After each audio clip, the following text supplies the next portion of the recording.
It's the Saturnian thing. Might even be a Goo Blood reference.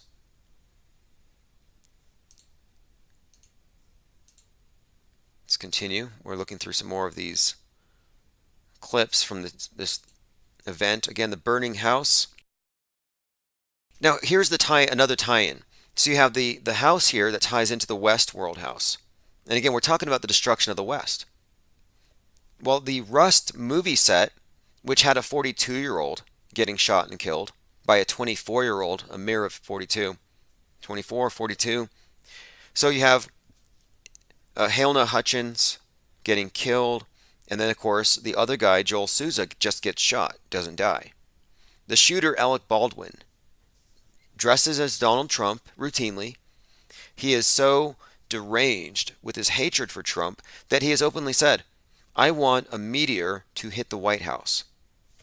So wait, he wants a space rock to hit the White House with Trump in it, ostensibly, right? So you're like, okay, this makes it very interesting to me then that the guy he shoots happens to have Donald Trump's birthday, 6/14.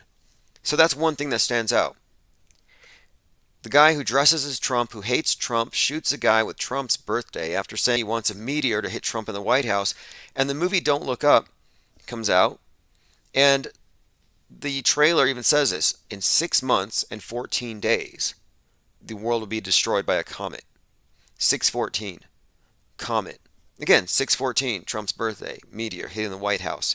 That movie is about the world being destroyed, the West being destroyed. So if you look at the West as a metaphor, again, the Titanic that's going to be sunk, you can even see that the Rust shooting has a bit of a tie-in here.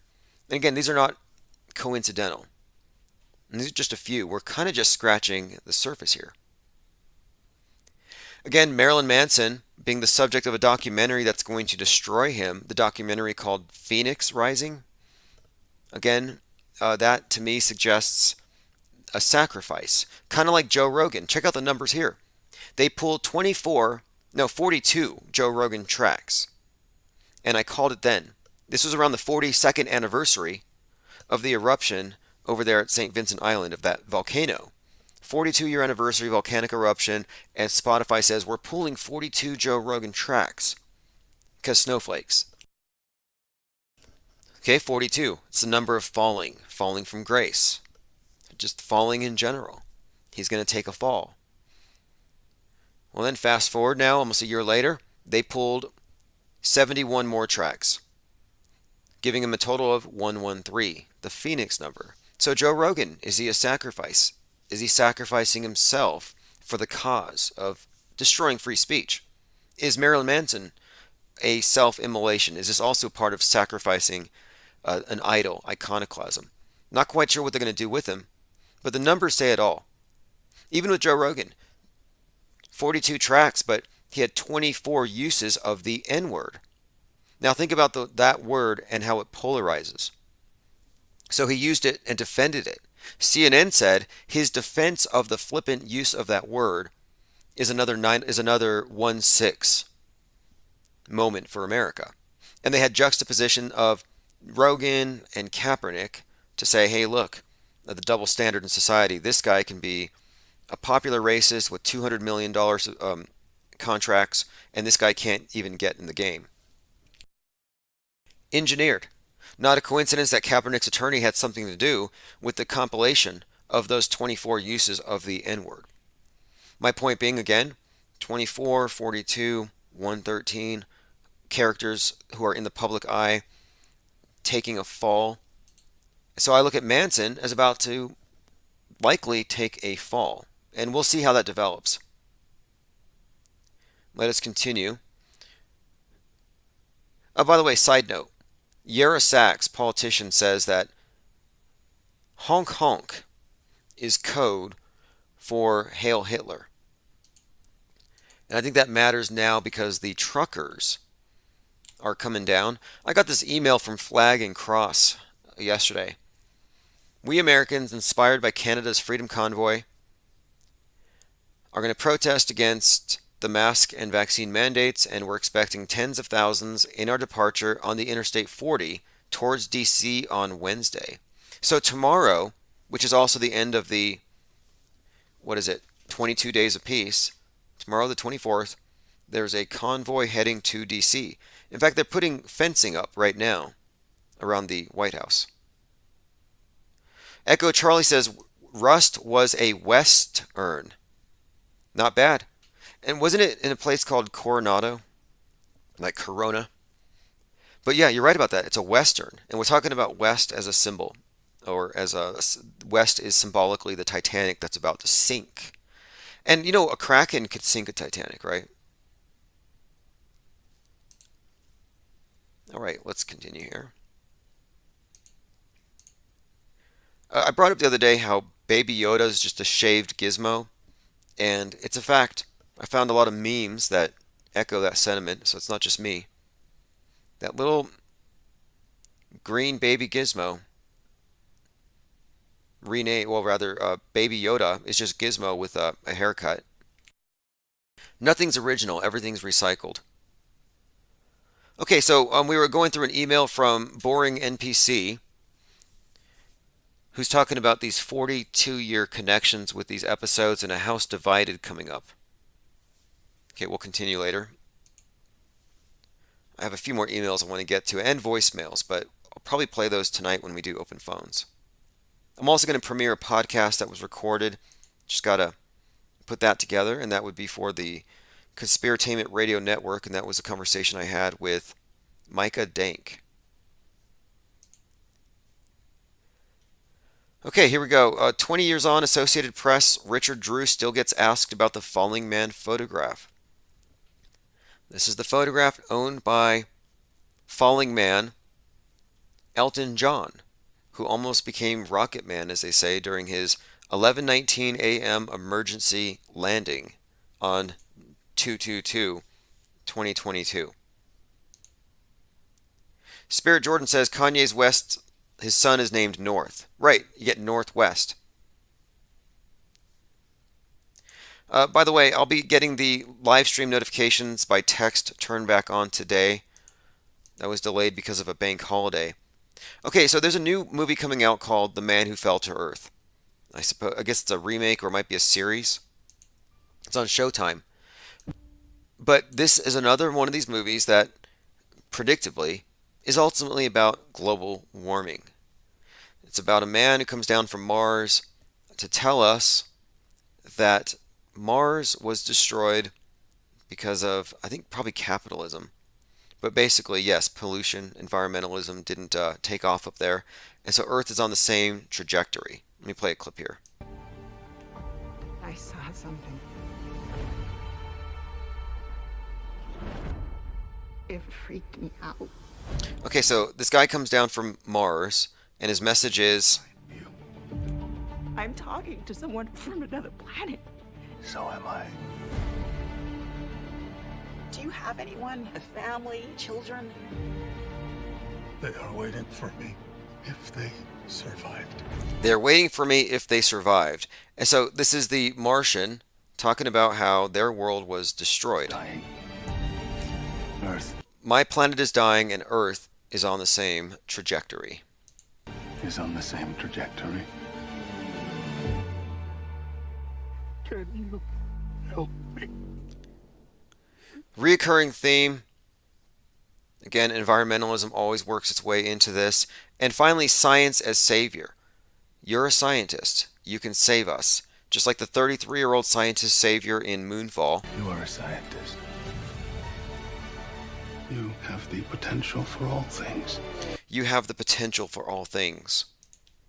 The worship of scientists. Rocco says a new TV series called Snowfall is coming soon.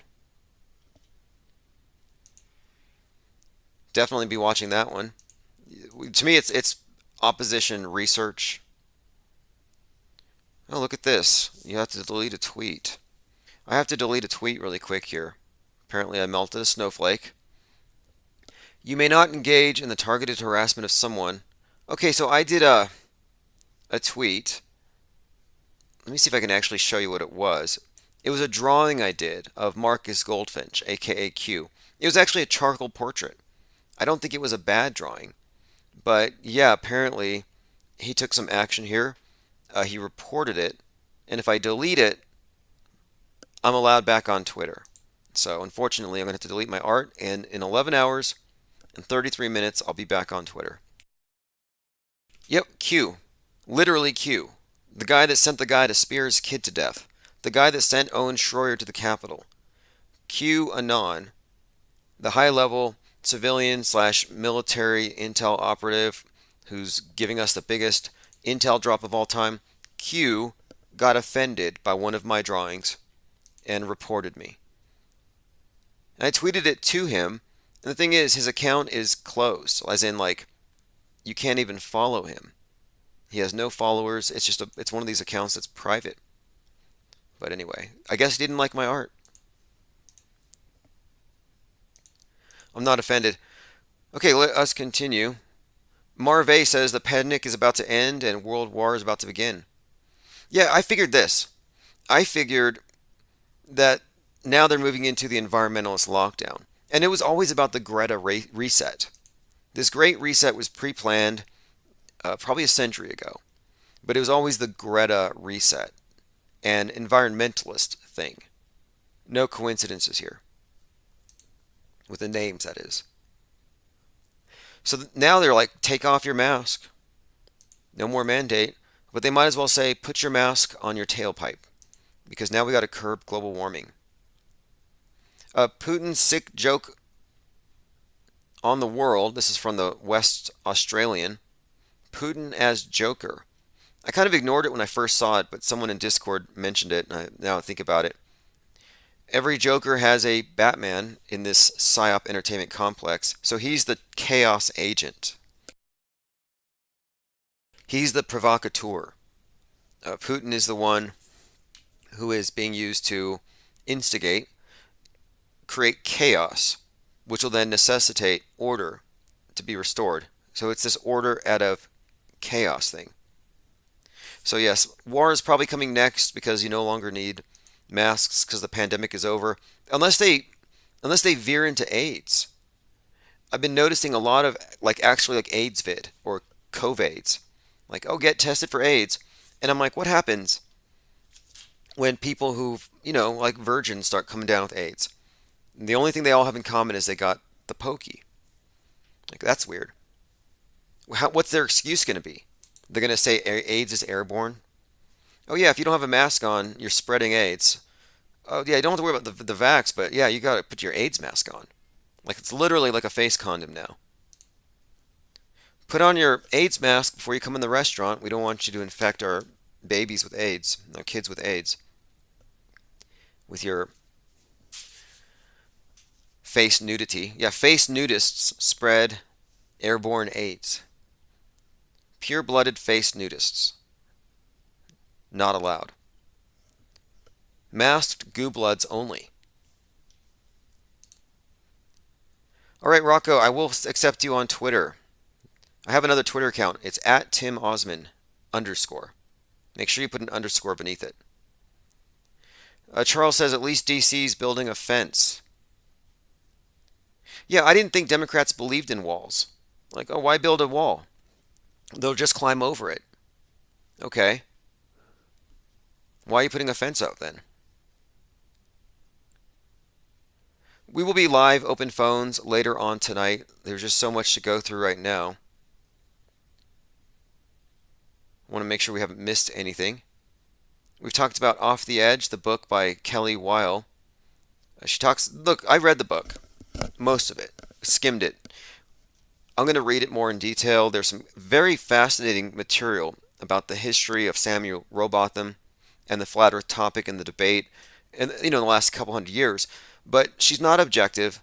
She thinks you can see 8 feet of curve in 2 miles. So if your friend walks 2 miles down the street, they go over the hump. And if you read the book, you walk away from it thinking that flat earth is best represented by Eric Dubay with his raps, "The Earth is Flat" and "Hail Hitler." Like, they made that connection.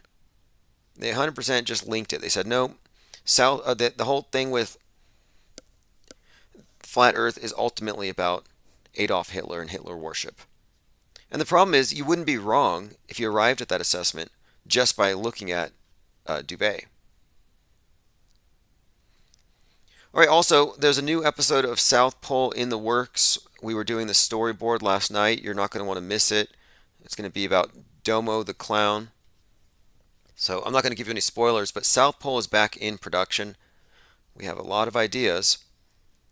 Again, I'm not going to give you any spoilers here, but if you want to join the Discord server, simply go in to the room that says South Pole, and we can get you started if you're a novice or you're an advanced meme tech. All are welcome. We're also happy to have people chime in with their own voices. We like to have lots of voices for the characters that we play. All right, let me check the comments one more time here. Yeah, real Tim Osman. Oh, that's the account you need to use is Tim OZMAN _. Make sure you put the underscore in there. Another room that we have in the Discord server that I wanted to spend some time on today, and I didn't quite get to it, but I will get to it later, is the fake space room. We have a room that's nothing but fake space news, and I hadn't been in there for some time, and in a couple of months, and I went in there last night, and we could probably spend a couple of hours going through here. Like, let me go through this one just to show you where the globe believers are at mentally. Check out this. Okay, so I've been looking at the outer space footage of the ISS. And I noticed this thing, and it was sent to me, and I was looking at it. It's like some type of it looked like a bat flying behind the space station. So this guy here, this is Mr. MBB33. He believes that you're seeing a dragon outside the space station, as in a dragon in space. Let me play a clip here. Flying in space. It's hard to even In say. space, y'all. So again, That's a form your own dragon. conclusions. That's As far as I'm So it looks like a dragon, he's saying. And it's very blurry. Now there is a there. So I figured, the space station is obviously underwater, a desalinated pool. So I thought, well, maybe it could be, I don't know, a fish, perhaps some kind of a manta ray. My problem with this idea of it being a dragon or even a bat, possibly a bat, actually. Possibly a bat. But again, I think this thing's underwater, and I think the diffusion of the light gives that away. So I'm actually thinking what you're looking at here isn't really a bat or a dragon, but an octopus. That's what I think you're looking at here. I think you're seeing an octopus by the ISS. Now, this guy will never get it right because he believes the space station's in outer space. Well, I'm sorry, but if you're in outer space, why would you need to flap your wings? Wings don't work in space. In the hypothetical environment of outer space, wings would be useless. So there's no way this is a dragon outside the space station. But you arrive at that if you're a true believer in NASA. This guy believes in the space station, so he finds it plausible that dragons exist in space. But again, it's a blurry thing, but the best I can tell is that it's an octopus. An octopus moves precisely the way this thing does, kind of a flapping, lurching movement, shooting forward, fanning out its legs, and then shooting itself forward again. So I think we're looking at an octopus. And this might even be intentional, or maybe not intentional, but they might have released them into the pool. So if you check this article out, SpaceX sends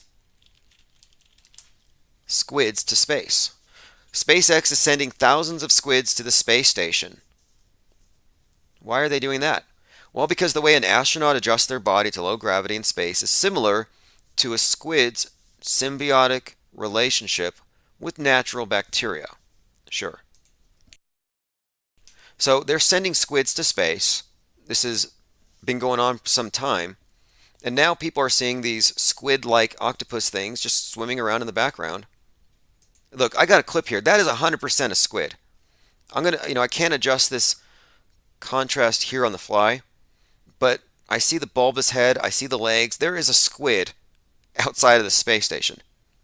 Look at 5 minutes and 39 seconds into the clip of the video I'm posting in the chat. There is a kraken in the ISS pool. Yes. David A. Pryor says there is a kraken in the ISS pool. Now that's Also very significant here because last summer they said there are cracks in the ISS.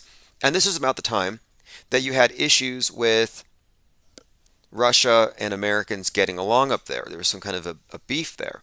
But look, Russian cosmonaut finds cracks in the ISS. Cracks found in the International Space Station. ISS is cracked. Irreparable failures. Cracks were found in the ISS. A new set of cracks. Crack in the ISS. Cracks may indicate the beginning of the end for the ISS. The ISS is starting to crack. They released the Kraken. And here you have a literal octopus like a kraken, a squid, but yes, that is not a dragon. That is an octopus. But yes, at 5:38 to 5:39, you can clearly see it. And I was up late last night looking at videos of octopuses.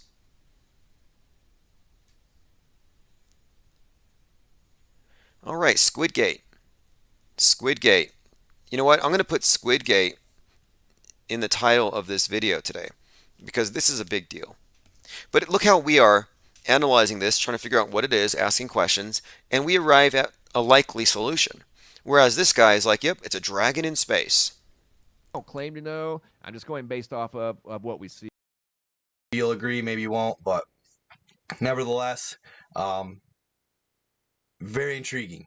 So make sure you like, subscribe, hit the notification bell, and then comment your opinion. I'd like to see what y'all think. Again, this is a guy who says dragon has been caught on ISS's live feed. And whenever you look at the footage here, look, okay, this is also something that people don't get because they are visually illiterate. So if you look at the ISS footage from space, or it's supposed to be from space, it's crystal clear. Think about this. This is major league cognitive dissonance here. So look out the window of the ISS. And I also like to point this out. It often looks like the Twin Towers there. But when you look outside of the space station, when you're looking out at the Earth from space, you see it's crystal clear. It couldn't be any clearer. You can see the Earth, you can see cities, the astronauts, their lenses reflect everything perfectly. Look how crystal clear this is. Like, really examine that. This is a great photograph. I think the reflections are weird, but my point is this. We're supposed to believe that this guy's in outer space. That he's just outside looking in and you're photographing him. But now look at the underwater footage. How come it's so blurry? How come it's crystal clear, but when they're on spacewalks, it's blurry? What's the difference here? Just going back and forth, I can tell you the difference. The difference is underwater, light diffuses differently. The water, it breaks up the light differently. You can tell it's got a blur. It's got a glow. It's got a haze. It's not sharp. So how do you explain that disparity? If you're a true believer in the space station, how come it looks so fuzzy whenever it's underwater and they're all swimming versus clear? Maybe because it's underwater. I slow down, and I'm going to leave. He this does a good job enhancing entirely this. Up to you. What Leaves do it you entirely see? up to you. I've had other people look at this before I've shared it with you guys, and I didn't say a word, and they said, why does it look like that Oops. thing has flapping wings? And I said, that's the question that I had too. So they noticed it on their own, and I know that based off of, what we understand about space, Look at the range of that motion. This is impossible. But that looks like Big. some sort of a Whoosh. winged creature Whoosh. flying in space. Yeah, it's not a winged creature flying in space. These guys are disinformation agents trying to hide the squid. Yeah, They're trying to hide the squid. it's hard to even say. An obvious thing. But again, they start off with a faulty premise here, that outer space is where this event is happening. But no, it's a pool, and as I showed you from some articles, Musk has been releasing squids into the space station. Thousands of squids. Again, crack in the ISS, Kraken, good find there. All right, let's go ahead and continue. I have a few more things I wanted to get through. I'm looking through the fake space section. I'll be going through the Discord server in depth here later. You're not going to want to miss this research. You're not going to want to miss some of these memes that people have been pulling up, and also videos. So here's a video that Go Find the Others posted where you can see a rocket launching on a time lapse. Now again, it's sped up. It goes up and it goes down. It just kind of lobs itself out into the ocean. It's a time lapse. And now I guess this is from the Falcon 9 Atlas V launch back in 2019. So you're looking at a rocket supposedly going into space. Now the thing is, at the point where it's going back down is where they cut to the footage of it, quote, in space. But as you can see here, these trajectories are parabolic arcs. They're not going high enough to even deposit anything up in space. Some will say it's because they don't want to hit the dome, and they're trying to hide the dome because the Earth is flat. Well, I don't think the dome is that low, if there was a dome. I think it's more likely that this is all just sleight of mind. It goes out of sight, out of mind, and then they switch to another feed where you see the so-called live feed happening.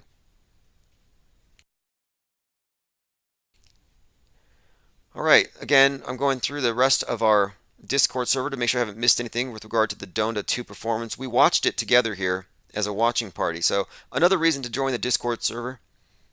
We do a lot of our research there. We pull everything together, but at the same time we also have viewing parties, not really watching movies for entertainment, but we do it for breaking down the symbolism, the subtext, and the agendas behind these things. Again, a couple of things just to reiterate. We had 2 black beauty queens falling out of towers, one in New York, one in Miami, in recent weeks. Then yesterday we had twin Black Hawk helicopters crashing at a Fork Canyon. And this was preceded by 2 other high-profile crashes. The one in Miami was described as like a movie. Action Man and his daughter were just feet. Yeah, like a movie. This guy is describing this thing falling, and of course nobody was really watching. Also again, Fork Canyon, twin Black Hawks crashing. Nobody died there. But what are the chances? And then of course on 22222 at 11:19 a.m., Elton John nearly becomes a quote rocket man when he has his emergency landing.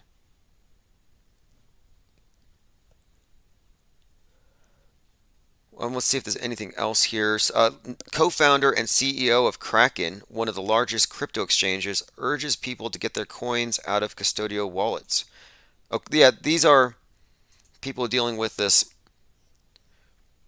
not just government intervention here with the financial system, but now they're getting their hands into political speech, and yeah, they can freeze your wallets.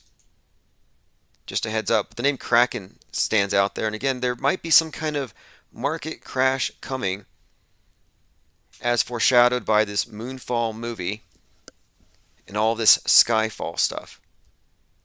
Also, this is true facts here, just a heads up here. Moonrock is really just petrified wood. Take a listen. Hey NPR. In How I Built This, Guy Raz dives into the stories behind some of the world's best-known companies. Click below. And this is from NPR, but it's a great piece. It's 30 seconds. Entrepreneurs and idealists. Support for NPR and the following message. By the way, NPR versus IPR, we win long term. Get started for free at klaviyo.com/NPR. Good morning, I'm Steve Inskeep. A prized possession in the Dutch National Museum is not what the curators thought. Back in 1969, the Apollo 11 astronauts visited the Netherlands, and the U.S. ambassador gave the Dutch prime minister what he said was a moon rock. No doubt it gave a warm feeling to the U.S. ally. But when an expert saw it in the National Museum, he said he wasn't so sure it was real. Geologists have now identified the moon rock as petrified wood. Oh, petrified wood. What does that mean? The moon is made out of wood. The moon is made out of petrified wood. Some giant tree up there in the sky, or some part of a tree. Maybe we're just looking at the top of a tree stump. But whatever it is, the moon is made out of wood. Science. Boring NPC has another letter here. He says, Mr. Osmond, I'm glad you're keeping NASA's Dinosaurs on the Moon story going. It's really not so ridiculous. As you pointed out, with good script writing, it's probably a setup for Act 3, where they can explain that the petrified wood that the Apollo 11 astronauts gave to the Netherlands was from when not only the dinosaurs got sucked up to the moon, but also untold amounts of vegetation and trees. As a result, not only will the piece of petrified wood prove the theory about the meteor strike sending Earth's biomatter to the moon, but it will prove that NASA went to the moon and they brought back the moon wood to Earth. NASA wouldn't lie. Now that's great. I actually agree with that assessment. They have a perfect setup, a perfect cover. Okay, so this week is palindrome week. Every day is mirrored. It's 2, 2, 3, 2, 2, 2, 2, 4, 2, 2, and so on. And it might tie into the fact that Kanye West is an anagram for Nasty Week. Thanks everyone for hanging out. I will be responding to voicemails this evening, and I'm going to be starting up the live stream basically 24/7 again. I mean, we do have replays going on at the Conspiratainment Network, but IPR is its own thing. We're just joining up and networking with other content creators that have similar think tanks and come from a similar perspective. We don't have to agree on anything really, except on methodology. Namely, news is fake and the burden of proof doesn't belong to us. And if you don't want to be lost in a world of misinformation, you have to think for yourself. You have to perceive for yourself. It's not enough to think for yourself because they supply the list of options of things you can think about. You have to perceive for yourself, meaning evaluating what comes to the TV as not quite objective, as possibly having been tampered with, edited, trick photography, liars, crisis actors, etc. Anyway, this is Chief Crow, Auto Hoax, or GTFO. If you don't want a GTFO, join our Discord server. You're always welcome there. 24/7. Appreciate all the tips, all the puzzle pieces people have been dropping off. Evolving Grace says, I just signed up. Cool, we'll see you in Discord. This is Chief Crow, Auto Hoax, or GTFO.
Is a sinner.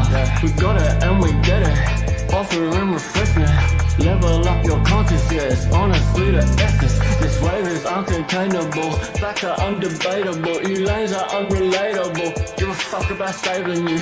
We could keep on playing you. You just keep complaining too. Game is unescapable unless you're with the gang or no. Messing with the penguin.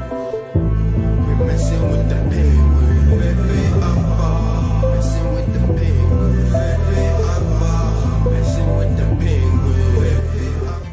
All right, everyone, we're back. It's still February the 21st, 2022, the eve of Pluto's return. return to the place where it was on July 4th, 1776. So it's kind of interesting, this theme of this repeating cyclic nature of events, human events, empires falling when it returns. And we'll discuss this tonight. Earlier today, I was talking about the movie 222 and about how it's a movie where a character is living through such a cycle. Maybe it was a Saturn Returns, but it was a 30-year cycle. And they actually mentioned Saturn Return in that movie, which was interesting because we were talking about it earlier. And the significance of the movie 222 in this conversation is that it's a Vanilla Sky ripoff that nonetheless carries on all of the main story and plot points that I would suggest connect it to the bigger meta script. Specifically this.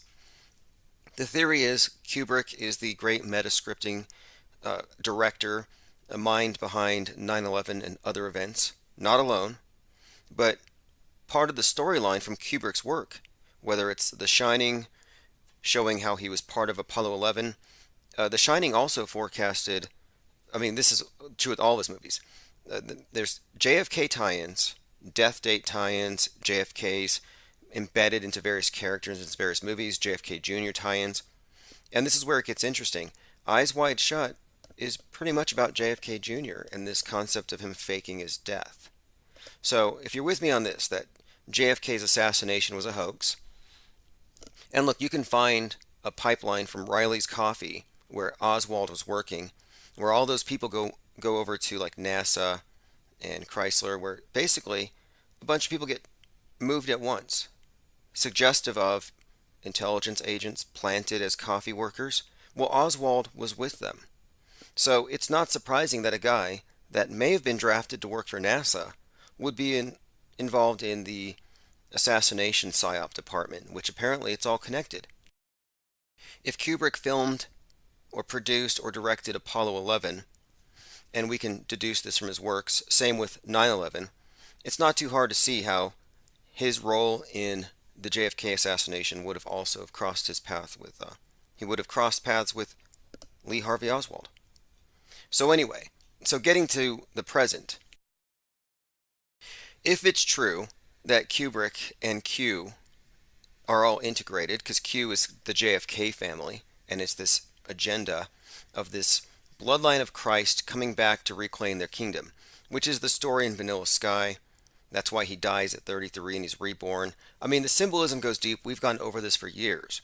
The main thing is this. I just watched this movie a few days ago, and it's a continuation of the same story about an air traffic controller working in like JFK Airport in this tower.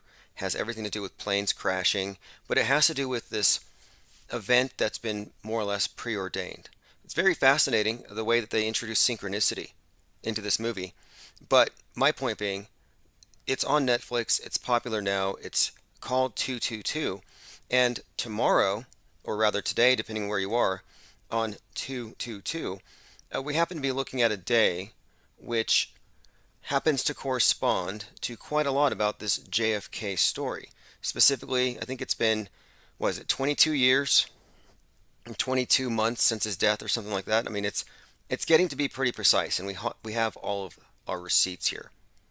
So again, I'm not saying that JFK Jr. is going to show up tomorrow riding on the back of a T-Rex, emerging from a flying saucer that has landed on the White House lawn, but it's on the table.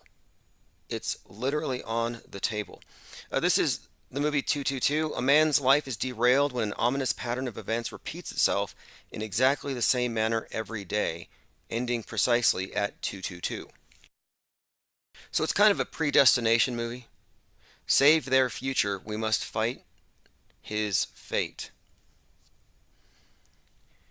Subtext is everything with these movies. Eyes Wide Shut is based on a movie called Open Your Eyes, and it's a continuation.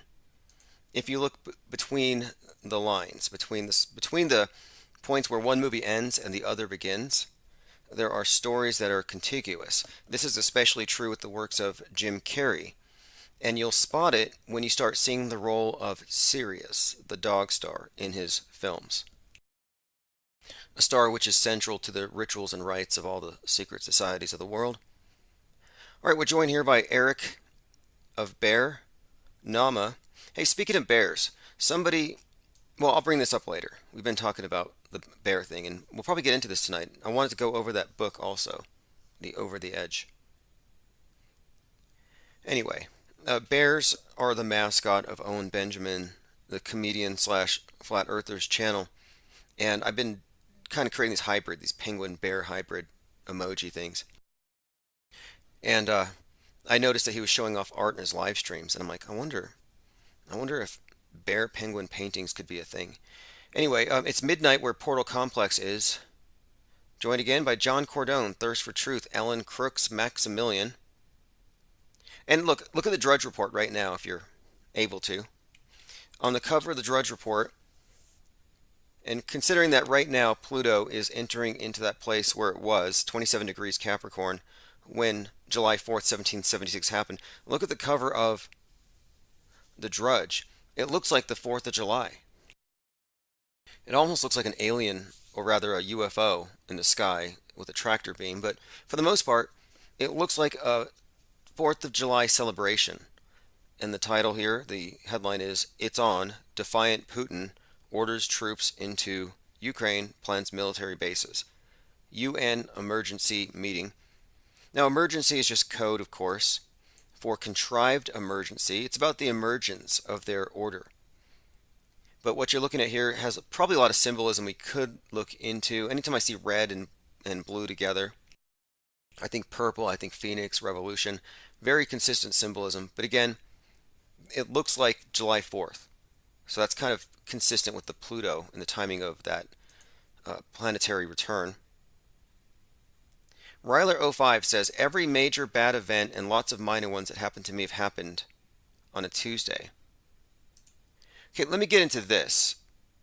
There was an incident where someone got trampled. Her name was Roberta Paulson. Her name was Roberta Paulson. You know, from Fight Club, his name was Robert Paulson. Meatloaf's character, when he dies during Operation Mayhem, which is really a reset type of thing. Burning it down, building back better. Well, anyway, there was a woman who was trampled to death by a horse. Probably because she wasn't carrying a Gadsden flag. Don't tread on me. Oh wait, that doesn't work. Remember Roseanne Boylan and 1-6 got trampled. Anyway, it's probably a psyop, and I haven't had a lot of time to look into it, but I got a voicemail from someone who seems to have a little bit more information about that event. So let me go ahead and play that voicemail. Okay, here we go. And again, this is about the horse trampling in Canada, and I believe this is Eddie Bravo by the transcripts. Hey, Tim Osman, this is Echo Bravo. That horse trampling scene in Canada was fake AF. Tim, I want to give you a free mixed martial art lesson next time you're in LA. Bye. All right. Free martial arts lessons next time I'm in LA. So according to Echo Bravo, that horse trampling in Canada was fake. All right, thank you for that one. Next voicemail. Hi, my name's John. My number is 8. Okay, John, why don't you just call back? I don't want to do any outbound calling at the moment here. Okay, here's another one. Looks like something about the Chinese space compactor, space junk compactor. Tim, look up article called Chinese Space Cleaner Spotted Grabbing and Throwing Away Old Satellite. It came out on February 14th. So I'm looking at it's a Chinese satellite that was spotted in late January grabbing another long dead satellite and days later throwing it into a graveyard orbit 300 kilometers away. Great find. If you can find the title again. It goes into great detail, by the way, a lot of numbers here. It's called Chinese Space Cleaner Spotted Grabbing and Throwing Away Old Satellite, and I found it on Science The Wire website. All right, take care. Bye. Okay, great find. And we We'll look into that one, absolutely. We're looking at Chinese outpacing everyone else with their space program and their space cleanup and their space junk remediation. Hey, look at this from Lean Dion here in Discord. 22 is the deuteragonist of Disney Pixar's 2020 animated film Soul. After Joe arrives at the Great Before, he seeks help from 22 to get him back to his body before it's too late. Okay, so this is a character called 22. I have a mind map on the 22 thing where it was pretty obvious, and it has been this entire year. It's pretty staggering when you look at how that number has been encoded into so many events. And there's a consistent patterning to it. Okay, 22. Interesting find here, especially considering it's Pixar. And Pixar is open about the fact that they encode 113 and 311 into their movies. Wall-E is one of their big ones. And there's several layers of interpretation with Wall-E. You can arrive at cannibalism, communist Marxist revolution, Babylon mystery religion, sex magic, inappropriate for children to be watching. I mean, that movie runs the gambit. By the way, these are your conquerors. We've been talking about the robots taking over, and that was one of the things that Crater Earth USA. You have to listen to their latest podcast. Go to conspiratainment.com or go to Crater Earth USA's YouTube channel. I have it linked there. You're going to have to check it out. But anyway, he's been talking a lot about robots, as we have been, and this idea of kind of it's almost like a soft takeover. But here on the screen, you're looking at your conquerors. Now, these aren't robots, but these are models pretending to be robots wearing footwear. I don't know. They all look to me like, what's the one of the UN with the you put the D batteries in the back of her head? Sophia. By the way, Sophia is appropriated from a Gnostic concept, goddess of wisdom. And the idea with Sophia is that this robot, or rather this synth, which has human rights, doesn't have to wear a burqa or any kind of hair covering in the Middle East. Yeah, that robot that made out with Will Smith, and who knows what they did when the camera wasn't on. She went out to Saudi Arabia. We're talking about the Henson puppet, Sophia, and she became a human. She got human rights. But anyway, you're supposed to believe that this is a higher mind than yours because it's not constrained by human emotions or short-sighted human thinking. But of course, everything she says is just orthodox liberal leftism, hardcore eco-fascism. It's all just like a PC AI bot. Okay, I'm going to go through some comments here. Art of Thinking Out Loud, Common Sense Analytics says 22222. Yep, in Cincinnati, you're there. Hades, Pluto. And of course, the three-headed dog and all the dog stuff is now kind of standing out to me as there may be a reason. Could be Hades. Infinite Muse says the CGI of the Space Cleaner looked like one of the grab a plushie toy games in the arcades. Yeah, you know what's pretty sad about it is the Chinese, their graphics are just so terrible. And I don't know I have a theory. Because I don't think that it's a matter of visual illiteracy. I think that we're free enough here to where we can still call fake fake. But in some places you just can't for various reasons. Social credit scores. I mean, who knows? So I think it's fear and that, keeps most people in line. So they can't call it fake when it looks fake. And now they're stuck with these really bad cartoons. And they look terrible compared to the actual movies. We're joined by Chief Crow, who says 222 way too many times. And last year on 2222222, Chief Crow and the Flat Earthworms had a live concert. And he's been doing them recently on Saturdays. All right, let's continue. Yes, Mac Flat Earth Fokker has been found. We refer to him now as, was it Mac Sexton? Recycled crisis actors. Frontman242 says, Tim, where are the live shows? Okay, so the best way to find us any time of day or night is just to go to infiniteplane.radio. So I'm just going to go ahead and post a link to Frontman. If you lost track, it's because we've lost 3 or 4 channels in the last month. And so to keep up you do have to get on the newsletter and get on the text message alerts. And I will be sending text message alerts again starting tomorrow. I would have started today, but again, bank holiday. Okay, let's go ahead and continue down the line. There's so many things to cover today. I was going to also go through all these voicemails first. So we got the first one from Eddie Bravo, who says the thing in Canada is fake, and he'll give me a free mixed martial arts lesson. Okay, next one. Let's see what we have here. Hey Tim, I just wanted to give a prescription or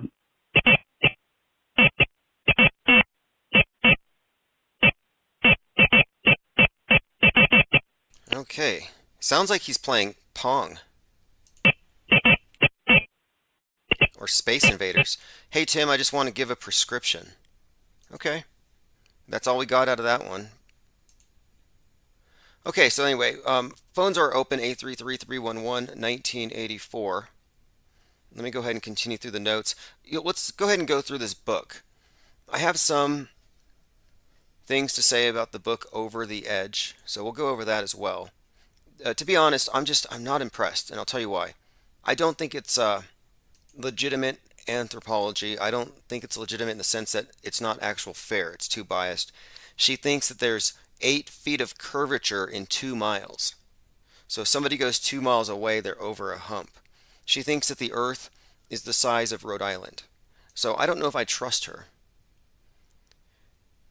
And then she spends way too much time talking about the rappers on Flat Earth. So we'll get into that. But if you think about the total number of plays, I just think that she should have, it seems strange to me, but I think she should have talked to people who actually represent this idea and where it's gone. But she went to all the usual shills. Chief Crow says that was voicemail Morse code. Yeah, that might actually be. And there's probably an app that'll decode it really fast for you. I got this app, and I'm kind of embarrassed to say it. I think it's called Speechify. Well, anyway, it's an app. You take a picture of a page in a book, and it reads it like an audiobook, which is brilliant if you want to listen to a book you don't have an ebook for. And maybe it's just an article or whatever. I think it's a great time-saving device, but the voice is Gwyneth Paltrow. So I have Gwyneth Paltrow reading to me all day. Pluto, 1930. Listen to this. Pluto first appeared as a nameless bloodhound tracking the escaped convict Mickey in the Chain Gang in August of 1930. So I want to get back to the topic of Pluto returns tomorrow. So Pluto was discovered in 1930. It became Pluto in March of 1930. The name was announced on May 1st, which is May 1st is truly the main holiday on the pagan witchcraft calendar, Beltane. I think the Church of Satan opened its doors on that day or the day before. It's a big deal. It's diametrically opposed to, it's on the opposite side of the calendar as Halloween, 6 months apart. So Halloween and May 1st, Beltane, major holidays. Anyway, that's when, and I think this is fitting, Pluto was named. I mean, Pluto, Hades, underworld. So Pluto has names for 2 of its moons, Nix and Hydra. All right, let's see here. Let's move on. Again, Pluto, 1930. That's got to be a coincidence. Now, about that person getting trampled by the horse, I think it's fake. I don't believe in grassroots movements. I mean, if you can find one, please, point in that direction, but all I see is AstroTurf.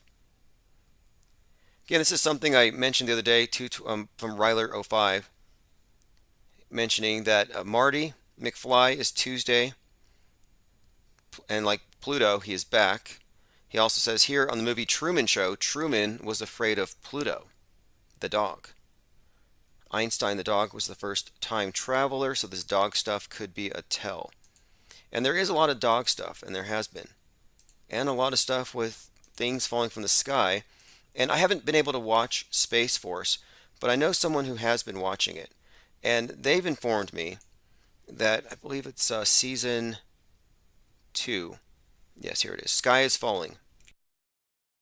And thanks to Random Fake Name for this tip, and for watching this stuff. I mean, I don't find Steve Carroll that funny. I don't think it's funny when people are in pain, and he always looks like he's hurting. So, Random Fake Name says the last episode of Season 2 Space Force is about Russia hacking into a U.S. satellite to bring it down in Russia and blame it on U.S. incompetence. Now, that sounds a whole lot like the way they're describing Musk and NASA's handling of Musk and his irresponsibility, dropping CubeSats from the sky. I mean, you can't litter without getting a fine if you're caught. You can't throw your washing machine on the side of the road. And this guy's throwing CubeSats, which are bigger than that, 40 of them. Where are the fines? So anyway, it goes on to say, at the last scene of Season 2, final episode of Space Force, there's a big asteroid coming towards the Earth ball.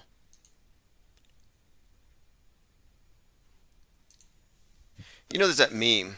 Well, we'll go through memes later. Lean Dion says moon beef with US and China in Space Force. Well, what they've also done is they've already established that China and Russia are going to have a joint communist moon base. So a joint communist moon base made out of astrocrete, red, commie red, made out of astronaut blood donated for the cause, mixed with the moon dust. U.S. trucker convoy to shut down traffic outside of the Washington, D.C. area. I don't know if that's true. We'll find out. It is true that Madonna uses adrenochrome, bathes in the blood of virgins or whatever, because she's 16 now. Yep, Madonna is 63 going on 16. Who else was there? There was someone else. Eminem also. Eminem is also younger than he used to be. And his eyebrows are what stood out. People noticed by the eyebrows. They said his eyebrows are thicker, they're darker. You know, he went out there with these thick, practically a unibrow. All right, so let's go through Over the Edge. So just a little background on Over the Edge. The author, again, Kurvert. Over the Edge is a book about the underbelly of the flat earth, the people in it, how the topic emerged in recent times. So it's a bit of a history book as well. Also, the title is highly unoriginal. And that's kind of annoying when there's 50 books of the same title. Okay, Off the Edge is what it is. I correct myself. Okay, Off the Edge, #1 bestseller in social media guides. A deep dive into the world of flat earth conspiracy theorists brilliantly reveals how people fall into illogical beliefs like moon landings, reject reason like face diapers, destroy relationships, outgroup the free thinkers in your family, and connect with a broad range of conspiracy theories in the social media age. Right? Because conspiracy theory is just anything that's not MSM. It's really become that. You're a threat actor. You're a weapon of mass destruction. The new WMD is the MDM, the Mal Dis and Misinformation. Off the Edge, journalist Kelly Whale draws a line from today's conspiratorial movement, brimming not just with flat earthers, but anti-vaxxers, QAnon followers. Let me go into some of the direct quotes here. So, she really does focus on the people that I think they don't necessarily represent the whole thing, but they did this on purpose. She says here, though, Eric Dubay made the leap to flat Earth by the end of 2009 when he sent Alex Jones a link to Rowbotham's writings imploring the conspiracy theory. So if you're going to give anybody credit for having started this modern iteration, it has to go to Eric Dubay. And there is this weird competition. A lot of people figured it out or looked into it 2016, 2015, 2017. But then all of a sudden, it's like a new religion. Somebody had to be the one who got the revelation first. So it was a toss-up. And everyone was kind of slyly walking it back. One day it's 2015. Another day I hear Mark Sargent say 2013. I hear others kind of gently walking it back until suddenly everybody knew before everybody else. Well, anyway, this reverse race backward through time to rewrite history was won by Eric Dubay. Congratulations, you discovered the flat earth theory or other people's books on the topic and you didn't give credit to the Flat Earth Society, which always struck me as weird, because they've always been there. Okay, here she says a few things about Robbie Davidson. She said, let's see, kicked off the century by selling dehydrated foodstuffs for Y2K. Okay, here we go. Robbie Davidson told me he lost money in the conference, which was sponsored by an obscure wood-burning stove company and a brand of energy pills that contain 2 cups of coffee's worth of caffeine per capsule. Davidson's previous employment seems to have been get-rich-quick schemes in which he raised awareness for Bitcoin by driving a Kia Soul covered in Bitcoin decals around the country, trying to get people to buy raffle tickets for the car. Now, I wouldn't want to buy the car that somebody's been driving around thousands of miles just sitting in. It's like, no, I don't want your used, sat-in car. He said he broke even on the 2018 conference, and then in the 2019 conference, sold between 600 and 700 tickets to people paying between $200 and $350. Okay, it goes on to say they brought Logan Paul on board. Let me skip that part. But again, this is from the book Off the Edge. It says YouTuber Rob Skiba went on a tangent about how transgender people can't be trusted when they say the earth is round. Quote, there's a thing in the truth-seeking world called transvestigations. Okay, so she goes down that route as well and shows how it eventually ended up dragging in Patricia Steere. Now, here's something you may not have heard. Many of you heard about Patricia Steere breaking up with Mark Sargent and then getting on a boat and going to the UK to go live with Antonio Superatz. Well, she's rich or whatever. She inherited some wealth, so she's well off, whereas Superatz lives in a little studio apartment. So she goes to the studio apartment and decides there's not enough room for her clothes because she had a clothing store. So you've got rooms and rooms. So listen to this. Steere, who inherited wealth, gave Superatz £3,000 to help them move out of his small apartment, but he would not agree to a new place. Every time they toured a nice home, quote, he'd bring out a radiation detector, hold it up and say, nope, radiation can't live here. This happened 50 times, and it turned out nowhere was suitable. So she's talking about her 2-month stay in this cramped apartment, and every time they went to a house, he would bring out a radiation detector and decide it wasn't the right place. Now, the next part of it is just too graphic. It goes into how he treated her and then claimed some other things about her. Just insane. Okay, here's another part. It's talking about Eric Dubé's children's books. And it says, what's unfortunate about his children's book, he says, unlike other, and this is Kelly Wells' book, unlike other picture book authors, Dubé's side project involves flat earth rap albums with lyrics like, you're blind, so fuck what you say, I'll expose the flat earth and hail Hitler all day. This line is from a song called Blood Rituals, which appears on Eric Dubé's The Flat Earth Movement album, along with tracks like Bruce Hitler. Okay, Bruce Hitler, that's kind of funny, not funny, but, Bruce Lee, and then he's this martial arts instructor, Bruce Hitler. And Goyim Revolution, which includes clips of Ku Klux Klan leader David Duke. He has multiple Flat Earth albums in all this vein, and all of them are morally and musically exhausting. So that's referencing Eric Dubé's rap albums and some Eric Dubé copycats here. It says there are others who try to join Eric Dubé in the genre of flat earth Nazi rap. A fan of Dubé, some individual here named Hildenbrand, says here, had a song called Sig Heil and managed to be even less skilled than Eric Dubé. Now here she goes into Nathan Thompson and others. Nathan Thompson, although unambiguously an anti-Semite, is also a nobody outside of the flat earth scene. His biggest film credit is yelling for somebody at a Starbucks. But Owen Benjamin, the headline speaker at the 2019 conference, has real Hollywood titles under his belt. An actor and comedian. But without the veneer of comedy, Benjamin would have a hard time getting away with writing and performing songs like The N-Word Stole My Bike. Yeah, I remember he got into that little bit of a back and forth with people who used to like his work because of that. I could read some more of this stuff, but like I said, I went through the book. I'm still reading it. But the main things I want to point out, Eric Dubé's first, he's given full credit. And it's a bunch of Nazis, flat earth rappers, and flat earth fascists, and people who, and really, there's nothing really positive about anybody in any of these pages that I could see.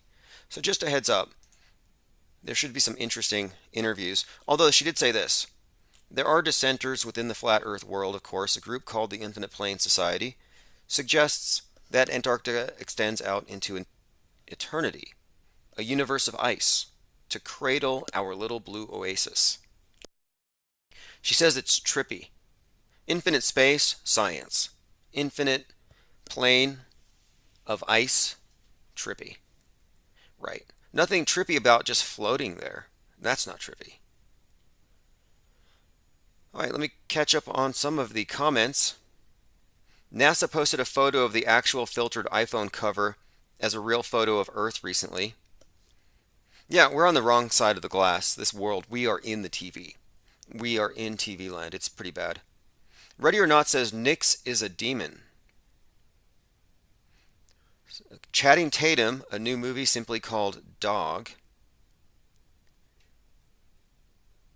Linda Curtis says people are saying Kurt Cobain is Joe Anderson. See, I think Kurt Cobain is River Cuomo. In fact, I think River Cuomo even did a Cobain thing. He looks Cobain-y, I could say that, but that's not, the age would be off. I don't know. How old is he? I would need some more information. But I'm actually in camp River Cuomo as being the real person played and portrayed by the artist formerly known as Kurt Cobain. Yeah, I'm thinking River Cuomo. He just turned into, kind of a nerdy Buddy Holly thing. And that's consistent with the way that the CIA or the intelligence agencies do their deep fakes. They go the opposite. Long hair grunge, short hair clean cut. No glasses, put on glasses. Scraggly, clean shaven. So you kind of flipped the script. Tony Driscoll says Penguin of Mass Destruction. Yeah, absolutely. Thirst for Truth says Robbie's appearance alone keeps the idea of reptilians believable. Oh yeah, same.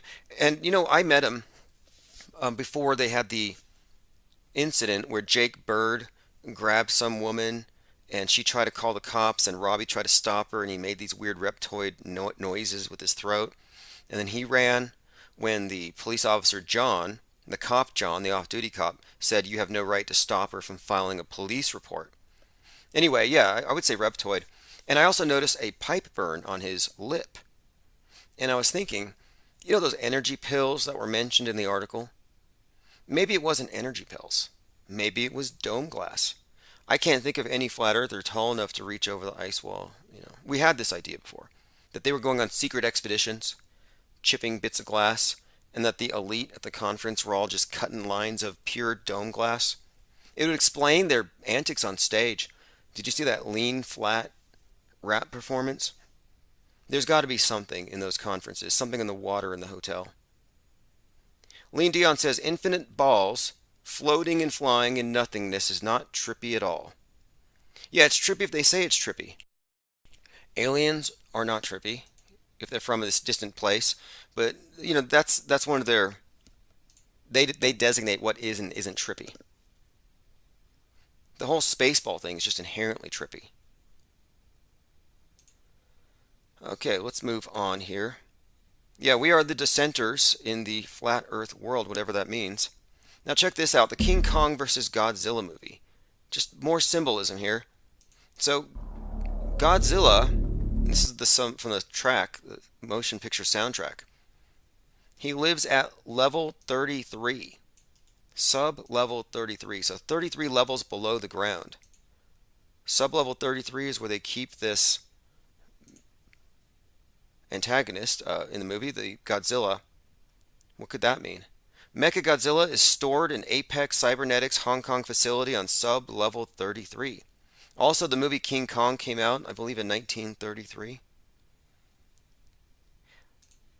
I haven't watched the movie. I've seen some clips, but I'm always paying attention to what they're putting out there in terms of the major archetypes. And so, anyway, we have that to add to our catalog of conspicuous 33s in plain sight. I have a few ideas on what that might mean, but I want to watch the movie before I break it down. We have a GIF here of your president kicking a dog. And I was looking at images of Pluto, the god Pluto, and the god Pluto is often depicted as holding the dogs on the leash, you know, the hellhounds. And again, Pluto, ruler of the underworld, Hades. And earlier this year, or rather last year, we had the incident with Gabby Petito going into the underworld.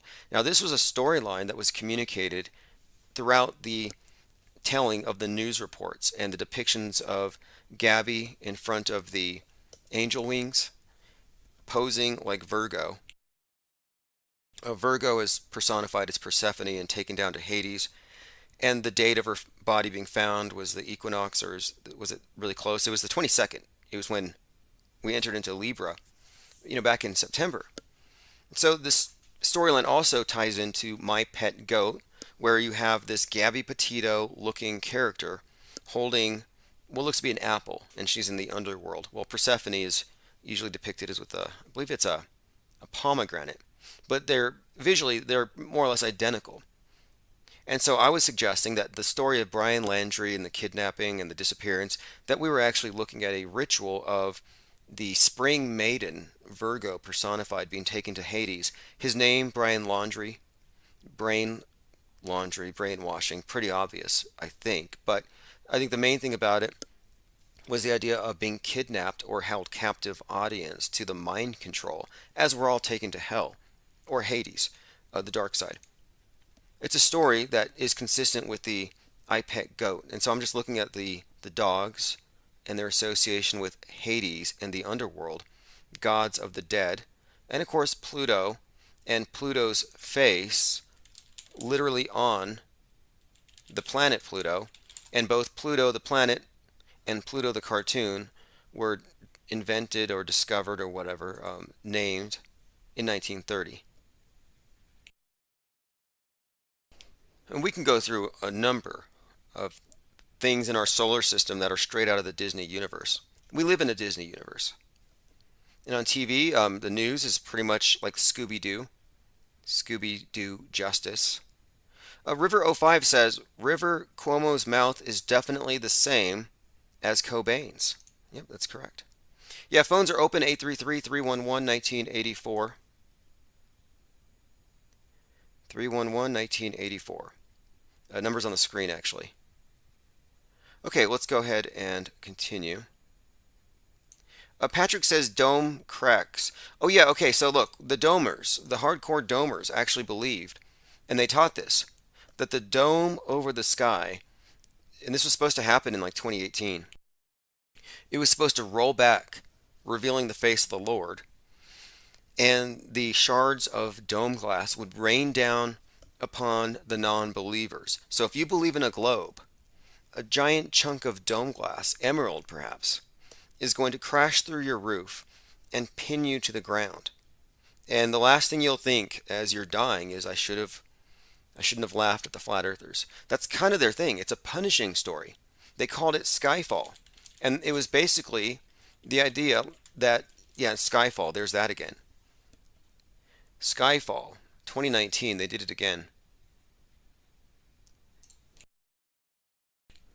But again, this was not a mainstream conference. A biblical cosmology and end times prophecy conference, prepare for the coming storm.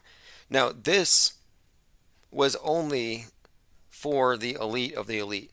If you paid $349 to get into the conference and you kissed all the right rings, you'd get invited. But this wasn't advertised to the public. And that's because this was overtly religious. It had a very specific Revelations end-timed prophecy. And it involves the sky falling. And that stood out to me.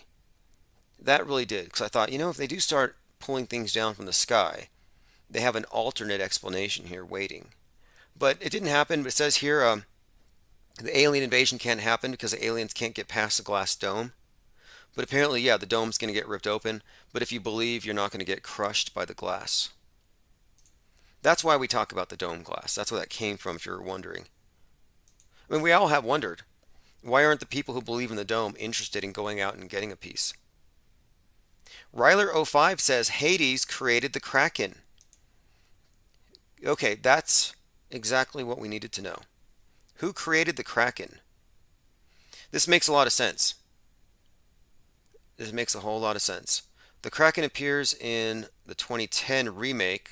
I like the old version better, stop motion animation. The narrator explains Hades created the Kraken to slay the Titans. It was then assumed Zeus forced Hades to lock up the Kraken so it wouldn't harm anyone. That's actually a big puzzle piece. And if you look at the screen, I have a meme. It says, sometimes what a person needs is just one piece of truth for it all to unfold. And this is one of those moments here because we're looking at this consistency. With the crack smoking, what is it, pillow salesmen, the Krakens, the various schisms we're constantly talking about, and the use of the phrase crack. And now the communists went from chicken in every pot to crack pipe in every pocket, where the government's giving out crack pipes so that you don't give COVID to your fellow crack smoker. You all have your own pipes. So it's like, that's a puzzle piece there. This Kraken thing we've been saying is some kind of schism, and the Kraken itself could be a metaphor.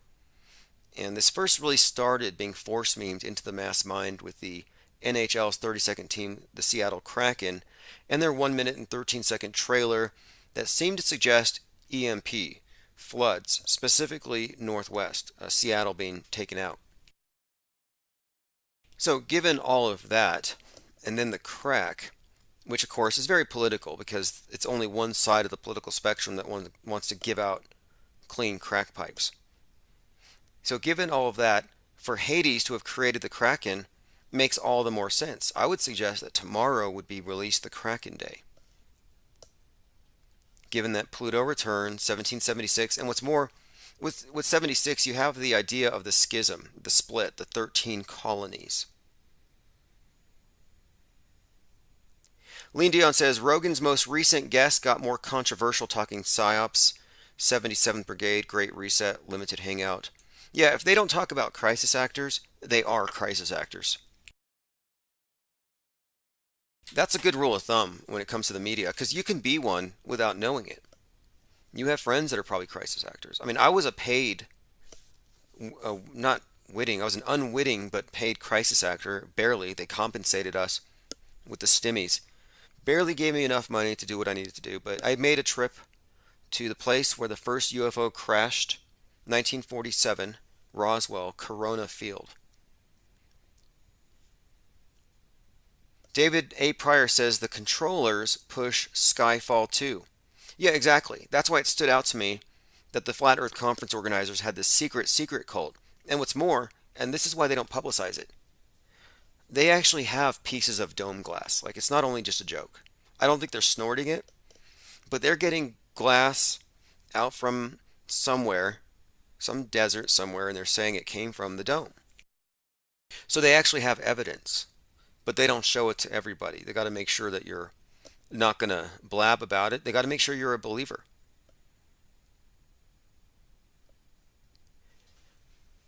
"737 says Operation Thor, light pole tungsten metal rods falling from satellites. Yeah, that would be rods of God. And I thought that might be the way. All right, let us continue. Now this is an interesting channel. I mentioned it a couple days ago, but I didn't get back to it. So I want to make sure I put a link in the chat so you can follow this channel. It's Donnie Darkened on Twitter. And he does these deep dives into various world stage characters, and one of his great breakdowns is the one that shows Donald Trump as the chosen Antichrist foreshadowed in the media and even Well, we'll get into that one, but we've gone deep into Trump's background, but this is about Pluto. On 222222, it'll be a once in a 248-year event. Pluto is going to conjunct or return to the United States. Astrologically, Pluto brings destruction and rebirth. Rome fell when Pluto returned. So he has here, first Pluto returned 219. 219 AD, the Roman Empire's natal Pluto is at 27 Cancer. The empire experienced a Pluto return during the years 2018 to 2020. This is a period of terrible ending after great expansion. Second Pluto return, 464 AD, during the reign of some puppet emperor or another. Historians end the empire in 476 AD. It's also very interesting, and this is from Donnie Darkened, that Kanye West's new album, Donda 2, releases exactly on this day and depicts a burning house, which may have a double meaning for his personal life, but a subliminal hint as to what's to come in this country. Now, he said it represented his house, and it had personal meaning, but the word house has an astrological context. The house of astrology, but there's also something else. At his event, it looked more like a chapel or a church. And then he also had himself burned. But yeah, this alone stands out. And he's selling it for too much money, or $200 on a Tuesday. I mean, this is a strange week.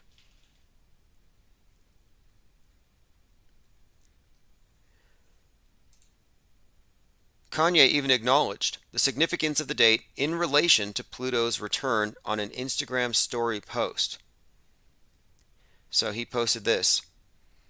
According to the stars, the United States is getting a spiritual makeover with its first ever Pluto return on February 22nd. Astrologically, a Pluto return is when the heavenly body returns to the same position in a birth chart where it was when the chart began. Remember, 22 is the master builder number in occult practices.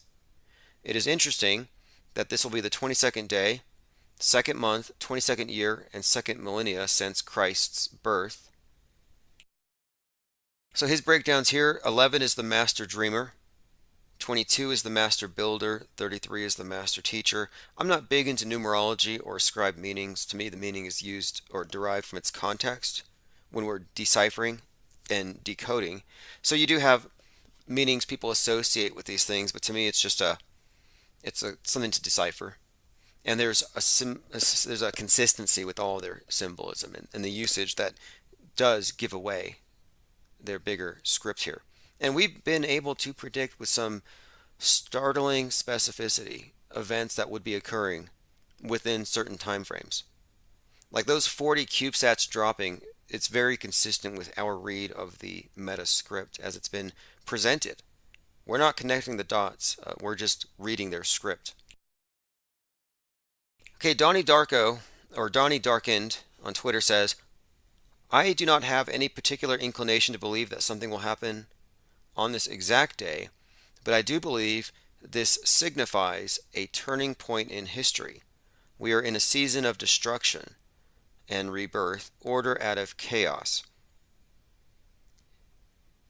Big things are coming. Most people believe we're reaching an awakened age of enlightenment, peace, and prosperity, but do not be deceived.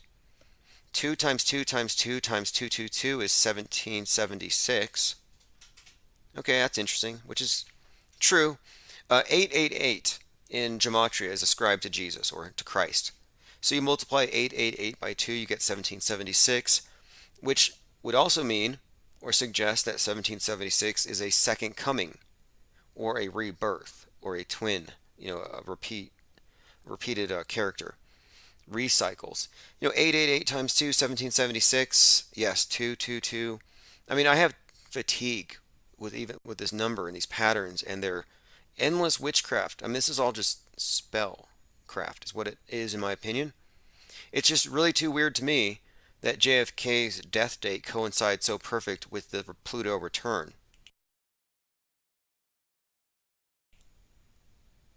Okay, so what he's suggesting, and this again is Donnie Darkened, and I put a link to the thing below, is that this is going to be some type of beginning of the end. Another piece of information he says was given to him that Kanye West's Donda 2 album is being produced by Future, who is referred to as, quote, Pluto, and has an album called Pluto. So here you have Future, Pluto, and he's produced this album that's being released on Pluto's return. Lickety Split says Tupac's last album has a 22, and Dre and Snoop are on it. Oh, like the superb owl, right? And there's a lot of 22s in these assassinations. JFK shot on the 22nd. RFK shot by a 22. Reagan attempted assassination shot with the 22. I've been finding a lot of interesting correspondences, and the number 22 has been something we've been highlighting here for months. And I have some pretty specific predictions that I don't really talk about live because, well, I don't want to give away too many spoilers.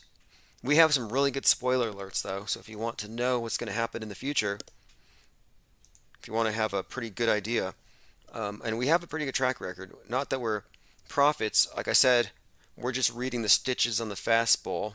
The fastball, as what's his name? Morrison used to say, or Rush Limbaugh. Reading the stitches on the fastball. It's pretty obvious and blatant, and I think it's because it's a language that the insiders are meant to be able to see and read. They're not doing it to mock you. I don't think they're putting the symbols out there for your benefit.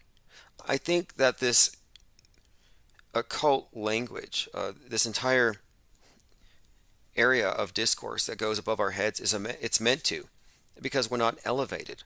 We haven't been shown the light. We are the hoodwinked, which is the term that the Masons use for those who haven't been initiated, meaning you got a hood over your head. You're walking in the dark. All right, so let's go ahead and continue. Again, just to reiterate here, Donda 2 is produced by Future, referred to as Pluto, and it comes out on that day. All right, let's continue. 27 degrees Capricorn, just a heads up. Okay, the $100 bill. Now, this is significant. This is actually a big deal. I was talking about the movie 222. Now, check this out. This is the... What is this? Is this the $100 bill? It says 222. Interesting. Well, anyway, the $100 bill folded up gives you the Space Needle with an EMP blast above it.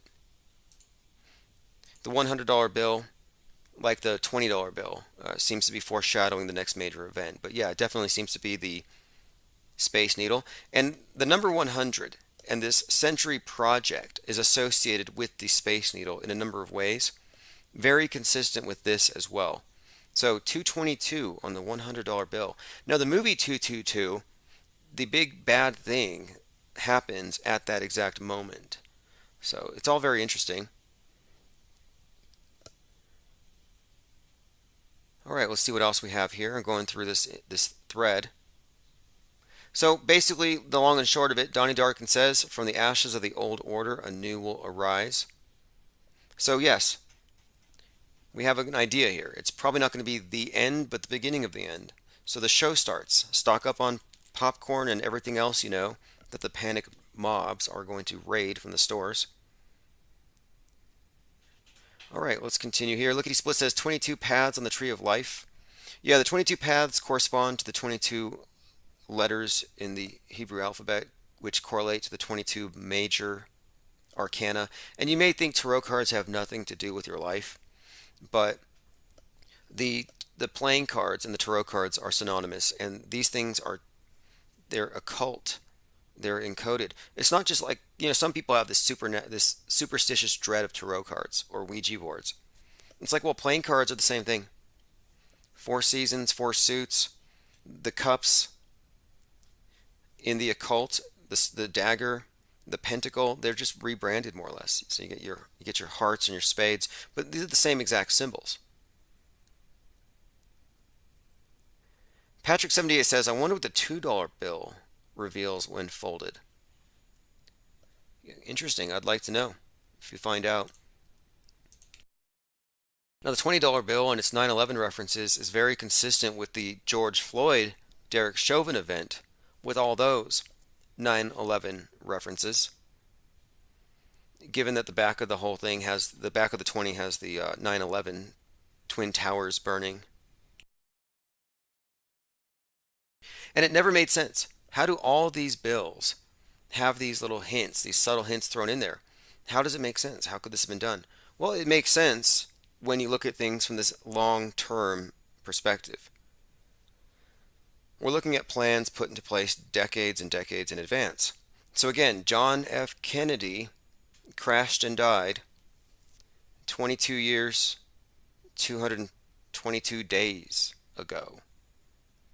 And John F. Kennedy may seem like just some other politician or puppet, but he's actually a very prominent figure in the world today because he is the Jesus of the QAnoners. They believe that the Kennedys are the blood of Christ, that JFK was Jesus, and that the elite killed Jesus. But they didn't crucify him, they shot him in the head. But he survived, and now he's been living undercover this whole time, and his son faked his death, and they've been planning this takeover or this comeback ever since. So if that's true, then JFK may indeed arrive, maybe not on the back of a T-Rex out of a flying saucer, but yeah, he may actually arrive on the world stage tomorrow. Salty said, I had a Ouija board when I was 8. Yeah, supposedly they're gateways to possession, but it could all be, a lot of spiritism. A lot of these people have been exposed as charlatans, but there may be something to it. I happen to think that it doesn't matter what you use when it comes to divination, tarot cards. I think any randomness, anything random can work. If you believe in that kind of stuff. I mean, these are all, a lot of it I think is kind of subjective, but I don't discount it all. Even though you have people on TV like John Edwards who are obviously hoaxing their audiences. I have a list of things with the number 22 that might be worth looking through, but it's it's going to be tomorrow, so we're all just going to watch, and we all have front row seats. Now, it was Aleister Crowley's Book of the Law where he said, "Is God to live in a dog?" We've been finding a lot of references here, with God and dog being synonymous with this occult set of symbols, these occult symbols. And of course, like I said, the dog-headed Egyptian god Anubis is the guide to the underworld. All right, phones are open, 833-311-1984. Lickety Split says, don't even need to fold the money, just look at the pyramids and the phoenix eagle. Yeah, that's a good point. On the back of the bill is an eagle, but it's actually a phoenix. It was a phoenix, but they stylized it, but it's the same thing. You might as well consider it to be an eagle. Some of these things are interchangeable. So I haven't looked into this hoax, but I'm pretty sure it's a hoax. Walking Dead actor Moses Mosley was shot, and it's questionable. Was it a suicide? Was it not? I looked at the name Moses and Mosley, and I think we might be looking at something of a hoax here. It might be worth looking at. Let's see, we have Dana Delaney was prompted by Bob Saget's death to get checked after suffering a fall. So we have a lot of these comedians falling and hitting their heads. And that one, Heather McDonald, think the name Donald, has the same birthday as Donald Trump, and she gets this skull fracture by falling. I know her jokes were bad. She probably didn't deserve the fracture. But I personally don't actually think it was real. I mean, these comedians are taught, they go to school, they learn how to fall safely and comedically. Art of Thinking Out Loud Live, Common Sense Analytics says George Floyd's pornos are trending again after they tried to scrub them.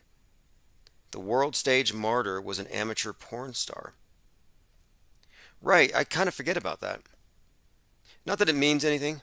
he was an entrepreneur. Maybe he was just doing side gigs. I mean, no judgment, but yeah, it does seem a little strange how they can take anything and turn him into the purist, turn him into this, basically Christified him. And they can take somebody who's good and pure and make them into the devil. It's super subjective, but that's the power of the media. Ottawa protests end. I don't know if they're going to bring the trucks down to DC.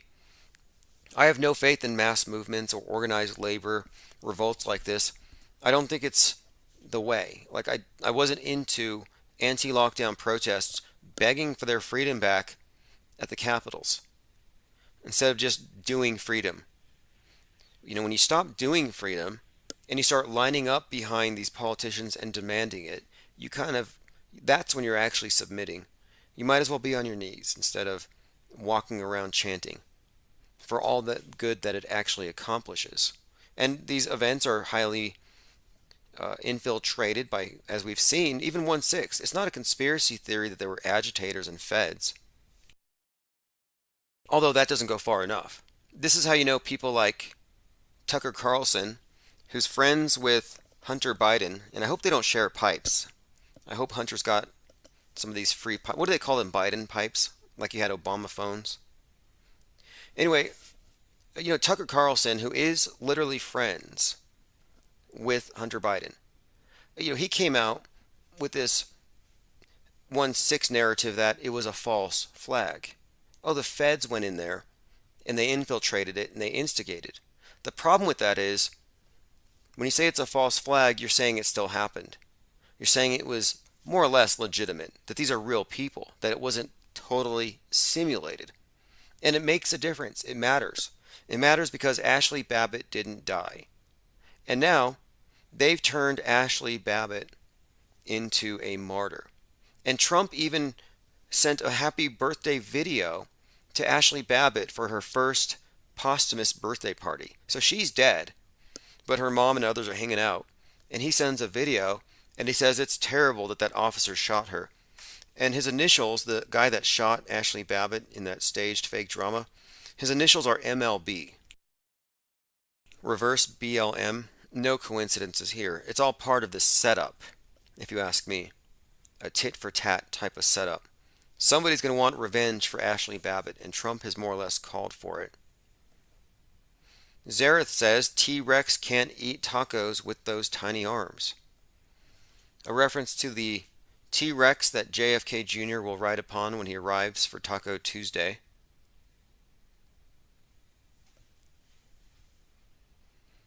Alright, let's continue here. Again, in the chat, I put a link to Donnie Darkin's Twitter feed if you want to go through it yourself. A QAnon founder may have been identified thanks to machine learning. A ton of articles have come out. Every time I do a pretty good job of doxing Q, all these stories come out and they point at the wrong person, like they're trying to drown it out. So this time, I have emailed dozens of people. Anyone who writes any article on the topic that someone has used machine learning to identify Q, I'm contacting everyone and I'm giving them the facts. And there have been so many stories as of late that it wouldn't surprise me if Goldfinch is revealed in the next couple of weeks. That would be nice.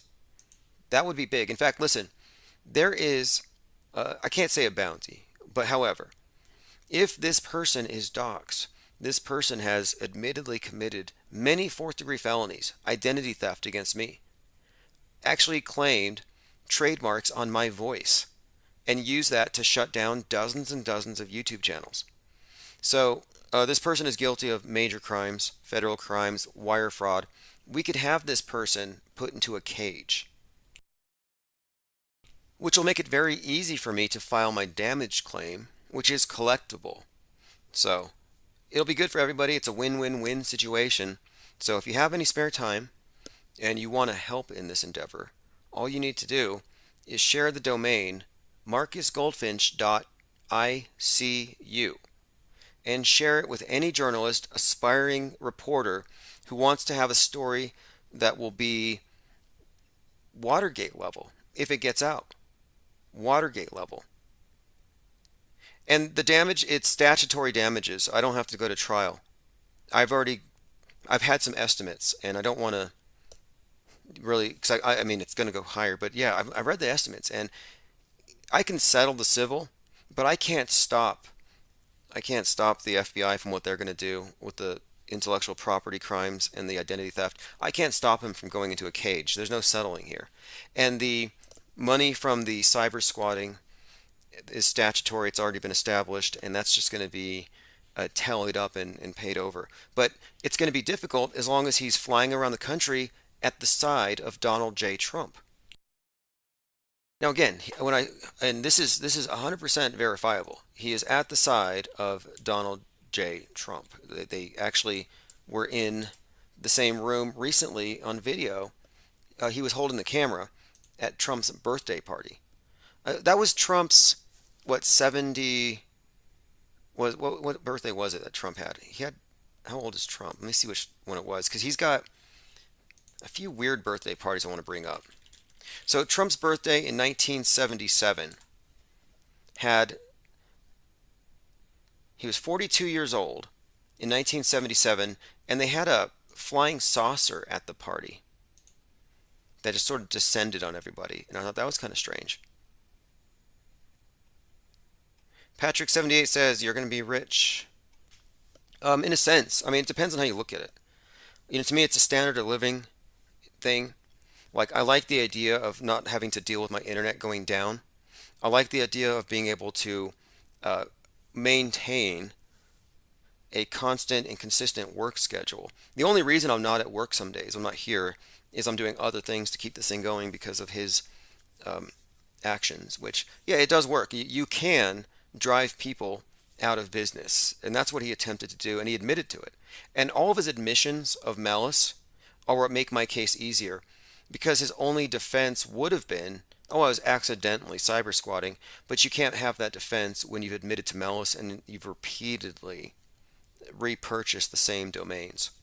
But no, it'll be interesting, and my point is this. If I was a liberal or I was a lefty and I hated Trump, if I was a Trump deranged person, I would be all over this, because nothing could do more damage to a potential 2024 Trump run than the public finding out that the source of Q, the source of the JFK nonsense, is George News, and it's a personal friend of Trump's. And how close are they? Well, Trump handed him an actual key to the White House. And I looked into the keys, and these keys, I think they're $3,000 if you want to buy one. He has lapel pins from Mike Pence, personal letters. I mean, it's all there. He's got 300,000 followers on Telegram, and they all know who he is. They believe he's a high-ranking military civilian, some kind of special agents operative who is the front or rep of JFK Jr. He's the source of it. So if anybody wants to bring down Trump a notch and completely implicate him in the entire QAnon story, it is this that will do it. This Marcus Goldfinch is the key.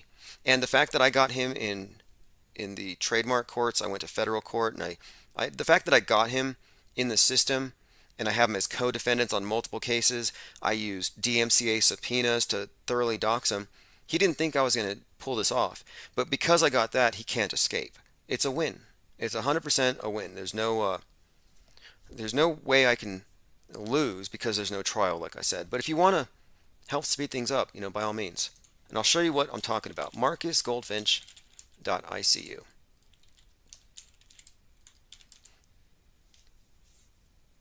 Now you have to understand this was a 3-year plus stalking campaign that only ended when we doxed him. And the story's always developing. I mean, there's always more to add. But I go into how originally he was this channel MGTV, and he was semi-famous for having doxed David Hogg. Well, then he was drafted to go work for George News, and he worked with Donald Trump. He went over to work for the Trumps. But at this time, and this is where it gets interesting, all of the news articles from Vice to New York Times, anybody who covered this story about David Hogg being a crisis actor, they scrubbed the guy's name. They scrubbed his channel name, MGTV, from the articles, and I can prove it. Some of them, they just left the letter M. So somebody went into all these different, he probably did, or somebody has clout to call Vice, to call Forbes and say, take the name MGTV off that article because they didn't want it to be searched, I guess. So Q is 100% a real person, and this person is very close to Donald Trump. Like, as in, they breathe the same air. They eat together. This is a big deal. The person has a huge audience, like I said, and like here's one of his Q drops. See, the media is so dumb, maybe it's deliberate, but they think the Q drops stopped in 2020. No, they continued through George News. And I follow a lot of these people who are high up in this circle of JFK fans block me because they know I'm spying on them and I'm taking all of their Q drops. So here's what George said. Why would we transmit, and he's talking about me here, I think, why would we transmit battle plans to the enemy? Eyes are on all of us since the drops were paused. So again, a battle plan, enemy, this guy could be considered to be an insurrectionist, and I reported him to the FBI as an insurrectionist. He originally appeared on the scene as QAnon, Anonymous Q, FBI Anon, and then of course he's the front behind the resurrected magazine of JFK. Here is a picture of George News, his laptop, there's his phone, and this is the key. Now what's really creepy about this, there is something creepy about it because I'm talking about someone who actually has been stalking me. Yeah, the government paid this guy to stalk me and my family and other things. I mean, this will all come out. This will all definitely come out in the wash here. But yes, he was given a key. Now, his news organization has unprecedented access to military operations and training facilities. I followed him all through 2020, recorded footage from inside military hospital ships, quarantine outposts, then his connection with the other Trumps. He shared a screenshot where you could see he was communicating with Ivanka. Now, I know these are all facts here. He's a regular guest at Mar-a-Lago and at Trump Tower, New York, and I planned to have him served at Mar-a-Lago until I talked to someone from the Federal Trade Commission who said, "Oh, you've got a identity theft case here." So if this is an identity theft case, I don't need to serve him at Mar-a-Lago. I need to get him doxxed publicly and exposed so there's pressure somewhere. And I do have, who knows if he's listening, but it doesn't matter at this point. I'm in communication with some people who may be able to spark this, but I do want to keep the heat on until it goes down because it'd be much easier to collect the debt when he's locked up. Oh, by the way, someone in the chat mentions the Red Power Rangers getting wrecked. One of his gigs, because he's an actor, he was a double for the Red Power Ranger. And what's funny is there were 3 Red Power Rangers that all had these crazy deaths. One of them, I believe he beheaded an old couple, stole their money, and then committed suicide in a boat. The other one beheaded his roommate with a samurai. And the other guy beat his wife nearly to death and committed suicide. And so he's the last Red Ranger. It's like the Red Ranger curse. But he's independently wealthy. We had gone so deep into this. Yes, he was part of a business deal in 2005. He was part owner of EAS Myoplex when it sold to Abbott Labs. And he walked out with a share of $300 million. That's quite a bit of money. And look, he's running George News with the blessing of the Kennedys, with RFK. Like, this is beyond trademark infringement. This is running the business. I mean, this is basically theft, or he's their agent. So yes, he was credited with such films as Fast and Furious, Power Rangers, Xena, the Warrior Princess. I did find that he was the manager for the White House Communications Office Dropbox, and one of the email addresses was anonymouscharity@gmail.com. You can search anonymous.charity. You can find his connections to Robert Watkins. I think that he bought domains from what is it? Let me double check that. Is it Roger or Robert Watkins? These domains, specifically the 4chan, 8chan, and all these different domains were expired, And then Ron Watkins apparently sold 8kun.org to Marcus Goldfinch. And I proved it, and I publicized it, and then he turned the domain off or whatever. He had it. It was like, I guess it was too revealing. A few other things. Goldfinch is known among the MMA fighting circuit. He knows a lot of people in the MMA, and I have a lot to back this up. He's friends with Eddie Bravo and Joe Rogan. And here's where it gets kind of interesting. Flat Earther Eric Dubay, we were just talking about. Eric Dubay knows Q. Think about that. Eric Dubay knows Marcus Goldfinch. They produced this together in 2017. It's called The Awakening. It reminds me of The Great Awakening.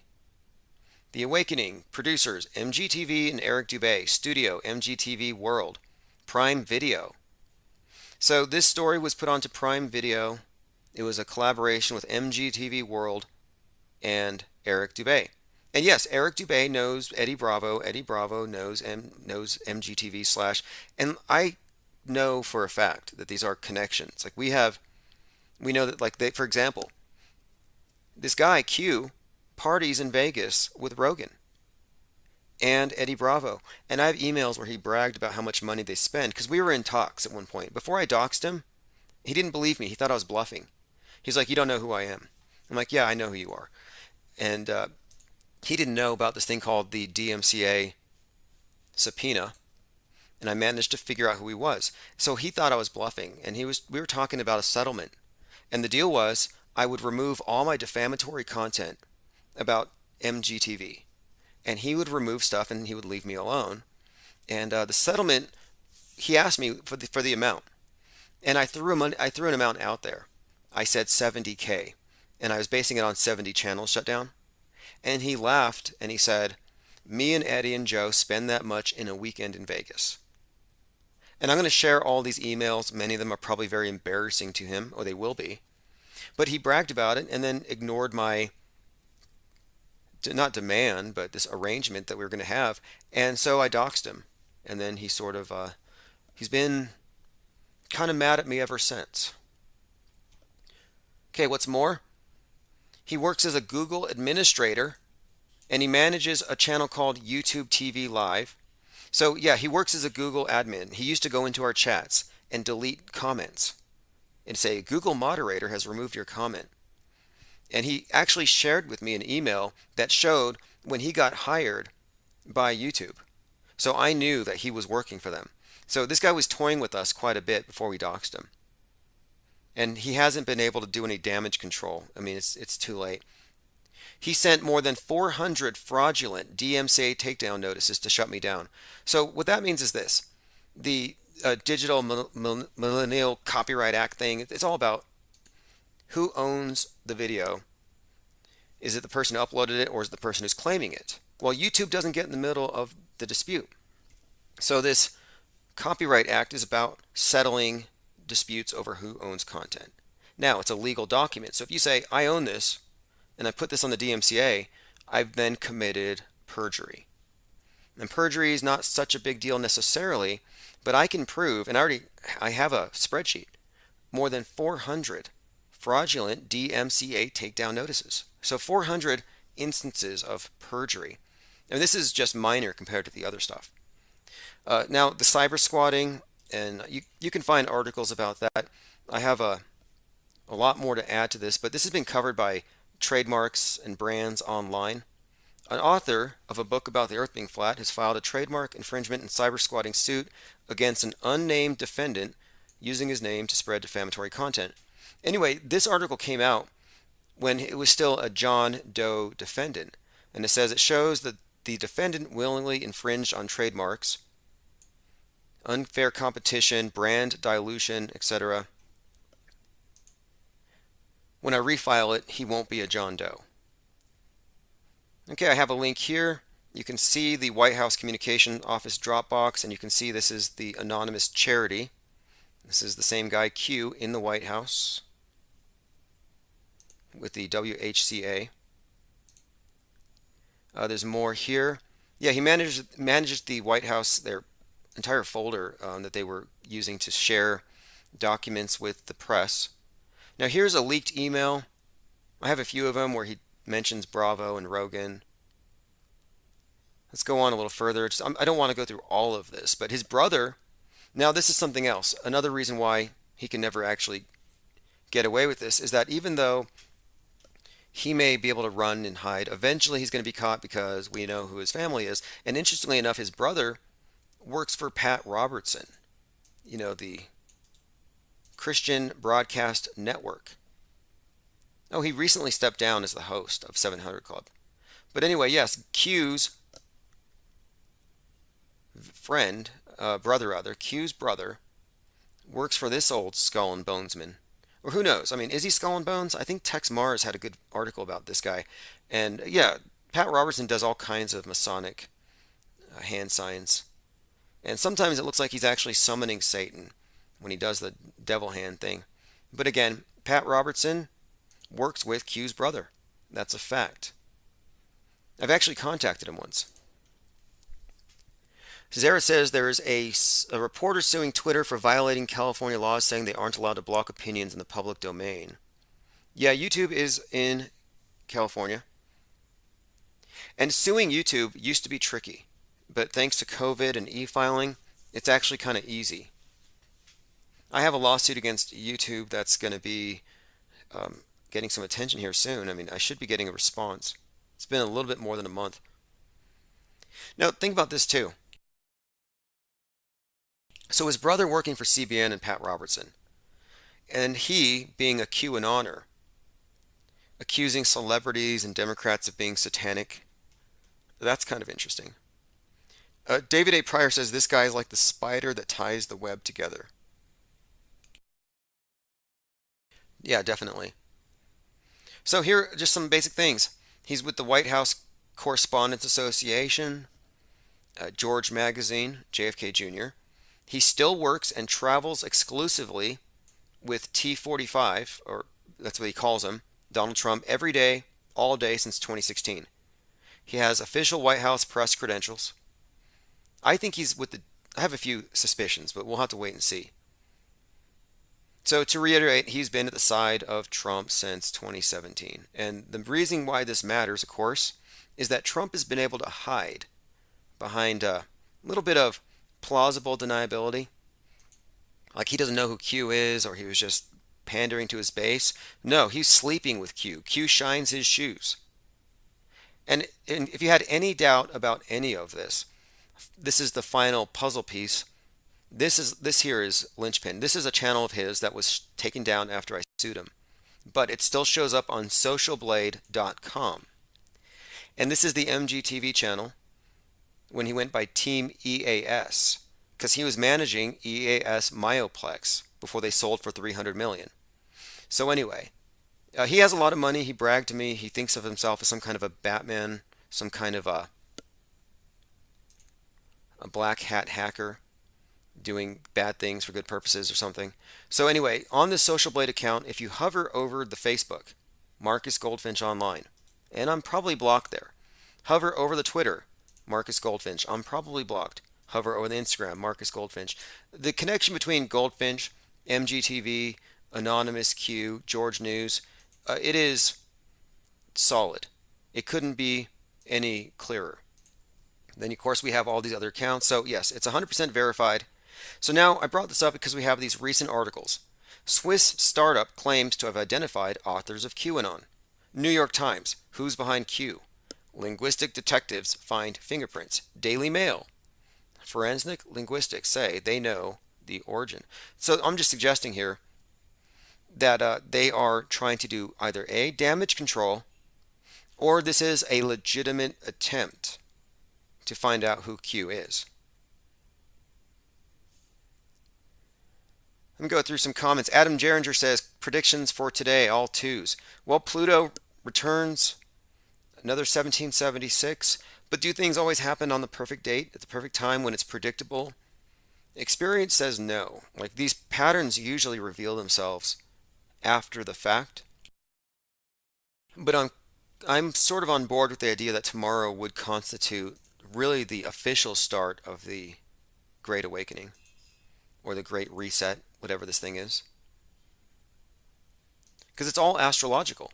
especially when you look at the conjunctions. And again, we're looking at Pluto being conjunct with America at the exact time it was on a very specific and important date. So I mentioned Gabby Petito and our trip to Hades. So this is an article I wrote in September. If you go to timosmond.blog, and I'll put a link here in the chat, you'll be able to see what I'm addressing here. Would-be van lifer Gabby Petito was murdered, and her disappearance was a trending topic by the time her body was discovered. Autopsy was conducted by Dr. Baden, who examined George Floyd's corpse. This happened just in time for the end of Virgo. So here's what I wrote. Here are pictures of Gabby. As you can see, she's been represented as Virgo, even with the one leg cocked. She looks exactly like the constellation. So summer is over. Another elite ritual in plain sight. So what you have is the story of Persephone is Virgo personified. It's the abducted spring maiden taken to the underworld at the autumn equinox. So it's a narrative about the changing of the seasons. On 9/22, the path of the sun's annual journey places it directly over the equator, giving us the equinox. So beginning Libra, symbolized by the scales, when the year slips into the dark half. So this is a story about her going into, you could say, a Virgo or virgin sacrifice. Infinite Plane Radio. What is up, my guy? What is up? This is Adam. Hey, what's up, Adam? Oh yeah, you were asking about predictions for tomorrow, and well, tomorrow is Hades returns. So what does that suggest for you? I mean, Hades is the guy who created the Kraken. Okay, yeah, so he created the Kraken. I mean, like, bro, as far as, like, looking back into it and everything, oh, you got me, by the way. But, yeah, as far as, like, looking back into it, like, Hades is just Hades to me. Like, I was kind of, like, looking more for, like, can we, like, I don't know, just maybe as a society, as an infinite plane society or something like that, I don't know, come up with, like, predictions that, like, we're actually nailing on top of the head. You know what I'm saying? Like, we got some main shit right now that's, like hitting fucking good. You know what I'm saying? Like, The Weeknd is Justin Bieber. Like, I totally, like, actually think The Weeknd is Justin Bieber. Like, by the way, like, this conversation is amazing. But other than that, like, man, like, tomorrow is just all twos. So it's like, right, it's all twos, and it's the second decade of the second millennium. It's perfectly aligned. So to me, it seems to me that one of the common facets of the ritual magic is the coordination and the synchronizing with the celestial arrangements. So it's way too precise. There's no way it's a nothing burger. My guess, though, or not guess, but my read of this whole thing has been that we are being set up for some major JFK level assassination to trigger political turmoil. And tomorrow could be the day, or shortly thereafter. But ever since that Amir lock on 2-2, there's been nothing but twos and references to mirrors. So, and his name being a mirror. But again, yeah, I'm thinking more on the lines of some type of assassination. I mean, bro, if they pull it off, then I would say, you know what? Look at the work that's come so far, that's put into this for us to be able to predict this. You know what I'm saying? Like, I'm just saying, like, with our guesses, can we actually, like, predict the future? Like, okay, 222, you know what I'm saying? the $100 bill. Maybe tomorrow's the day they EMP the Space Needle. But look, the week of the Challenger explosion, I suggested that they were going to take out Kaepernick, and you know what happened? One of his co-stars from the same film he was in, Colin in Black and White, died, and her name, CK, initials that is, like his, CK, her name was Chesley Christ. And she landed on 42nd Street after jumping from the Orion building. I mean, this whole thing was super encoded, and I'm like, well, what is going on here? You know, we are pretty accurate year after year with some of these repeated annual ceremonies and things that they tend to do. Super Bowls are usually easy to, you know, predict stuff on. But yeah, for tomorrow, my best guess, I'm thinking EMP or Major League assassination. I would have to agree with that, because it can come out in any number of sort of ways. I mean, because we're gonna analyze it and decode it either way. whatever happens, you know what I'm saying? Like, I guess the people here, or you know what I'm saying? Like, we're everybody's got their eyes on it. Like, if this whatever it is comes out, because we're going to be looking at it from all the different aspects that we ourselves personally look at it, but then also, like, you know, what can we share with people and, you know, put it out there. And I think that comes in with the decoding and everything. And you know what, we're actually really never wrong, because there's always some shit that, like, has to deal with, like, Egypt, or like some, like, fucking religious order. It has something to do with masonry, has something to do, you know. Well, one thing we do because of the is we are always questioning first, whereas most people are going to react emotionally to whatever it is. The scarier it is, the worse it is, the harder they're going to believe it. And then here we are being extremely skeptical, like film critics, like we're judging the hell out of the news every day. And I think that's the rational way to proceed here. We're dealing with a pathologically lying mass media apparatus. Yes, absolutely. You're right, Tim. I got to say another thing too. Shout out to you for posting the stuff about Mad Mike recently on Facebook. Love that shit. Like, yeah, man, that literally happened like what, like a year or like a year and a half or something ago. Oh yeah, 2 years ago on 222, Mike did crash. That was his Dude, launch, and that's why the book Off the Edge is being released tomorrow. God, She released the book tomorrow, or she's releasing it tomorrow to coincide with Mad Mike's last rocket jump. what the fuck? Like, Yeah, I don't know what to make. goddamn, Look, like, there's a point where I see patterns. We talk about these things. Then I have my own synchronicities. And then I see these other things that are just unexplainable. And it leaves me just like, I mean, what do you say? You're like, well, that's a strange. And I was having premonitions before, very specific ones. And so I don't know. I mean, that movie 222 I was watching is all about some guy having premonitions. And he starts predicting things to with such specificity that his girlfriend accuses him of being crazy, and then he turns out to be right, and she realizes it too late, which is the usual story. Like, people will believe us when everything's already falling apart. I mean, yeah, bro, I hear you in all aspects of that. I guess I'm just saying, like, you know, shout out to Mad Mike, but also you can use me as a guinea pig for anything you know, new that's coming out, because I'm actually like behind on like everything. Like, I feel like every time like I come in like on a 24-hour stream, I know we've been censored out the crap, you know. I'm sorry, I've been drinking too. We've been censored out the ass about the crap. Yeah, I know what you But mean. yeah, But yeah, you can catch up. We'll catch up. I'm glad you're calling in. And yeah, the Mad Mike, was misrepresented in this book because she's like, oh, Flat Earth killed him. It's like, no, he was a daredevil for 30 plus years, lived a certain lifestyle, uncompromising, achieved what he wanted record wise, accomplished what he said he would do, built the rocket, sent himself up vertically, something that astronauts don't do in real life. And he had that Amazon flick, and of course later that second thing was during a filming of a movie or a TV show. But yeah, there was no stopping him. Obviously, if that hadn't happened, he already had the craft built to go to space. But yeah, he was the realest person out there, in the topic, and so it's kind of yes, actually, definitely he was. Actually, Flat Earth was taken over by Mad Mike. I don't know if anybody else was there at the time, but like literally what we were doing, you know, what you yourself, the work that you put in, getting to know Mike, we were in there because of you. So we knew Mike, and then, sorry, I had to burp. Other than that, we got in on top of that, man, and then, you know, boom, he saw our freaking. He saw the fucking billboard, and then he contacted us. You know what I'm saying? Like, literally, like, what you put in, you get back type deal, I guess, like with karma. But as far as the universe, but anyways, the universe gave us Mad Mike.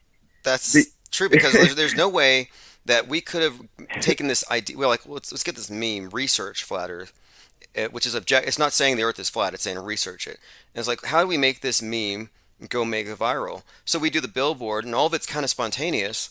And then he sees the billboard, and then the story just goes kind of exponential. But you couldn't have done that by design. You had to have the momentum of a lot of people. You know, a lot of it's just kind of spontaneous, but it requires group focus and a will to have something happen. So we manifested this thing to the point where the media wasn't even ready to confront it, and I still don't think they are. The lady who wrote the book, she thinks that there's 8 feet of curve in 2 miles. Oh, if you're talking about that lady that you've been talking about, I get you on that. But like, if she did, she also talk in the what that thing you shared on Facebook about Mad Mike, like the whole article thing. Like when they talked about him, it seemed like it was just like, yeah, that's the reason why we told you not to, you dumb fucking dumbass. Exactly. You know, or like they misrepresented it, and I think that's lazy bro, research. Lazy research, bro, like these people have no fucking idea. This guy literally like made this shit by himself. Like fucking did the trajectory and everything.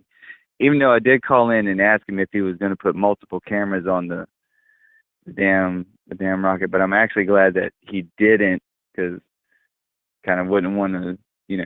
And other than that, all I'm saying is the article. Daredevilry is like the articles. It's a whole different category. And before you judge it, you have to say, well, what about extreme athletes? What about people using drugs to optimize their bodies? What about mountain climbers? And just today, a skydiver died because his parachute failed. People take risks and they die all the time. And that's not right, really... but there's nobody there like saying like, yeah, you stupid skydiver, you fucking blah blah. Exactly. There's nobody there saying you fucking dumbass because you're a skydiver. It's like, bro, y'all have no idea like what the. Do y'all even know what we were trying to prove? Like, if this man actually did this, like, shut the fuck up. Like, you know? Oh yeah. You have to know though that, and this taught me a lot though. What I learned this whole thing was that there's that expression, the lie will go halfway around the world before the truth has its pants on. It's true. It really is. I can see why the media lies so much, because lies that are easy to absorb, once they take root, or misrepresentations, they're really hard to deal with. But the good side, or the silver lining, is if you're wildly misrepresented, then there's always a story, because you're always trying to correct yourself. They don't have the final word. But yeah, with him, it was a deliberate misrepresentation from day one. And they're very selective in how they take out their quotes. When you talk to the news media, you're talking to, you have to understand they have a forked tongue, and everything you say will be used against you. And no matter how hard you try, they will turn it against you. And they turned the world's greatest daredevil, or they try to turn him into some reckless person following an internet trend, which couldn't be further from the truth. Dude, bro, exactly. That's how they paint it. Like, I don't know what it is. Every time like everything enters the news media, and of course we all know this because they do this type shit. You know, they are, and that's probably one of the reasons why we exist.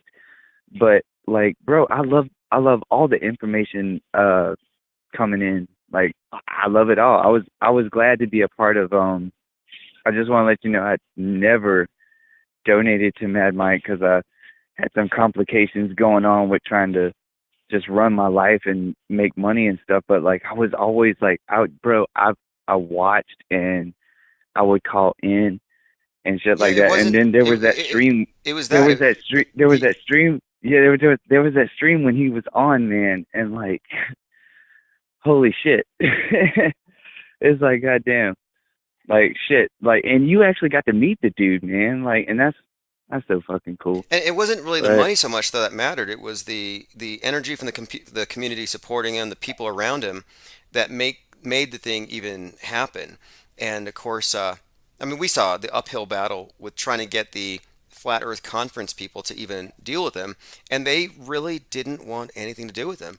And that's because he was challenging their model, which was strictly biblical. Dude, right? And, hey, that exposed. Hey, without the support, like that's what I was going through too. Not only were you projecting it, but like everybody that thought the same thing. It's like, bro, why is not everybody getting behind Mad Mike right now? It's just like all the corners on the internet. It's like, why are we not grouping together? Like, what the fuck is wrong with it? Is this the reason why we're fucking flat earthers or conspiracy theorists or whatever the fuck that they call us?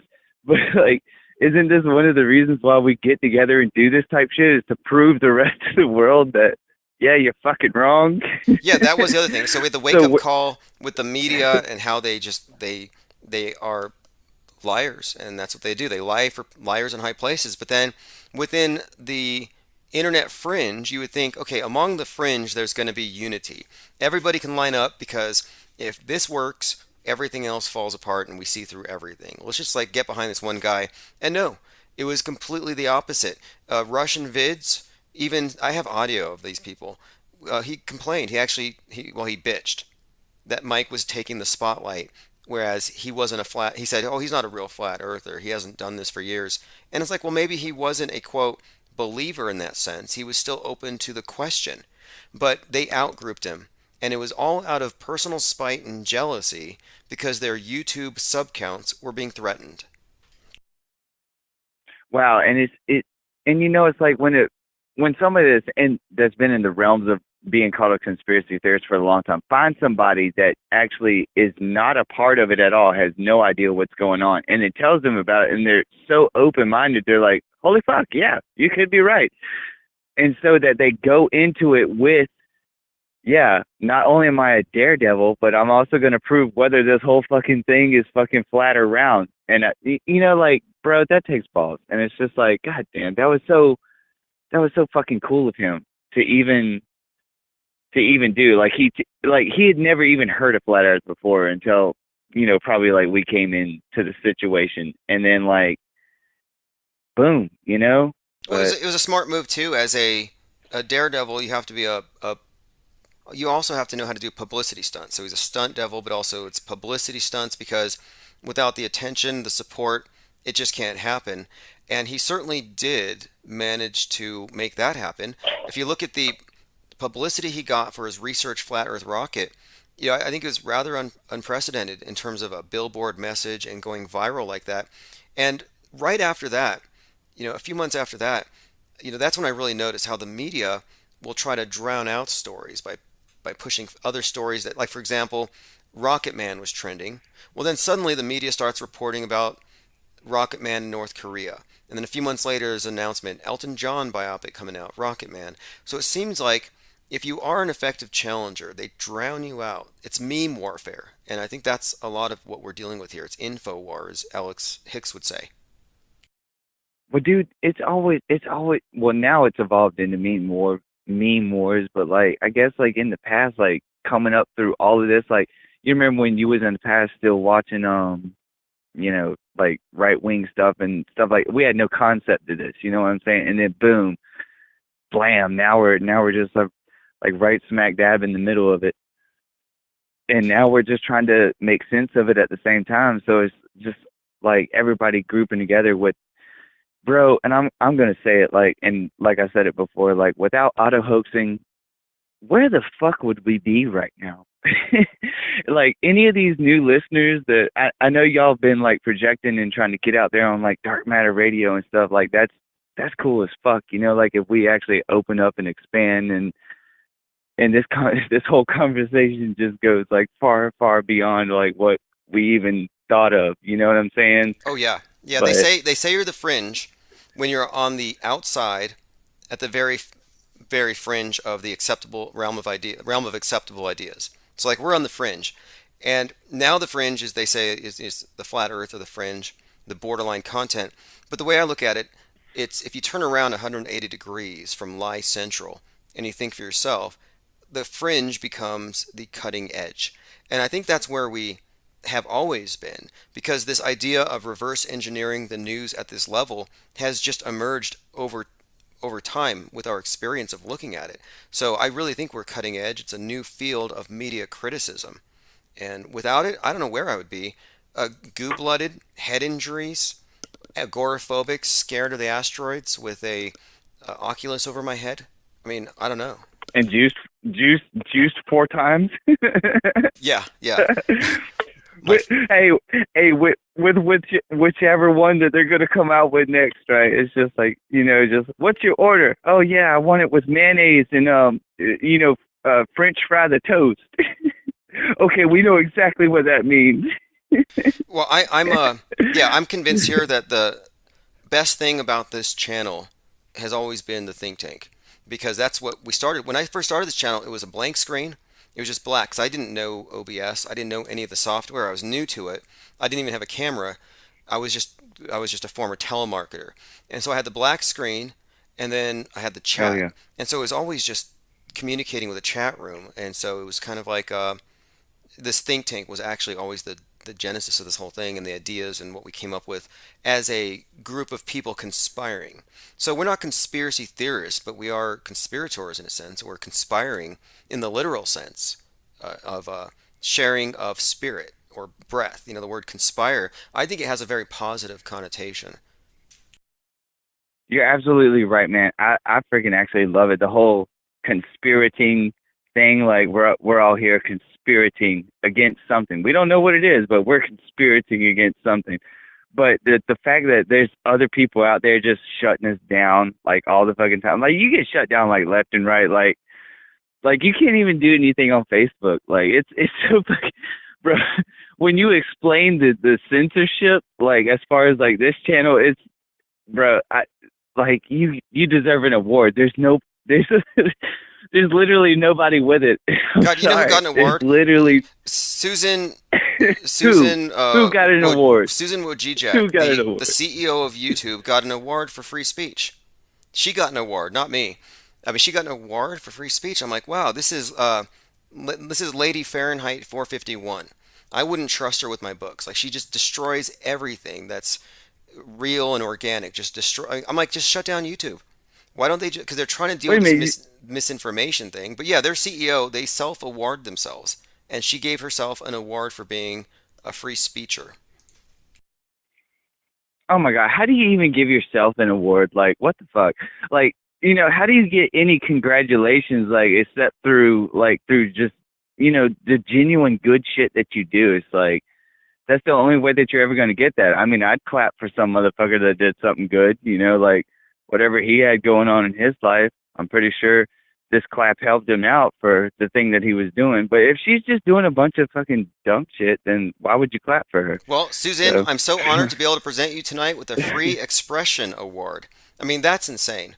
Also, I want to point this out here. Zareth, the alchemist, says, can I get some love for being the first person to call the think tank? That's true. Back when the think tank started, Zareth the alchemist had called in, and on many of those early nights, back when we were hanging out, painting penguins to raise money to put Research Flat Earth on the side of the rocket. Right? It's like, if you weren't even there for that, I'm just going to say, I'm sorry I wasn't able to donate money that whole time. I was a poor ass motherfucker. But, bro, I was here, like, through that whole thing. Like, bro, you was sketching it up as far as them fucking penguins. And, bro, you put it out there as far as painting them motherfuckers, too. Like, god damn. Again, it's not about the money, though. Whoa. Every comment is money. The participation is what actually matters. That's the real currency in the info war. I'm just saying, that's a talent. Well, that's a talent for putting it out there like that. Like, bro, that's like, yo, man, goddamn. Like, you're only one person. How much can you do? But like, you did it. As far as penguins, bro, you painted some penguins. Okay, I recall that night, and yeah, we were just dead set on making our quota of getting the thing funded because we realized that the other Flat Earth people weren't into it. Jaron wouldn't help. Bob didn't want anything to do with it. Dearth, or Fed, Flat Earth Dave, he said, do not support this rocket thing. So they were 100% against it. So suddenly I was like, wait, I don't know if we're going to raise enough money. So then I started this, let's just paint a bunch of penguins, and anybody who super chats $20, we'll send them a penguin.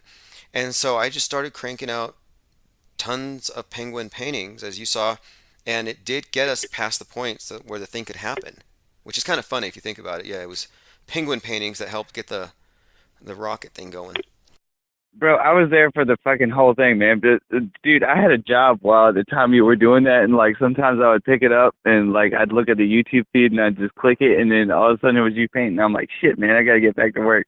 But you know what? Hit that like button, blam. But I mean, it happens, man. But fuck, it has been so crazy this whole fucking time as far as like the world and what we're doing right now. Like, I'm even here right now talking to you. Like, this is fucking crazy still.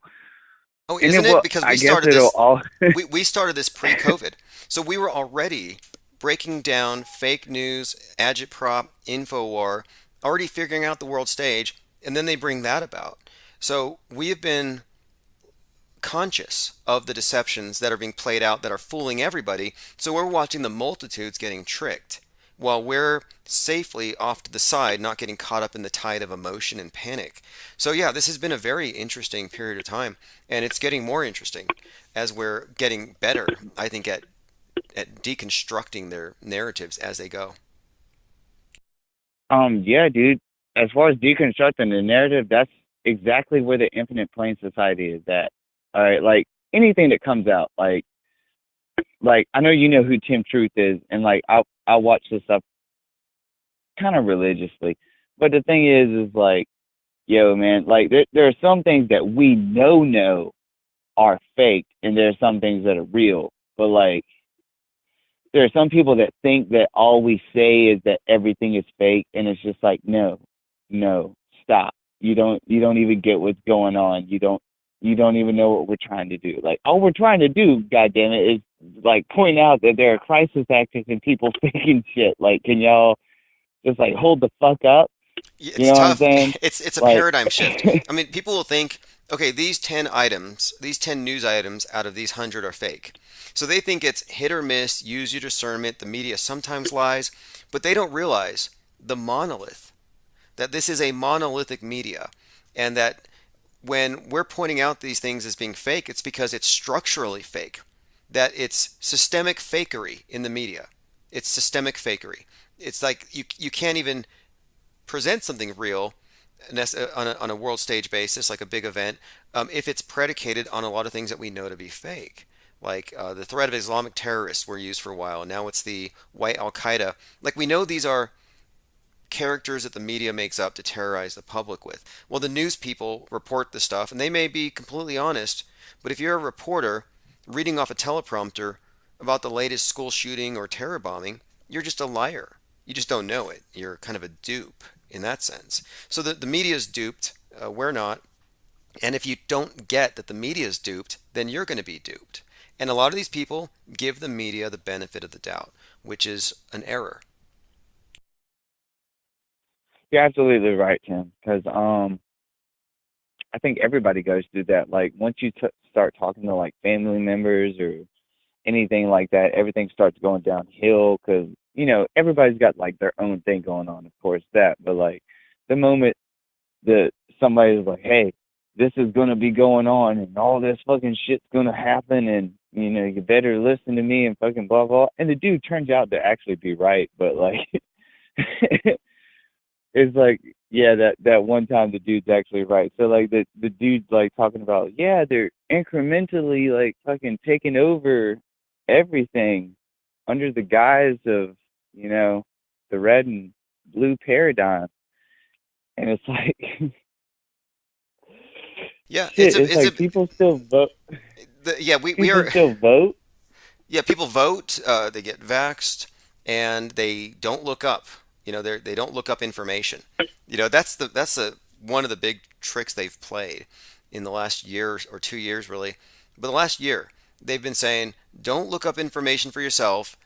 Don't do your own research. So don't do your own research was like put out by the New York Times. They say you'll lead yourself into misinformation. Just trust the experts. So now they're saying, don't be a scientist. Don't have a methodology. Just listen to the appointed scientists. Don't look up facts. And then we have this movie come out and it's called Don't Look Up. And it's like, this is clearly some kind of suggestion there. Yeah, don't look up. Listen to the scientists. Because in the movie, the people didn't listen to the scientists. They were listening to the whole thing is basically saying, it's like a cautionary tale. They love that shit, though. They love that shit of oh, you didn't listen to the scientists that we appointed? Yeah, look at all the destruction that happened because you didn't, blah, blah, blah. Because you didn't listen to us, blah, blah, blah. But only if you had known that we faked the whole thing and started this whole shit anyways, and if you had known that we started this whole shit, maybe you wouldn't be with it right now. Well, so to get back to where we were when you first called in about 7, so tomorrow, 22222 is the return of Pluto It's heavily encoded. This number has been heavily encoded into a lot of things that have happened in the last year. I can point to a lot of things. In fact, the mission of this Branson to space, Richard Branson went to space on July 11th of last year. It was called Unity 22. All kinds of 22 stuff have come out in the last year. So anyway, as far as tomorrow, so do you have any expectations? Do you agree with me that it's probably just a turning point? You think there may be an event? No, no, Tim, it definitely will be a fucking it will be a turning point because it's all twos. All right, I gotta say it. It's gonna be a 20, bro. They're gonna two us on top of freaking everything. All right, like pretty much. I'm thinking like think of like every major thing that could be faked, just faked at one time, but because like it has like zero casualties or freaking whatever. But freaking they're gonna do something freaking crazy tomorrow, which is today. I'm standing outside in today. Yeah, Now you're in Seattle, it's 222 today. right? Are you still in Seattle? Are you out? Are you anywhere? Nope. Okay, No, 'cause- actually in South Carolina right now, looking at the moon. It's up there, covered couple clouds. But other than that, yep, South Carolina, just walking around. But as far as 222, I think something definitely fucked up is going to happen today. You know, they might take Ukraine or whatever, or, you know, just all the bad thoughts that we have. Like, I had somebody tell me today, like, hey, if you think bad thoughts, then bad things are going to happen. And it's just like, bro, don't blame all the fucking bad shit in the world on me that's going to fucking happen. Yeah, you know? Adam ruined the whole world. You made the space station fall on Seattle, and now World War IV is starting because you put it out there. Hey, right? It sounds like you could put it in a book and, you know, give me a side chick character named Eve or something like, and make something out of it. Maybe some might believe it. I don't know. Right. It might stick. I have no idea. Well, hey, this has been a great catching up. I think tomorrow, definitely tune in.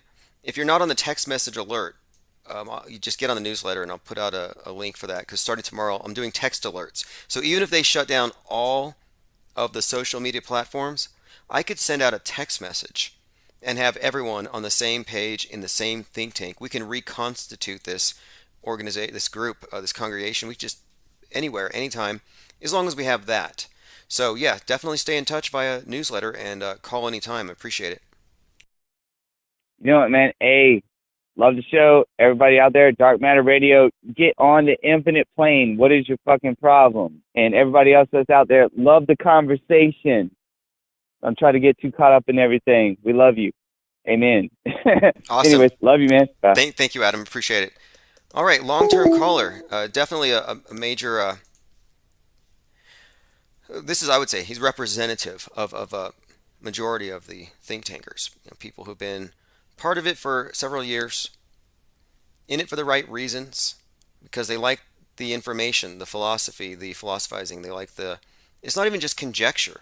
It really is a deeper level of analysis. We're not sitting here confused. Oh, we don't have enough facts. We don't know what's going on. Is it real? Is it not real? We're not like that at all.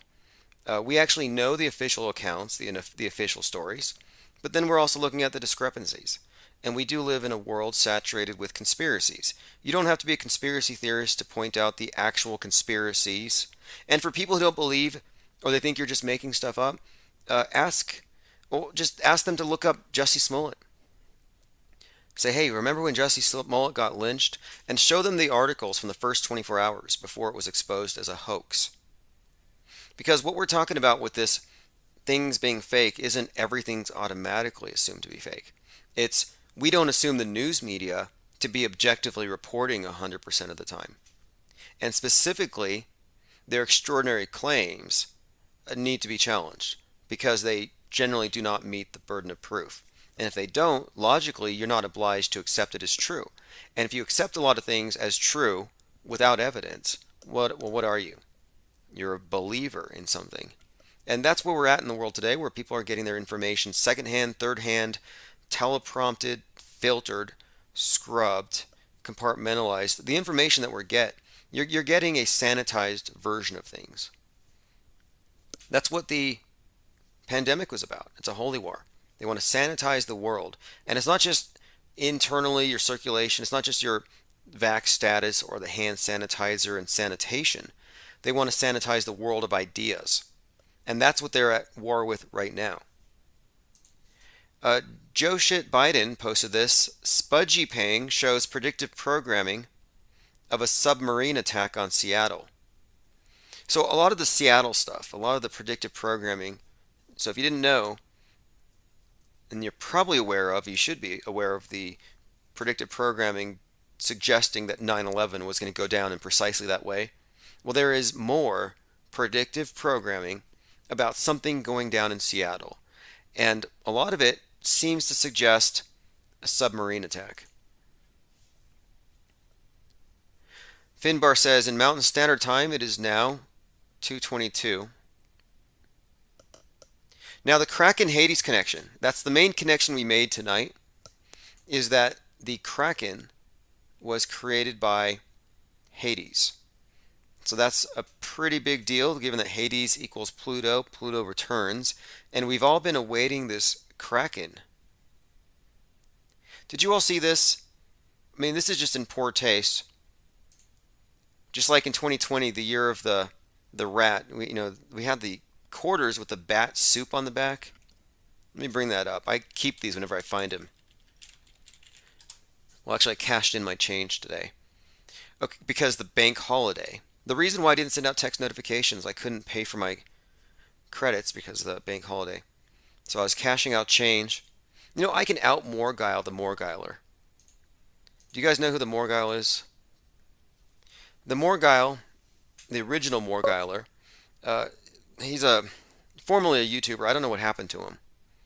But basically, the idea was he was associated with being an inveterate couch surfer who would, I don't know if this is true or not, but supposedly he would clean out the couches of change. So we use the term morgiling to describe cleaning the change out from between the couch cushions.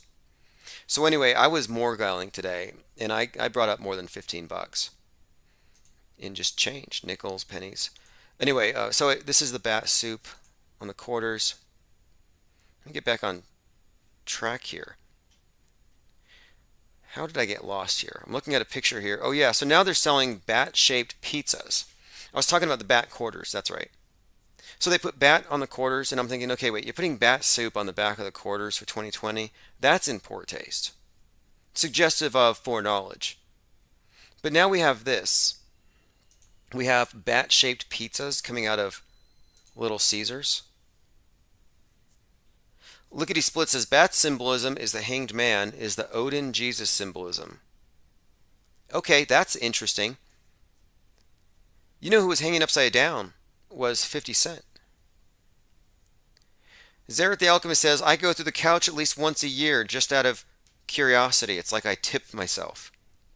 Right. Right. But now I'm looking at this and I'm thinking, wait, a bat-shaped pizza. And we have COVID coming out, and the pepperonis look like COVIDs. And now AIDS is the thing, the AIDS variant. They should make an AIDS pizza. You just shape it like a monkey? Is that where it came from? Yeah, 50 Cent was doing the hanged man at the halftime show. I had a caller the other day, Slave Rescue Hound, suggesting that 50 Cent is not a real person, but is a role that is actually, it's Mike Tyson in a mask. And he does look masky. And it's not outside 100%, unless you look at the pictures of the two of them hanging out together, but that's not always evidence. I mean, it is really trippy what you'll find. Like, for example, Justin Bieber and The Weeknd, like the caller just mentioned. You would think, oh no, that debunks itself. These guys have obviously spent time together. I mean, sure, they say they share girlfriends and wardrobe. But if you look, when you search for Justin Bieber and The Weeknd, you do find a picture of them, the very first thing that shows up. So the very first photo is The Weeknd hanging out with Justin Bieber. So you would say, oh, this debunks it, right? No. It turns out it's a fake photo, but they don't tell you that. The photo's popular. It's one of the top search results for that. But if you dig into this photo, you find that it was photoshopped. That some guy, some fan put it together, just some sort of fanfic, just kind of like, oh, this would be cool. And then you're like, well, now it's going to be harder to see the truth here. But that's how they roll. What also gives it away, if you compare Bella Hadid, that would be the girlfriend or former girlfriend of The Weeknd, to Hailey Bieber, the wife of Justin Bieber, yeah, it's the same chick, just wears hair dye and skin toner and contacts. But yes, overlapping everything. There's a lot of interesting coding here too. Justin Bieber, JB, the black and the white pillars, The Weeknd. You could say that means or symbolizes Saturday, Sunday, Saturn, Sun. Again, the black and white poles. The closest luminary, the sun, the furthest, the Saturn, bringer of darkness, the white and the black. JB, Boaz and Jacob, the B and the J on the pillars. It's the duality. And then you have the name Abel, like Cain and Abel. And Abel last year at the Super Bowl came out with the head wound, of all things.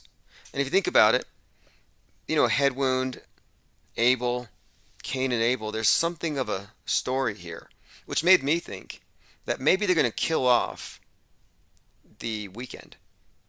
So Cain will slay Abel. Maybe there's some kind of a story there. And there's actually quite a lot in The Weeknd's videos that reference Stanley Kubrick, Eyes Wide Shut.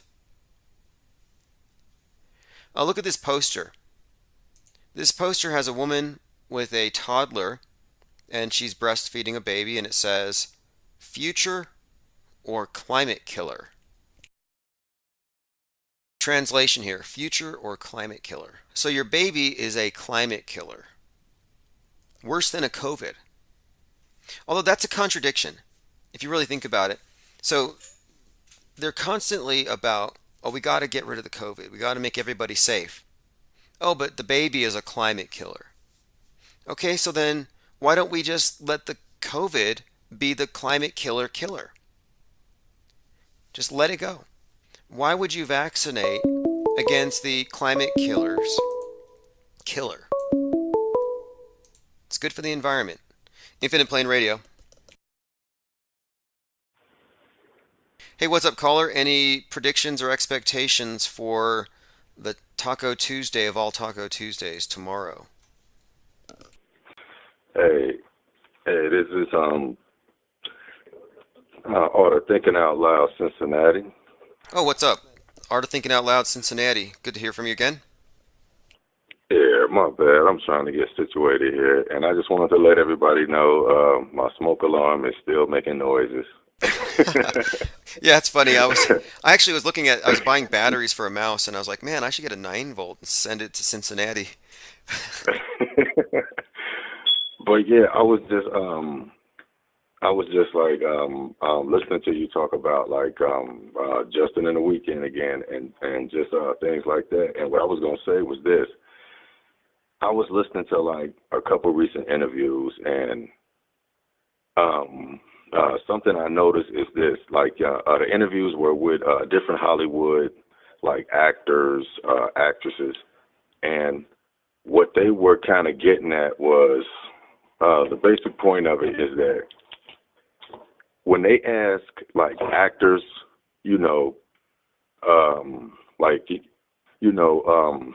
what have you been up to? Like when you see certain actors that you haven't seen in a while, I've come to this conclusion: these actors are getting work by playing multiple characters. And I think I've really nailed this down because tonight I was watching something, and there was a character, a guy on there that was married to a girl. The show, these were like supposed to be regular people, but they were going in for like a surgical procedure or whatever. But the guy that was playing, who I'll say was playing this girl's husband, because it was supposed to be a real couple, he sounded exactly like Tyler Perry, and he had the build of Tyler Perry, the same facial shape, And I remember when I was talking to you, like, I think it was like a while back, when I told you that there was a picture of Tyler Perry, and he's standing with, it's one of those judges, with the judge who used to be on divorce court. Now, she's a woman she's a real small woman. And now we've seen Tyler Perry in different situations. We know what this man looks like. But the person that's standing next to this woman, his body shape is different, and the head is like, it's slightly bigger. It's noticeably bigger. And I've seen that in a lot of recent celebrities, like, you know, just watching television, just not even anything like in particular. You'll notice that it's like, okay, with the photos of like Tyler Perry, if you go through multiple photos of him in different situations with different people, not just photos of him by himself, but like photos of him standing with other celebrities, you'll notice his head size changes and the body shape changes. And this is why I think that a lot of these actors are playing multiple characters, sometimes of just regular people on television. It's almost like practice on society. Well, we're talking about spycraft, and so when you take the big movie screen out of the picture and their fame, you're dealing with people, influence agents, and so just because they're not on the movie screen, we shouldn't rule out the idea that it's not just another character, and that the person you know as Tom Cruise is actually some guy playing Tom Cruise who's a famous actor, but it's that deep. And the fact that he's tied in with this these other psyops and some of these other actors just suggests that, yeah, you're looking at more than just an entertainer with the functions they play. And it wouldn't surprise me. The technology's there. The actor you mentioned, Tyler Perry, he's deep in the deep fake industry, portraying multiple roles.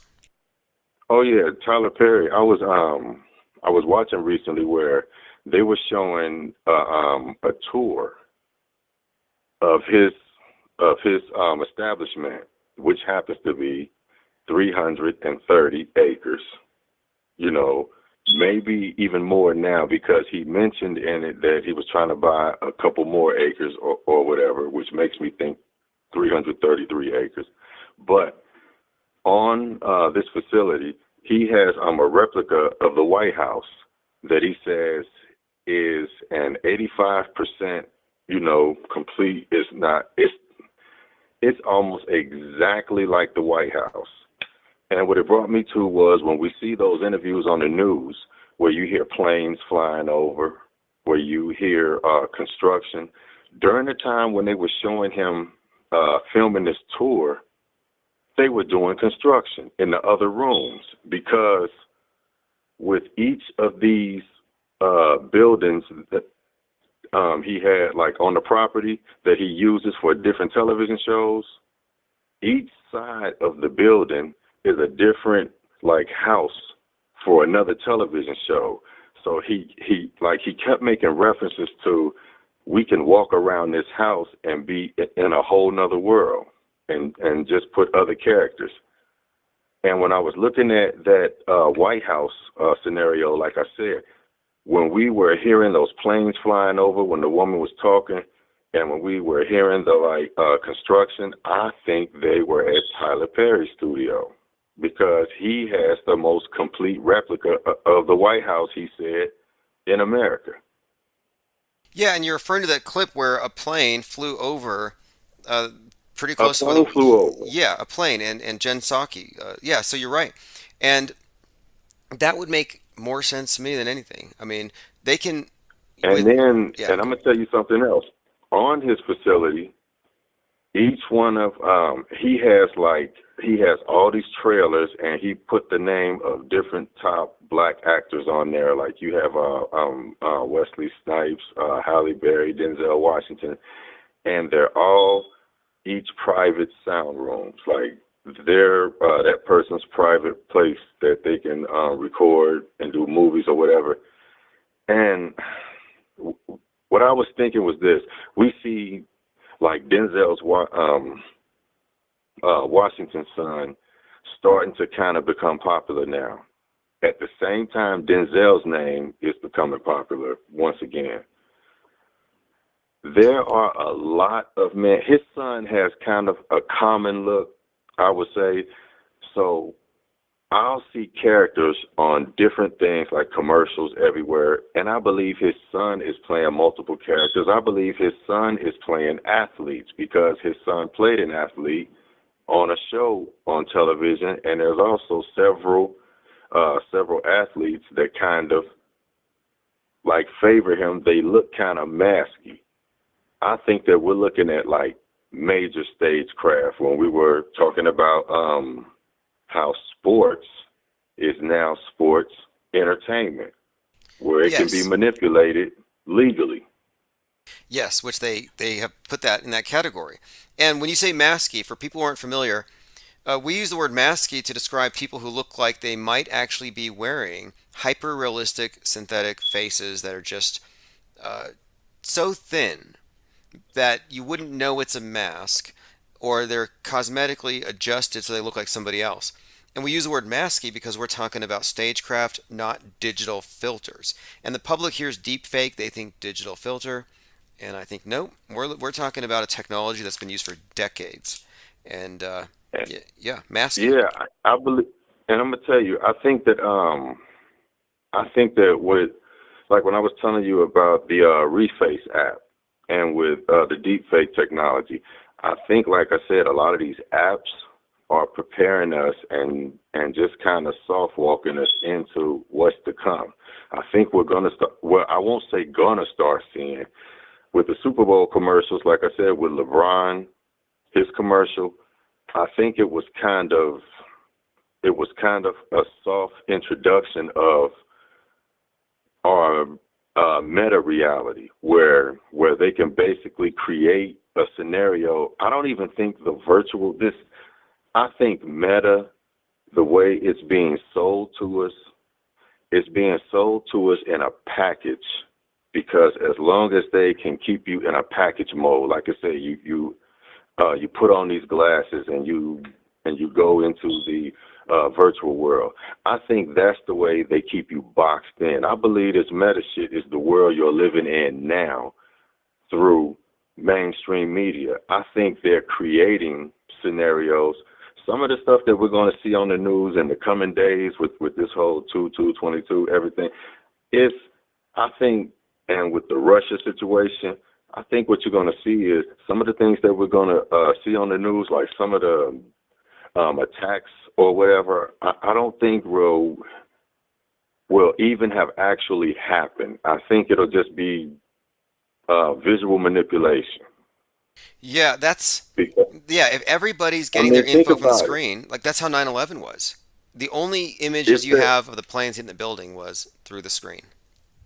And that's the whole thing. Like I said, we have no way to basically test it. We have no way to basically, you can only go by what you're told, and they know that most of the public is pretty much, like I said, they're numb. Everybody is pretty much consensus-based followers. Like if it says it in the mainstream media, the religion of mainstream media, everybody follows it to at least some degree. And something else I found out recently too was, do you know that most television reporters are actors, not just because we say they're actors. If you look on most of their resumes, there's acting. And when I looked up what it takes to be like a media personality and everything, part of that whole training is you have to basically you're better fitted for it if you have some type of acting, some type of training. Like if you've done classical theater, if you've done something like that, you'll be probably picked more ahead of like somebody else with the same qualifications too, but if you have acting credentials. Right. I think you're right about that 100%, because I'm telling you, if you look up your local Your local newscasters, like just the people in the town that you're in, and then look up ones in other cities. A lot of them has acting. I'll tell you this. I'll put it to you like this: at least 60 plus or better have acting on their credentials. I agree with that. And I think there's a lot of crossover between the skill set that it requires to be a good actor and that which is required to be a good spy, an embedded agent. I think spycraft and stagecraft are essentially one and the same, but spycraft is done on the world stage as opposed to the theater stage. And I've looked at a few different reporters who are, looking at, like, for one I was looking at in particular, just looking at her resume, I'm like, wow, you were at the Thousand Oaks PSYOP, you're at the Vegas PSYOP, you're at this PSYOP, so you're probably lying here. So you can just see that and why do you win it's the same Emmys? ones. And why do they win Emmys? Right, exactly. Why do they win Emmys? That's a great question there. Yeah, why do they win Emmys? It's like, okay, you win an Emmy.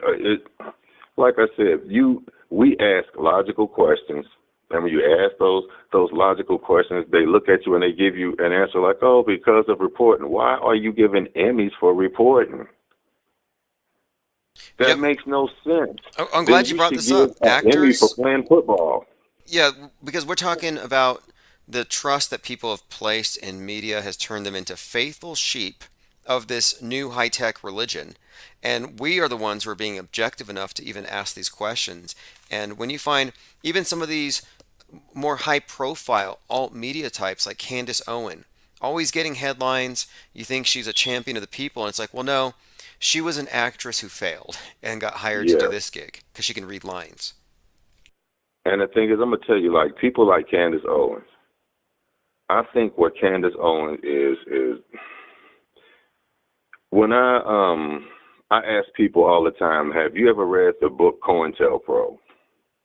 If you've read the book COINTELPRO, then you, especially for the black community, quote unquote, when we see these people step onto the world stage and they seem to be either agitators or they're just too pro-black, always pushing this, pushing that, and then they kind of jump onto other agendas, political agendas. Those people are agents. Those people are, it's obvious. And it's like, I don't think that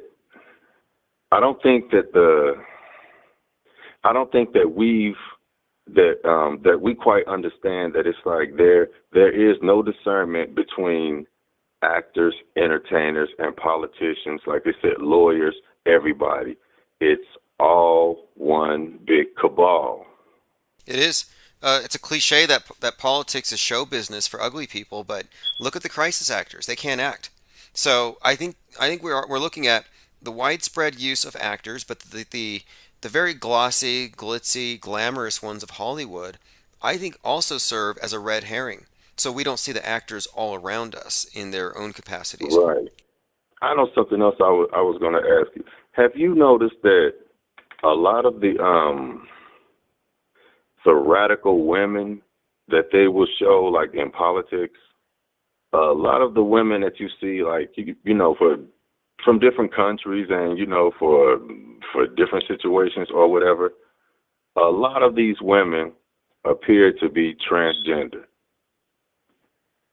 Let me think about that. Some of these women, and that's not a shot at anybody or anything. It's just that when you look at certain people that are you could tell these people are characters because they look masky and they look like men you've seen before.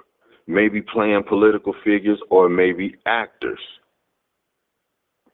I can't think of the one woman's name, but it's like she used to be on TV all the time when this whole. I think I know one. And yeah. And the one lady, who's the one big lady named the LeBlanc or something? It just. I'm trying to think. She was a health. There was one woman that. she was like a health commissioner or something, and she looked like she was about 600 pounds. Oh, that was Maggie the Block. And that's easy to remember because the name. You're like, oh, Maggie the Block. Like, that's got to be some kind of a joke. And then, I think, yeah, I think that's one. and I can't think of the other woman's name or whatever, but I also think about, okay, the woman that, for me, I think about this, the woman that accused Bill Cosby. Okay, that was an interesting one, and I think it was Mag Bitter Truth who drew my attention to this. He was going through all of Bill Cosby's supposed victims, and it didn't fit the story that he was drugging women because a lot of them just looked, they didn't look like they were cis, whatever, women. I don't know why they would do this unless the whole thing was a fake story. And then it leads me to think, well, or ask the question, what would be the purpose of faking such a story?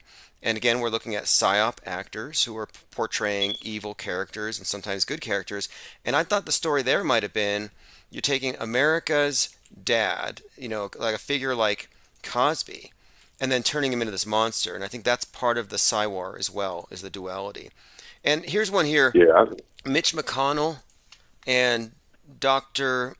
Levin. I don't know if Dr. Rachel Levin and Mitch McConnell are the same. Now, I do think I'm 100% that Blasey Ford is Brett Kavanaugh. Now, that one's pretty obvious. I mean, but you know what? But it's like people think that this is so far-fetched, but we have to look back onto classical theater, Shakespeare, you know, Broadway. Look at what we look at as being the finer arts and the most esteemed of the arts. It's like when you get,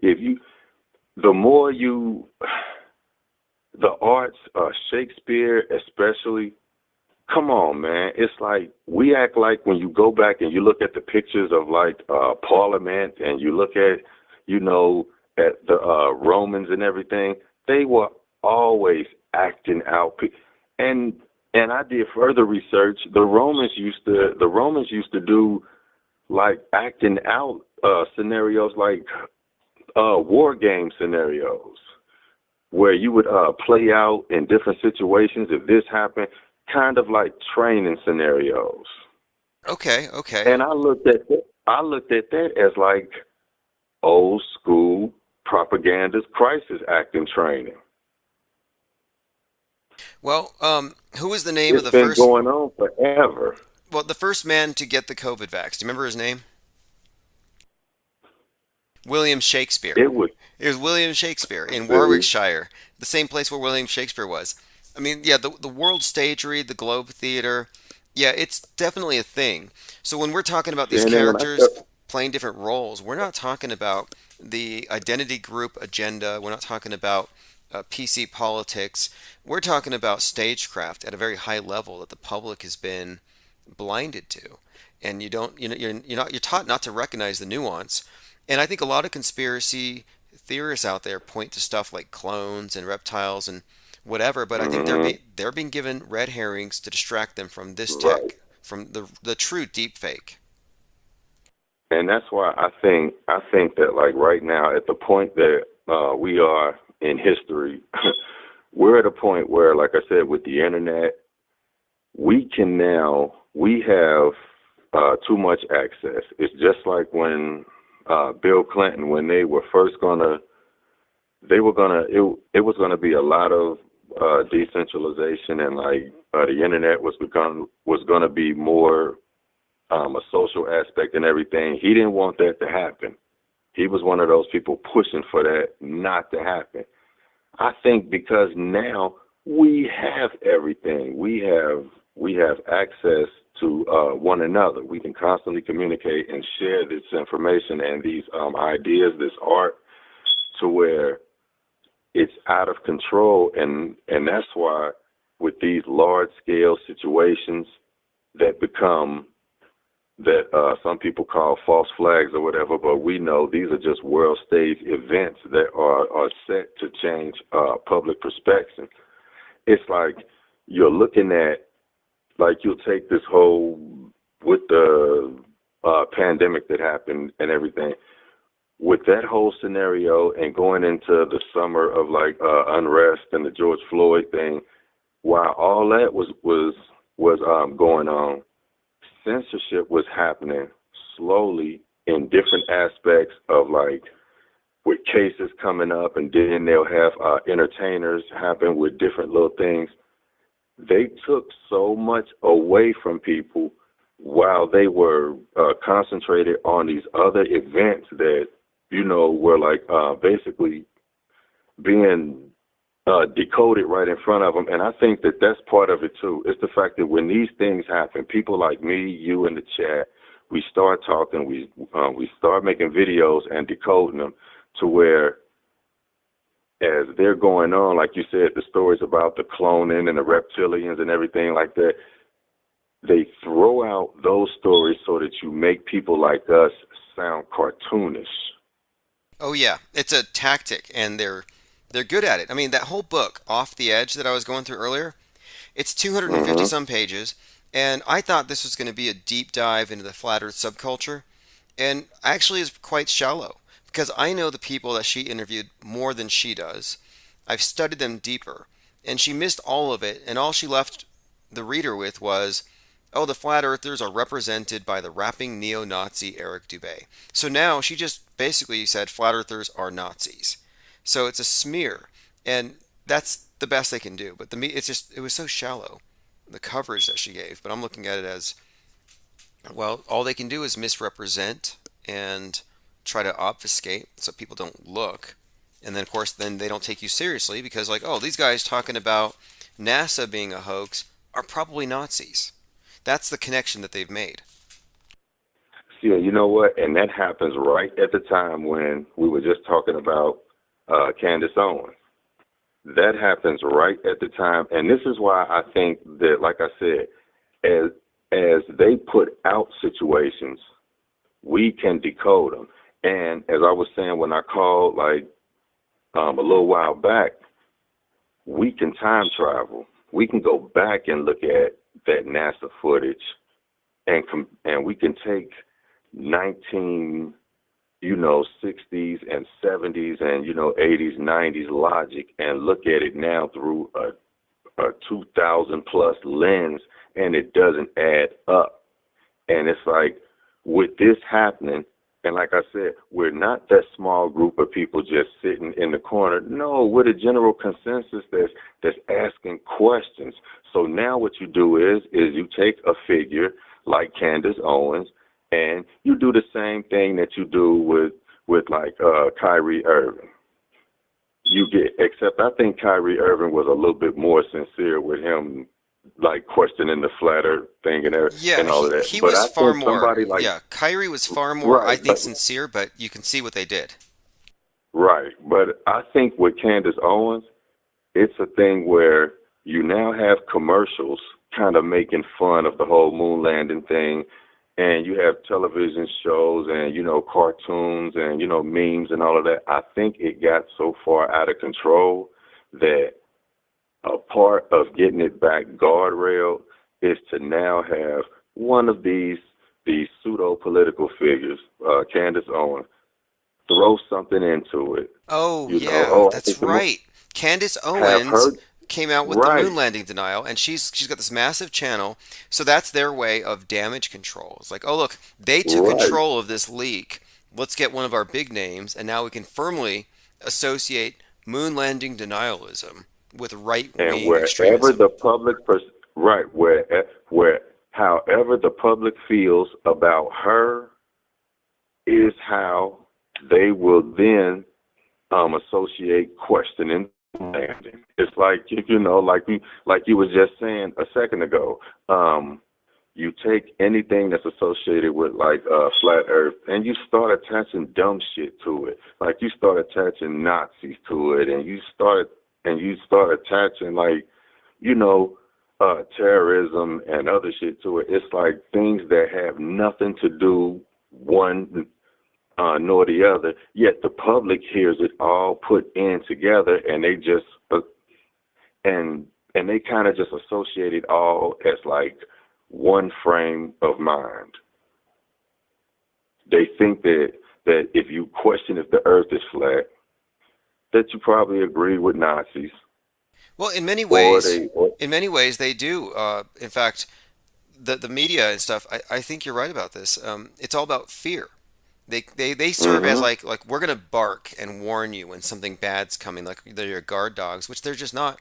And this Nazi smear is just very weak. I mean, if you really get down to it, I would even say that the Nazis were probably some of the original climate alarmists and radical environmentalists. So, if we wanted to stoop down to that level where calling everybody else Hitler is a way to win, you could argue that Greta Thunberg is basically Hitler, or literally Hitler. mm-hmm. And you know what?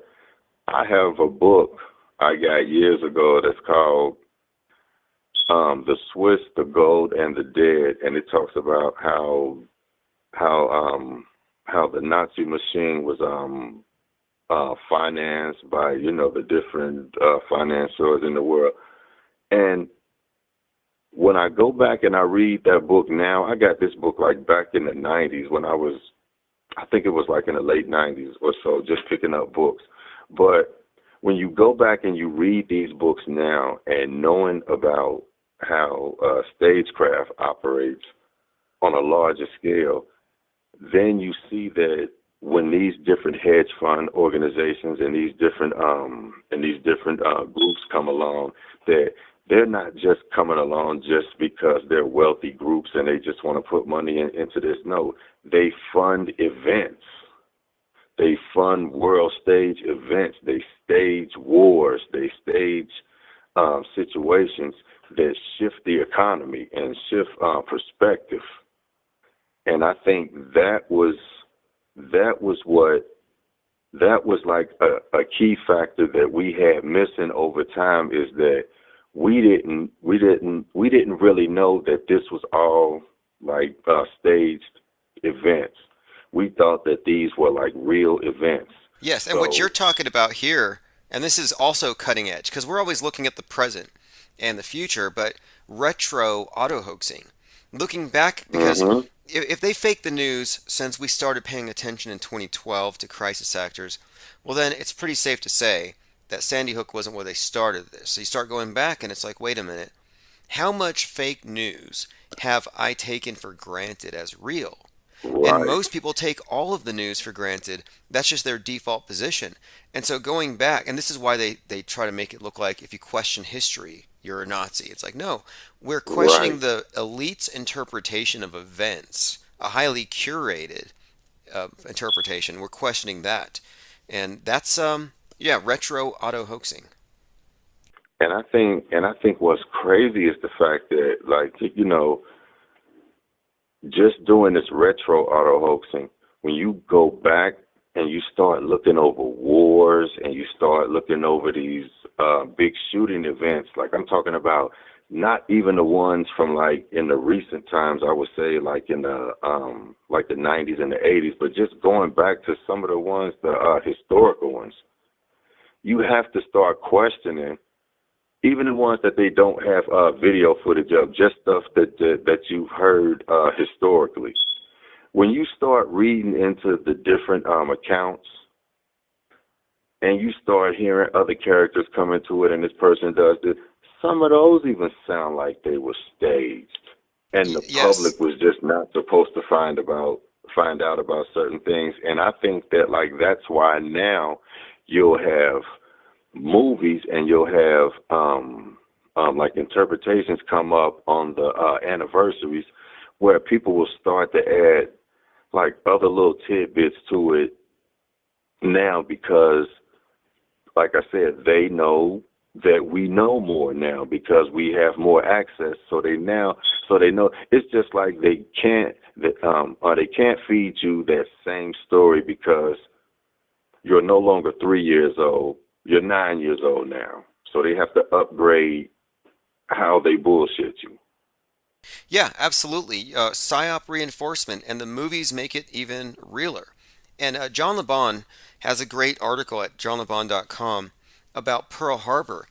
and how much of what we're taught in the curriculum, the pictures that were shown, what the public is shown for Pearl Harbor as actual footage, most of it, if not all of it, is recreated. And so we have this perception, oh, I have memories of this footage, very drastic stuff. And then you see movies about it, and the movies, it's like supposed to be a faithful reproduction. So now you have an idea of what happened. And it's like you watched a movie about a movie. And this is the level they're going to. Like now they're putting the film studio in the space station. So we're going deeper and deeper.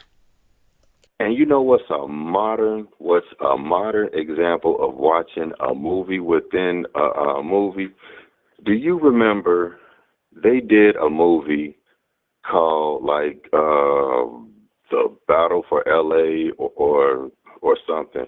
It was about a UFO that was like flying over Los Angeles and out by the ocean, and the government supposedly was like shooting at this thing. This is actually, it's in a lot of like these like UFO books and these conspiracy books and everything, and government files saying that they were shooting at this UFO and all of that. Now, and they actually made a movie about it featuring Rihanna and Neo and a couple other Hollywood characters. Now, I'm thinking this. If this was a real event, and the reason I say real event, it would be something historically noted.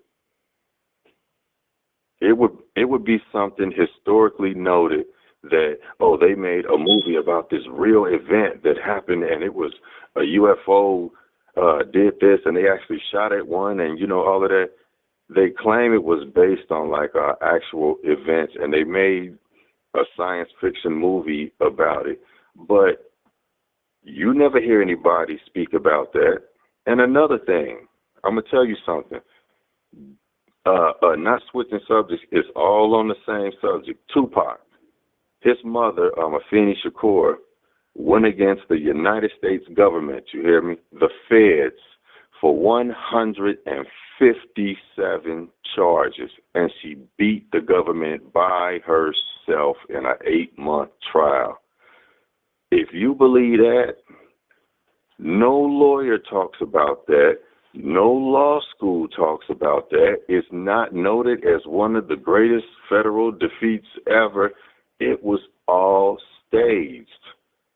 Wow. Because, I mean, think about that. And that's actually noted as something. They say she beat the feds for 157 charges. But nowhere do you see, now that's what the news told us. But you see that nowhere legally. Right. Nowhere, okay, that's interesting. Okay, good point there. Nowhere is there I was watching videos on the channel Industry Hoax.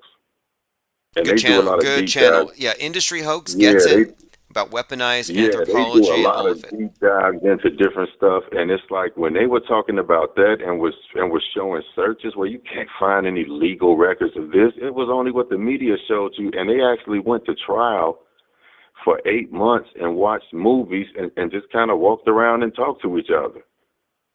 There was no trial, and it makes me think about how we are right now with the Nipsey Hussle situation. We had a murder. We had a suspect. We had a situation, and we have nothing. It's all acting. Yeah, that event, I mean, there was so much we can go into there, but yeah, I recall noticing, why is it that TMZ has interviewed far more witnesses than the LAPD? That the police were less informed than TMZ. That stood out to me. And really quick, the last caller brought this up, or some chatter brought this up. So now it's 222. Kanye's album Donda 2 for $200, too much money, comes out today. I'm glad you brought that up. And it was produced by Future, who has an album called Pluto. So what do you think of this? Yeah, Young Pluto. That's what I put that in the chat. Like, Future has been calling himself Pluto for the last few years, and he also calls himself Hendrix. He calls himself Future Hendrix sometime, and I'm looking at that as with them having Future do Kanye's new project, and what it is he's doing stems, where it's like for the $200 you basically buy the music file and you can adjust it to just hear the vocals, or you can hear the bass line. You can basically EQ the music to how you want it, like if he sent you his files in the studio.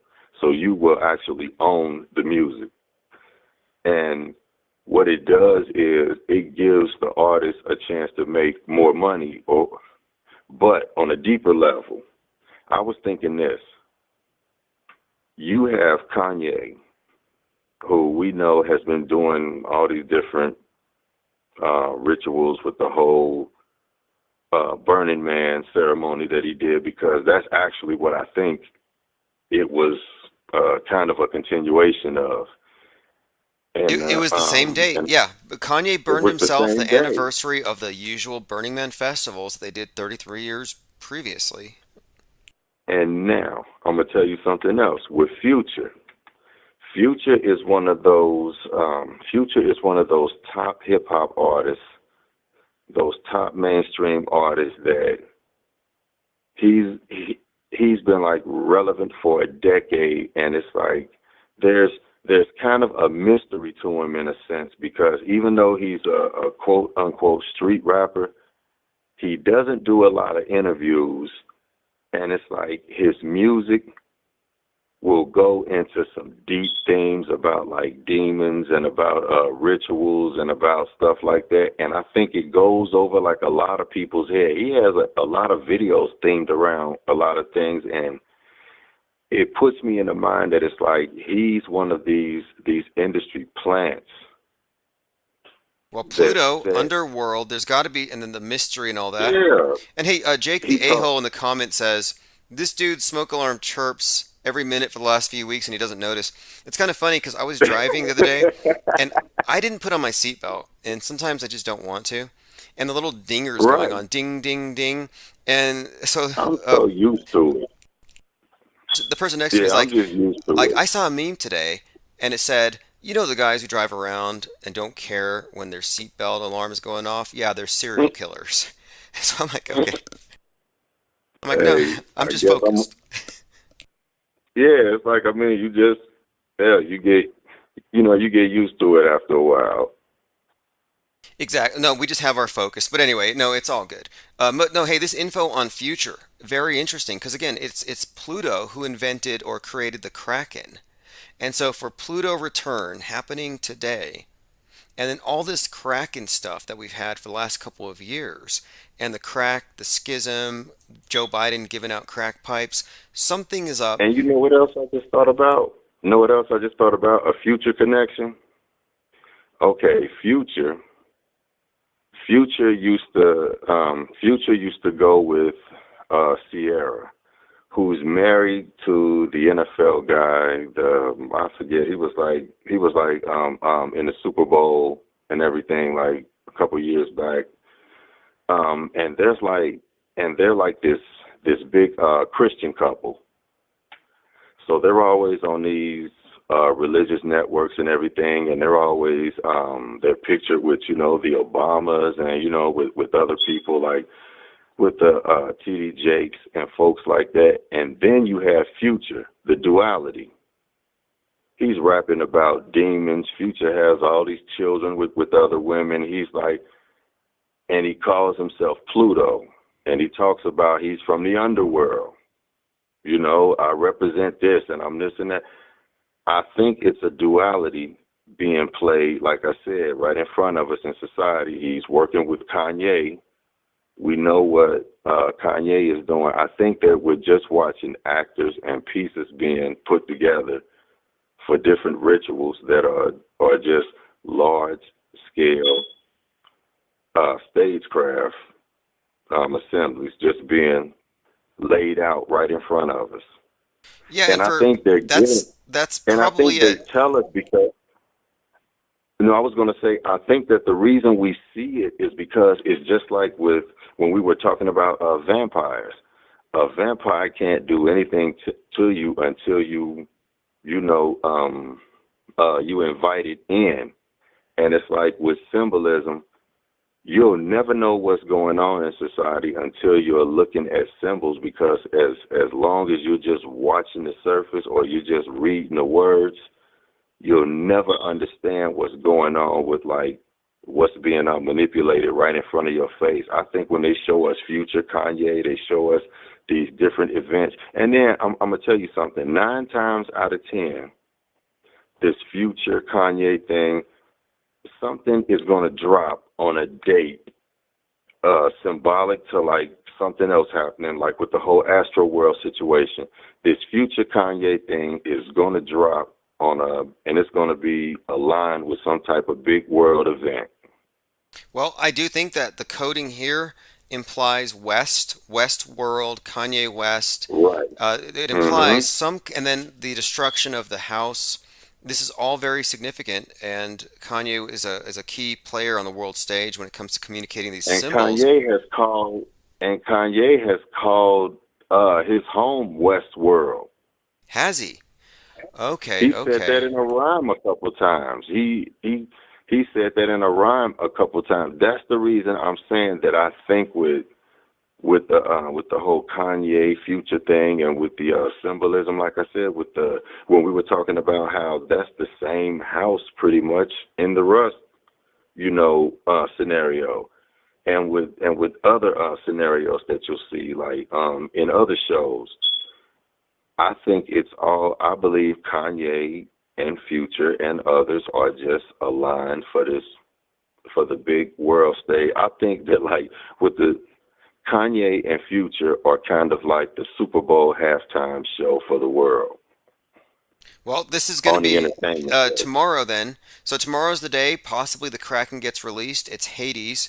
And, we have a flat solar system. For the people who laugh at flat Earth, your solar system is flat, with the exception of Pluto, which is inclined at an angle of 17 degrees. So it goes under.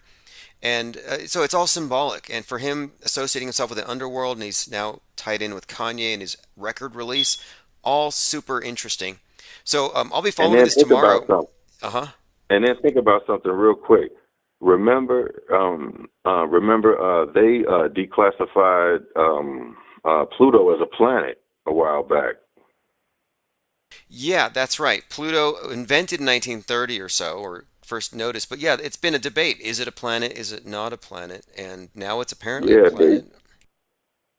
See, so yeah, it's a lot of correlations you can run with that. Yeah, absolutely. Well, we're going to follow this tomorrow for sure. I'll be keeping an eye on this thing as it unfolds.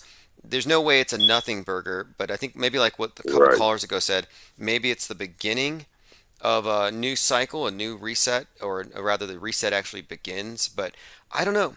Pluto, the dogs, Hades, and the Kraken, it's all too much. So, and I know something. Just real quick, I know something else.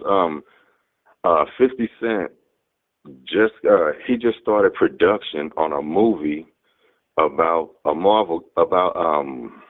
comic book character that he's going to be doing. Somebody named Zero or something.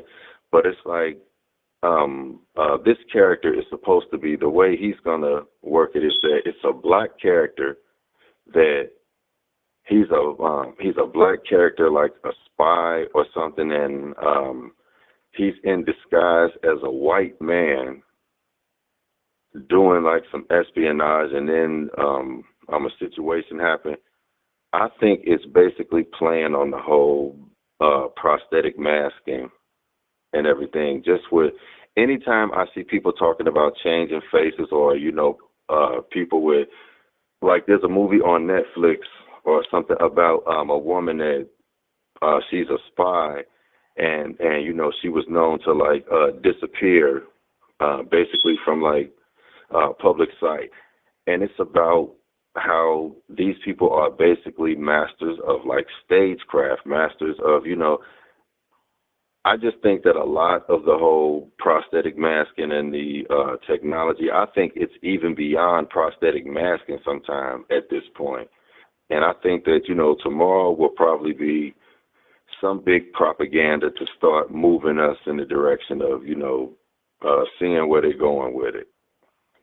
Yeah, I think so too. I think the 1776 reoccurring tomorrow is also significant because I think what they've framed it as is that the freedom lovers, the ones who believe in private property, individual responsibility, individual immune systems, and self-defense, yeah, they are for 1776, whereas the control freaks, the commies, they're for the 1619, which is the Marxist revolution, bringing us back to 1619. So I think between 1619 and 1776, that's the split that they've created here. And so tomorrow may be a highlight in that split. Maybe tomorrow, with 1776 being brought back in that sense. And it's also at 27 degrees Capricorn. So I kind of have my eyes out for anything with goats. Yeah, see, I think they're going to have to do something tomorrow just because if they let tomorrow go by, it'll kind of be like a big opportunity going to waste because in certain situations, when we think something is going to happen on a certain day, they can kind of move it to another day. Like it can be 3/11, November the 3rd, and then it happens, March 11th. But I think on a day like tomorrow, there are too many correlations. There's too much symmetry. There are too many like alignments with different, that go across the board. They're going to do something tomorrow, some type of propaganda. They have to because they have to, they have to give people somewhat of a show. It's Broadway. It's Shakespeare. It's the world stage. Look, at the craziest end of this thing, there's a whole lot of predictive programming and symbolism and storylines that have been put out there that would suggest JFK Jr. is going to come back tomorrow, 22 years and 222 days after his supposed death. So it could be that weird. I don't know how far it's going to go, but yeah, anything's on the table.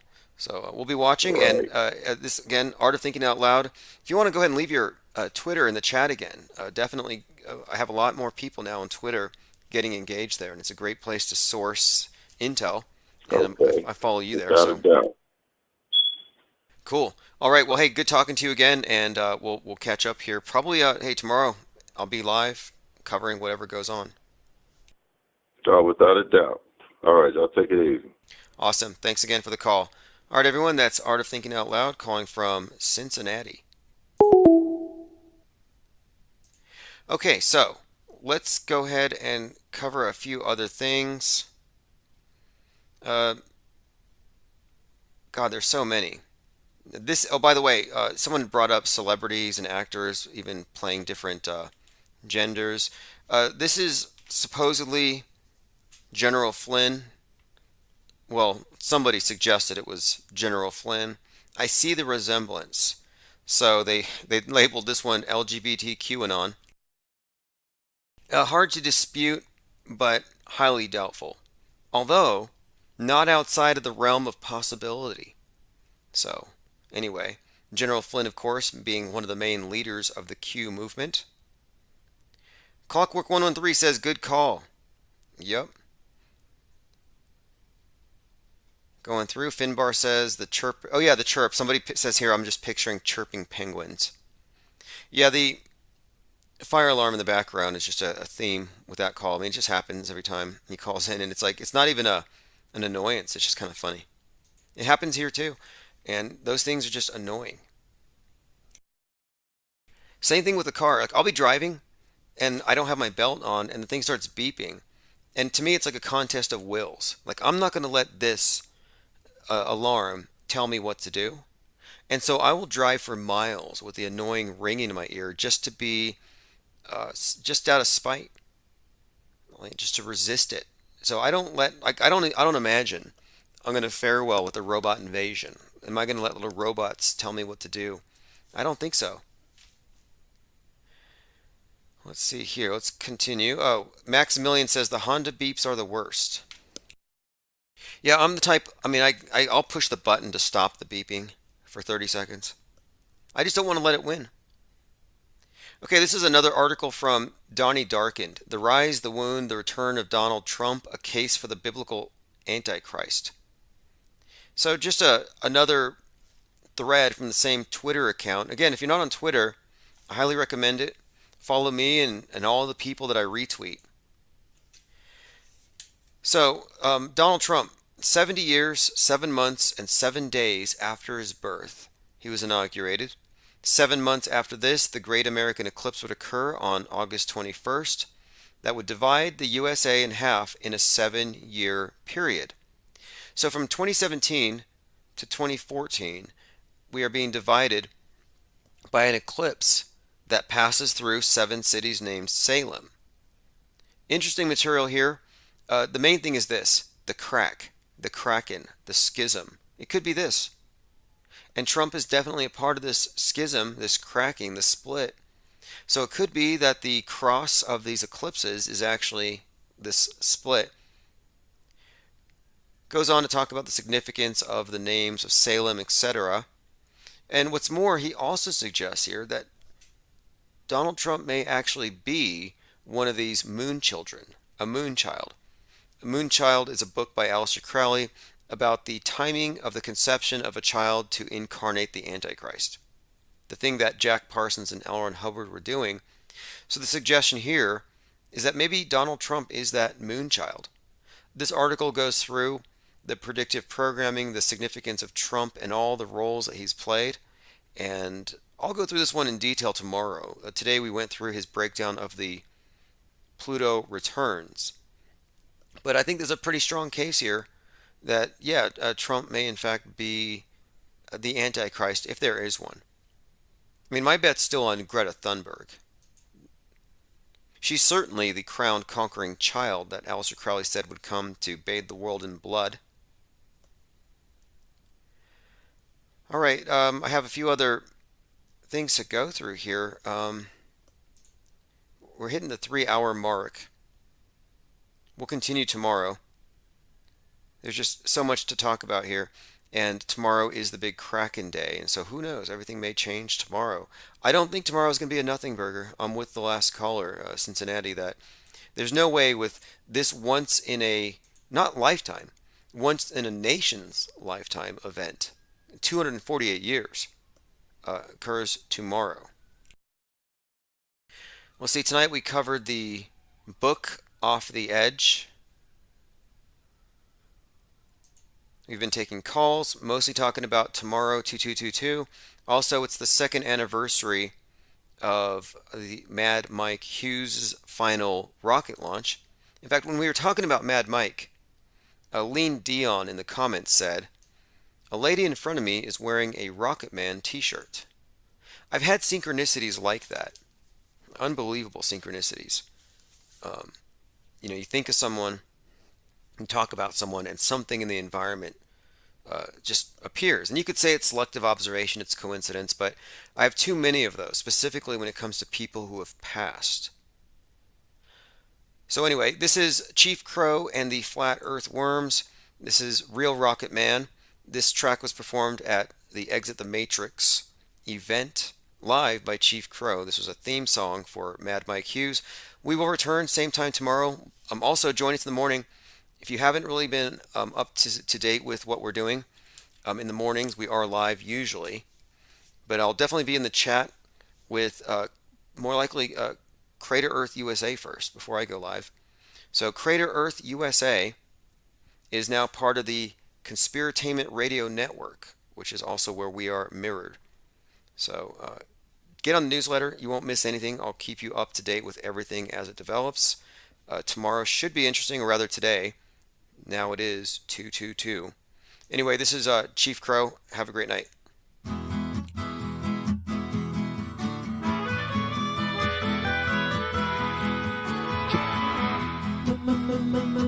Midnight, get so high, out of sight.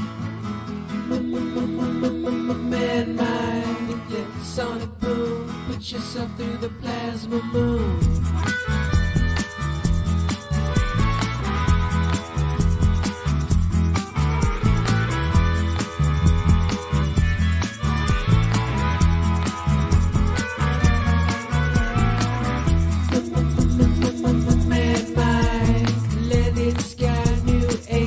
Exploration, midnight, infinite landed, chaotic creation.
then why not Mars? Okay. You know, if we're born on Earth, why not die on Mars? Seems like maybe it'd be kind of exciting. But so I think, given the choice of dying on Earth or dying on Mars, I'd say, yeah, sure, I'll die on Mars.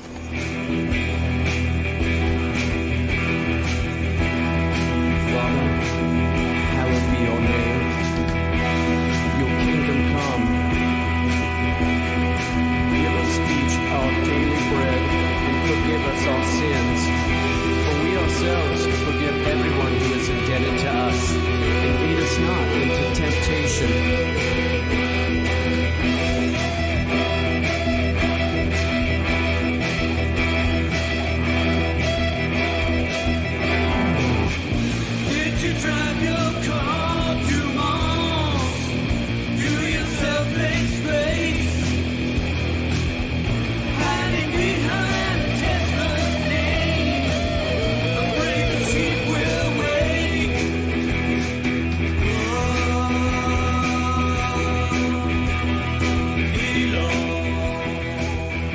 This is Pope Elon by One-Eyed Jack and the Shells. It's February the 3rd, 2022. Phones are open. Be right back. You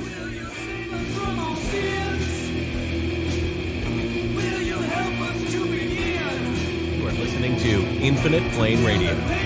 Stick around for live call-in shows. Stay for the music and recent replays. Join us at infiniteplane.live for 24/7 live chat with other listeners.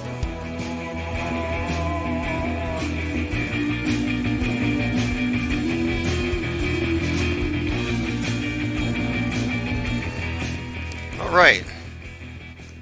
Got a lot of voicemails to respond to. It's been a few days. We had a temporary internet blackout. It was not Space Wars. It wasn't a micro EMP. It wasn't even Gremlins. It was an exceptionally high internet bill. Nothing I can do about it. There is no negotiating. It's a monopoly. P Trippa 103 says, Tim, you called it about them crashing the ISS. Yeah, they're going to drop it in Point Nemo. Point Nemo, which is where 2000 Leagues Under the Sea happens, or was it 20,000 Leagues Under the Sea occurs in Captain Nemo. You have this point, this very, very remote place. NASA plans to crash the ISS into Point Nemo in the Pacific Ocean. And they call this the Spacecraft Cemetery. And interestingly enough, this is where H.P. Lovecraft says that the squid-headed alien gods have also crashed. So you have NASA, Space Cemetery, and squid-headed aliens, and then that's where the ISS is also going to land. Far enough away that there's no witnesses. How convenient, right? All right, we are joined by Maxwell Cooper, Rourke66, Infinite Muse, In Vallis, Shannon Jones, Phase Polarizer, Mary Smith, Witch, Hazel thinks he's a penguin, Slave rescues Hound. Okay, look, I don't want to keep this stream down at any time, so if you miss anything, make sure you subscribe, because you will be able to catch the archives after, so you don't have to worry about rewinding or anything, because this stream's just going to continue on. It works better that way. We like to keep the chat going 24/7. People are always dropping interesting information, and some of it's very nuanced. I found connections between Macbeth, the movie that I watched last week, and I watched it because I knew it was connected to the bigger story. And we have found some interesting connections between Macbeth, Denzel Washington, Malcolm X, and a certain sports celebrity and some incoming events that we've prophesied. And we're not really doing prophecy here, but we've been correct. We've been correct about a lot of things. In fact, I went to go see Moonfall tonight because we were looking at Challenger Week, the week the Challenger exploded, and we're saying, okay, there's a pattern here. But too many things happening at once. You have, very conspicuously, the Space Needle shoots the moon on New Year's in that demonstration. It was a hybrid. It was fireworks and it was a laser show, an AVR, whatever. But they made a point to shoot the moon, which is interesting because this is January, or January 1st. Then this movie called Moonfall was announced, and I'm thinking, wow, Moonfall looks like a Don't Look Up knockoff in many ways. In fact, if you look at the main character, and I'll put them on the screen, you can't even tell which one is the main character, the scientist nobody wants to listen to, that doesn't take the crank scientist. Which one is from Don't Look Up and which one is from Moonfall? You can't tell. It looks like the same guy. Leonardo DiCaprio and the individual who played the scientist in Moonfall are practically the same because it's the same archetype. And these movies are telling the same story. It's the same, I would say, brainwashing. The message is the same. So my point here, though, is we're seeing all these movies with the same basic theme. The sky is going to fall. And I've been pointing this out since October, November when I started watching Netflix. And I watch Netflix and I watch HBO because they hold me hostage. I didn't remember giving them my credit card. I did a free trial. I canceled. And I just get billed whenever I'm not ready for it. I'm like literally going to go get gas with my last $8 and then HBO takes it. So I'm like, okay, I'm going to stay home and watch some of their mind-numbing propaganda and then talk about it. So anyway, I've been watching all the films and they all have the same thing. The public is being inundated with the imagery of space junk, of stuff falling from the sky, of war in space. Don't Look Up. And then they said, oh, there's going to be a meteor coming by. And on New Year's, there was a massive sonic boom. Some space rock supposedly shook the whole place. I mean, if you believe in this stuff, I mean, it could be simulated. My point being is that this is at the exact same time that Space Force is conducting space war drills. So you got military space war drills, all of the movies. Then you have real life things happening. And then you have the movie Don't Look Up, which is extremely intricately connected to everything else that's going on. The whole idea is that the Earth is the Titanic. The comet is the iceberg. And you could look at the Earth specifically being endangered because it's being steered by a bunch of rich guys. The space billionaires, the space cowboys. That's why they show you Bezos with the cowboy hat and his mega yacht. And interestingly enough, Leonardo DiCaprio, one of the neckbeards on the screen, the guy, he literally has a mega yacht. And he's warning us about our carbon footprint. And again, his really tiny feet, we're talking about DiCaprio, his actual tiny footprints do not exonerate him for his extremely large carbon footprint. Because they're telling us, make do with less, lockdown for the climate. And that's another prediction that's come true. I said climate lockdowns are coming next. That's why they don't care about the masks anymore. Because that's the next thing, and you'll see, we've been right about that too. So I went to see Moonfall because it's part of this pattern. We're being inundated with imagery of stuff in the sky blowing up, falling down, etc. And they condition you with stuff in advance. They did this before 9/11. They did this before the 3/11 pandemic thing. So this is no different. You've been prepared for this your whole life. I mean, this whole thing has just been an ongoing movie anyway.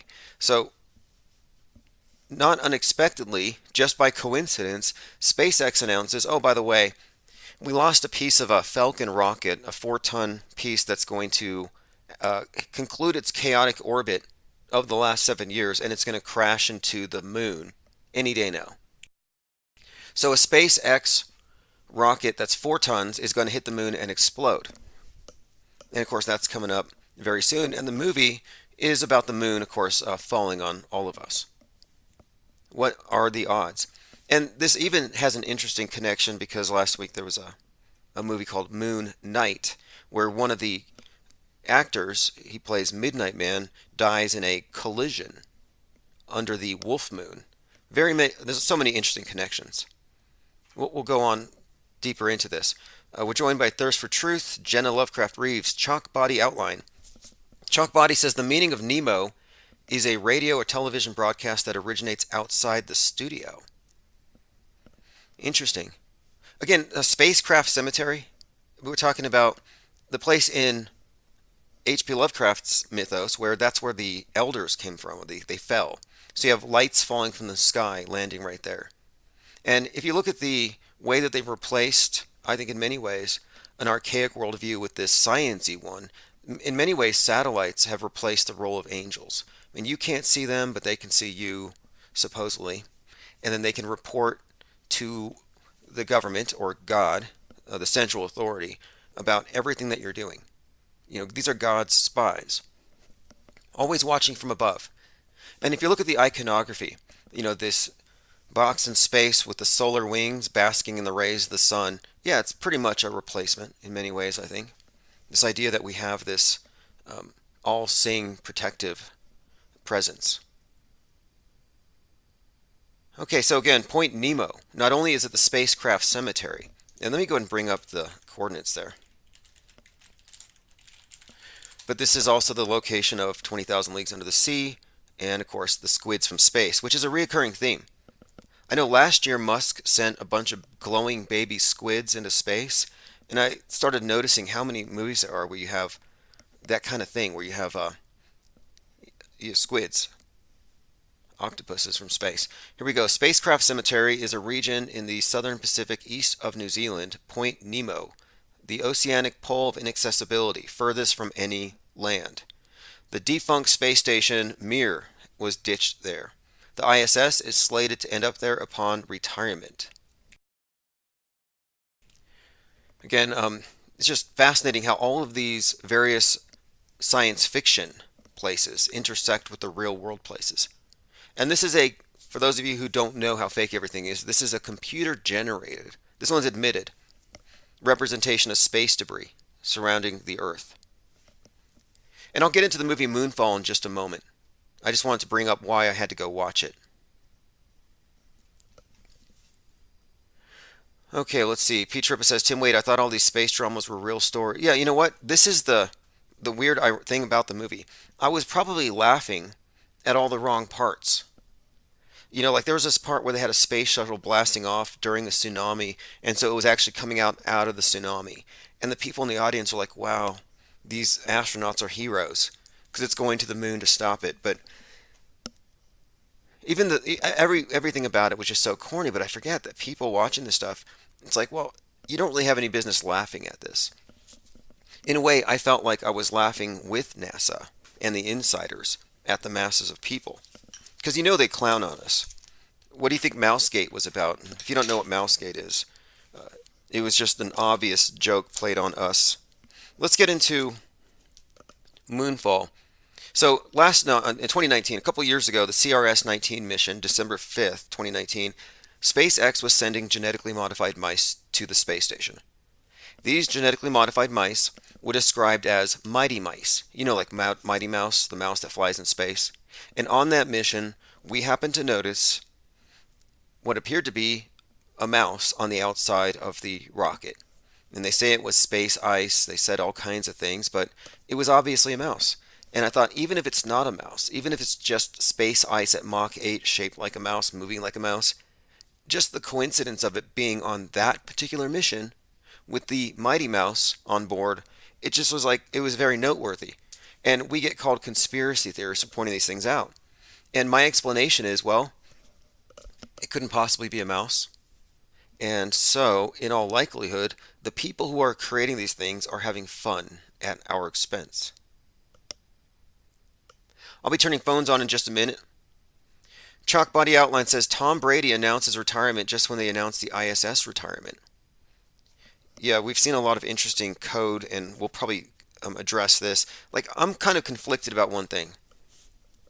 There's something I want to talk about, but I kind of don't, because I've been talking about it extensively in Discord, and I think we have the inside track on something. We know something. I happen to think we know something. You know, like that Illuminati playing card? I think it says about the flat earthers. It's like, the flat earthers know something.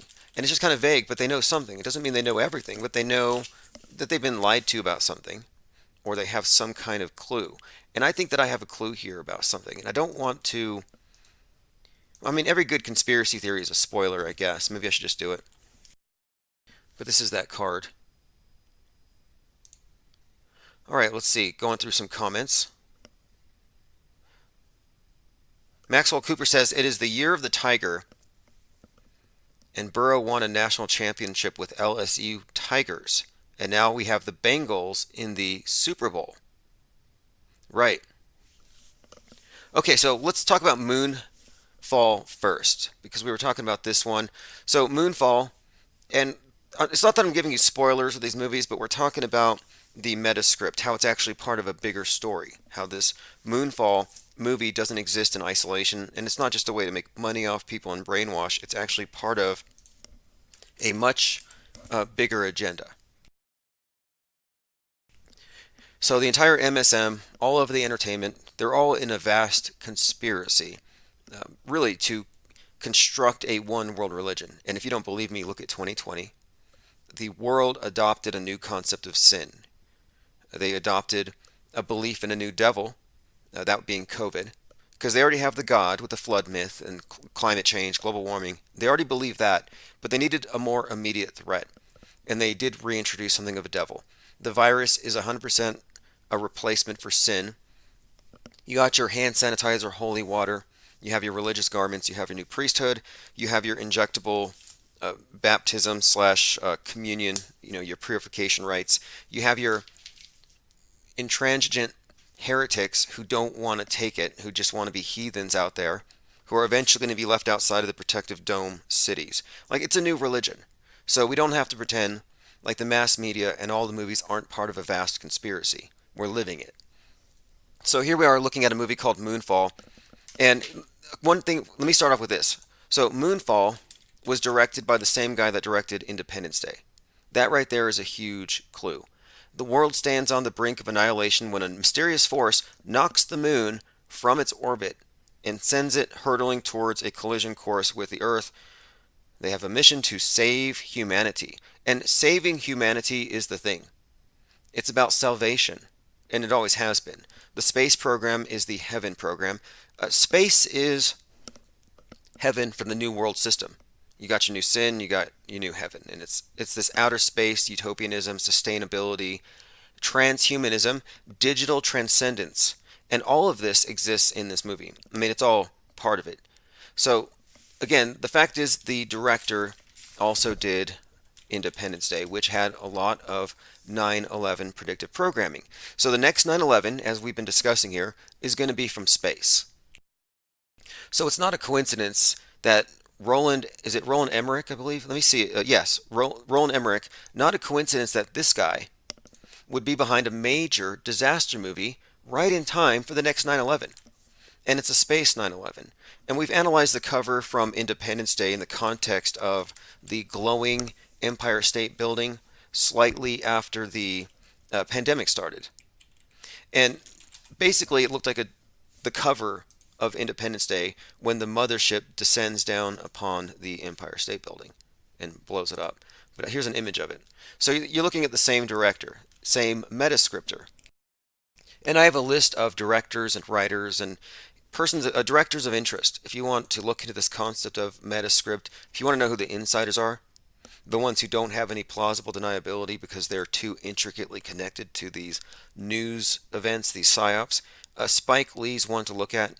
This one, definitely, the director of Independence Day, Tom Clancy, of course. But let's focus on this. In 2022, humanity will face the dark side of the moon. So it said, quote, mysterious object knocks the moon off its orbit. So let's go ahead and see what the headlines say about SpaceX. Now, I saw the word chaos orbit, and these words are chosen advisedly. A chunk of SpaceX rocket is going to slam into the moon. Its path is chaotic. They use this phrase. SpaceX part to crash into the moon 7 years out of a, here we go, chaotic trajectory. Collision. That's why I said when the Moon Knight actor was reported as dying, they said he died in a collision. I was like, well, that's probably not a coincidence. So the moon's going to be hit by something coming up very soon, which I think is interesting, just considering that this movie is about something mysterious knocking the moon off its course. So again, I'm not giving you any spoilers, but when Halle Berry takes over NASA in the movie, she's given this leadership position. She's given Q clearance, Q, the letter Q. Not a coincidence, because then she's kind of given insights into how the whole universe works. Because it turns out, and look, I mean, I don't want to ruin the movie, but it contains the idea that the moon is like it's a artificial thing, but that it contains AI, some sort of artificial intelligence. So again, AI. Now, if you look at Kubrick's work, it's all about this. His last movie was AI, the one finished by Spielberg. But AI is code. For example, A is 1, I is 9, 19. So Pearl Harbor was actually called Operation AI, like 19. 9/11, which was a Pearl Harbor event, which is called for by the PNAT guys. They said, we need a Pearl Harbor event. Well, it was 19 hijackers. 19 years later, COVID-19. And now after COVID-19, post-Great Reset, we have Gaia, the global AI initiative.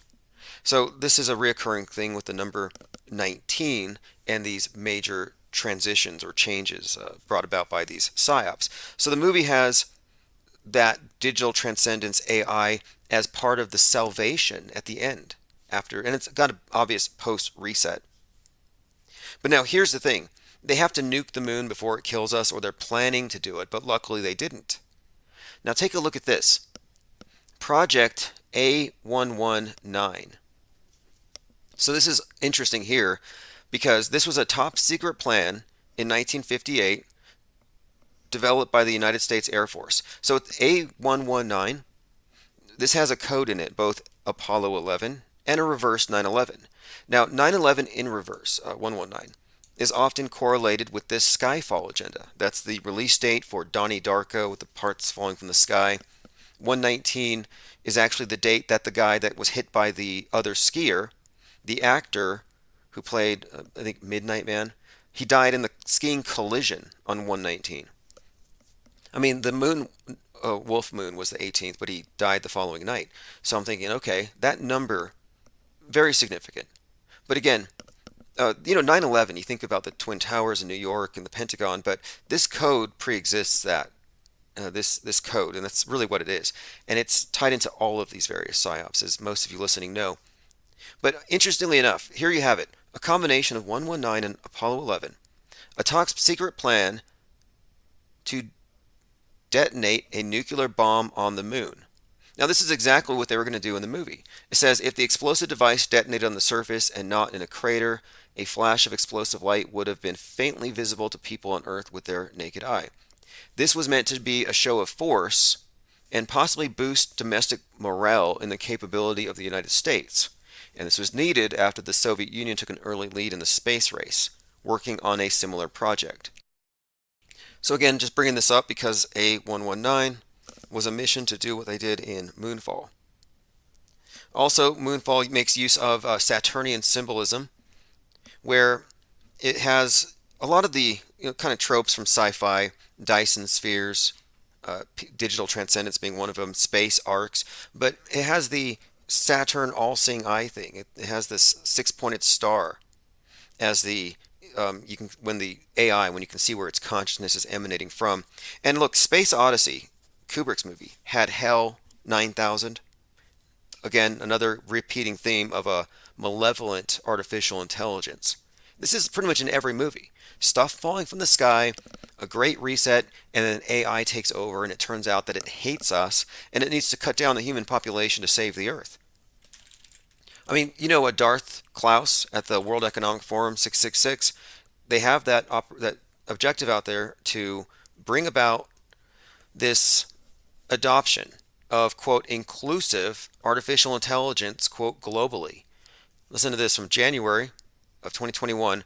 The World Economic Forum announced today the launch of Gaia. Now again, Gaia is the name of what? Earth God. Or goddess, often referenced. I mean, I don't know. They're probably transgendering the Earth because if you look at their iconography, it's the Earth God. That's why it has the obelisk. But anyway, the Global AI Action Alliance Gaia, a new initiative to accelerate the adoption of artificial intelligence globally. So why is it that the World Economic Forum, with the obvious 666 in their logo and all their post-reset talk, saying that we were already in a state of crisis, we don't want to go back to normal? Why is it that they are now talking about bringing about artificial intelligence as some way of a higher authority? And to me, this is part of this new God. We have the new God that we've already been introduced to it. The new authority that the atheists will accept. So they think it's laughable when you tell them, remember that guy Noah with the beard? He warned us about our wickedness and he built an ark and everybody laughed and then God flooded the world and then he didn't look so dumb. The guy with the dove. Yeah, they laugh at you. They'll say, well, that was just a biblical myth. But then you point out the National Oceanic and Atmospheric Administration. You talk about global warming, how they've been telling us that, oh, the oceans are going to rise, and it hasn't. And they say, well, if you don't recycle, the ocean's going to rise. Well, it's called Noah. So it just shows you that if they're given the same myth from the authority of science, same iconography, you got the dove, same name phonetically, you have the flood myth, you have wickedness today being, of course, you're breathing, having kids, not being sustainable, not recycling, being a capitalist, being an American. If you give it to them from the scientific authority, they will adopt it. And so I just look at this as all just a big replacement religion. So here again, just these aren't coincidences. I'm just pointing out here that the idea is if you bring about in a proper way, in a scientific context, oh look, we can perfect government with AI, they will pretty much go for it. The wife of Pope Elon actually talked about this. She said that artificial intelligence is the fastest path to communism. If you read her proposition for the communists, or listen to it if you can. Let me go ahead and play this. Now this is Grimes, wife of Musk, father of Yucky. What are they going to name their next one? Musk, Grimes, Yucky. Okay, this is from page 6. Grimes leaves TikTok users baffled. But she says here, I have a proposition for the communists. Typically, most of the communists are not fans of AI, but if you think about it, it could be the fastest path to communism. And then she even it's kind of comforting, I guess. You're not going to be put to work in the rice fields because... I have a proposition for the communists. So typically, most of the communists I know are not big fans of AI. But if you think about it, AI is actually the fastest path to communism. So, if implemented correctly, AI could actually theoretically solve for abundance. Like, we could totally get to a situation where nobody has to work, everybody is provided for with a comfortable state of being, comfortable living. AI could automate all the farming, weed out systematic corruption, thereby bringing us to as close as possible to genuine equality. So basically, everything that everybody loves about communism, but without the collective farm. Because let's be real, enforced farming is really not a vibe. Not a vibe. Vibe. How do you spell that? Vibe. Anyway, I can listen to that all day. I think it's very entertaining. The wife of the richest man in the world telling us how we can all just sit around and make NFTs all day. And you know what? I jokingly called her like a Marie Antoinette. And you know, she actually adopted that. I don't know if she got it from me, but because I didn't mean it as a compliment necessarily. I'm like, you know, if you're going to call yourself Marie Antoinette, listen to this. She compared herself to Marie Antoinette in a new TikTok saying she's a symbol for inequality. So there you have it. She says she's a Marie Antoinette-esque symbol. Let them make NFTs. Anyway, we will move on. I have to point this stuff out because these are ideas that have been put out there into the mass. And then the digital monolith. Let's go ahead and look at that really quick. So NATO had a digital monolith where all of the leaders had a photo op. All of the leaders of the One World Order, all the sellouts, they gathered around and they worshiped this thing. And look what it says on it. And think about this now that they're talking about climate lockdowns. It says combat climate change. Because it's a war, right? Like a war on a virus. Now it's a war on climate change.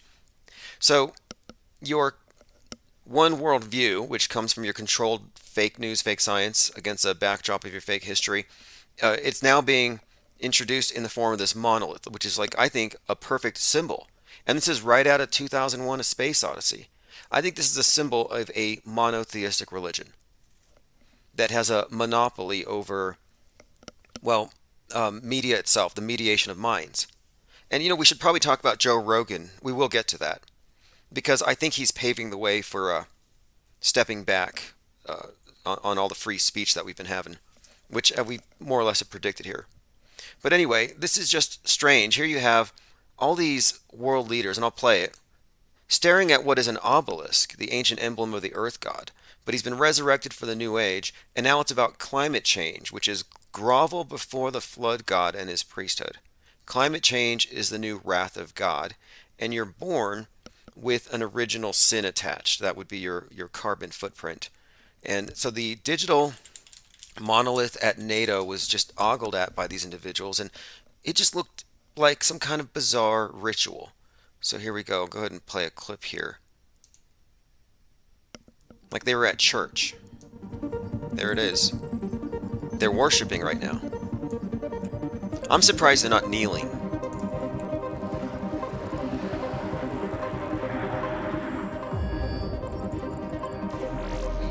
Now, this was predicted, I believe in many ways, by the monoliths that appeared all over the world in 2020, which I think was a callback to 1968. So this all connects because at the end of the movie, this is all brought up, the idea of this higher intelligence that is actually just something that man created to be its own custodian. A couple of other things, obvious symbolism in the movie besides the black goo, the Saturnian stuff associated with the black goo. You have the Skyfall stuff, copious imagery of space junk stuff falling from the sky. So you know the public is being conditioned, so that is going to happen. You also had some I can't breathe moments, because you know we've been talking about how are they going to get people to lock down? How are they going to start selling oxygen? I said, you know how you buy bottled water because you don't trust what comes out of the tap? Well, they're going to start selling oxygen because people aren't going to trust the air. And in the movie, the stuff falling from the sky causes a rift in the atmosphere, and for periods of time you can't breathe.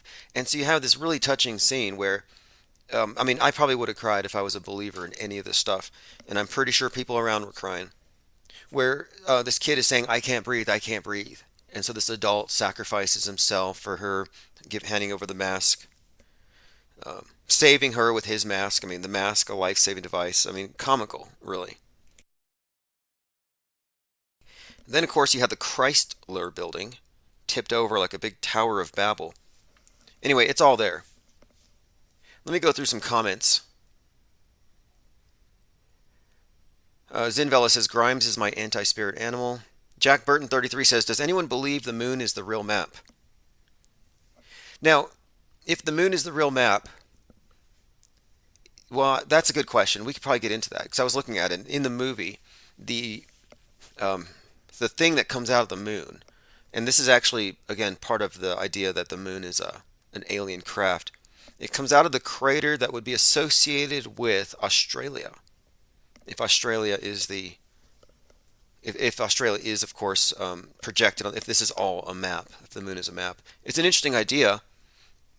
But the idea posited in this movie is the moon is actually, and you know, people who say the Earth is flat or the moon landing was fake, or that people who argue for intelligent design they'll often bring up how the moon happens to be, it just so happens to be the right size and the right distance to perfectly block the sun.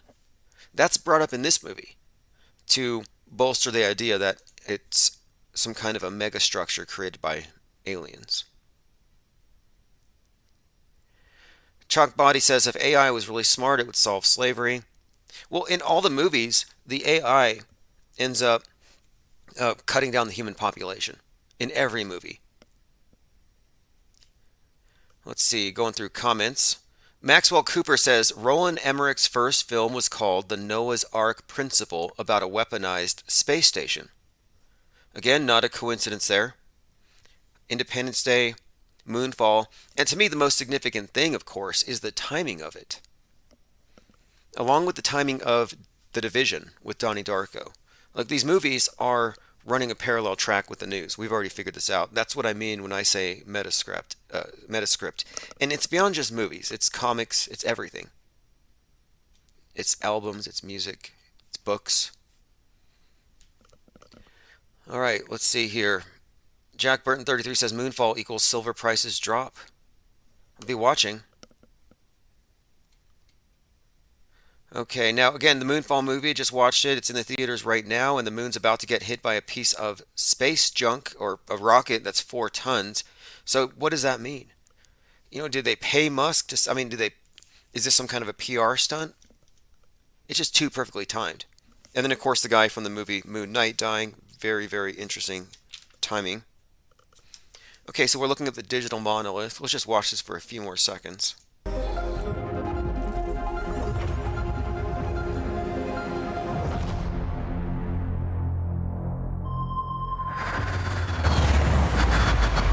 All right, there you have it. They're worshiping that thing. Okay, AI, Gaia, Earth worship, all this stuff it's pretty obvious, I think, where we're headed.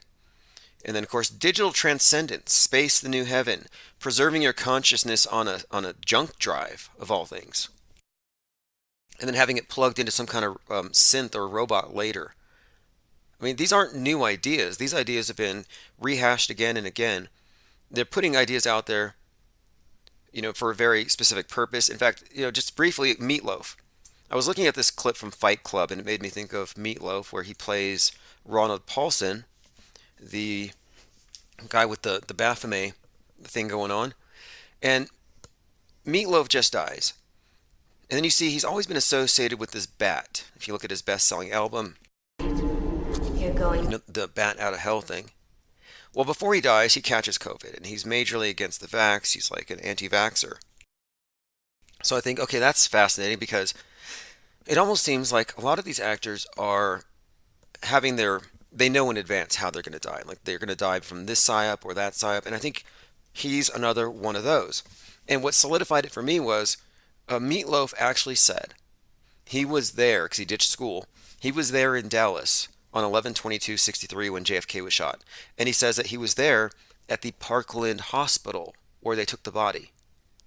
So there you have Parkland. Apparently there's a Parkland Hospital where you had a bunch of crisis actors. And he was among them. So he was basically, like David Hogg is going to be with us the rest of our lives. And you have these lifetime actors. And it just made me think about all these actors around the Parkland thing. Well, now here you actually had a Parkland back then, and he was part of it. So he said he saw blood on the Lincoln, another interesting Lincoln-Kennedy connection. I mean, there's so many fascinating connections, but these things are so interconnected that I would posit here that we're looking at a whole lot of lifetime actors who probably know in advance. In fact, like every other death faker, Meatloaf actually said less than a year ago that he was about to go. And by the way, they also found a monolith on the moon. The Chinese, their probe found something. David A. Pryor says Meatloaf deserved a golden hoggy for that one. It just outs him as an insider. And again, the JFK thing is hugely important here, because in this context, who directed JFK, the assassination, was clearly Kubrick. And there is a direct Riley's Coffee to NASA to Kubrick pipeline. Like, all these people who were drafted, all these agents, and Oswald was one of them. It shows you that there is a correlation. There is a direct pipeline there. There is a network. It's also not a coincidence that Bezos, who is, he stepped down from Amazon last year, and then he's focused on space. Not a coincidence that on the anniversary of Apollo 11, he launches at 9/11. And there's another connection, A11 and 911. And I've been saying that this represents the Tower of Babel, that Amazon, A to Z, all the books, the one world nature of this Amazon, this idea of everybody united in a quest from Earth to space to go into the heavens. Yeah, it's a recreation of the Tower of Babel that's about to fall, which is what we're being prepped for. In the movie Moonfall, I think it's pretty conspicuous that at the end, the saviors of the movie are right there talking about a reset against the backdrop of a big fallen Chrysler Tower. All right, let me go and play this clip here. It's got a penguin. Deeper into your cave, and you're going to find your power animal. Slide.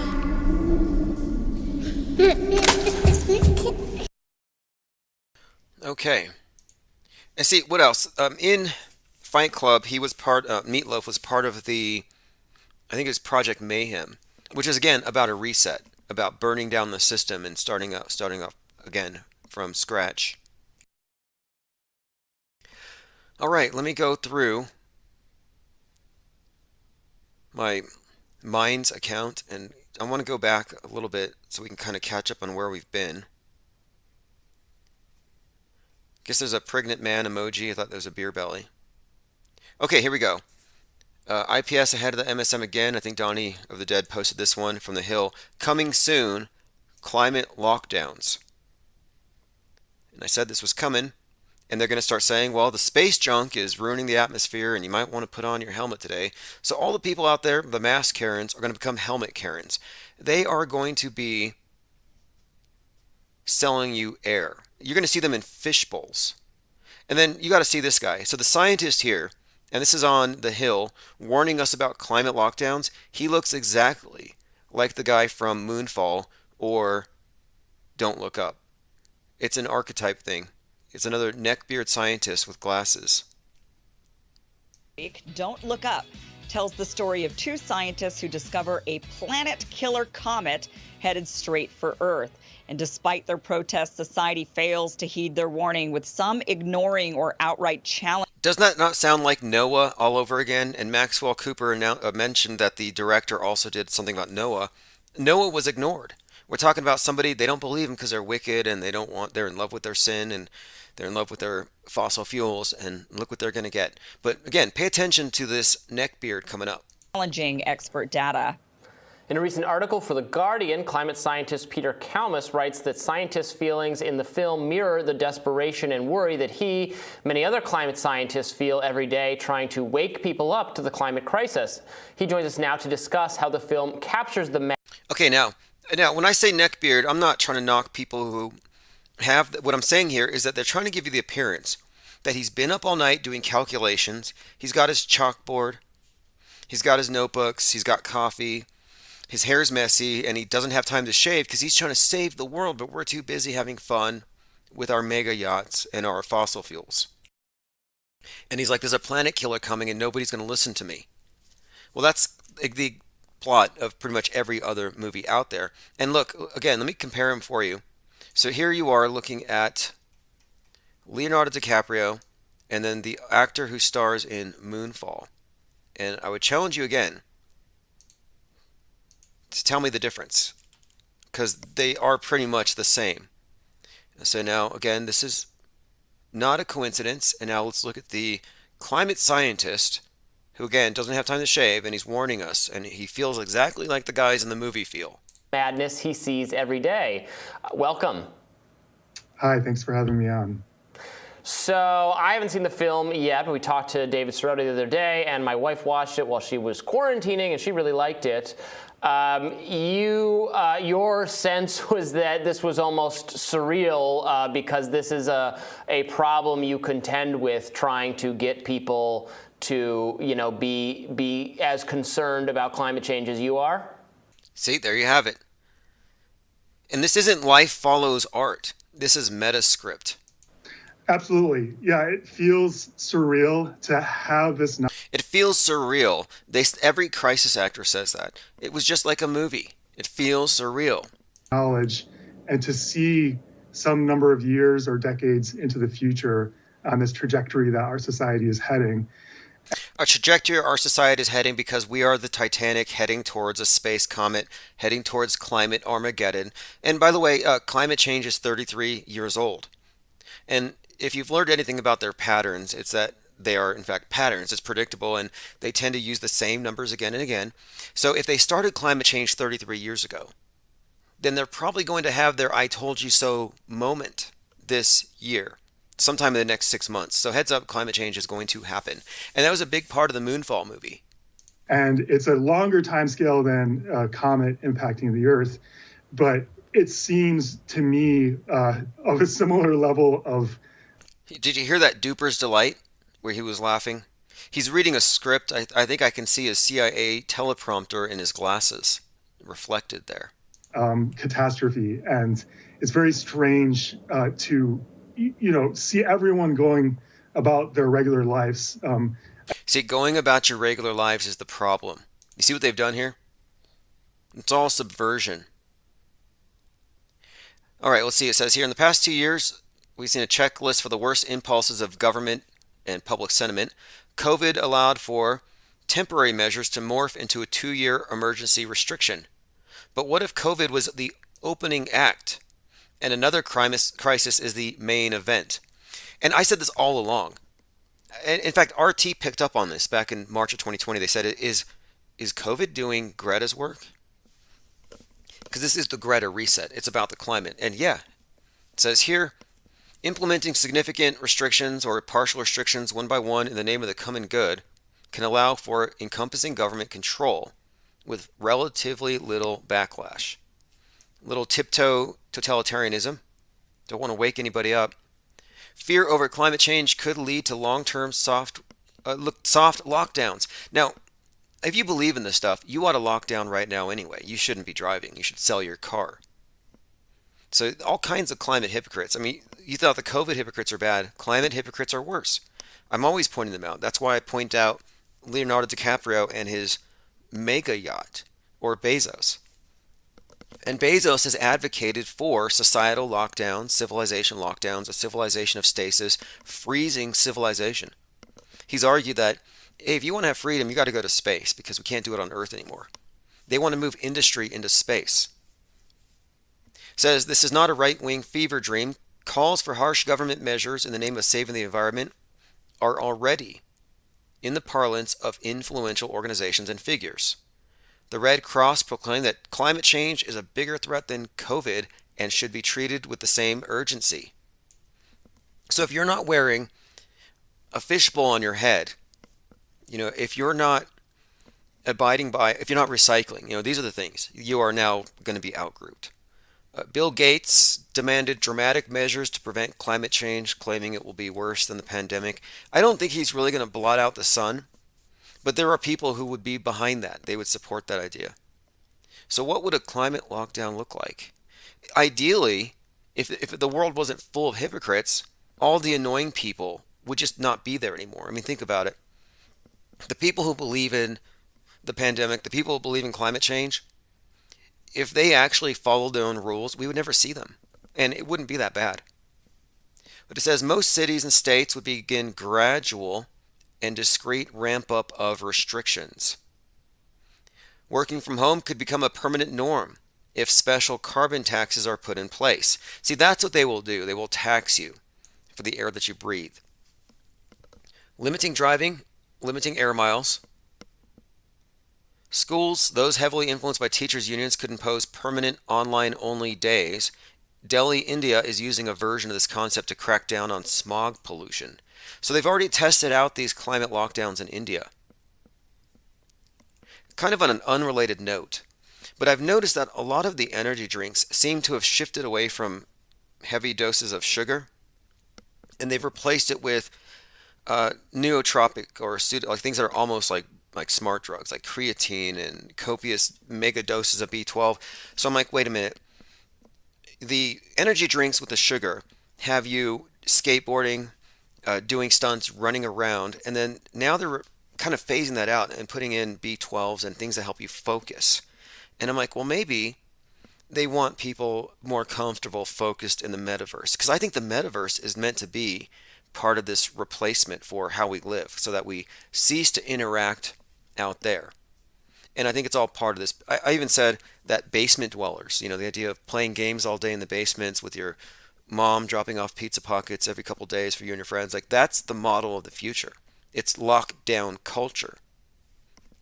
And incidentally, you spend most of your time playing games that do what? Put you through environments that are post-reset, always dystopic science fiction, or flying through space. So it's always space balls, asteroids, or zombie apocalypse, always. Okay, so significant measures. We're talking about combating climate change. So it suggests here, California-style rolling blackouts, fossil fuels may go to the wayside. Significant measures are already being planned to combat climate change. California will ban the sale of gasoline cars, as will Germany and Britain, prohibiting internal combustion engines. And this is all, of course, to save the planet. So just a heads up, this is all coming. Anyone against the measures could be labeled a climate denier who stands against progress or simply a domestic terrorist. And I think there's a one-to-one, there's a relationship between the anti-vaxxers. I guarantee the anti-vaxxers don't believe in climate change. No, they probably believe in chemtrails and, quote, geoengineering, but they're all climate deniers, and that's by design. So anyway, it says here, how many COVID Karens justify their fanaticism by contrasting themselves with uneducated, rural Trump supporters? And that's a big part of it too. Now you're anti-science because you don't believe in their angry weather god, their flood god, their neo-flood myth with their Noahs, their neckbeard Noahs running around. Okay, going through some comments. Let me go ahead and open up phones. I want to play some voicemails first as well. We have a few of those. I have like miles and miles of scrolling to go through just to catch up on where we left off. Oh, here's a nice tweet. Trucks and horns will be the new traumatic reminders and triggers for folks. The horn sound is imprinted and stored in our bodies and minds. A new formed connection created to remind us of feelings of unsafety. Please do not minimize the collective trauma of this protest. These truckers. Truckers are really interesting characters in these various movies as well. If you note, a lot of Stephen King films, like Maximum Overdrive in particular, make it a point to, I think they make it a point to demonize truckers, to make this mysterious big threat. It's this looming threat that can just pop up behind you on the road. And then, of course, in Maximum Overdrive, it's the machines taking over. After a comet passes by and its green cloud causes all of our machines, all of our appliances to go haywire. I mean, isn't that just the AI revolt, the AI takeover of everything? Okay, here we go. I've got a few voicemails. Let me go scroll through these. I've got a few new ones here. Again, 833-311-1984. We've been off for a few days. If anybody has any questions or comments, you're going to add anything to the breakdown of the Moonfall. I just didn't want to give too many spoilers, but it has everything that you would expect. But the main thing in my opinion is preparing people to accept the inevitability of some kind of Skyfall 9/11 event. Infinite Plane Radio. Hey, how's it going? This is Lickety Split. How you doing? Hey, what's up? Have you seen thanks again, Not Cute Cop. Sorry, I've got a donation there. What do you think of the breakdown of Moonfall? Have you had a chance to spot any of these movies? Have you? Shout out to Not Cute and his donation to Lickety Split is Foul. But for the first thing, with this trucker thing, this is the main thing I wanted to call about. First of all, this trucker thing, the obvious is Elon Musk. All the dickheads are behind this. Hey, one thing. Right? Hey. I'm sorry about that. I got a comment in here I have to read. Travis Cloud says it's Go ahead. Okay, so I don't see you in the chat. Are you blocked? Did you get banned by a robot? I don't know. I know. Yeah, you delegated to God knows who, and they blocked a bunch of my comments, which is kind of absurd because, I get money coming in for you with my comments. So, Chuck, you're one of my favorite people and shit. So Chuck Body Outline says, makes this guy needs a Monster. Do you drink Monsters, or are you more into the sugar-free No, bangs? I'm a Red Bull. No, I'm a Red Bull guy. Absolutely. Red Bull for sure. 100%. There's some esoteric shit to Red Bull too, so I'm like Illuminati. Everyone should watch out. You have wings. I'll get you. You got wings. Yeah, every one of you out there everyone talking shit out there, I'll get you, just so you know. Anyway, but so back to the trucker thing. Here's the other thing is, and on a serious note, let's get serious for a second. The trucker thing. It's like we're creating this class of voting or controlling class of truckers, right? There's going to be this whole world of truckers now that are going to be well, let's all go truckers, yeah, hooray. And they're all going to be now your voting class, and we're going to change our way of, how we do things into a world where classes have their own vote, which is, guess what, a form of communism, right? Okay, yes, People yes. read about Okay, China and good. how that works. Yeah. I'm go actually ahead. glad. Let me I put want to this. hear your thoughts. Okay, I want to put this Yeah. meme on the screen because you just encapsulated this very. I think this meme here is very astute. So here you got on the left the NPC who says workers should seize the means of production, and then on the right you have a couple of truckers, and then he's screaming no. Because this is the communist ideal. It's like this worker uprising, and now you Yeah. have one, and suddenly they're freaking out because of the honking horns. Exactly. Thank you so much, IPS, for saying. Because, if I said it myself, I got 3,000 trolls in the chat that want to talk some shit about it. But they'll listen to you, so I'm glad that you can see that. Because we're talking again about ultimately is the private right, the attack on the private rights, right? This is like the ultimate thing. But we're seeing like the outer limits of it, and but ultimately it comes down to this whole attack on private rights, the common law, which there are some things that are wrong with common law, sure, but do we want to just like tear it all down and restart with whatever? And then like one last thing too is, or not last, but something else I saw. Maybe you saw it too. There's the Trucker Convoy 2022. And they have their Facebook, and there's like a logo. Have you seen that? If you pull it up, it might come up if you put Truckers Facebook 2022. Got it. It might come up. Yep, one of our. I There's got a it. clear the 666. Yep, that looks like World Economic Yeah, Forum. yeah, This looks like exactly. same puppet string pullers, obviously same puppet masters. I mean, Yeah, and like who are all these people? And again, we're leading to communist, collectivist type style of voting and all this kind of shit. And again, like they're the hero. Like I don't need a fucking hero. I'm the fucking hero. I'm my own goddamn hero. You're your own goddamn hero.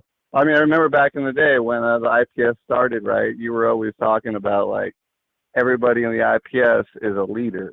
Like we're all our own fucking heroes. We're all our own. yeah, when leaders. people talk Like, we about don't let's need- wake everybody up, I'm like, wait. When we talk about waking people up, generally you're talking about collectivism usurping the individual. And I don't think we want. So I'm not looking to wake everybody up. I'm just looking for individuals who already see through this thing and trying to get the best around us. Right, And I think we have it. Exactly. Like you're not a teacher. You're not a hierophant. And neither am I. Neither is anybody here. We're all just like, let's just researchers pretty much. But so I mean, there's so much of that stinks. It's fucking crazy, man. This is Awesome. Well, this hey, is wild, yeah, I but, appreciate you you know. calling in. And there was something else that had come up recently. I've been doing a lot of deep diving into. Hit me with it. Hit me with it. Let's go. Hit me with it. There's some things I wanted to say too, but like this whole trucker thing just has me so like. Yeah, focused on that, which is like the whole point, right? Like this is the whole thing, is to get us focused on something. Oh, the Super Bowl. Speaking of which, there we go. That's a connection there. Let's go really quick to the Super Bowl. Speaking of like focusing and centralizing our attention onto a singular centralized thing. What for one thing, what is stadium, right? A stadium is like a Roman concept. I don't think there's ever been stadiums before Rome. Somebody can correct me in the chat if they think they can do the research on that. Yes, the stadiums, and we all watch this, and this is always a key point in the year for, quote, conspiracy theorists, because they always do their most blatant rituals. It's like, oh, what's this year's satanic ritual about? And I'm expecting this one to be interesting. Yeah. Well, this year, guess what this year is? What? The year of the tiger. And guess who's in the Super Bowl? The fucking Bengals, who have never, like, they've been shit. So what does that mean to you? What do you read from this? Do you think that China is going to nuke the Super Bowl? Oh, that is rigged. Oh, it's rigged. Yeah, put your money, everybody right now. Put your money. You want to make quick money, put your money on the Bengals. Like, I'm going to go ahead and say the Bengals are going to win right now. It's just, actually, don't take my word for it. Everybody else. No, I may. Well, hey, I appreciate your comments on the truckers. And we'll have to follow up on this because the story is still developing. But yeah, I'll try to find you in the dungeon. All right. I'm surprised you didn't just make a sock All account. right, for sure. Yeah. I mean, yeah, like I'll get you some fucking some more donations. Okay, send me an email. Send me an email, and I'll pull you out of the dungeon. All right, appreciate it. Thank you. All right. Shout out to Not Cute. Yeah. Peace out. All right, that was Lickety Split, who is in the dungeon. I don't know who put him there. Everybody's authorized to abuse their wrench power wisely. All right, let's take a listen here to a voicemail. And yes, Tim. 33 years ago, same Super Bowl. I can't believe it. This is one of those "you're right" phone calls, and I just read an article about the International Space Station that they're planning on crashing it in 2031, and I'm looking at it and I'm like, are they choosing that year so that they can backtrack it 1 year, like, you know, say, oh, we're gonna crash it 1 year in advance, you know, 2030? Because remember, there's like the other agenda 2030. So I'm here. I am laughing, and I'm like, God damn it! I've only been listening to you for a year, and this stuff is like unfolding as if you predicted this. So thank you. I'm keeping it short and sweet. I'm gonna continue contributing and all that baloney. So just I'm in. You know, this is great. Infinite Plane Radio. I'm watching. Tim, what's up? Hey, what's going on, caller? Hey, what are your thoughts on the Moonfall movie, or this idea of these nerds warning us about the sky falling and nobody wants to listen? Like, do you think they're going to drop anything on us? Think the moon's going to fall? Yeah. I mean, you've been predicting this the whole time. That last caller said you weren't a teacher, and I was trying to put it in the chat. I learned more from IPS than anything else I've ever studied or anything like that. So I wouldn't say you aren't a teacher. Yo, Tim. Yeah, but you've been predicting this ISS. You see they're crashing it into the water or something. Wouldn't you want to preserve the most prestigious achievement we've ever made? You want to crash that into the ocean? Right. You could literally parachute every module piece by piece and reconstruct it on the ground.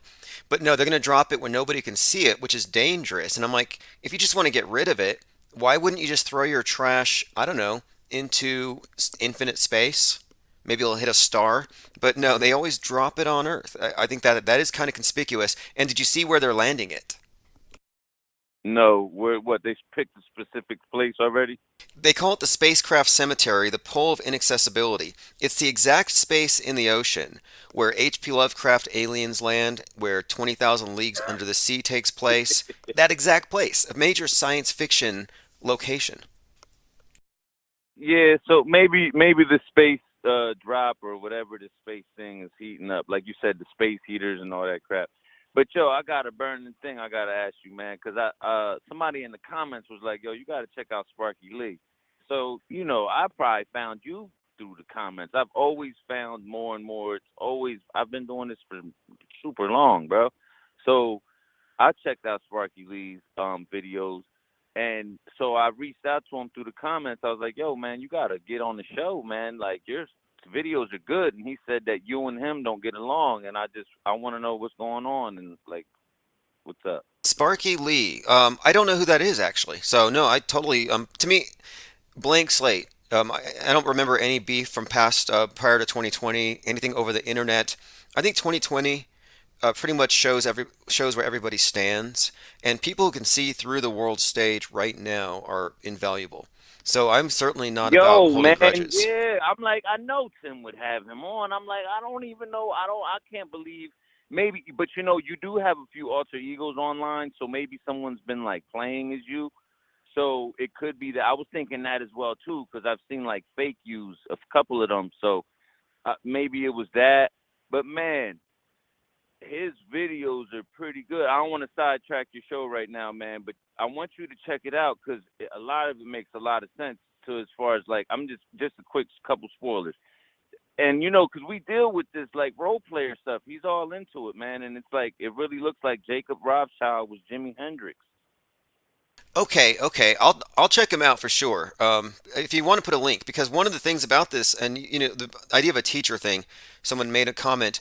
I see this as, I say think tank because, yeah, you have somebody, whether it's me or a caller, presenting information, but then we're also taking intelligence from all kinds of people. So we do amass a lot of information to parse through. And every time I go through this think tank, through all the chatters, I'm always learning stuff, and people are always posting links. And we actually started the wrench thing as a way to get rid of trolls, and only wrenches can post links. So that's before Discord, before we had any kind of place to gather, we used the chat room for that. So I also would say, yeah, by all means, post links to Sparky Lee. Yo, yeah. Yeah, because I know when I call you the teacher, I know it's like really it's people behind this. It's a lot of work that goes into you just spewing all these lectures out. I know that, but still, I will call you guys AIPS teachers. You've taught a lot of us. The teacher always learns while teaching. You know what I mean? So we all just keep learning. That's kind of why we like found each other, man. Because it's like we never stopped. You just keep going. And it was just, I just wanted just to reach out to you about that dude, and I don't have too much to say. I just want you to check him out and tell me what you think, and if you could like, what's it called, like debunk some of his shit, or just tell me what I know you got some people with you that are good at this shit. So no, this is great timing. I appreciate the lead. I do, and it's great timing. I'm actually making it a point now to start scheduling some one-on-one interviews with other content creators and podcasters and writers, and that sounds like something I'd be interested in. So I 100% appreciate the lead there as well. Thanks for the call. You already know, Tim, man. Thank you, man. Thanks for the show, bro. Awesome. All right. Have a great night. All right. Okay, we have another voicemail here. Another one. We're talking about Moonfall. And yes, this think tank, it's kind of like, I've talked about this before, how you have the traditional model where you have the TV broadcasting to everybody, the radio broadcasting to everybody, the pulpit, the one voice broadcasting to the mass. Then you go to school, and I remember the first time I got in trouble passing notes. So no, you got to listen to the authority in the top, in the front of the room who's going to lie to you. You can't share notes, you can't compare notes. So it's all just one-to-one, big brother to citizen. And so what I started doing with the chat here was by instituting the chat in this way. Thanks again to Not Cute. We appreciate the support here because we've been demonetized, obviously, by the fascists that run these platforms. So in this case, though, this is almost like having an auditorium where you have a speaker and a lot of people listening, but simultaneously everybody's allowed to not only pass notes, but the good ones get passed to the front. So we pulled together a lot of great information. And it is meant to be educational because we're not mystifying. We're actually investigating. It's reality investigation, journalism in the truest sense. Okay, let's see. Oh, Ko-Fi Streambot. We got a new bot in the chat for anybody who's over there in Twitch. Okay, let's see what else we have here. Jack Burton says Bengals Tiger. Interesting. Yeah, there's some interesting Bengals Tiger stuff. In fact, we'll probably talk about that more as we get closer to the Super Bowl. I'm going to play a voicemail from... Hey, Tim.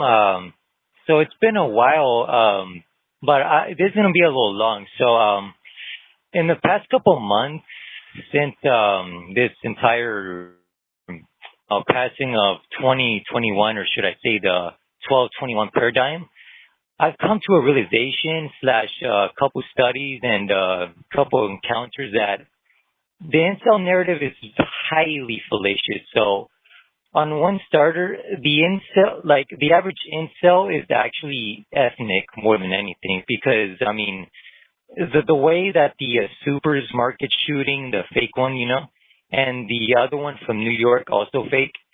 The first one is supposed to be Arabic, and he doesn't look anything near like a regular Caucasian.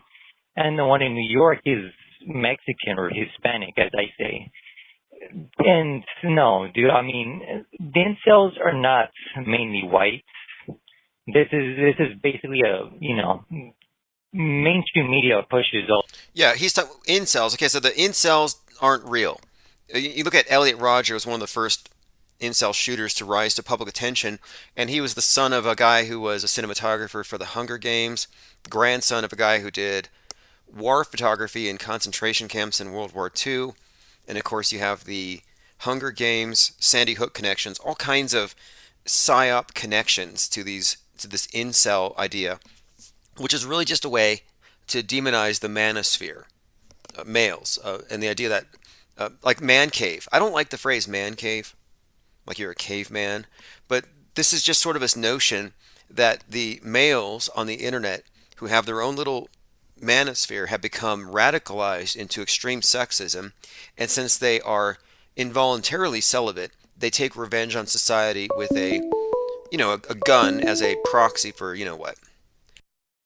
Infinite Plane Radio. Hey, yo, this is Art of Thinking Out Loud, Cincinnati.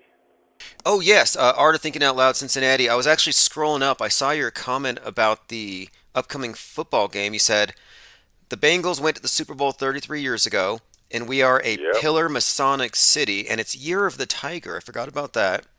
Okay, so yeah, so what do you have on that? That's fascinating. It was just that I was thinking about that because I was having a conversation. Well, it's like I'm not even a sports fan to begin with, but it's like living here in Cincinnati, growing up here. It's like the Bengals are a staple here, but just the whole connection is the fact that the city kind of made it. They say it offhandedly. They was like, oh, the last time we went to the Super Bowl was, they didn't actually say how many years, but they said the year, and I just went and looked it up, and I was like, that's 33 years ago, and it's the Year of the Tiger. I'm like, and I know from like watching old Dick Gregory lectures, and when I had a chance to like actually meet him and listen to him, where he said that all of the major sports events are fixed. It's like I was thinking about that, and I started doing research into it, and I found where there's an interview with a guy who he went on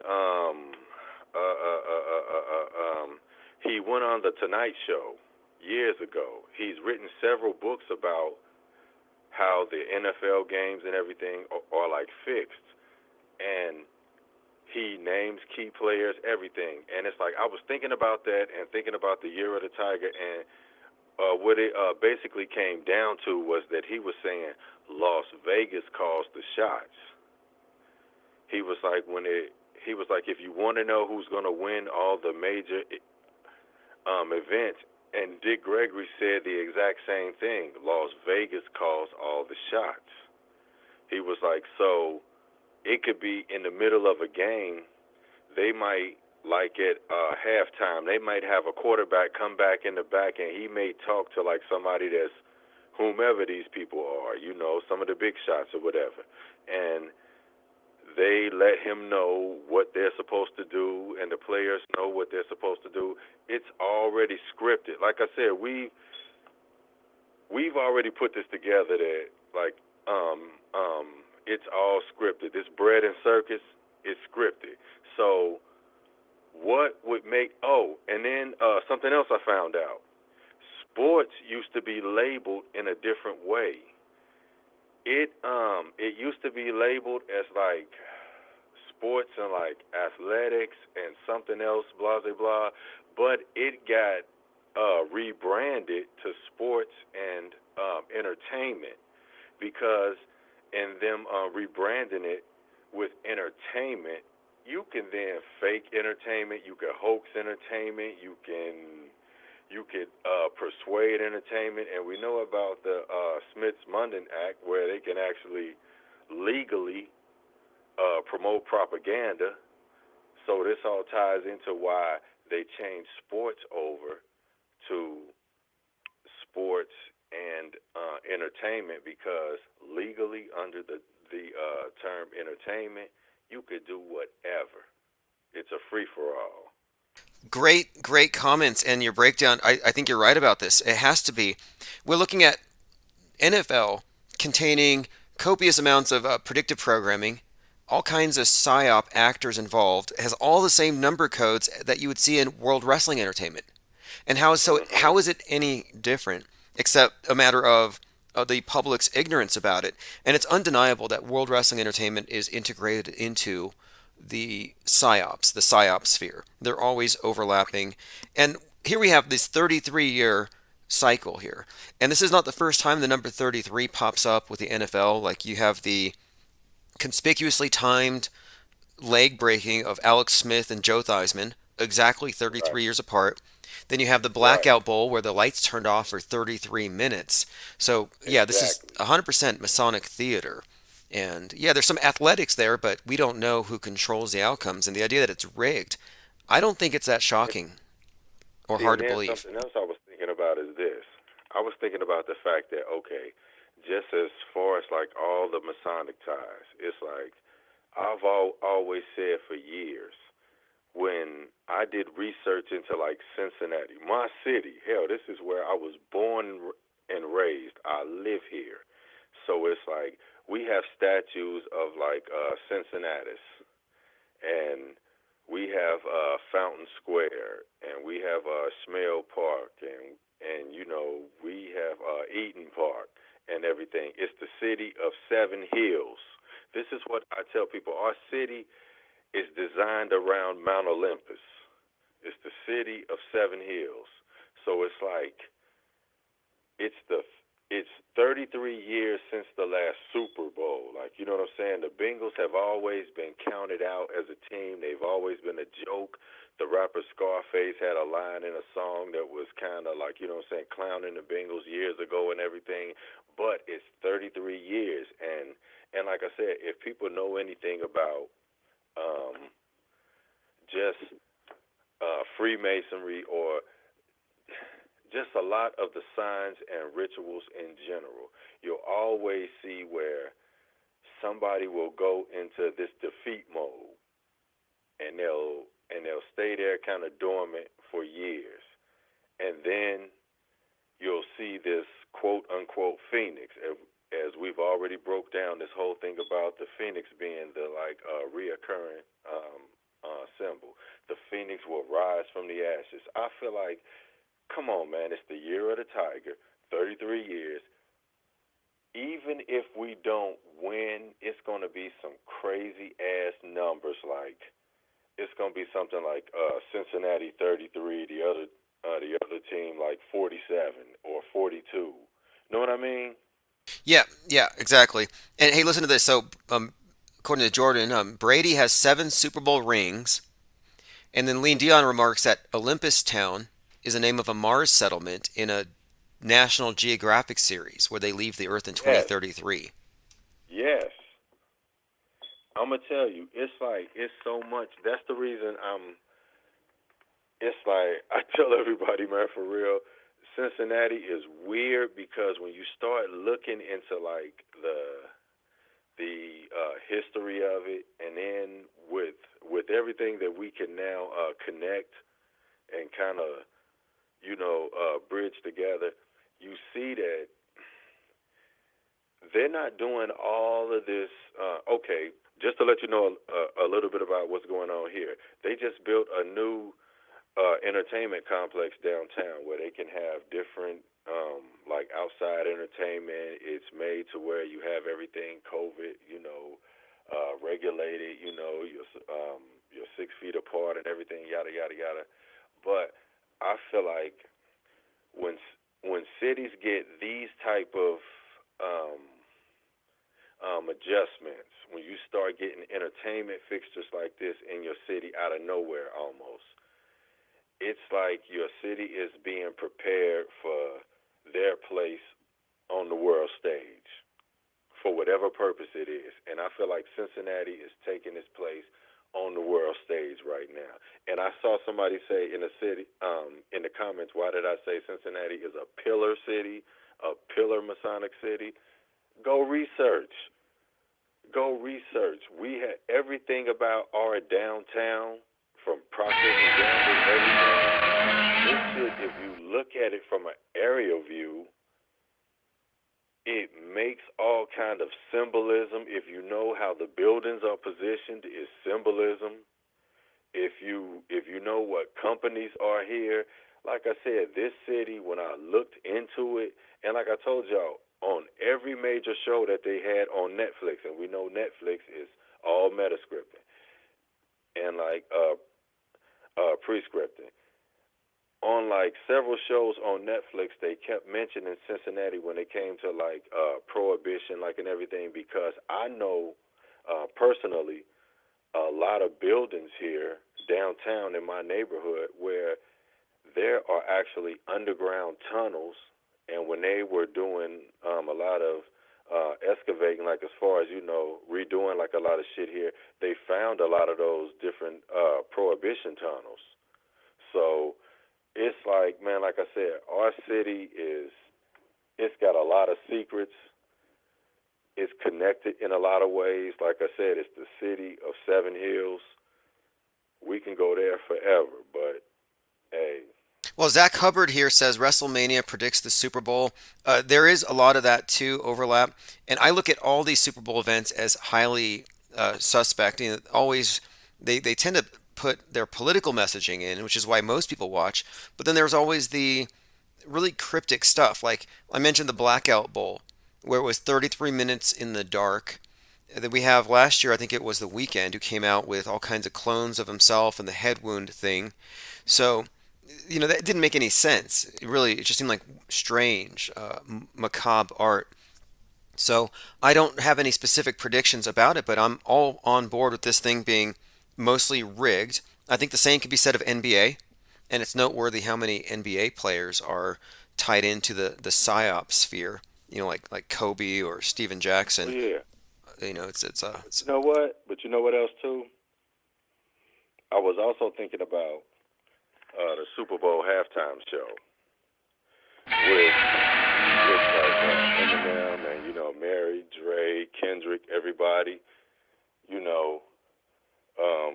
I want to give a shout out to Creation Bear. He says he's from Cincinnati too. But what I was saying, the halftime show. See, we have to think about things like that. Like a lot of times we just look at, okay, we see who the halftime show is when it's happening. Now, we got to look at they're building up for this when they have Dr. Dre, who's like the pillar of this whole thing.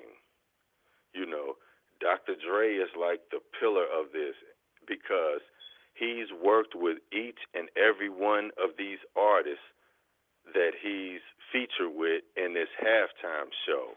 And it's like each and every one of these artists are known as legendary artists. Even Kendrick, with his short career, he's known as a legendary, lyricist. He's somebody that's solidified.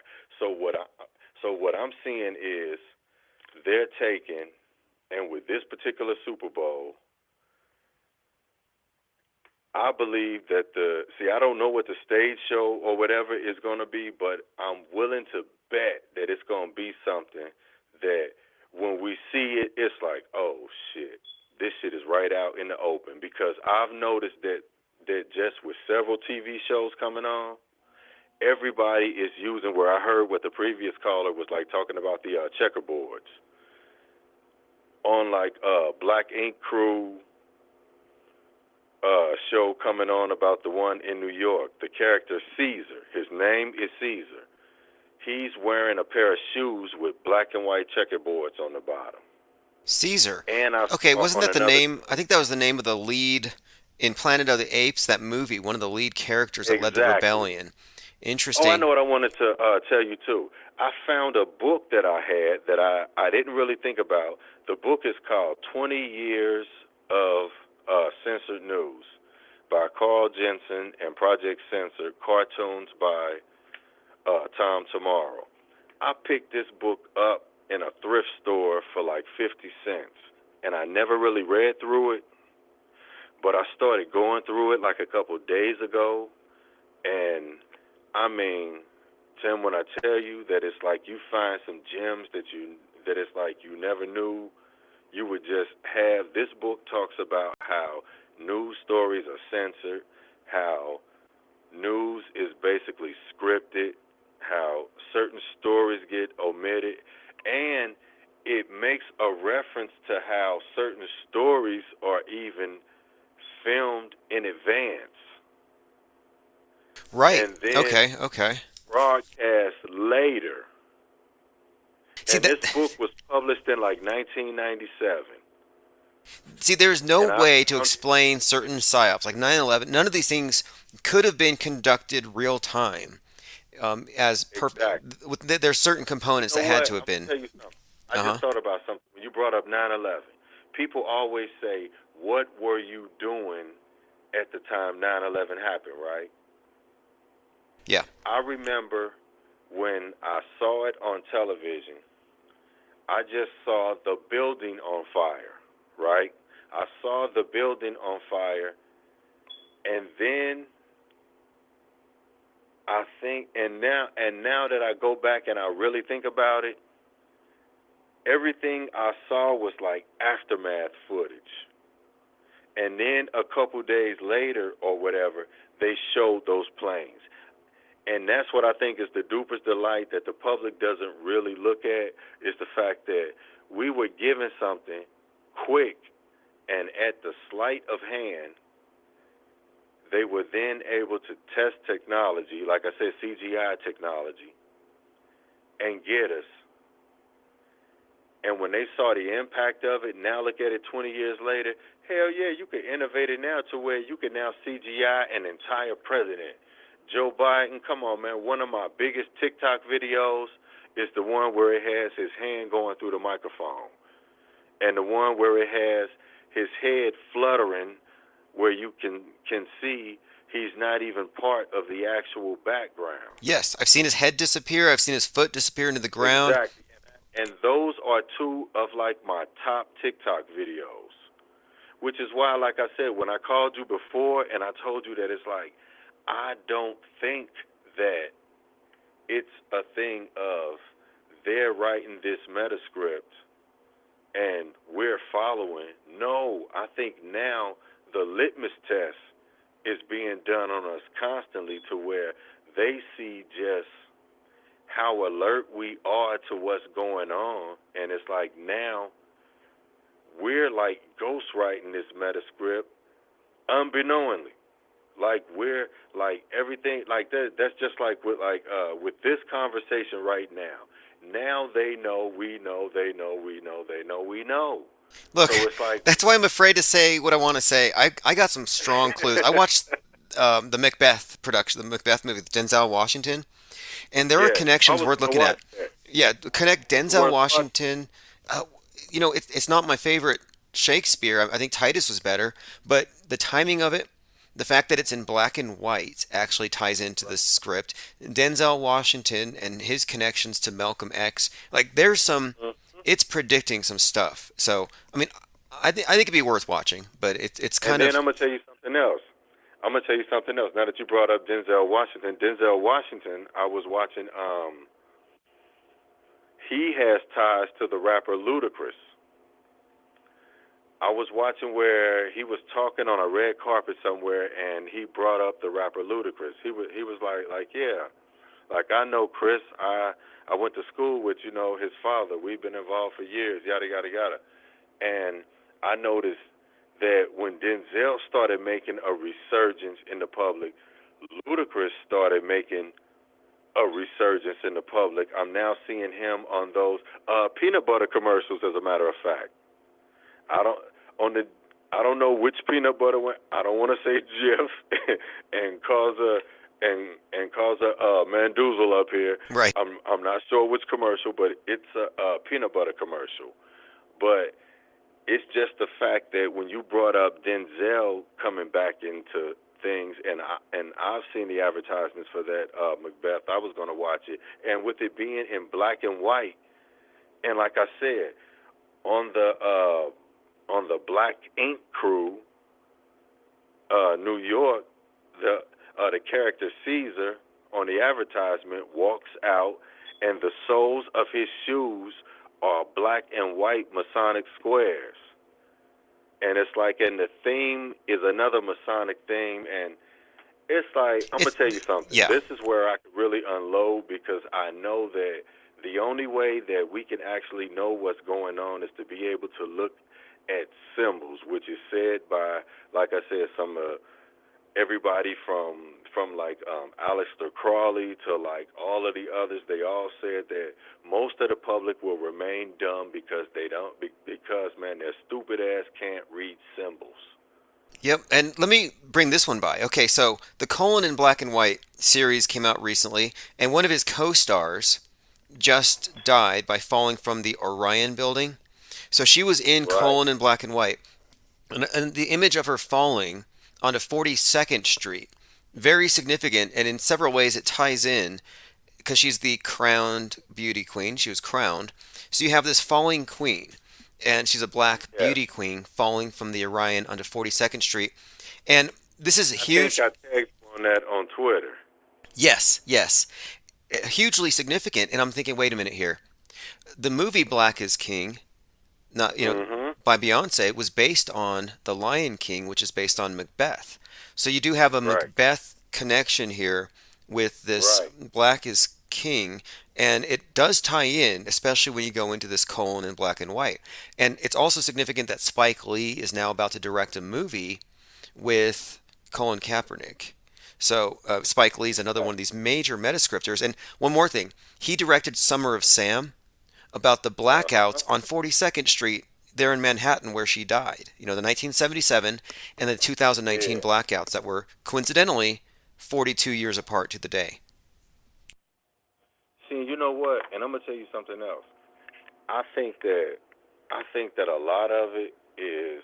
I think that a lot of what like we're seeing is when we were like talking about how you'll have certain years, like the year 1968, repeating over again, and you'll have big because you'll have certain things happening. It's like I was thinking back to when we had right here in the city of like Cincinnati, when we had the Who concert,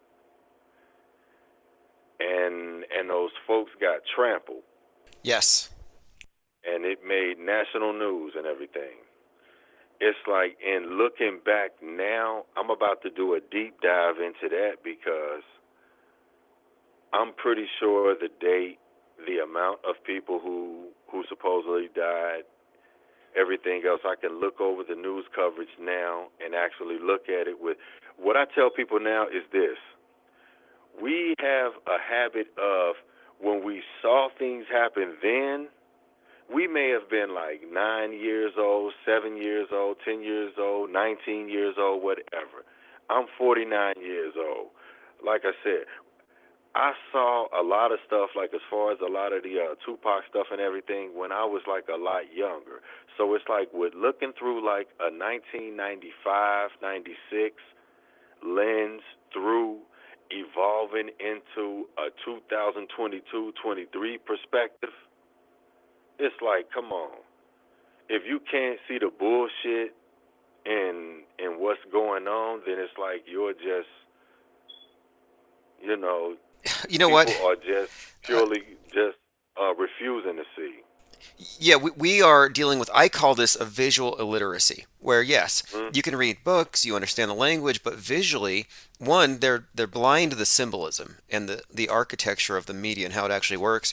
But then two, they literally can't tell if it's real or a deep fake. And they call it the Tom Cruise test, and humanity failed it, where even if we're told something's fake, we can't know for sure anymore. So we've crossed that line. Right. So if you don't have the epistemology and the understanding of how to logically break down the news, you're kind of screwed. And I think people born after a certain period were basically born in a matrix pod. They're in the metaverse already. Mm-hmm. So see, and then we also have to look at the fact that look at like where we're at right now when we talk about what's fake, what's real, what's scripted, what's hoaxed, what's this and that. Everything is scripted and fake now. It's like if a person is fat, if a person is skinny, if a person whatever, if you don't look the way you want to look, you can go to a doctor now and get that shit. Like if you have enough money, you can get it. You can get your face, you can get your body, you can get everything to look the way you want it to look. You can go on other websites and you can get people to actually construct a business for you. So if you have enough money, you can pay people to make the life that you need. It's like nothing right now is quote unquote real. So when I see folks wearing a prosthetic mask, it doesn't surprise me. When I tell people that you have celebrities, Justin Bieber in The Weeknd, I'm going to keep saying that, Katy Perry, um, John Bonet. It's like, come on, man. This stuff is obvious. It's obvious, and that's the reason they pay so much attention to it. And it's like when I told you last time, that story is now making a resurgence because I think that more people have like deep dived into it to where it's built the algorithm back up to where now people are starting to be. Now the new thing, Tim, is this. The new thing is to be a conspiracy theorist, where we used to be the kids in the corner, as they used to try to make it seem like we were the kids in the corner. When I told you, I believe that it's like we're really the general consensus that's having the conversations by the water cooler, but they want to convince most people that's watching television and looking at their smartphones that we're just a small percentage of people, when it's like, I believe, honestly, we're the majority of people. This is the conversation we're having. Like, man, don't some of this shit look fake? It's like, because I talk to regular people and they ask me about the Nipsey Hussle situation, and I send them back to my video that I watched. It was my video I did on Nipsey Hussle, as I told you before when I questioned his death. I found your channel, I think, 3 days after that. And when you were talking about it, it blew my mind. So I knew that I wasn't alone. And you know what? Taking calls, I was taking back-to-back calls, and we'll get back up there in numbers. And the reason for the numbers here is when we have 1,000 people watching, we get back-to-back calls from people who've never called into anything like this before. So, and we were just getting so much just human intel that the pieces were flying in so fast. And I was like, wait a minute here. This isn't the fringe talking. Regular people who know the news is fake are able to assess the facts impartially and see the picture.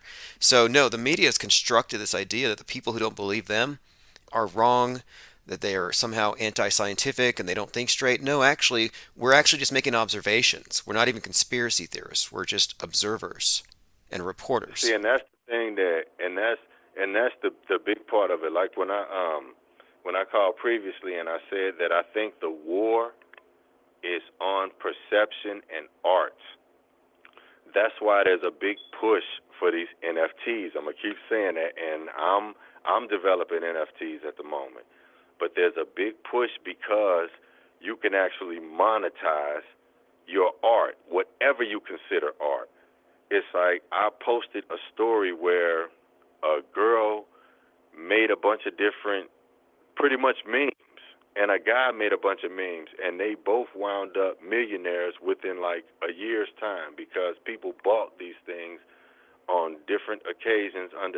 It's now to a point where it's like what's considered art, when you put it on the internet, as we know with the different hosting platforms from Google, everything like that, everything's censored. So it's like they'll take entire websites off the internet. They'll take entire search engines off the internet. You have to be protected where people can actually solidify something and have it for themselves. Yes. Where it's like you can actually purchase this art. That's why, like I said, with the things that you do, like the artwork that you do, I'm an art student myself, so I could respect the art that you do. So it's like I know you turn these into NFTs, that's an extra income. And with the channel's publicity, and the thing is this, I told somebody they need to do an IPS documentary just about how, with this particular platform, it's been censored so many times. And what I started thinking was this. I said, okay, my way to contribute to things was I was going to take my channel and I was going to take like some of these different shows, and I would do reaction videos to different parts of the information to be able to add what I would add in a phone call, so people would see that this is not just a small group of folks in the corner. We're the general majority. I'm a regular person. So Yep. It's like I know that that regular people are having these conversations, because even with the books I'm writing, even with, you know, everything I'm doing, I have talks with just regular people of all different religions, all different walks of life, everything, and I'll playfully joke around with different things in the media, and it's like everybody comes to, Tim, I'm gonna tell you, everybody comes to a consensus of question, where it's like they see what's out there, but when I add that reasonable doubt to it, then it's like, yeah, you know what? And they'll say things to me not knowing that it's like they're pointing out shit to me that I didn't even peep in the first place. That's the reason I say we're not that small group of people in the corner. We're actually everybody. You know what? Okay, so you brought up the censorship and this war on ideas, how this World War III is the war on memes and on art and ideas. And they've used the virus as an excuse to introduce dangerous ideas that lead to the spread of the real virus. So now you have mind viruses, and now they got to censor the net because of bad viral content. And this is definitely the direction that they're going. And I think they've got the public scared of ideas. Misinformation is now dangerous. And this is, again, I think that this has been the agenda all along, control over the flow of ideas. So when we have this think tank, and we started this in 2017, you know, I realized, okay, now we have a place where the general public can comment, and it's not gate kept. Because I used to listen to talk radio, and one thing is they're all very gate kept. Even if you get through, you're going to get an assistant who's going to vet you and check your phone number before they let you on the air. So talk radio has always been a way of controlling the fringe and keeping people from realizing that they're like, if you let somebody on for 30 seconds when there's millions listening and they say something that a lot of people vibe with, but it's supposed to only be fringe, it's disruptive. And so I kind of think that this chat room and our channel, the reason we've been censored so much in the last few years is because we've always blown the gates off their hinges and said, let's just put everything on the table. And now you can see this war on ideas. But when the Christchurch shooting happened a couple years ago, there was a viral video that came out afterward, and they used that as an excuse to shut down a bunch of websites, and then they didn't open some of them back up. So I think they're also setting the stage for censoring the web to stop the flow of hate. So you know how they want to lock down society for climate change? I'm waiting for internet lockdowns so they can clamp down on conspiracies and hate. Oh yeah, they're changing the climate of the internet. Yes, exactly. And they're changing the climate of the internet. It's like, remember, okay, I'll put it like this. When we first kind of got acclimated to things, because I first really got on the internet back in the year 2000, really. I was on there before, but I really started really using the internet in the year 2000. So I've had like a 20-year relationship with the internet. It's like what I've noticed over the years, if I really look back over things from the MySpace and the Black Planet and the Magenta and all of that and those websites, it's like what I'll see is social media has grown all the way up until we had Facebook, Twitter, Pinterest, everything. Each one of these platforms was a different experiment into people's perception. You know, you have some more focused on pictures, photographs, everything, Instagram. You have some more focused on video and everything, YouTube. You have some focused on, you know, all different other things. But it's like each one measures how our perception is in different aspects.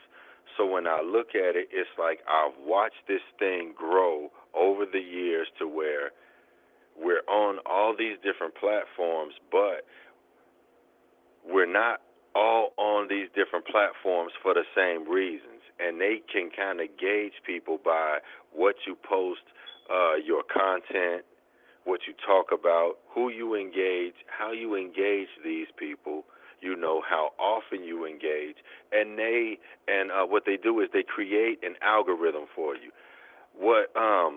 what really made me start thinking about this, like I was already thinking about it, but I really didn't have an accurate laydown of it until I watched a Netflix special about social media. I don't know if you caught it. It was one where they had about like how social media controls our lives. I forget the name of it, but it came out maybe about like a year, like or two ago. But I'll send it to you in a link in the chat if I. What you're talking about here is contact tracing, though. When you're talking about the algorithms to follow the individual, they're contact tracing memes and meme carriers. So like the ideas in my head make me a super spreader of dangerous ideas. So just like you would trace a radical cleric using the Patriot Act to find out who the radical is spreading these dangerous Quranic verses, now you got to find the conspiracy theorist spreading the dangerous QAnon verses. It's the same idea. And the super spreader of the virus is now the super spreader of the meme. But they did use the pandemic to create the pretext to shut down an infodemic. And the infodemic is really just any information they don't control. And just to add in something, and you know what else, and just to kind of sweeten the deal a little bit when it comes to the memes, because people used to make memes, and, you know, they used to just make memes, and you never really knew who made it. It was just a meme that somebody would make, and it would just kind of catch on, and it would spread. But now they have it to where you can now monetize these memes through like Google AdSense and through like a lot of other platforms.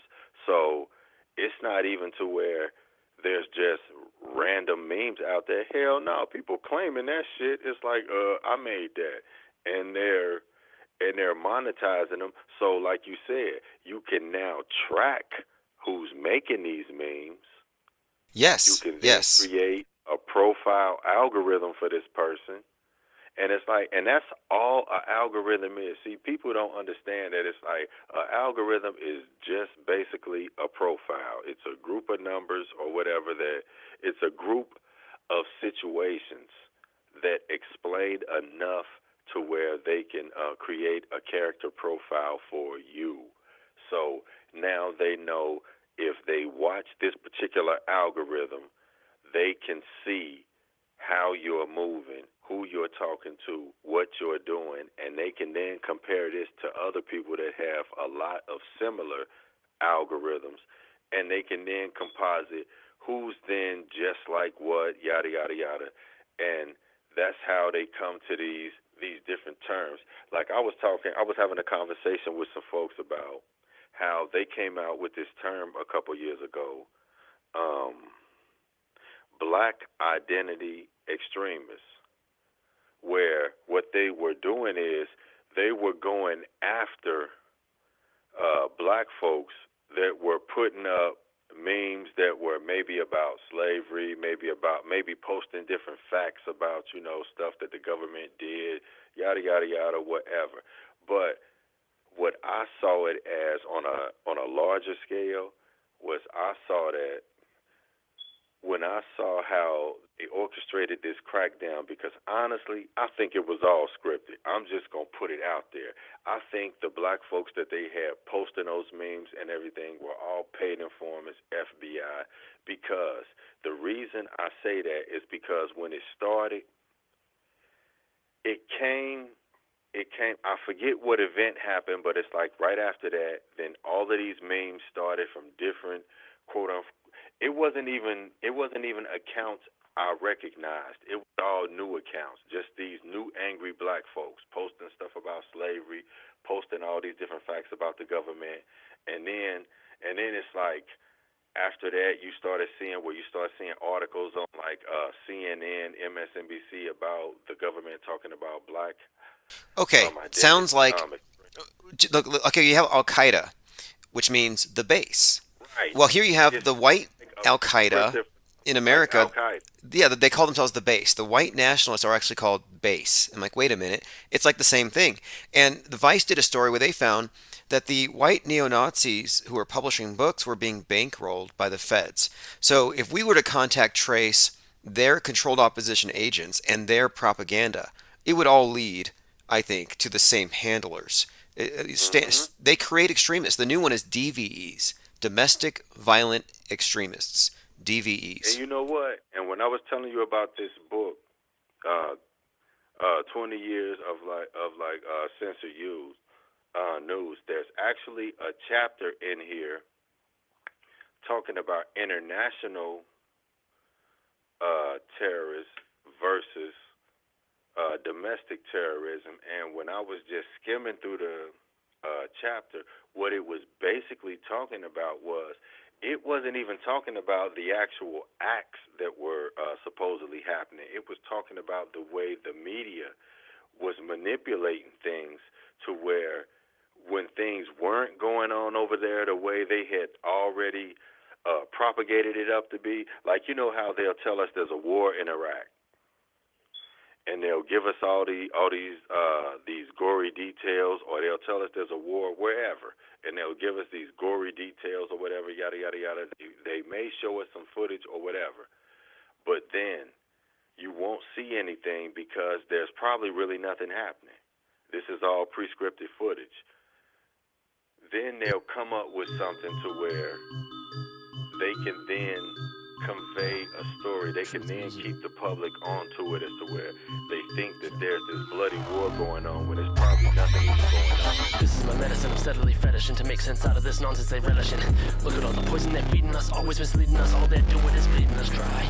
I'll be red pilling to keep on with healing us. Why? I just want to open your mind. Open your mind. May take more than a minute to get it, but once you get it, you'll never regret it. Their lies are incredible. All this destruction was always inevitable. Fuck these elitists, they're up on their pedestals. Pharmaceuticals, they're pushing their chemicals. Some sort of federal tyranny up in your medicals. Are you really hearing me wrong? All right, everyone.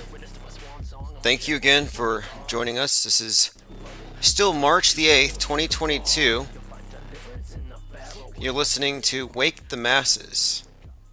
JT33 featuring Allergic to Bullshit, Solemite Fly, Lean Dion, Empress Infinite. We'll close out so you can hear that track in its entirety. We'll close out with it, and I'll put a link in the chat.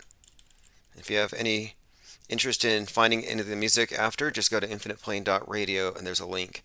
Let me see who is here in chat. I sent out notifications via email and text message. We have 160 some people on text message alerts. We're trying to get to 300. So usually it brings in dozens of people within a few moments.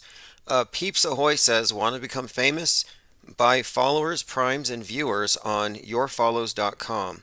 Remove the space. Benton, Yo-Yo, SpongeBob, Polecat, Art of Thinking Out Loud, Common Sense from Cincinnati, Linda Curtis, Finbar, Garrett 7, Victoria Pandora says evening. Hey, if you click the link, it'll take you to the track I was just playing. Should we give people a moment to show up? Yeah, I'll be back in 30 seconds.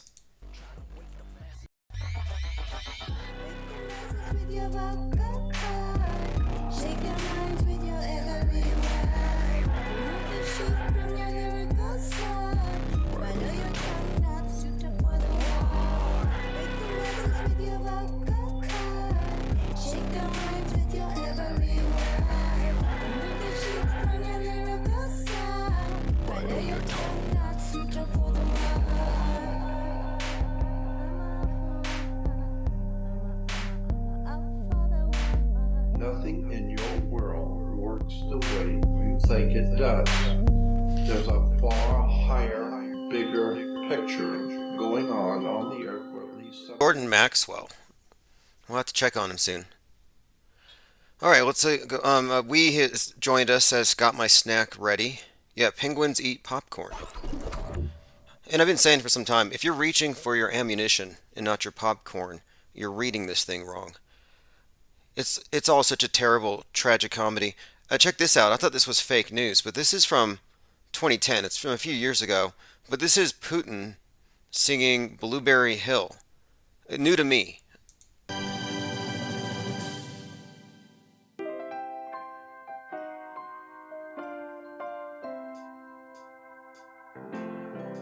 I found my thrill on Blueberry Hill. On Blueberry Hill. I thought it was a deep fake. But no, it's real. All right, let's see here. Going through some comments again. If anybody wants to call in, let me open phones, 833-311-1984. You can also just leave voicemails. In fact, I have a voicemail here. It looks urgent. It looks like a new Mandela effect. Tim, I have a new Mandela effect to add to the list. So it's related to Titanic and Ukraine and Russia. I have no clue where I missed this, but evidently there's some new, quote unquote, new rewritten history about the Titanic sending supplies to some country like Belarus or something like that in an effort that is similar to how we are supposedly helping out Ukraine now. And it's this weird Mandela effect, and the reason why I'm questioning it and the reason why I think it's a Mandela effect is because wasn't the Titanic sinking, like that voyage, wasn't that the maiden voyage? Isn't that the reason why it was a movie? I don't know. You know what? I'm so confused at this point. I don't know which way is up. Thanks, Tim. Interesting points there. I'll have to look into that. Because the Titanic is a relevant metaphor as it's been used as a metaphor for the West, for America, for capitalism. And this entire thing they brought us with this Skyfall scenario, Don't Look Up, Moonfall, it keeps pointing to the scientist as Noah. This idea that if we don't listen to the scientist, we're all going to be flooded. We're going to drown. And so it ties into this idea that we're on a Titanic and the wrong people are in charge. That's why they keep showing us the billionaires like Bezos on his mega yacht. Or Leonardo DiCaprio, who happened to be the face of Don't Look Up. So you have this, with Leonardo DiCaprio, huge climate hypocrite with tiny feet, but huge climate hypocrite on his mega yacht. That's to signify, yeah, this is the Titanic and we're about to hit an iceberg, which is just a way of saying global warming. Or a new Cold War. Iceberg? I mean, there's a couple of ways of looking at this, but look at the recent split. The split that we're seeing even above with the ISS, with Russia toying with the idea of not being friends with us above. Well, that's because they're dividing from the polluting capitalists and these billionaire space cowboys who want to become trillionaires. So that's what's up.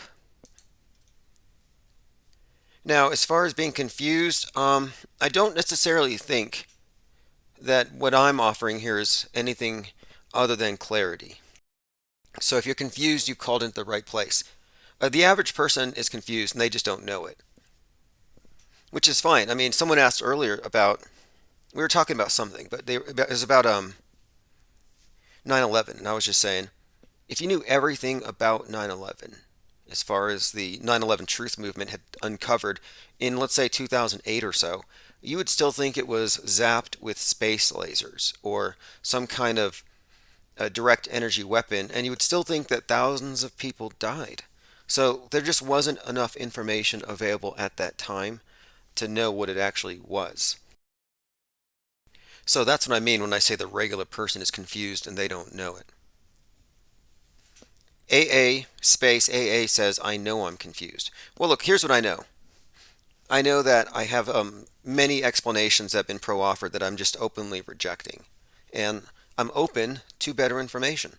So show me a picture of the dark side of the moon with a new 65-foot crater from the errant 2-ton piece of space junk that was Musk's, but then suddenly became China's.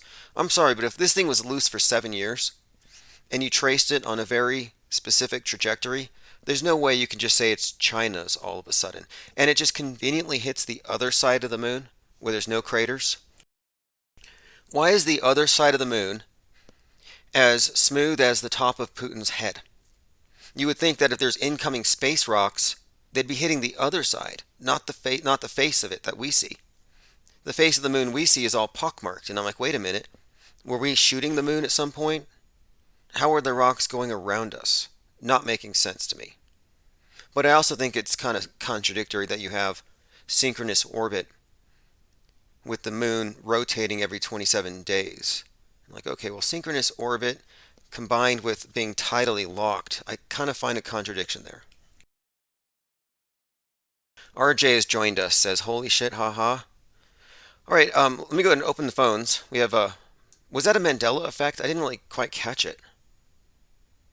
There's so many Mandela effects. And if you listen to the diehard Mandela effectees, the ones who will literally kill you, I mean, they won't literally kill you, but I mean, they're walking that path towards the ultimate Mandela effect. Winnie Mandela's effect. Are you familiar with that? Let me go ahead and bring this up. So basically, the Mandela effectees think that if you're not Mandela affected, you actually are. You're just in denial. So they think you're kind of an infidel. And their rhetoric's pretty harsh. It's very us versus them. And so I'm just waiting for them to bring out the actual Winnie Mandela effect, also known as necklacing. Together, hand in hand with our sticks of matches, with our necklaces, we shall liberate this country. I'm sure they'll appropriate that too, just like they appropriated Nelson Mandela. But basically what they do is it's sort of a combination of combining a guillotine with burning at the stake.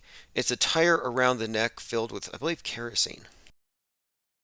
But apparently when they spark it, your head launches off. But whatever.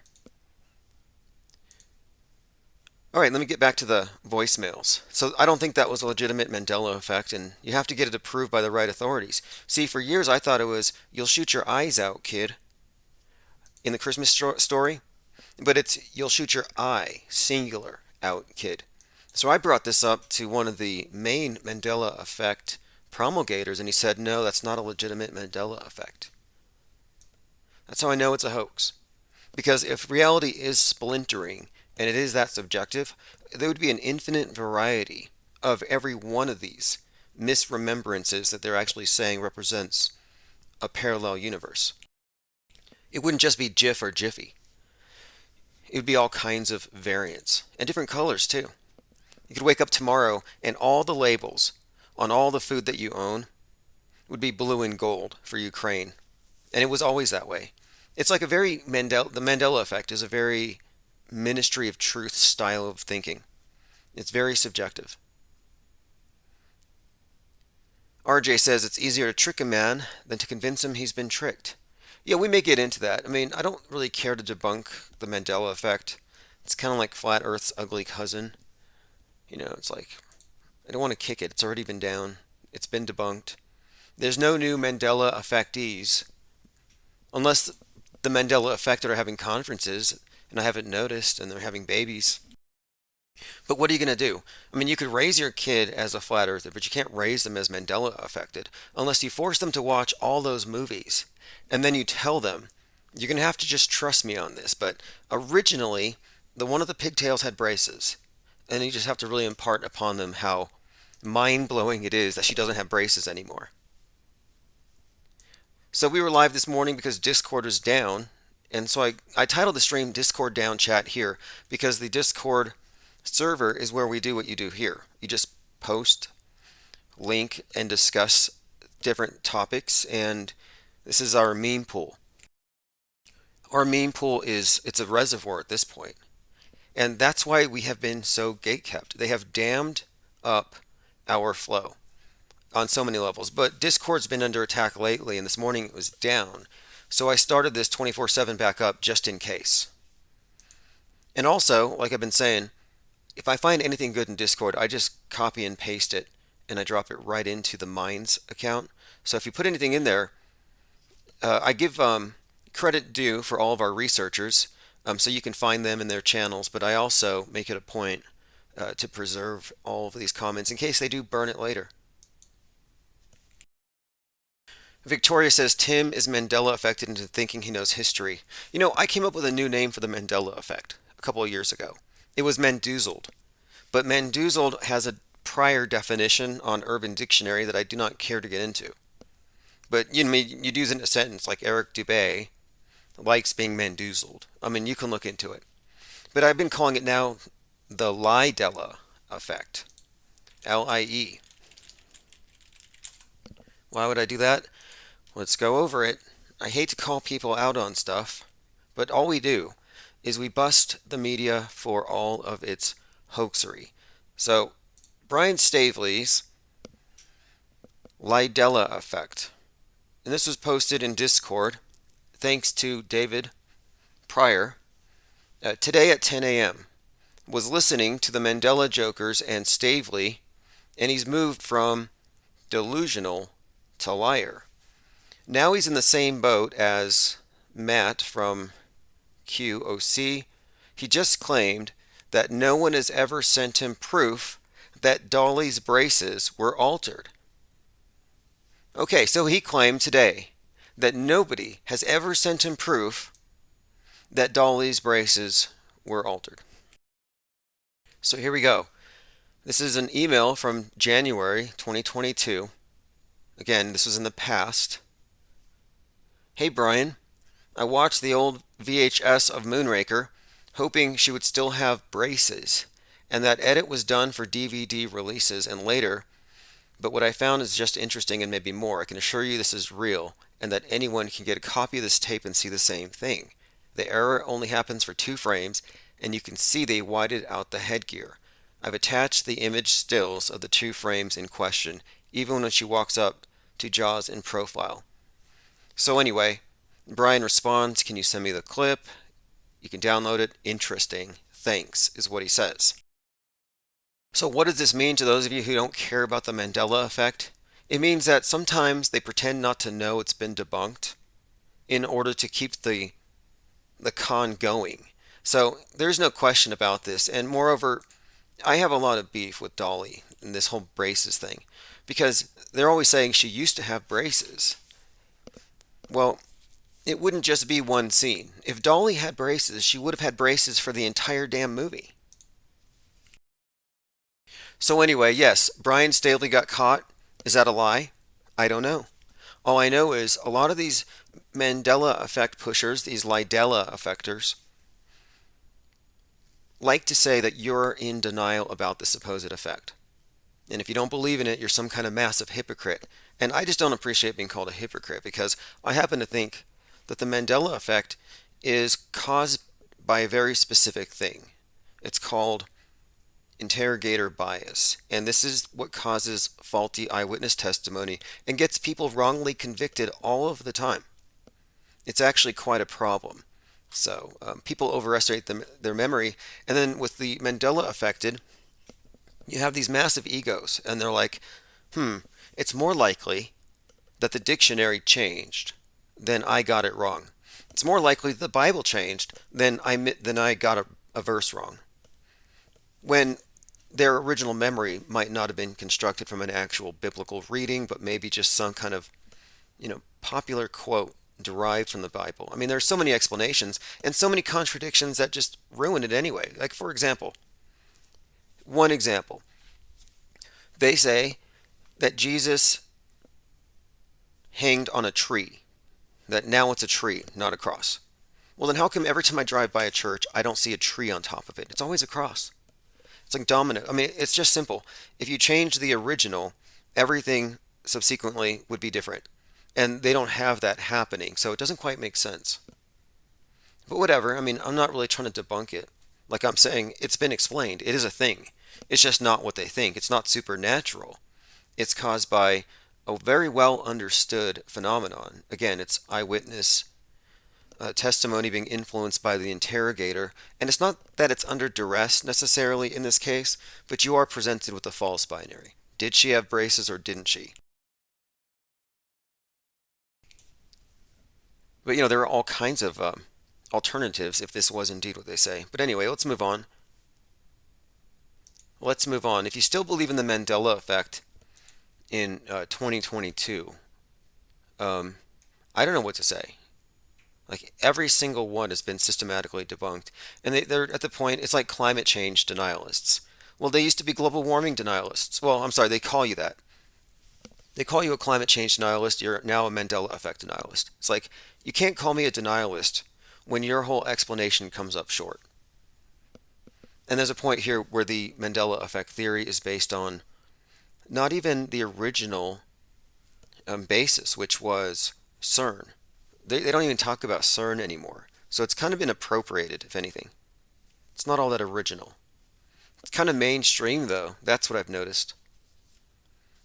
It could just be a real conspiracy by all these different companies like Chick-fil-A and Jiffy, to get people to become more aware of their product. I mean, marketing.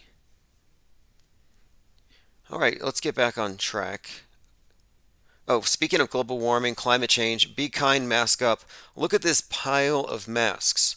So if there has been any rising of the oceans in the last 33 years, it didn't start until 2020. Look at that island of masks. And there are literally islands of masks, personal protective equipment, killing the whales. That right there, that alone would explain any kind of rise in the oceans. Apparently there are entire islands of this, probably causing mutations. That's where the science is at these days. It's just bad science fiction. And I could make up better stuff than underheated bat soup. Islands of masks. It's a big variant factory. All right, let's see. Waiting for COVID 3000 to jump out. It'll have legs. All right. Phones are open, 833-311-1984, if you care to interject. In the meantime, I'm going to go through some voicemails.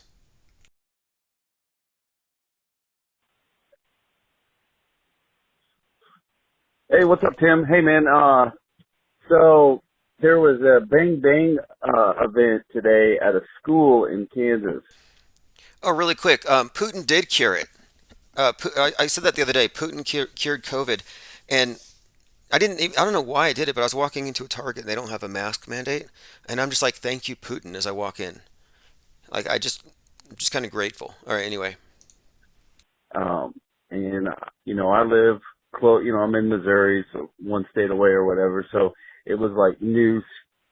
If you're watching the news, it was on breaking news or whatever. I didn't hear about it through like social media or online. I heard about it whenever I saw one of my friends. Anyway, I went back and looked at the video of the reporters being at the school and whatnot. The crisis acting was at an all-time high. There were parents laughing, like visibly laughing. Of course, they had a couple, parents that looked serious. And I could have sworn that I might have seen Waynell Sexton. Okay, we got to look into this one. Kansas school shooting, possible Waynell Sexton sighting. Be careful when you search Waynell Sexton.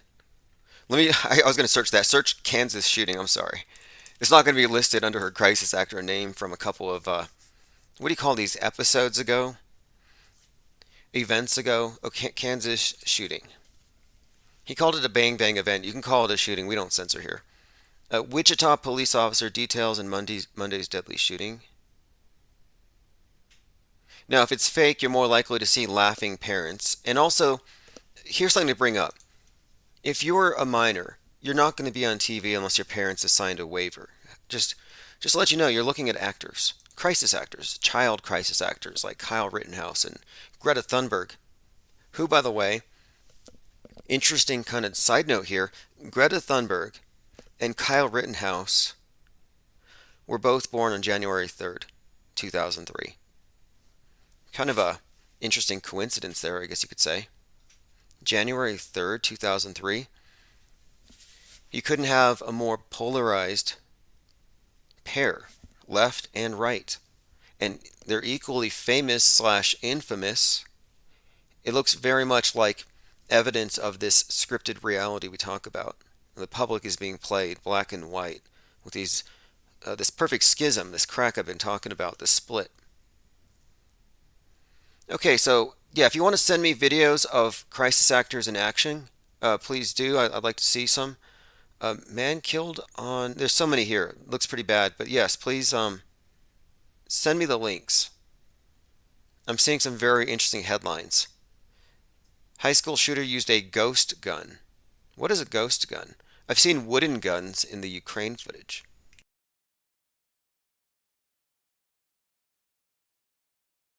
Okay, let us move on here. Somebody says filmed by Mac. Oh yeah, that'd be funny if Waynell Sexton was here and it was filmed by Mac. You're talking about Parhar? Okay, I found it. An 18-year-old. See, this is the thing. This is highly irregular. Like, for example, let's say you witnessed a mass shooting. Would you necessarily want to put your face on camera? The shooter is innocent until proven guilty. The media gives you this idea that justice is like an episode of Scooby-Doo. They solve it in 30 minutes. It doesn't work that way. Court of public opinion, sure. The public is fickle, but the justice system is slow, and you're presumed innocent. But they've already crucified Nick Cruz the night after the event. David Hogg nailed him up, and that was it. So we don't know enough to come to these conclusions, but what they'll do is they'll have these children come out, these child actors come out on screen and tell you about the bang, bang, bang that they heard. And their stories are always contradictory, and they're always laughing and smiling because they know that this is their intro from the Government Actors Guild into the Screen Actors Guild. They're gags, but they want to become SAGs. I think a lot of these crisis actors we do see are wannabe actors. Anyway, we'll look into this. I'm looking at some images, but again, if you want to submit them to me, I'd appreciate it. I'll take your word for it that they were laughing. That's just normal. It really is. It's normal for some weird reason. And nobody seems to, well, look, it's not even new. Some people said a few years ago, maybe this is the Great Awakening that Trump's talking about, or Q's talking about. That insiders and white hats are helping us by letting us know that Robbie Parker's on your side and all the crisis actors are actually trying to let you in on it. It's like, no, they're not. They're just really bad at their jobs, like most government workers. And these crisis actors have always been bad. You can look back and back and back. I mean, I'm thinking even Meatloaf was a crisis actor because he said when he was a kid, he ditched school to go watch the JFK assassination, and he touched the blood of Kennedy on the Ford Lincoln at Parkland Hospital. Interesting connection there, though, right? Ford Lincoln covered in Kennedy blood. Then you have the Ford Theater splattered with Lincoln blood. A lot of interesting connections between Kennedy and Lincoln worth looking at. And I've been finding some interesting connections all around that whole thing, which we may get into. All right, let's see. Next voicemail. Okay, so anyway, this is a voicemail from someone who's talking about this event where, yes, people laughing, and he thinks he might have seen one of our favorite crisis actresses. Not for sure though, but I think I saw Wendell Sexton on the news report. So I don't know, but it's just the crisis acting was so bad. I mean, what parent laughs? Infinite Plane Radio. If you want to call back, that's fine. Infinite Plane Radio. Hey, I was just listening to a podcast today, and I'm going to put something out to you guys. You were talking about all the stuff about Trump and the way that he's been written about over time, and these crazy coincidences, like the 1800 book Yes, that he's in. Yes, exactly. The book by Ingersoll Lockwood. Yeah, and then like the date that like there's the quantum leap episode like that takes place the next day, right? Yes, that would be, I believe it's May the 10th, but basically it's a 1950s TV show that corresponds to a quantum leap episode that both involve Trump. So yes, in other words, predictive programming for Trump.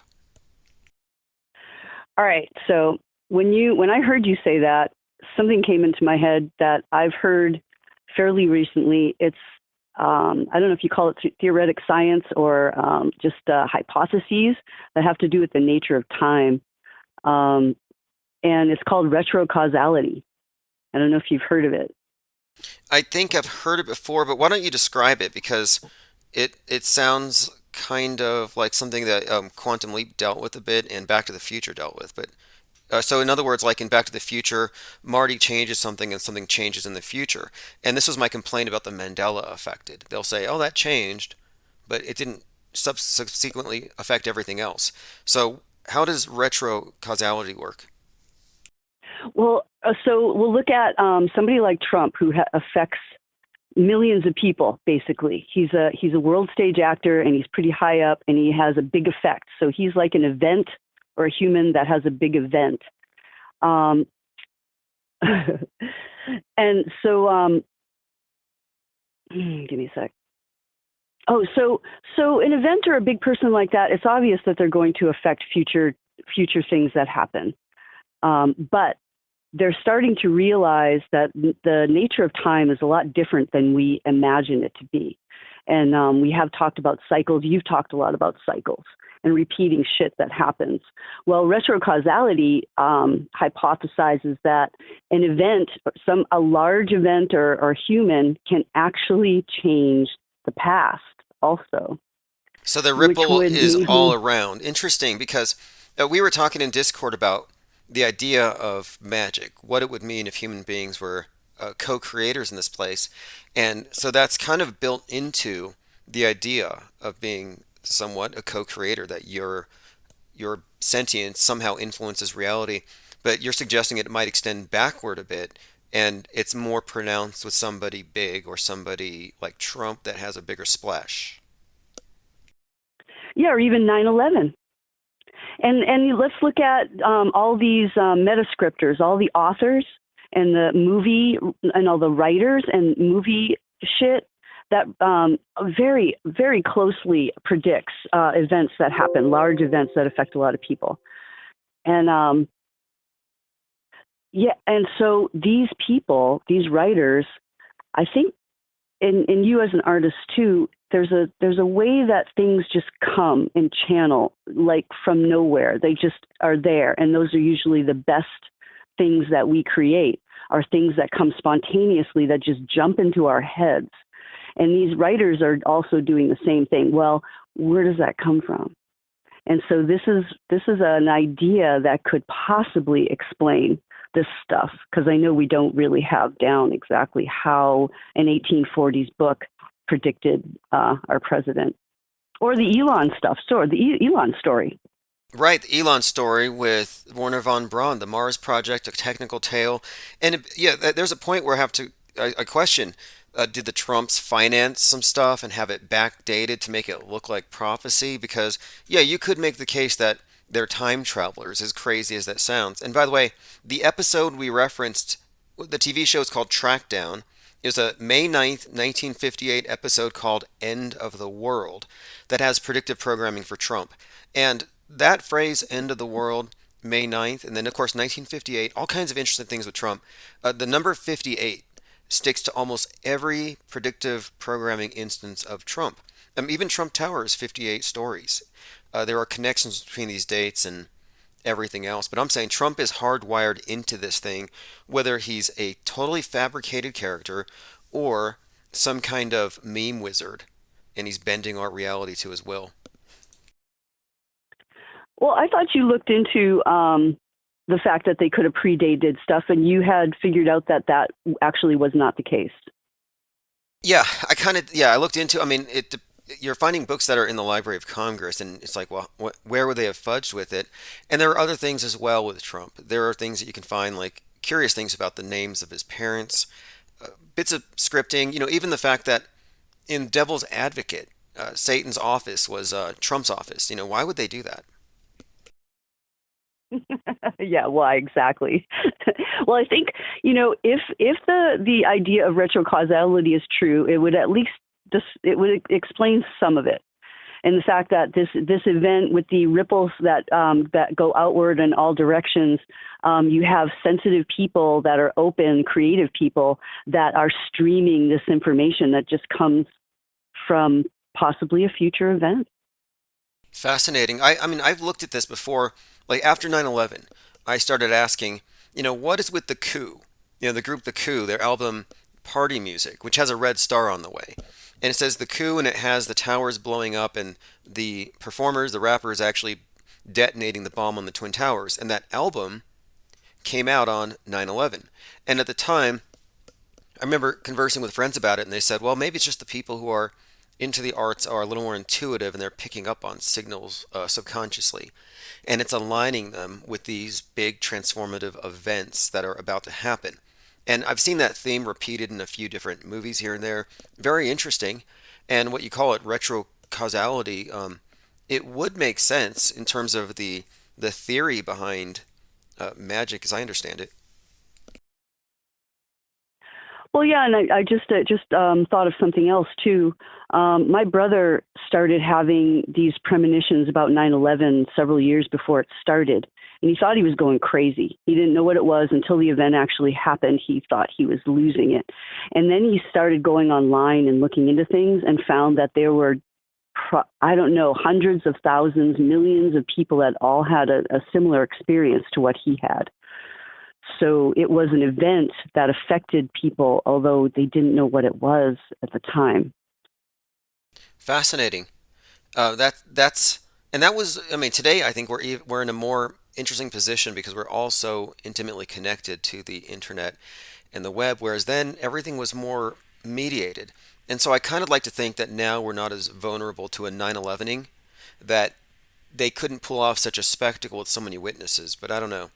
But I just I don't put it past the media. After COVID, I lowered my expectations for what the NPCs will accept as real. Yeah, and I totally agree with you. And at the same time, let's look at Putin curing COVIDs for us. And I wrote this in Discord today too. It's like I think that because of the internet and the way television is and always flashing super fast shit, TikTok super fast, people's attention spans have gotten very short. And so these big psyop things that are supposed to scare the crap out of people for long periods of time, they kind of wear off pretty quick. And they're just going to have to start doing this rapid fire thing.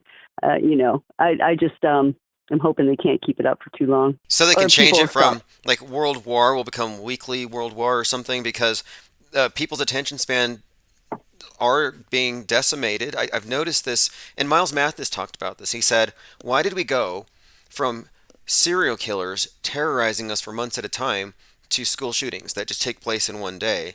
And then those have just kind of been phased out.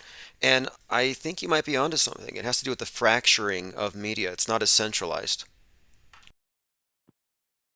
Yeah, and people's attention span, they're getting bombarded so fast fire coming off of the internet. It's interesting. There's a lot going on. We're living in a massive experiment. We really are.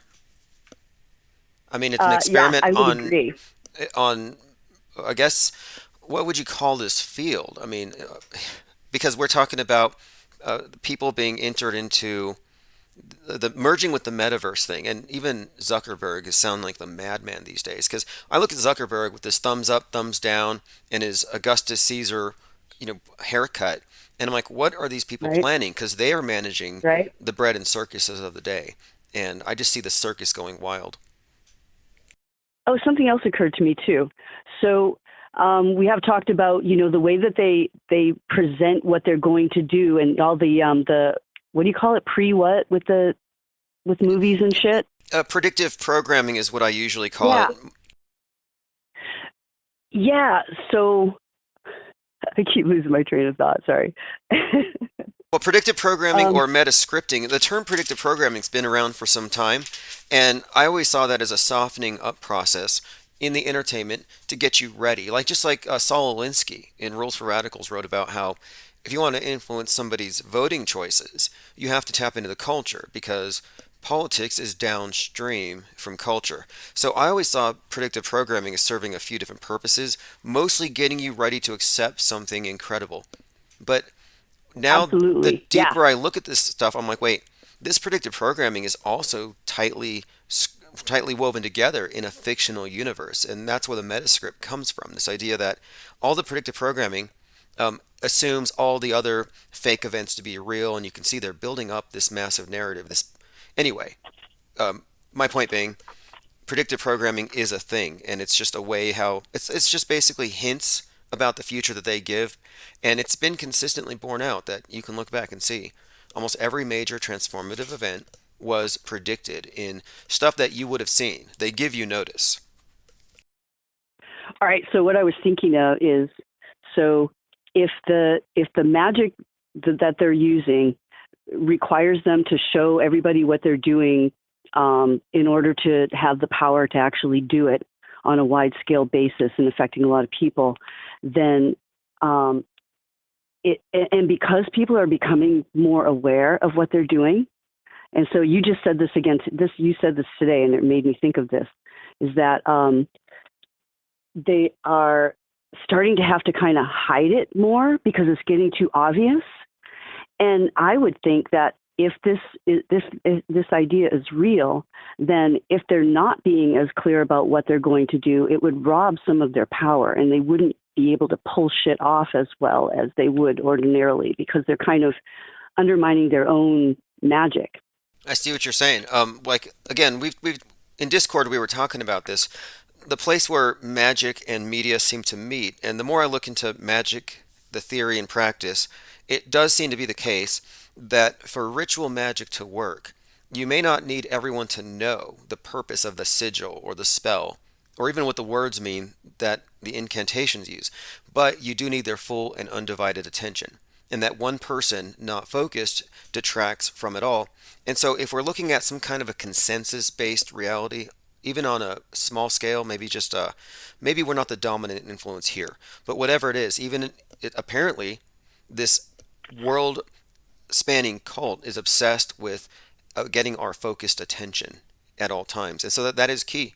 And no, they don't have to tell you, I don't think, but it would seem, they do need to put it in your face, and it does seem to be part of the structure of magic that they have to have your attention, and that would explain what we've been talking about, this seeming obsession with mockery or putting it out there where you can't help but notice it. Yep, they're just going to go all out and try to keep people afraid and disempowered as long as they can. So it's nice that there's plenty of people not doing that and setting a good example for the rest to wake up and figure it out. Yeah, we'll see. I mean, we'll see. I mean, I can't put anything past. I have lower expectations for the masses that are totally plugged into this thing for a lot of reasons, but we'll see, because anything can happen. This is already getting to the point where nothing is weird anymore. Disney's openly promoting cannibalism, and now the space wars are happening, and as I wrote in the book The Metascript, we're actually seeing the split between Russia and the United States in the space station above. Boom, boom, boom. Yeah, quick.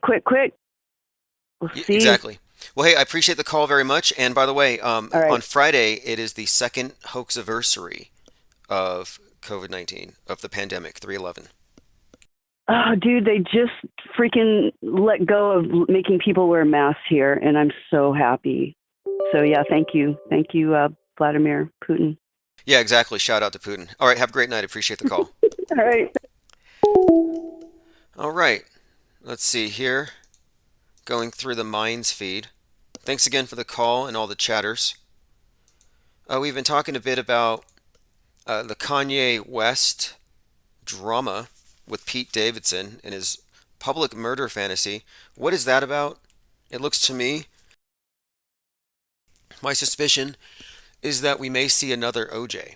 I think he may go Manson on Pete. Or they may just keep it in the art. We'll see. Rich Flat says, great caller. Thanks for joining. Nixon Wheeler has joined us. Pippi Langstroth says, yo, spelled with a J. How many of you support the current thing? Someone pointed out to me that the Rams was predictive programming, the blue and the yellow, or Snoop Dogg's jacket or his wardrobe, blue and yellow. I'm actually wearing a sweatshirt that has blue and yellow, and I'm not doing it in solidarity. It's unintentional. All right, let's continue through the Minds feed. Listen to this. This is what I've been talking about for some time with regard to the mass media and this protracted mind war we've all been born into, because that's really what it is. Like when I say nukes are fake, I'm saying that they're just props in a mind war, and that's all they really need. It really is like the Wizard of Oz. It's all in the production. It's all in your mind. This person is talking about the atomic bomb, but a second type. So he calls this a second type which is intimately connected to this time of the imbalance of terror. It is no longer atomic and not yet ecological, but informational. This bomb comes from instantaneous means of communication, in particular, the transmission of information. It plays a prominent role in establishing fear as a global environment because it allows the synchronization of emotion on a global scale. So these media pundits and these media analysts, these writers out there who are mainstream, are always a couple decades behind. So they're talking about, oh, deep faking is compromising our sense of reality. It's going to compromise our democracy. It's like, no, they've been deep faking us way before digital deep fakes using synthetic skin, hyper-realistic masks. So we were already born into a highly deep faked environment globally, to use that word. I mean, the thing is, this idea of an information bomb that can be used like an atom bomb and synchronize emotion, they've already done this, and they've used the TV. The cult of the monolith has had such a monopoly and a unanimous agreement monolithically on the big transformative psyops. So, for example, with 9/11, if it's a hoax, how come other countries haven't called it out? Because the media that perpetrates the hoax, or the controllers that operate through all fronts, all media fronts, is that monolithic. And they already have the informational atomic bomb. They drop them on us all the time. That's what COVID was. It was a mind virus. Weaponized hypochondria. That's what I was calling it earlier today. All right, so for example, look, this is why the media has been freaking out over the flat earth idea. It was basically too easy to spread, too viral, perfect storm for troublemakers who just want to cause some kind of a disruption because you can't just stamp it out, and it's just very inconvenient. That's how they saw it. Even without taking it seriously, they just didn't like the fact that you had people who now had an excuse to say, I don't trust, or I'm questioning. And certainly the word hoax and fake and flat are words that they've, and question marks in general, but you can tell the media has an aversion to fake. They'll talk false flags and conspiracy theories all day, but you call something fake? Nope. You can talk about Chinese bioweapons. You can talk about it's actually been secretly released by Trump or whatever. I've heard so many theories coming from so many different people about the origin of this thing, but you rarely hear them say there is no such thing. Victoria says, when I told Tim I had COVID, he called me a crisis actor. I did. And you know what? When they made us wear the masks and comply with everything, it was, to me, it was basically drafting us into this mass world stage performance. And so they gave us a couple stimmy checks, and I just took that as crisis actor pay. I didn't not spend it out of principle. I'm like, well, I didn't want to be a crisis actor, but I guess I have to serve my country or whatever and do this, so boom. Pay up. A paltry $1,200 for what? Per year? It wasn't even that. SpongeBob says, can callers call in to say how much we like your show? Yeah, you can call in and explain why so other people who may not know. Because it's usually a few hours, so we don't have segments, and I'm trying to do shorter clips. In fact, I have a plan here. I have a planned series of 10-minute videos that address specific topics from the perspective we have here. It'll be a great way, I think, to bypass the constant interruptions with the archives, and also I can catalog things in an organized way. So I'd like to have 10 videos on fake shootings, 10 videos on Mars, 10 videos on astrocrete, astroplastic, and other gross things they do in space. All right, let's move on here. Now, I'm not doubting that you were sick. When I say a crisis actor, I just mean that when you use their terminology, you're playing into their psyop. And their psyop involves ridiculous things like people falling on their faces in Wuhan. Stuff that just does not comport with what we accepted over here. How come Tom Hanks and his wife didn't fall on their faces hilariously in front of us? I mean, we're getting some of that now. Heather McDonald. I didn't know who she was until I saw her fall and hit her head, but I can say that's probably the funniest thing she'll ever do. Joy Behar, it was a joy to watch her fall, and a little Schadenfreude, but they deserve it. These people are all in-your-face fascist tyrants. These people are the worst. They really are. But anyway, Joy Behar, who said that she's going to continue to wear a mask indefinitely. So I hope she keeps that up, but also put on a helmet. If you've been thrice vaxxed, I think you ought to be mandated to wear a helmet. Would anybody here disagree with that? If you've been vaxxed more than 3 times, you should be wearing a helmet. You would see certain people standing out a little bit. It'd almost be like, waving a sign. Like, I trust everything that I hear on TV. I can't think for myself. And I'm like, cool. Like the other day at the post office, I let the door slam on someone because he had a mask on, and he looked miffed. I'm like, in his eyes, I could almost see a tear. And I'm like, if you're not wanting me to stay 6 feet away, then take off the mask. Because I'm not going to hold the door because my arms aren't 6 feet long. So I let it slam on him, and it was a big, heavy door. And I'm just thinking, you want chivalry, show some face skin.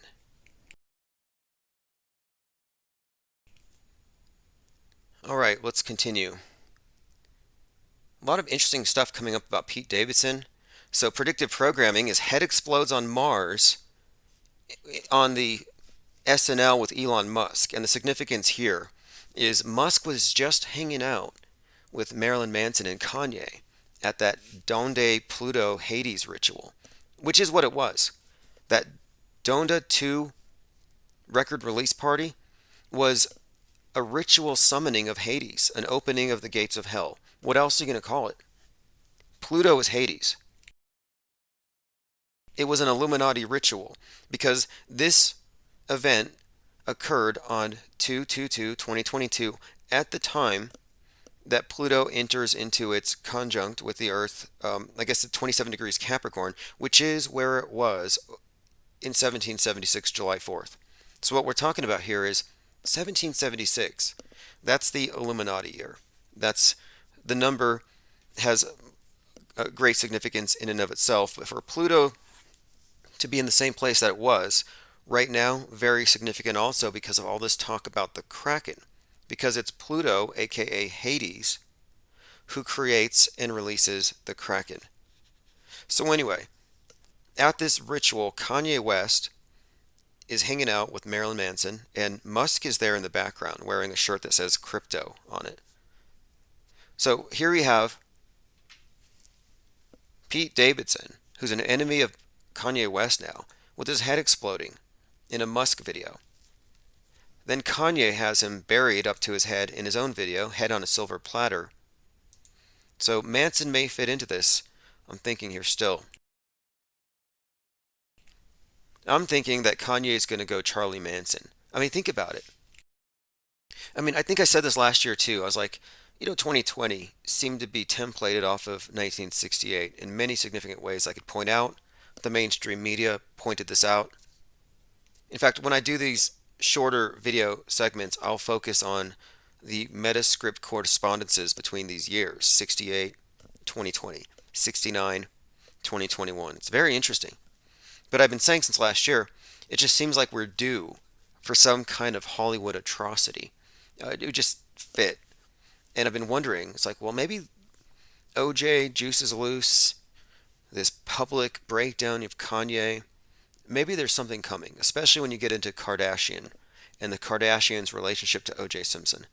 So I'm just looking at this character, Pete Davidson, who's about to go to space, by the way. But I'm looking at this character and how he's been ritually killed already twice. So we'll see. Thanks, Phase Polarizer. I need to fix the Godzilla sound effects. Appreciate the support. We are going to keep this thing on 24/7, and even if they nuke Discord, you will always have this chat. Although this morning, wasn't that strange? This morning, this actually went down as well.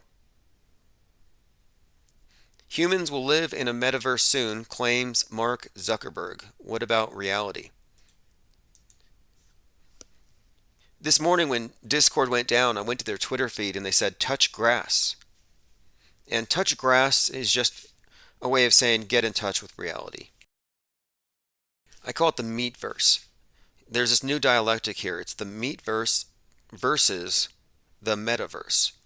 And the metaverse is winning. Because you may not know this, but even if you're not wearing an Oculus, even if you don't care about augmented virtual reality and NFTs, you are already in the metaverse if you accept the stage as presented to you through the MSM, the de facto world church. In other words, humanity is already in the metaverse. It happened decades ago. We've already been deep faked. The stuff isn't new. But anyway, Mark Zuckerberg has a conversation about what it means and this idea of merging, going even deeper. And I think this is also something that goes along with environmentalism and this new lockdown culture, as I've called it.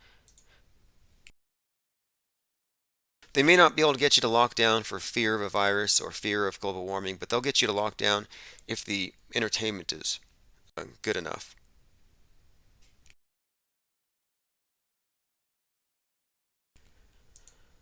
All right, let's go ahead and continue. We're going through my Minds.com feed. So there's quite a lot going on in Ukraine. We'll deal with that here in a moment. A lot, if you're into being hypercritical of the news media presentation, it's almost like a bad joke.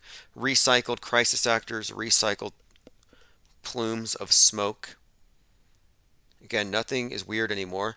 Brought up that the Joker, or Dzhokhar Tsarnaev from the Boston bombing, another hoax worth analyzing. This is why, again, I need to do a bunch of short videos and catalog them, because some people will say, well, I don't know anything about the Boston bombing or how I can know it's a hoax. And these are things that can be broken down very succinctly. So I will get to that. And what's also nice is I've been working on these mind maps, and the mind map site I'm using, mindemup.com, you can link videos into the maps. So it could be very educational. So anyway, we could be a little more systematic in clear-cutting a forest of information, as the Daily Beast described what we do in our Discord server. Okay, so anyway, the Boston bomber's death penalty gets reinstated on the same day that Batman is released. We've been talking about the Russian video of the space station breaking apart. That in itself is very much on time and consistent with this bigger script, like I've been saying, the predictive programming. I.B. Henriksen said CNN showed recycled footage from another bombing and said it was in Ukraine. All BS. Exactly.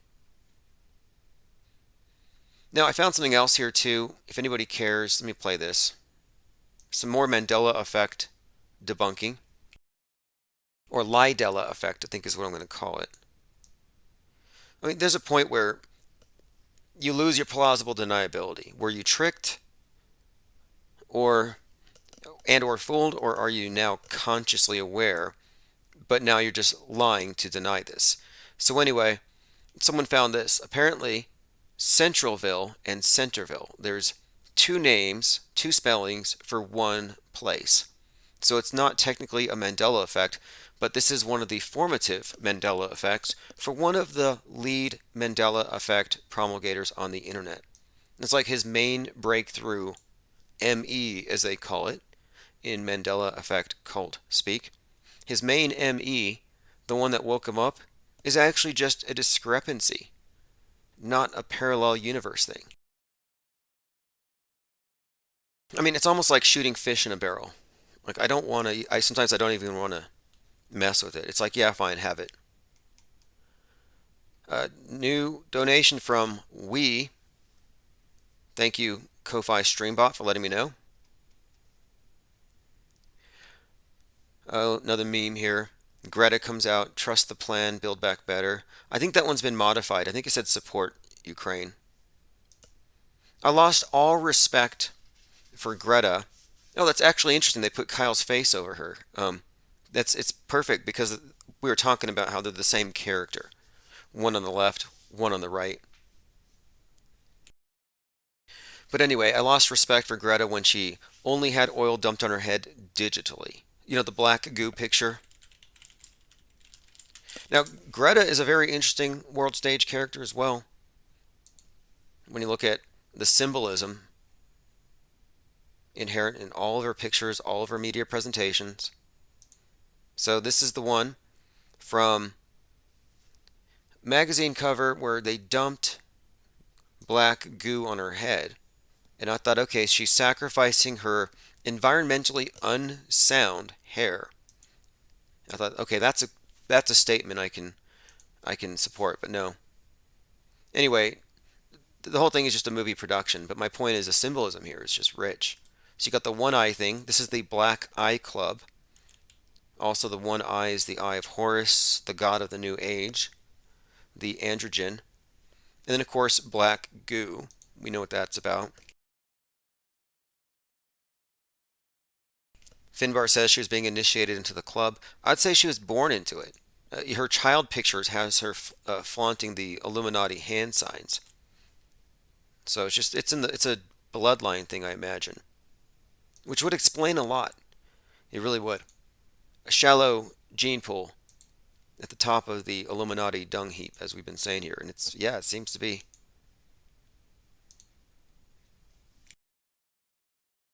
Maxwell, oh, we're joined by David. Yes, David, I went through your email exchange with Stavely. Just another Mandela effect debunk, or Lidella effect. Did you know that there's another People's Convoy in D.C.? The one that went across the country was a complete failure. Nobody went. It bombed. I mean, nobody. It was like 10 people. So now you have another one, and this was like 2 days ago. Quote, our last shot at creating change. People's Convoy surrounds D.C. So I don't know what they plan to do, but you'll notice that trucks have been kind of linked with right wing, with terrorism, with Q, with conspiracies, with driving around with flags. And I believe they did slow traffic down in a few places in DC. It was like an 8-mile convoy. What are they trying to accomplish? I don't know. Like, it's too late. You know, I heard about this. Yeah, a bunch of truckers are protesting and they're driving around. I'm like, wait, where were you in 2020 when it mattered? You were sitting at home watching Netflix, enjoying your stimmy checks, your crisis actor pay, along with the rest of us.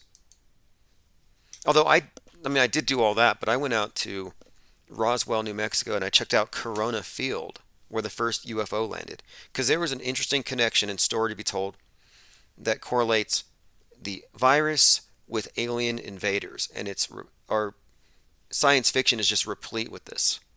Men in Black has that. In fact, Men in Black even has a scene, one of their main scenes, takes place in Corona Field, Corona Park. AK All Day 2323 says Fed convoy yawn. Yeah, exactly. What's the goal here? It's too late. They've already dropped all the mandates. Nobody cares. And now when you see somebody without a mask, you don't know. Is it because they pay attention? Oh, it's another person who can see. No, it's not like that. Maybe in 2020, you walk into a mall and you see hundreds of sheep and there's one other face and you can see each other from across the place and you're like, okay, yeah, they're sheep. But now you go into a place and you don't see a mask and the person's more likely than not just triple vaxxed. And they're just like, no, I don't need to wear it because I've been purified. I've been saved by the black goo of Bill Gates. It's like, cool, put on a helmet. Wouldn't want you to fall and hit your head. And that is a thing. Someone else pointed this out in Discord. All of the comics falling. Like I had been saying with Joe Rogan, the fall from grace. This theme. Then you have Bob Saget falling, hitting his head. That's what caused him to die. Heather McDonald publicly fell, hit her head. Another comic. Joy Behar, believe it or not, Joy Behar is a comedian. I think she's a comedian. Let me double check that. Does anybody know if Joy Behar is a comedian? Yeah, okay, she's a comedian. Anyway, another comedian falling and hitting her head. Like, it's been happening to a lot of them lately. Falling stars, says Linda Curtis. Interesting. Well, the head wound is also significant here. Interesting stuff. Like, in January, you had January and early February, you had falling beauty queens, falling from towers, one in Miami, one in New York. They're on 42nd Street. You had falling Black Hawk helicopters into Fork Canyon on the 22nd. Then you had Elton John in his private plane falling in front of a group of people, 10,000 feet. They saved it, though. Maxwell Cooper says Jim Carrey as Joe Biden falling upstairs.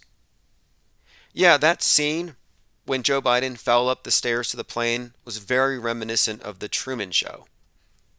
When Truman, or rather, I guess, what was his name? Is his name actually Truman? But he basically escapes the world stage. I mean, that's kind of the whole story. You know who grew up in the Truman Show house in real life? Pizzagate. Matt Pizzagate.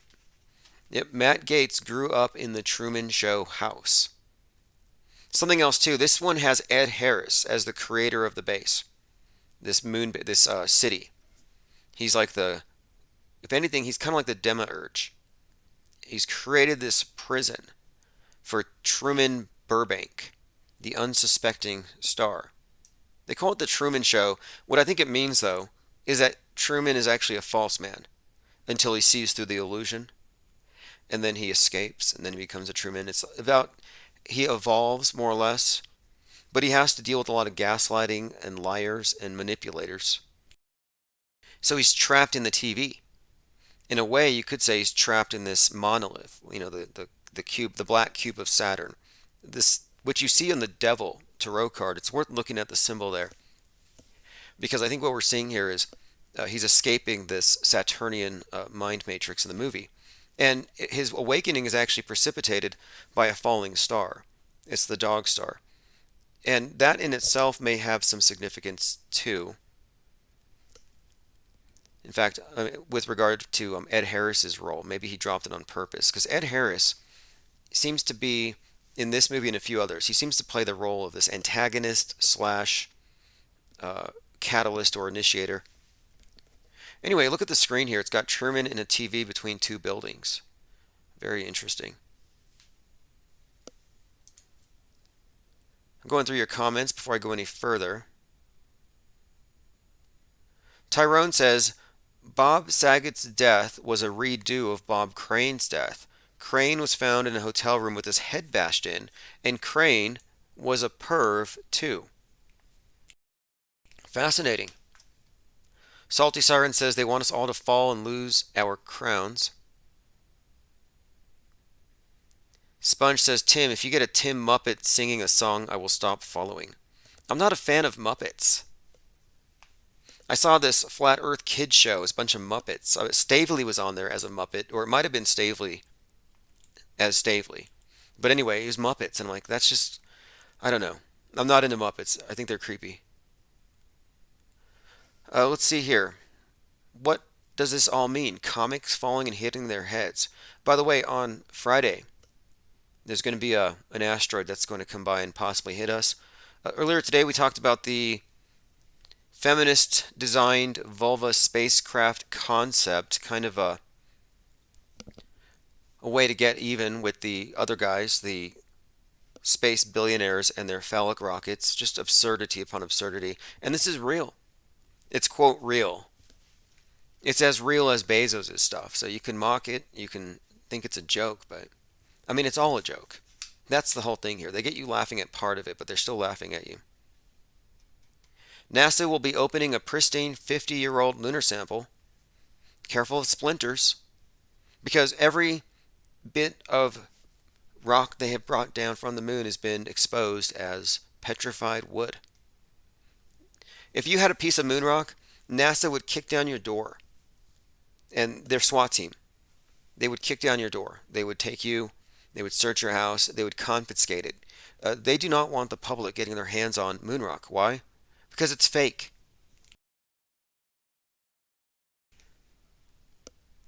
ExoMars rover launch delayed once more due to Russia's invasion.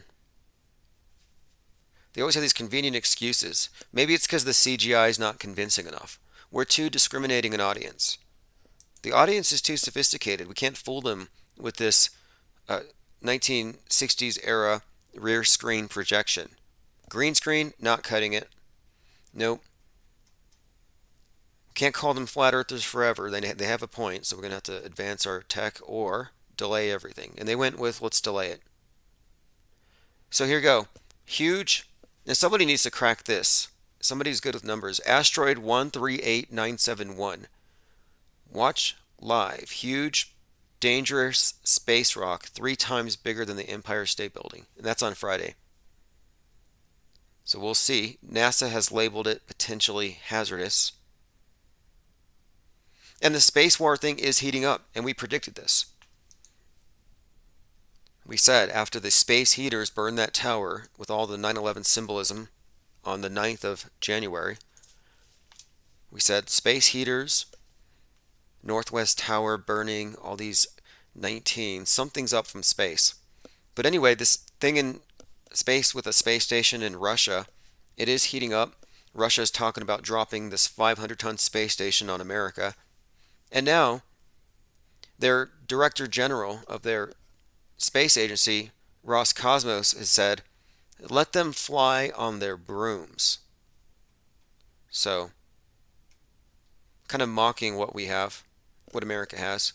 ABC News says war in space is inevitable because there's so much money to be made. The global space industry is worth $400 billion, and that could skyrocket if asteroid mining kicks off.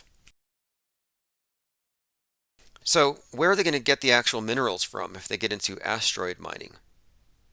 From probably the area that they tell you is the bottom of a finite ball. They have an infinite expanse of resources to access.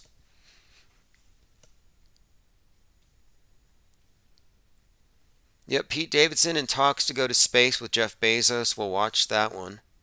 And I have detected, and there is something here, and Skylar in Discord has found this too. There is quite a lot here in this Pete Davidson with this Kanye West scenario. It's totally engineered reality TV, which is reality to the public because TV is reality. Okay, so this is what happened at the convoy of truckers. Convoy groups led by American truckers making their way to the nation's capital to demand an end to COVID-19 mandates and restrictions. Again, 2 years too late. Elon Musk says SpaceX is focusing on cyber defense after Starlink signals jammed near conflict areas. So right on time, space wars do begin. Again, we have been vindicated. The predictive programming does indeed tell you what's coming, that space would be heating up. The next part of it, and every indication from my own research and what we pulled in Discord, seems to suggest that Russia is going to do something terrible. Like make a really bad movie. That's kind of what they did. It's called The Challenge. But I think this is what gives it away. They create this movie called The Challenge, and it was part of another space race between America and Russia, this time to film the first movie in space. Well, America's champion in this was Tom Cruise, and the Russians beat him. So the Russians beat him in The Challenge. And a lot of this, that leads me to think that Space Wars is coming. A lot of it involves the next Challenger explosion. And that's kind of what I'm waiting on. And I think it's going to be spectacular. Russia's space agency Roscosmos discontinues supply of rocket engines to the United Launch Alliance. So they're not playing anymore. They're being accused of nuclear terrorism. This is from news.northeastern.edu. Will the International Space Station survive the Russia-Ukraine conflict? Now let me draw your attention to the space station itself. If you look closely at the solar array, just zoom in, you'll see what I mean when I constantly point out how it looks very much like the Twin Towers when you look at a pair of these. You know how the Twin Towers were destroyed to the middle? So if you look, and I could point to a number of things, and I put this in the book, The Metascript. the predictive programming from Kubrick's work, the stuff at Ground Zero, the Hilton designed to look like a monolith overlooking Ground Zero, Hilton's own logo, the H looking like Twin Towers with a thing going between them. So I'm just suggesting that this is all hinting about the 9/11 to come that's going to start way up in space. Well, recently on Futurism, they had a picture of the space station on fire, and zoomed in, you couldn't tell if it was the Twin Towers or the space station. And I'm saying it's written into the architecture. This is what I mean by predictive programming. A lot of it is just in the visuals, in the imagery, in the subtext. It's not always extremely blatant. Most people don't see it until after the fact.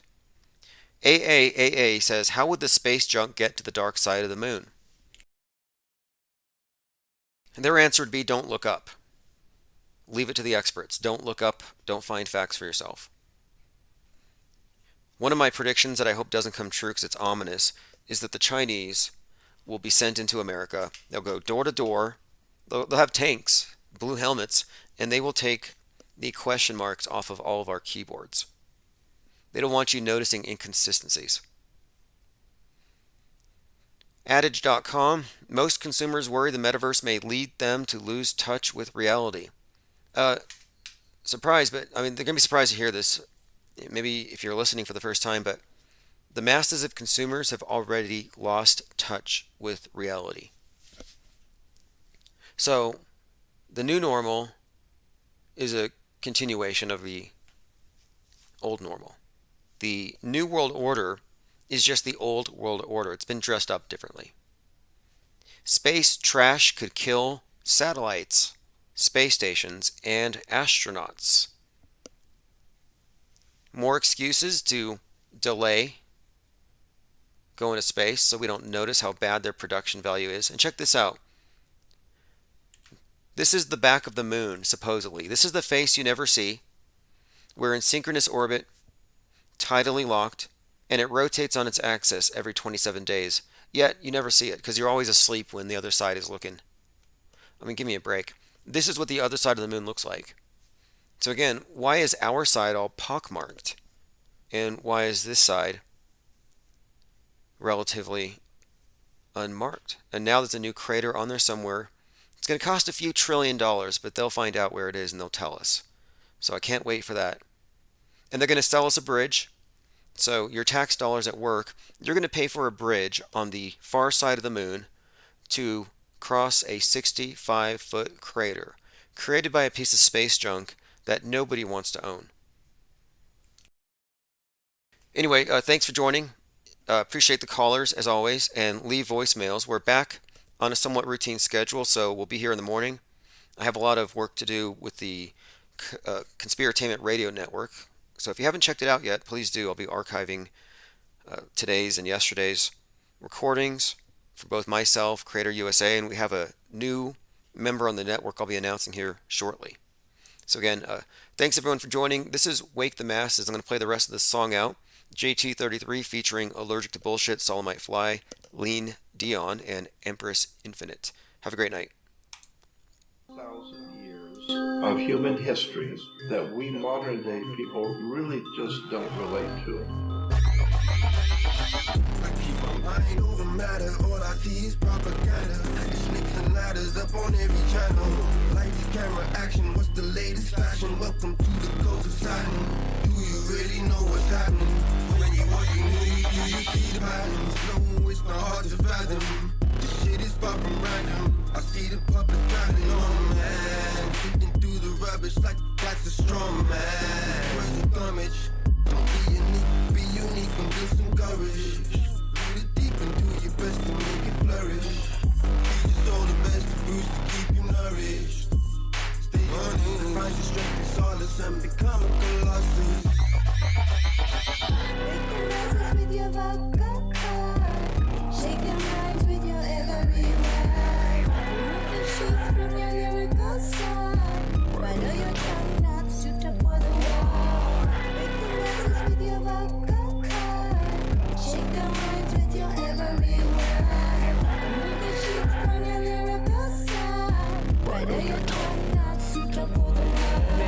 try so hard to learn the truth myself. And when I learn something new, I wanna tell somebody else. Truth is in plain sight. If you look, can't you tell? You allow all these lies. That's why you created hell. Wake up now. Who are you? Are you self? Are you truth? Are you calves of a cow? Are you right? Where's the proof? Can you tell me what it is that they put in your food? These are questions that I ask cause I don't like being fooled. I'm not a rebel, but they're making me. I need truth for my sanity. Friends ask why can I let it be? Well, cause lies won't set me free. I am rooted like a walking tree. I think it's time for the better me. Express my thoughts by melodies. Least I can do is plant the seeds. Least I can do is plant the seeds.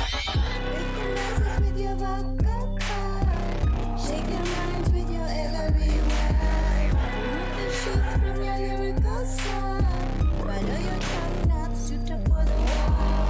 Break the message with your vocal cord, shake your minds with your every word. Remove the truth from your lyrical song. Why know your tongue not suited for the war? Governments do not operate the way you think they do. Banks do not do what you think they do. Have a look, all our rights getting took. First a pandemic, now these riots got them hooked. Fuck the state, fuck the police, 33 times, yeah. But the ones burning the streets, that's by design, yeah. Stacks of bricks planted randomly on certain corners. Order out of chaos, that's how they control us. They got us separated in every way, it's cold and soulless. Say that we're profane, fuck that, we got game. Genius as they are, don't matter old and late. If this their new normal, let's make a whole new lane. The ones at the top of the most of the crime, the higher you go, then the deeper the bind. They've done this before and I work every time. The world is a stage called the curtains and blinds. Tip at the beat, we can lift up the mind. With your vocal cord, shake your minds with your every word. Remove the truth from your lyrical song. Why know your tongue not suited for the war? Break the message with your vocal cord, shake your minds with your every word. Remove the truth from your lyrical song. Why know your tongue not suited for the war? The Vatican simply took over the position of Caesar of Rome, and this is why all of the nations of Europe all come to bow down to the Pope in Rome, because he is, in point of fact, Caesar. His official title is Pontifex Maximus.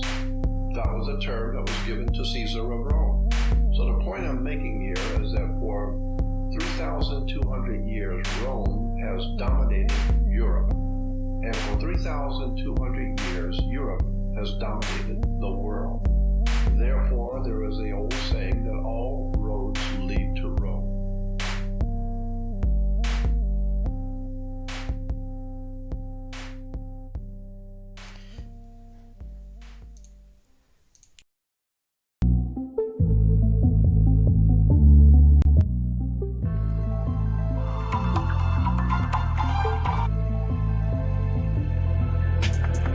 With your deception, keep it real, that's a profession. Like the whole world is pretending, found the truth around the penguin. Get a gang on with a blessing, all the other gang are stressing. RPSC on a nesting, only real ones gonna get this. Fake ones only accept this, they can miss the message. Timbuktu got bodies, yeah, find them in our records. Auto host a message, squad are represented. Killing you with knowledge, yeah, the up is getting better. Oh, you're so affected, cause we're so effective. Let go of your worries, yeah, the whole thing is a setup. We got it and we get it, offering refreshment. Level up your consciousness, honestly the essence. This wave is uncontainable, facts are undebatable. You lanes are unrelatable, give a fuck about saving you. We could keep on playing you, you just keep complaining too. Game is unescapable, unless you're with the gang or no. Messing with the penguin, we're messing with the penguin. Messing with the penguin, messing with the penguin, messing with the penguin, messing with the penguin, messing with the penguin,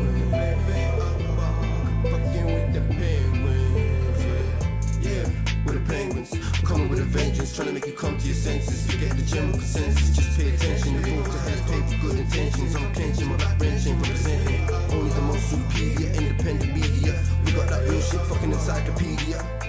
to this mass hysteria. They wanna know why it's so serious, cause you must be delirious. If you're still believing stuff, get a grip and show some evidence for your own claims. We don't play no games, we stay relentless, exposing those events. Quick DIPS are making an entrance. Busting doors down, cause now's the time for interventions that I mentioned. We're affecting so many men across the spectrum. We stand out from the crowd, we don't blend in. Steady gaining tremendous momentum. There's nothing close resembling. Check the emblem, it's a penguin, not a gremlin. Just letting you know you're on an infinite plane, it's never bending. We strike like temping, killing all fears and breaking the tension. Gotta know the hopes army, digging deep in the trenches. Come and join in, be adventurous. Quit being so sensitive, forget the censorship. We ain't telling fibs. Messing with the penguin. We're messing with the penguin. You're messing with the penguin. We're messing with the penguin. Messing with the penguin. You're messing with the penguin. Messing with the penguin. Quit fucking with the penguins, yeah.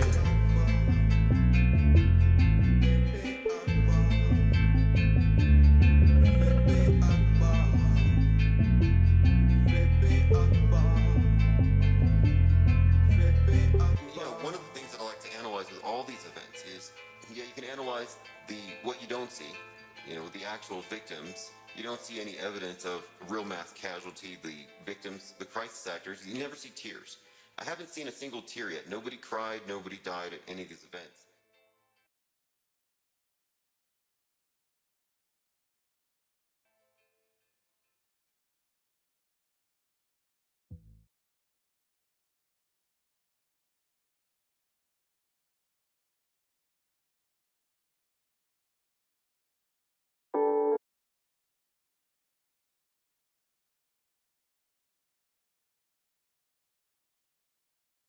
Make change, they think I'm my passion. But I'm infinite gang, infinite plane, playing no games. Infinite gang, we ain't playing no games. Infinite plane, I'm on an infinite plane. Infinite plane, the world that y'all living is strange. Cause I'm on an infinite plane. I'm doing different things, yeah. I'm on an infinite plane. I'm on an infinite plane. I'm on an infinite plane. Stay with the infinite gang. Alright, today's January 17th, 2022. This is Infinite Gang by Neo Mode Gucci Flip.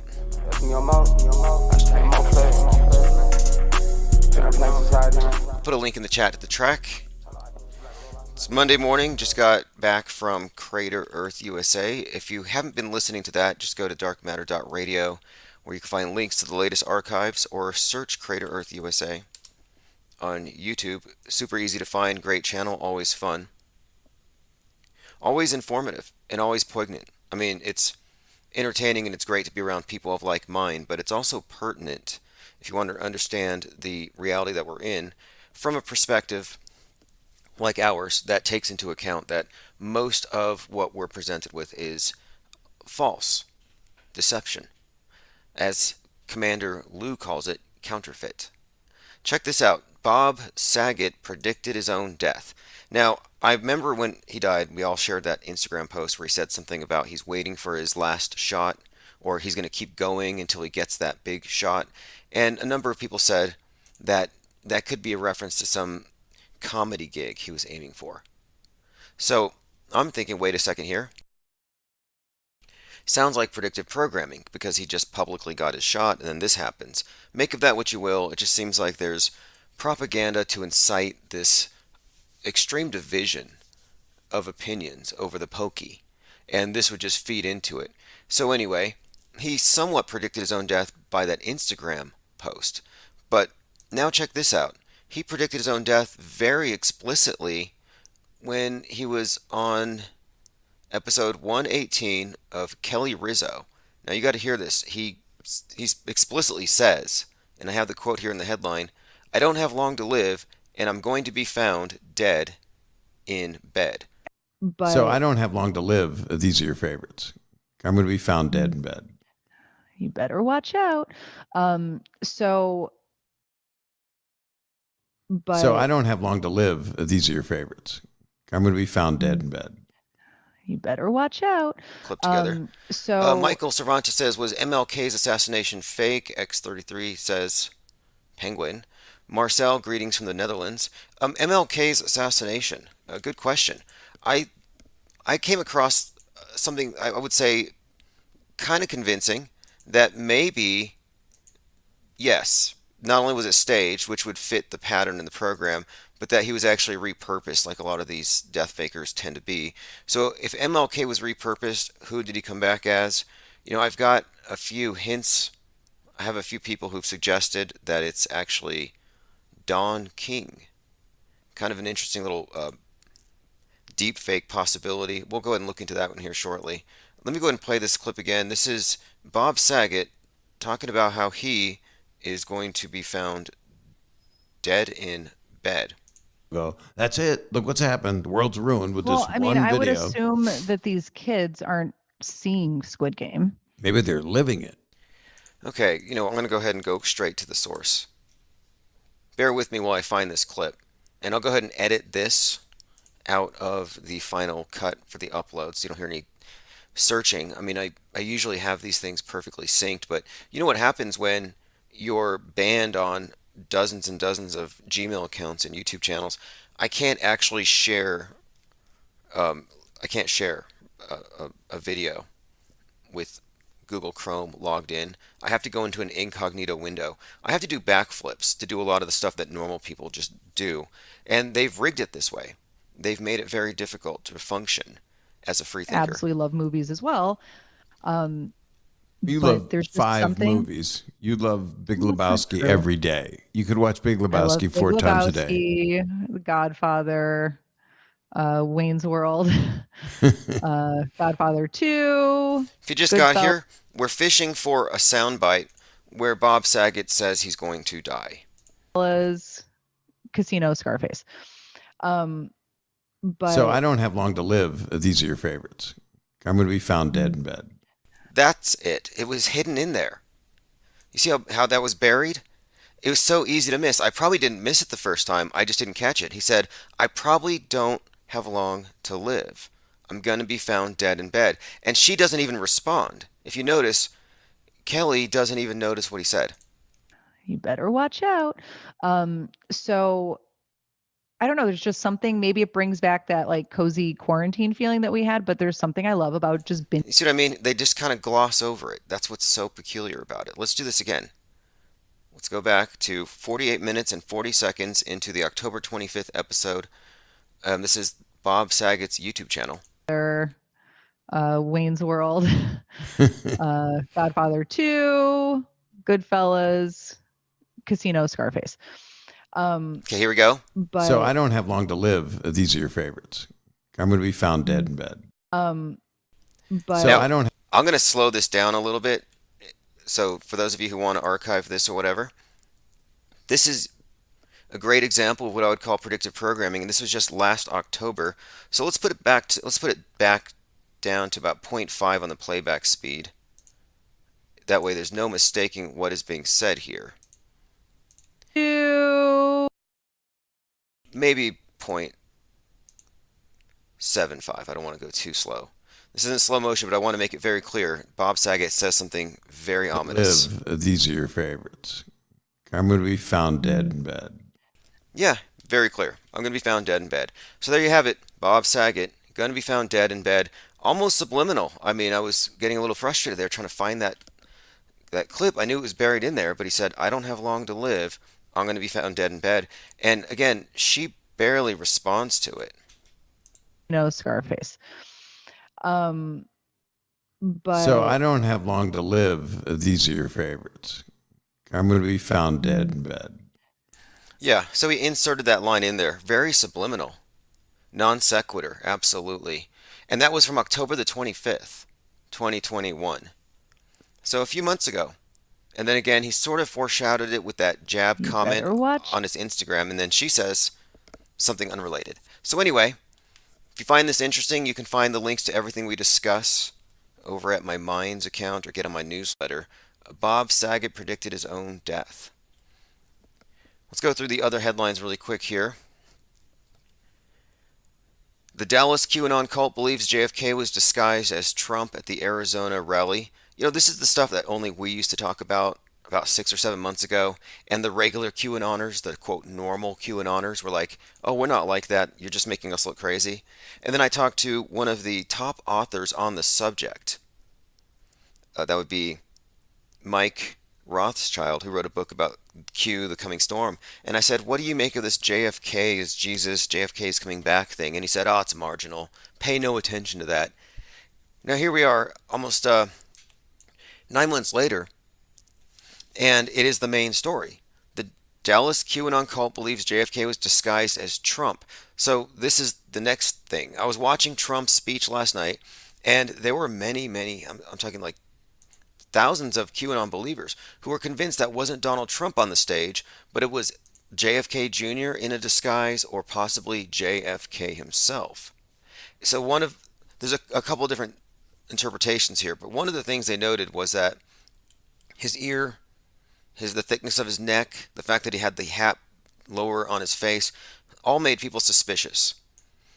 But people were kind of conflicted. Are we looking at JFK, 106-year-old dead president, or his 60-year-old dead son, JFK Jr.? What do you all think? Let's see, going through comments. What do you all think of that subliminal thing with Bob Saget? Post your comments below. Why would he foreshadow that? Why would he tell us? What kind of mind games are they playing? Now check this out too. This is an example of a deepfake Donald Trump mask. It's perfect. And there's something about the hair. People made fun of his hair at the very beginning of his presidency. It's like, one of the things I've noticed about these deepfake masks is that they always have long, floppy hair, and I think it helps the disguise. This is one of the things that leads me to think that Boris Johnson, Bojo, who was disco dancing every weekend during quarantine while he was telling you to lock down, that Bojo is also one of these deepfake disguises. I find it very difficult to believe. Cubstar says, "Imagine making the QAnons look crazy." Yeah, precisely. Sleepy Random says, "We all know QAnon has never been wrong."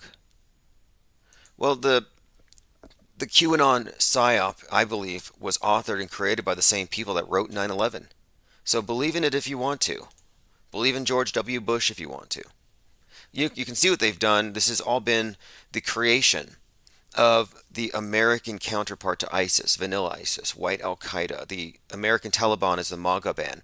They've been creating the perception of a radicalized right so that they can turn the world against America, well, at least America's right, because that's the obstacle to this perfect one world harmony. It's a perfect setup. And I think that the radicalization of the Islamic fundamentalists by the Quran 20 years ago has been replaced by the radicalization of the American Taliban, the MAGA band, by the QAnon. The QAnon Quran connection is important, especially when you look into the radical verse idea and then the fringe incel suicide bombers and what the incel movement is actually about.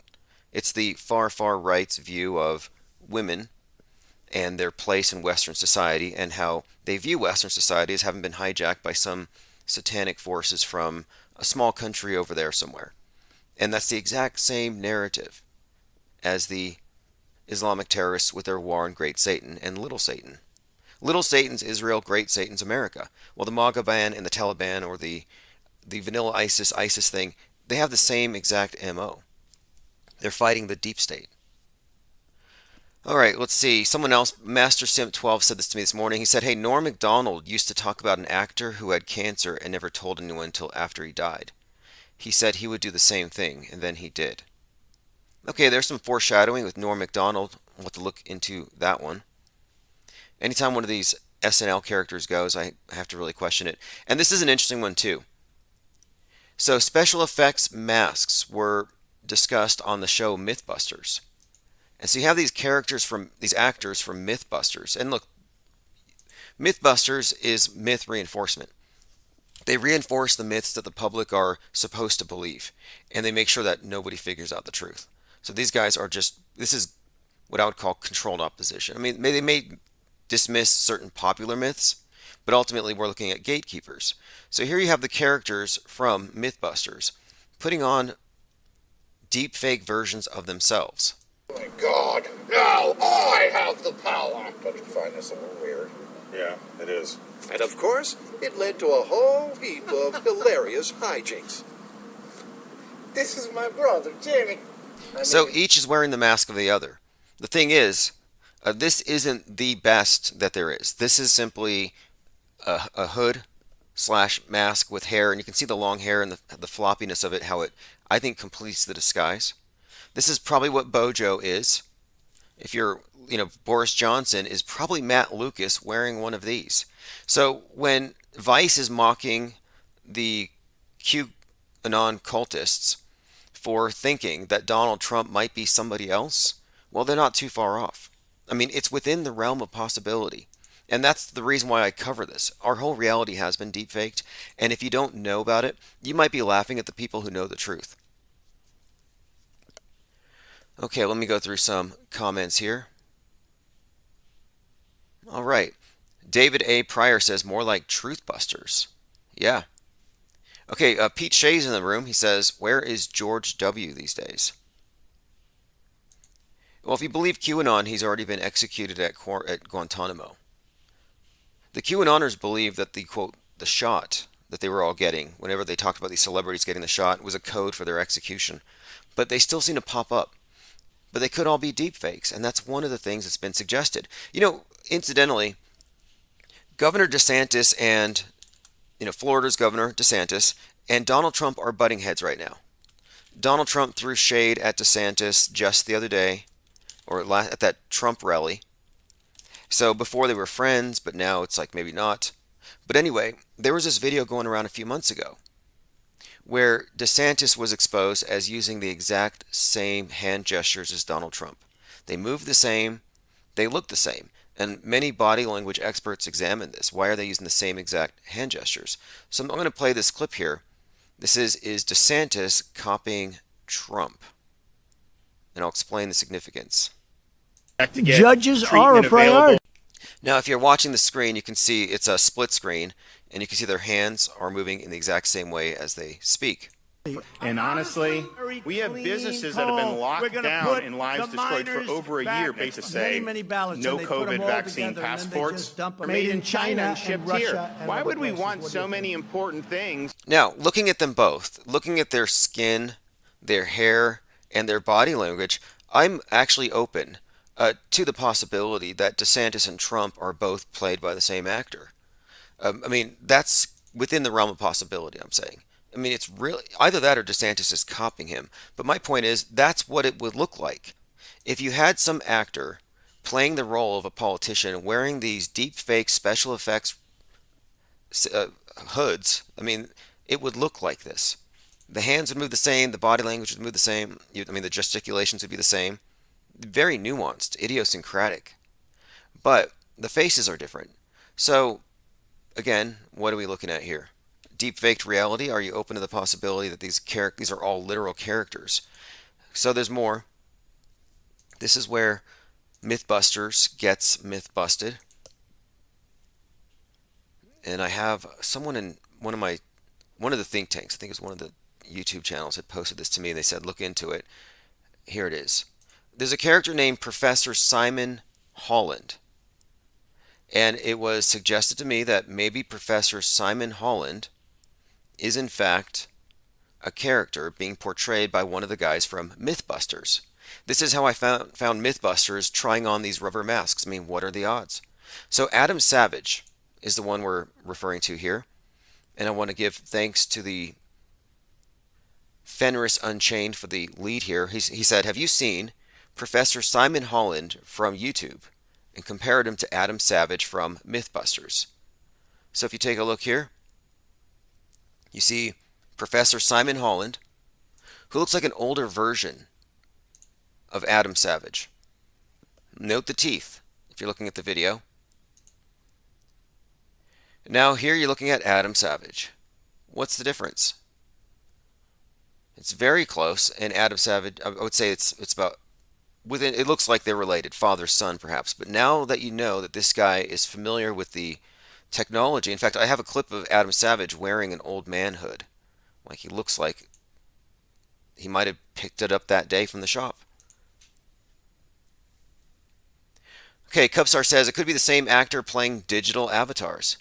Yeah, I think likely they phased out a lot of the rubber hoods used by politicians and they use digital now, which would make sense because, it was only in 2015 that this was declassified by the CIA that they used hyper-realistic masks, hyper-realistic silicone masks to fake identities, to create people who don't exist and then insert them into reality. So anyway, I'm pretty sure that we have indeed busted a myth here. A mythical character who doesn't actually exist. And that's the thing. That's what I mean when I say deepfake. So, Professor Simon Holland may not actually exist. There's a few other people who may not actually exist. Benicio del Toro, the actor, yeah, he may not exist. As crazy as that sounds, he may actually be a character played by, I believe, Brad Pitt. Anyway, let me look at Professor Simon Holland, a few other pictures. Yeah, easy to find, check for yourself. Huge claim, but we know it's within the realm of possibility. Could we be wrong? Yeah, it's possible. I think. We've been wrong a couple of times. And if we are wrong, we always backtrack and we try to find out how we arrived at an erroneous conclusion. But I'm not quick to arrive at conclusions. Look, another one. Tupac in disguise at the Trump rally. So whoever was at the podium, we have another one. Tupac was in the crowd behind him. Now, this is not Akil the MC. So they were expecting Tupac, they were expecting John Lennon, who I believe became Steve Jobs. But side note. But I'm pretty sure that Tupac didn't go undercover. I think he was repurposed as another rapper known as Akil the MC. But QAnoners believe that this man here is Tupac, and he has been at every Trump rally.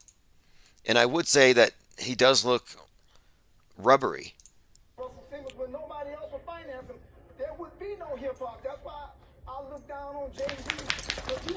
Now the audio is kind of low. This guy's recording off his TV, and I think you heard his dog. Let me hear. It sounds like dogs, they shake and their ears flap. Yeah, that was a dog in the background.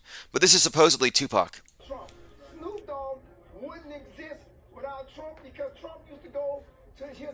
He just said Snoop Dogg wouldn't exist without Trump. I can't believe I just heard that.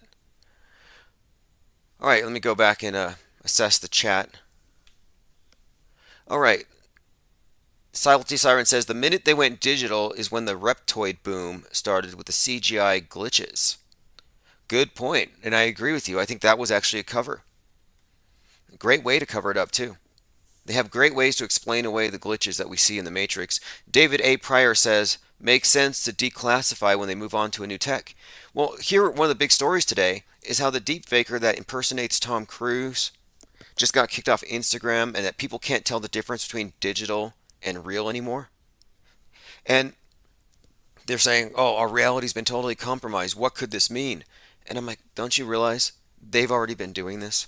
You've been deepfaked your entire life. They just switched tech. So don't be under the impression that they're going to start tricking you with fake people. No, you've been faked your entire life, and it's just a question of, well, who have we known our entire lives through the screen out there? Is an example of one of these deep fakes. And so when I say someone like Benicio del Toro may not actually exist, yeah, it's true. Just like David Hogg doesn't exist. Think about that. You have a character on the world stage, you have someone playing this role now, but the actual person may as well be a time traveler that jumped into our timeline just in time for that shooting. Like just merged with this reality because they don't have a backstory that checks out. They create little flimsy ones and they're trying harder and harder. But if you notice, whenever you have these big shootings, the shooter's Facebook profile generally was created the day before. Oftentimes, I mean, we have many examples of GoFundMe accounts set up before an event. Or my favorite one, the Thousand Oaks shooting, which involved 50 of the same victims that were shot at in Vegas. The Borderlands shooting. Okay, well, 13 of those who died, their names were put on t-shirts that were sent to the NBA for some event in LA 36 hours after the shooting. So that's not enough time for the blood to really dry. I mean, 13 hours after the shooting, 13 people are shot, and 36, like not even 2 days later, you already have shirts being worn by celebrity athletes with the names of the victims. It's just too much, too fast. Is that enough time to notify the next of kin, get their permission, whatever? So I called the t-shirt company, I believe it was Sinbad Tees, and I asked them, what's the fastest you can get me some t-shirts if I give you a design tonight by email? And they were like, oh, it's a week. And I'm like, a week? Wait a minute here. Anyway, foreknowledge. Matt89 says, I'm on board with Akil the MC being Tupac and The Weeknd being Justin Bieber. P Trippa 103 says, Eddie Murphy in Coming to America plays a lot of characters too. Oh, many different ages as well. And that shows you the sophistication of these disguises and how when they're used by trained actors, they're so much the better. And something about Coming to America. So they had the sequel to it. Well, the sequel about a returning king, this is a side note, but I often talk about the symbolism.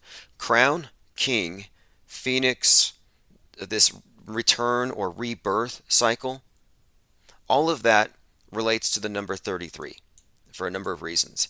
But look at this headline. Why Coming to America took 33 years to happen. Coming to America 2, 33. An African prince turning down an arranged marriage proposal, etc. But again, look at the picture. Here's Eddie Murphy wearing a crown. Here he is, two different versions, 33 years apart. But it has all the symbolism there. Returning, king, crown, 33, all very significant. And also, and I believe there was a conversation in Discord, I think it was Polecat had pointed this out, that an alternate name for the god Ra, the sun god, is Re or R-E, an alternate spelling for Ra. So is it R-A or R-E? Well, it doesn't matter. The sun god, one of the creator gods of Egypt. We're talking about returning kings. Well, the term reset has a specific connotation here because the whole reset, the Great Reset, does have to do with the timing astrologically and the New Age. And we just had the Saturn-Jupiter conjunction, the Bethlehem star, the likes of which we haven't had that timing, that conjunction since the last time we entered a quote New Age. We're talking about the year 0, Jesus' birth, the Bethlehem star. So it seems like the reset, the Great Reset we're going through right now, has everything to do with the sun as it transitions through the zodiac, through the signs. So my point being, the Great Reset has everything to do with the sun's movement through the heavens and this great procession. But at the same time, the symbolism here on earth, the returning king, uses the same terminology: reset, rebirth, resurrection. But definitely some kind of sun connotation there. David A. Pryor says, gives a whole new meaning to R-E-E-E-E-E-E. Right, well, Ra is the god of wrath. And I think that is the spelling for having a meltdown. Let me see if I can find the definition for that. What does Re mean? It's the most commonly used by, here we go. It's a meme most commonly used by Pepe the Frog to express intense rage. And Ra is the god of rage. So yes, I would say that there is a direct significance there. It is a whole new meaning.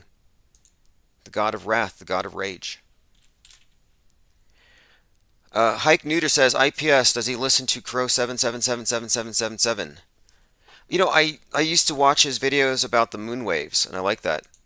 How it was just like, you're out there, you're an astrophotographer filming the stars, filming UFOs, etc. And he's filming the moon, and it has this wave through it, like a refresh wave. Like it's a hologram or something, or a screen being refreshed. Or like maybe a plane's passing by, a little bit of that wingtip vortices causing a ripple effect. Or possibly his cell phone was going off and it was on vibrate. And it's vibrating the tripod that the camera's on. That would also cause the wave. I mean, I'm not sure. What do you all think? What causes Crow 77777's lunar waves? And then another thing He also discovered that we have another sun that none of us have noticed, but his camera has found it. Let me see if I can find that. Yeah, here it is. The lunar wave, a second sun, liquid space. Okay, looks like a pretty decent episode. This is from the Sam Tripoli show. I'll check it out later. It's been a while since I've looked into his work. But the thing is, I'm not really a big fan of people who will purport something to be evidence just because their camera picked it up when there might be equally compelling explanations that would be explained in the troubleshooting manual. And I don't mean to sound like a Metabunk McWest type here, but he has replicated most of these special effects people get who claim that they've found multiple suns and lunar waves. He's replicated this stuff very simply using glass and little techniques, just reflections. All right, let me see. Meh King says, damn, I'm late. Hey, we're going to be here pretty much every day at noon. I'm sorry, about 1 o'clock Mountain Time, right after Crater Earth USA. So, and there will be a lot of back-to-back live streams if you follow Dark Matter Radio. There's a lot going on. Let's move on. And if I could do more, I would. The other night I fell asleep. I was dreaming of checking emails, of updating my OBS streaming software, doing the archives. It's like I'm already in the metaverse in my sleep. All I need is the Neuralink. I'll get so much more work done. Cubstar says Crow 7777 stepped away from the lunar wave when people pointed out the plane trails. Yeah, so the way it works is when a plane flies by, it leaves a ripple effect. And if you're photographing the moon or you're videotaping the moon and a plane comes by even close in proximity, it may cause that ripple effect. Now the thing is, he never mentions that he's seen any planes. And they did bring this up on Globebusters, and they said that you would only have that from a supersonic bow wave, that it would only happen in very special circumstances, that regular planes wouldn't do it. But I've also seen that contradicted. David A. Pryor says, I think a lunar wave would have been seen by many people moonwatching. Sure, that is one of the main points, but let me bring up this other explanation, because here's the thing. When somebody questions your explanation and then you run, it looks a little suspect. And what happened was there was a bit of dodging, I thought. Dodging, weaving. They try to create arguments from ad populum where they brought this issue up on Globebusters and they had the Morgile, Jaren, Bob, and the others all explaining how, oh no, this couldn't happen from a regular wingtip vortice. It would have to happen only from a supersonic bow wave. And I'm like, why are they defending this? If you're wrong, you're wrong. Admit it. Hey, I discovered this interesting effect. And I think the reason why is that there's no way you could be filming the full moon, have a plane pass by and not notice. So it just seems like maybe a little disingenuous. That's what some people think. I'm still in the camp that his vibrating cell phone was going off in his pocket and it was vibrating the camera through the tripod, and that would cause the same thing. So here's what would probably be causing the effect, though, of the lunar waves. Relatively low pressure region above the wing. It is this pressure difference that holds the aircraft up during flight. However, airflow is inherently three-dimensional, and air tends to flow from high pressure regions to low pressure regions. Because of this, if we change our perspective away from the side view to the rear view, we can see that the air will flow around the wingtips from below to above. It is this flow that creates the wingtip vortices. Okay, so these wingtip vortices, which aren't really visible except as ripples in the atmosphere, would be highlighted in front of the moon, and you would see it as an effect. So if you search wingtip vortices, full moon, you can find people who have done this, who have actually observed this, but they're not running to the conclusion that the moon is therefore a hologram and that they had to update the software and that it was witnessed. Here we go. This is from 5 years ago. But this guy here is not a new ager with an alternative explanation. he actually sought out what he thought is the most scientific explanation. I mean, maybe he's wrong.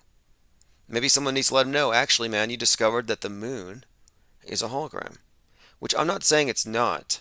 I mean, Joe Biden's a hologram. This is not a huge claim. Okay, here we go. This is it.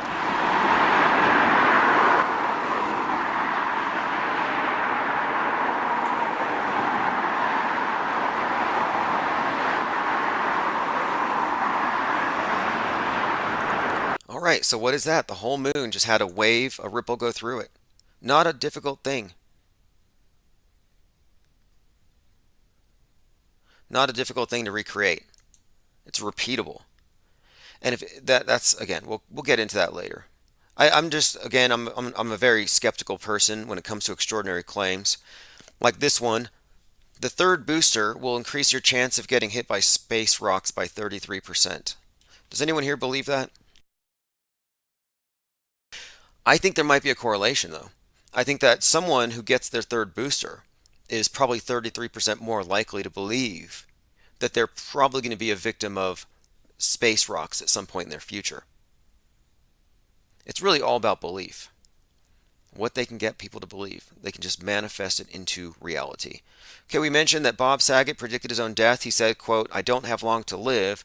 I'm going to be found dead in bed." And that was with Kelly Rizzo. The Dallas QAnon cult believes that JFK was disguised as a Donald Trump himself, actually, at the rally.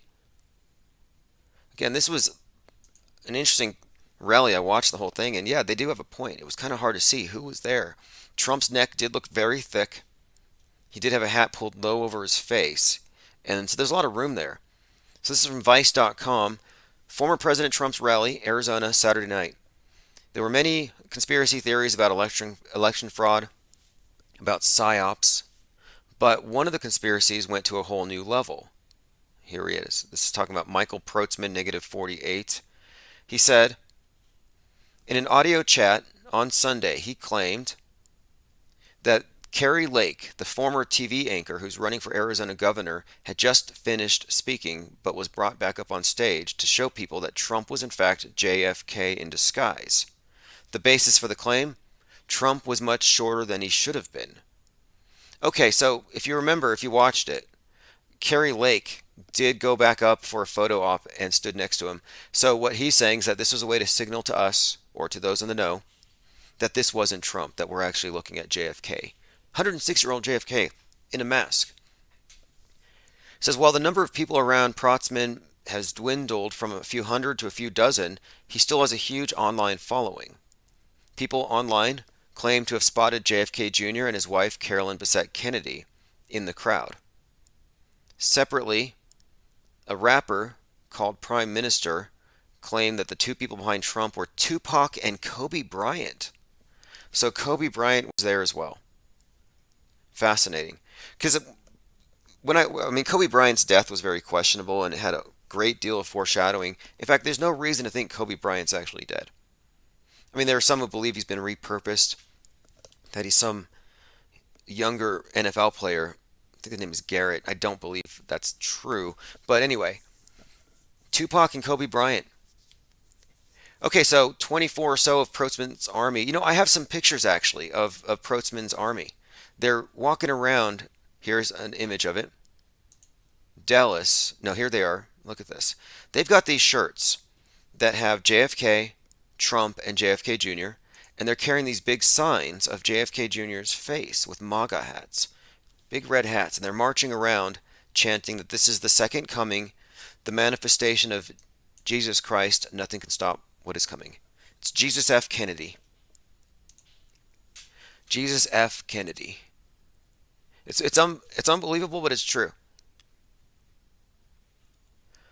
Commenter says, if someone can prove to me that the earth beneath my feet makes 4 motions into space, I'll buy you a cake.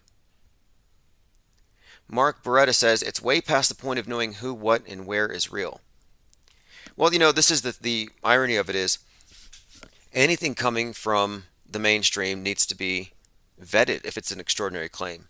So I'm just suggesting, and this is the irony of it, is that the claims of Q and QAnon and Michael Protzman are no crazier than the claims of the mainstream media. It's kettle calling pot black. Each calls the other a heretic, a conspiracy theorist. But they're both wrong. Now, here's another example of someone wearing a disguise, or believed to be someone wearing a disguise. So this is who JFK Jr. showed up as. Women for Trump. And this was posted by Sabrina. She says, "That's JFK Jr., folks." And if you're looking at the screen, you're looking at a chubby, bearded, older gentleman with a pink sign that says "Women for Trump." So apparently JFK Jr. outs himself in the audience by waving around a pink sign that says "Women for Trump" at all the different rallies. But it's always a different disguise.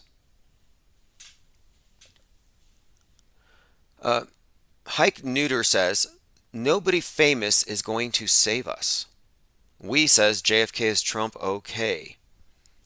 Right, well, I was on board, at least with the narrative and the structure, with JFK Jr. But when you're throwing in JFK himself, you're adding in an element of age. However, it might be part of the fulfillment of this prophecy. I mean, who knows what they can fake? Because here's what they actually believe. They actually believe that the second coming happened, and it was JFK, and that getting shot in the head was the deep state's way of trying to take him out instead of crucifying him and making it obvious. But that he survived, or he came back from the dead. Who knows? But whatever it is, when he reveals himself, the whole world's going to follow him. Which incidentally is just exactly the story of what happens with the Antichrist, who has a vicious head wound and survives, and the world thinks it's a miracle, and they follow him for 1,000 years. So in a way, you could look at it as the QAnoners are waiting for the Antichrist.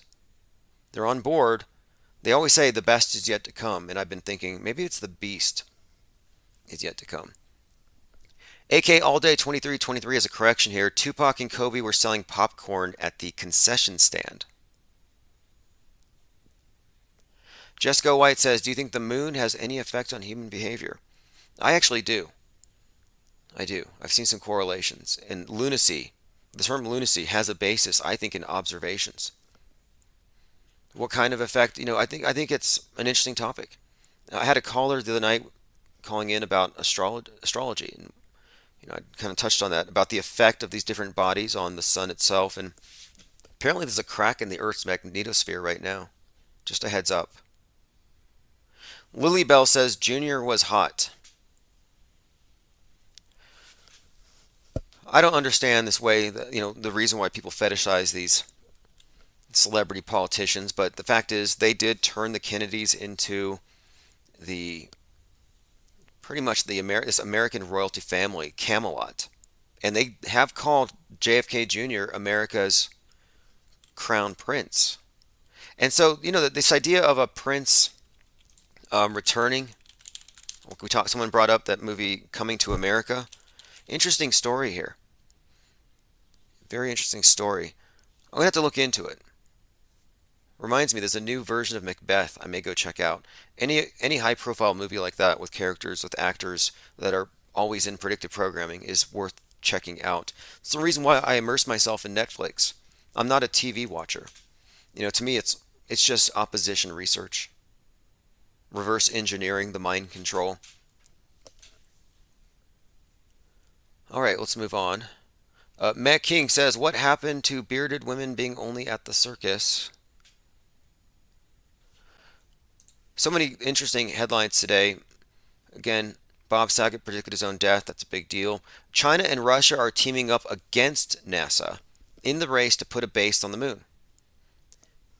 So I've talked about this quite a lot, that the space wars are coming back, and it's going to be Russia and China taking down our space station. And this year I've shown to be correct in my reading of the Metascript, because China and Russia have both been responsible for fields of space junk nearly taking out the space station. And there's a crack in the space station. And apparently the Americans and the Russians don't get along. At least if you go by the story about how the Russians are blaming the American for the hole that was drilled in the thing, saying she was having a meltdown and wanted to go home. I mean, there's a few subtle indicators there that there's a schism up above. But Russia and China teaming up, yeah, it's because it's space communism versus space capitalism. The space cowboys, the billionaires like Bezos and Elon Musk, Richard Branson, and their ideas for commercializing space with business parks, space tourism, mining asteroids. That was the underlying theme of Don't Look Up. If you let the capitalists take charge of our ventures into space, we're all going to die. That's why you have Russia and China teaming up to take over the moon first. Space wars. And the next Space 9/11 is coming. The next 9/11 is coming from space, in my opinion. Actually, in my reading of the script, and I've been right about pretty much everything so far. And one of the main things about this Space 9/11 recently that I think was pointed out was this. America is being blamed for global warming. American capitalism is the problem here. This is the thing that the entire global system is going to have to unite against. And it's this small minority on their Titanics, like Jeff Bezos on his mega yacht. They're the ones who are turning the Earth into the Titanic, headed towards an iceberg. Well, the iceberg is global warming. It's climate crisis. That's kind of what they're suggesting here. It doesn't have to be a falling object that we're all ignoring like in the movie. But the point is, the Chinese and the Russians are teaming up because of the problem that America creates with its approach to outer space. And that's the real basis for the space war. So just the other day in the Bronx, well, last week, there was a fire. And just think about the initial points to the fire and how it was reporting. So you had the 19 stories, twin parks, 19 dead, 9 was at 8. So again, 19, think about that, 19 hijackers, 9/11. Pearl Harbor, Operation AI, or 19. 19 years after 9/11, after the 19 hijackers, you had COVID-19.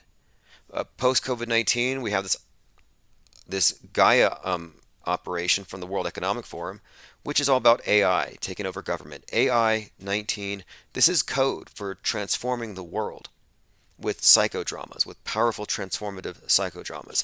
So again, Pearl Harbor, 9/11, COVID, this post-reset, all this stuff has the same type of code around it.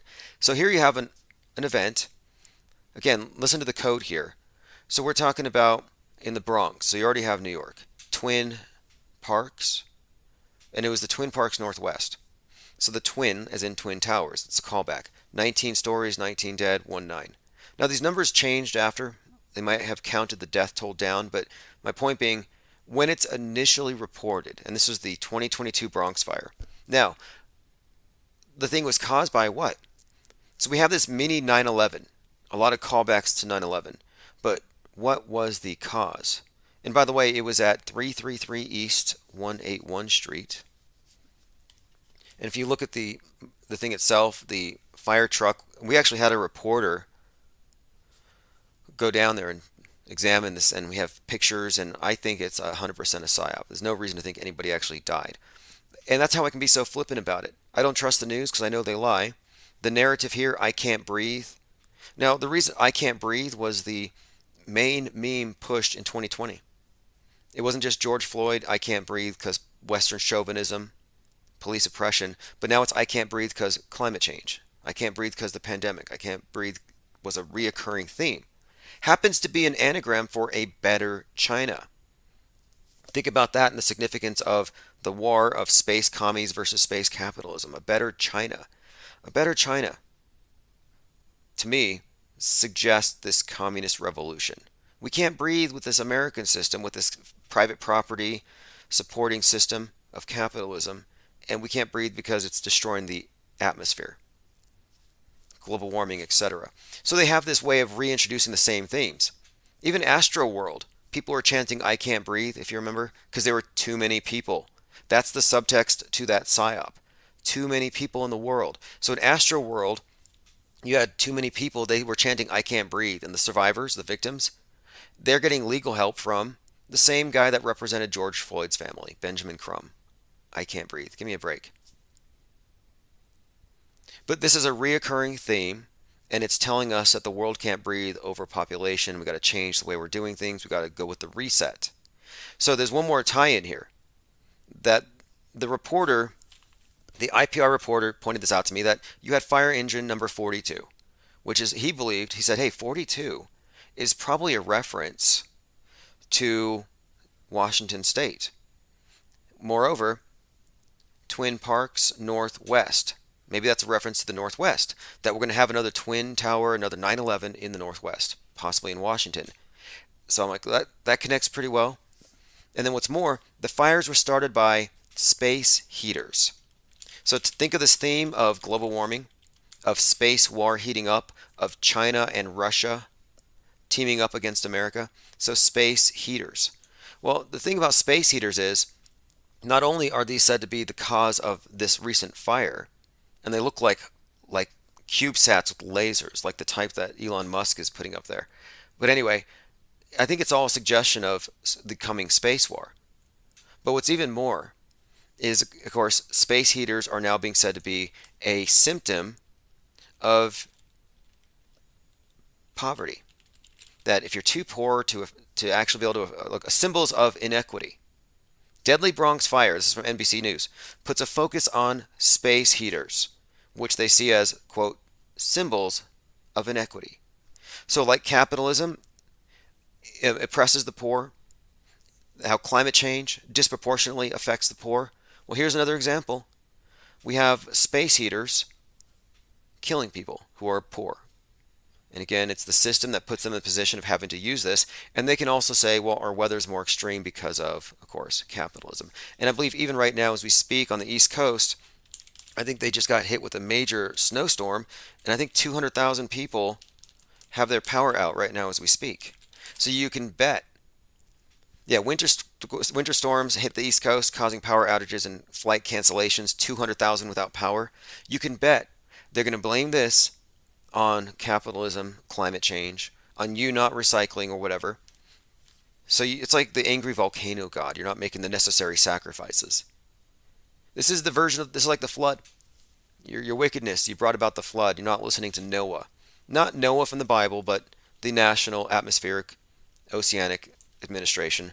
Same symbols, same basic storyline. It's a modern flood myth. You're being punished by the weather god, by the storm god. So anyway, 200,000 without power, this is going to be blamed on something other than nature. And how many people are going to have to use space heaters because of this?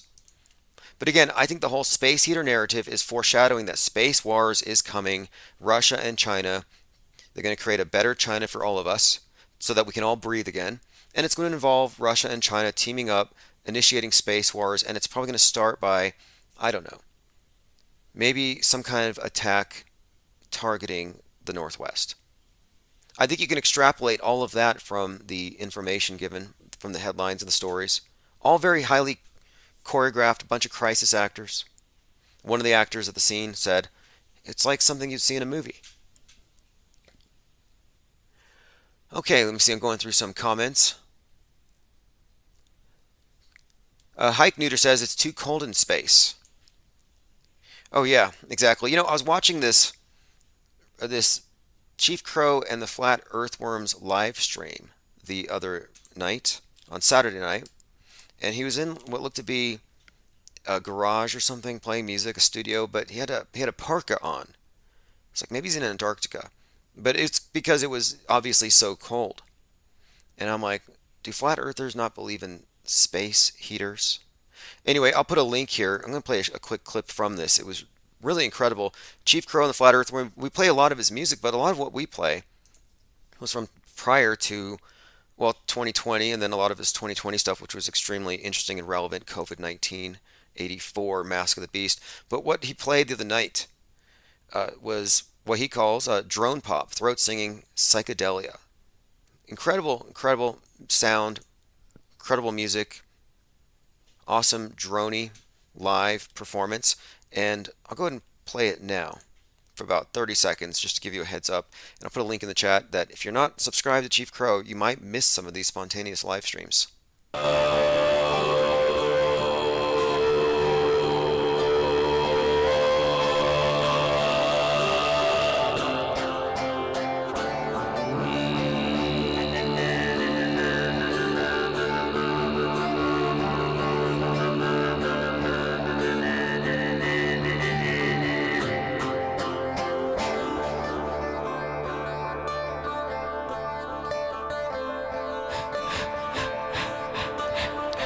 All right, that's some live Chief Crow.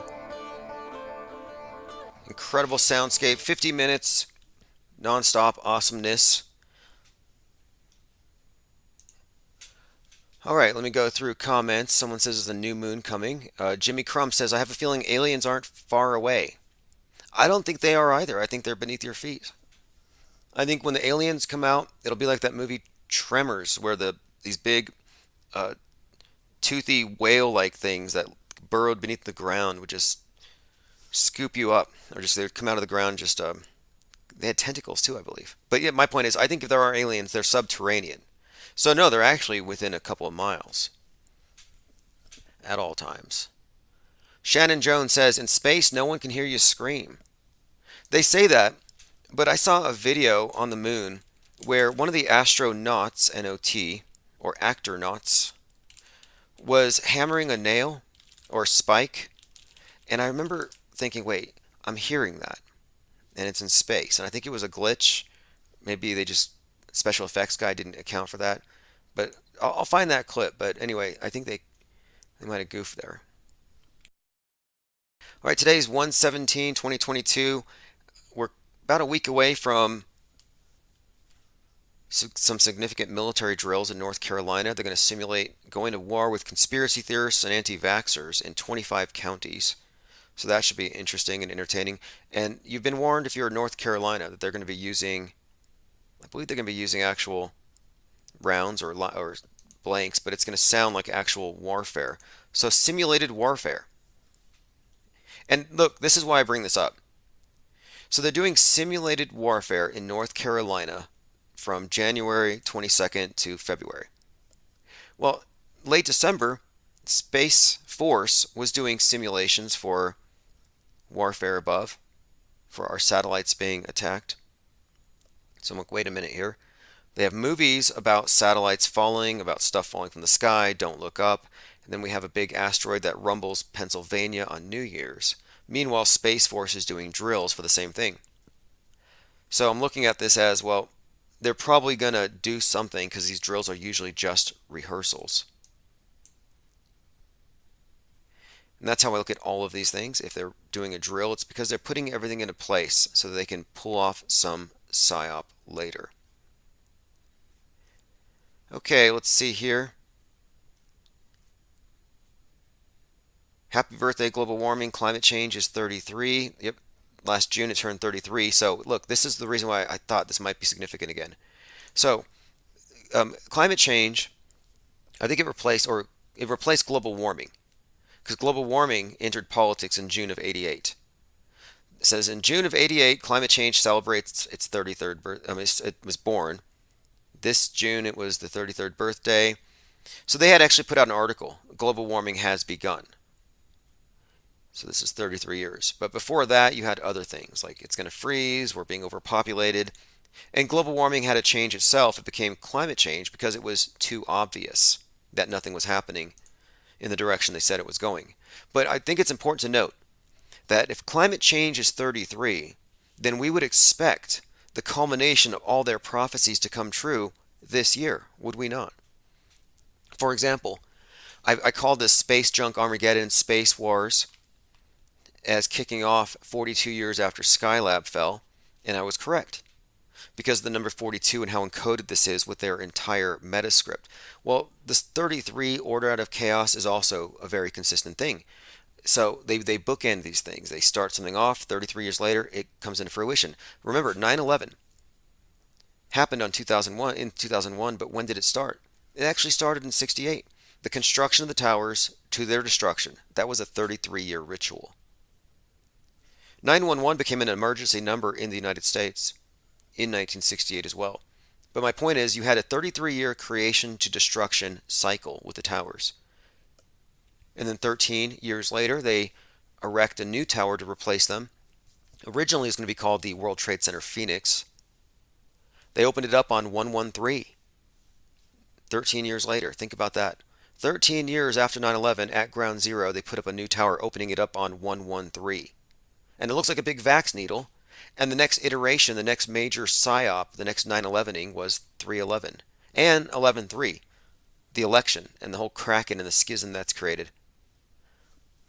But my point is, if global warming, if it started off 33 years ago, then it's pretty obvious to me that this is the year that it's going to happen. Commenter says, been here before, lost the wrench. IPS is fun to listen to. After the flat earth community burned down, I didn't care about much. Oh yes, if you're in the chat and you're participating and commenting, I will be going through and handing out wrenches shortly after. Matt King says, global warming, LOL, but it's getting colder here every winter and people eat it up. But you see what they've done. They've said, well, you're confusing weather with climate, and the fact that it's colder means that climate's getting more intense. So winters will get colder, summers will get hotter. It's all climate chaos now. So they can take credit, or rather they can scapegoat you for any bad weather. They don't take credit for it when it's like not getting warmer. Al Gore never came out and said, wow, none of my prophecies came true. I guess I saved y'all. Because that's what was happening. You had the Environmental Protectionist Agency, EPA, Al Gore Leone, this climate mafia going out there extorting money out of everybody just to do business, and global warming doesn't happen. So how come we're not saying, hey, that was money well spent, you saved us. Thank you, Al Gore. No, he never came out and took credit for it because the scam is never meant to end.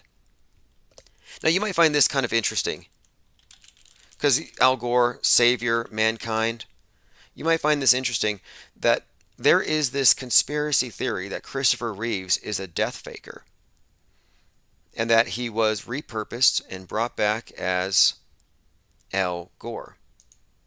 Have you seen this one? And I'm like, well, what would be the point of it? Kind of messed up his looks a little bit and destroyed his character and made him into somebody totally unlikable. But I think what they did here, if this is the case, here's the rationale. Just like the reason why David Hogg is Adam Lanza, and that makes sense, is Stockholm Syndrome. The face of school shooters, the face of terror, is now the face of the savior, the guy who's going about banning guns. So if your savior is also your terrorist, you have Stockholm Syndrome. That's why the gunophobes love the police and the SWAT teams that come in to save them from the redneck with the gun, because they're afraid of individuals with guns, but not the state with guns. It's Stockholm Syndrome. They're in love with their captors. Well, here you have Christopher Reeve as Al Gore. How would this work? Well, I think the rationale would be this. You were introduced to Christopher Reeve. You knew him as Superman, saving the world, saving the world, saving the world. You're always seeing this image. It's buried in your subconscious. Well, now he comes back. But you know how Superman's a deep faker already, Clark Kent. So it's like, well, people look at it. How do you not recognize Clark Kent and Superman? Are these people dumb? How are they not saying it's just glasses and a little bit of a different hairstyle, different mannerisms? Well, this is another example of deep fakery in plain sight. But my point is, Al Gore is just another Clark Kent who's saving the world. And I think that the archetypal transference here, the transference of emotions, and I mean, you're going to be responding to the person as though it's the same person, I would imagine. That would be the rationale if it's true. I don't know for sure. Going through comments here. See if anyone else agrees or disagrees. Lee says wrenches are overrated. They're actually not. We're in the age of NFTs. The Infinite Plane Society wrenches are infinitely valuable. They're not backed by any specific currency yet. But I'm telling you, if you get one of these blue wrenches in the IPS server, it will be worth a lot in the future. All right, let's go ahead and move on. Is Christopher Reeves Al Gore? This is just a note from the other day. I think that the powers that be are preparing a meme-demic. A meme-demic. You heard it here first. Not a pandemic. This is going to be this rationale, this ultimate rationale. They're going to say something so bad is going to happen that they're going to say we need to lock down certain sites. We need to have a quarantine, like Facebook's banning system, but for everybody. And you don't get back on the internet until you're vaxxed. Digitally vaxxed. You're digitally masked until you've been vetted.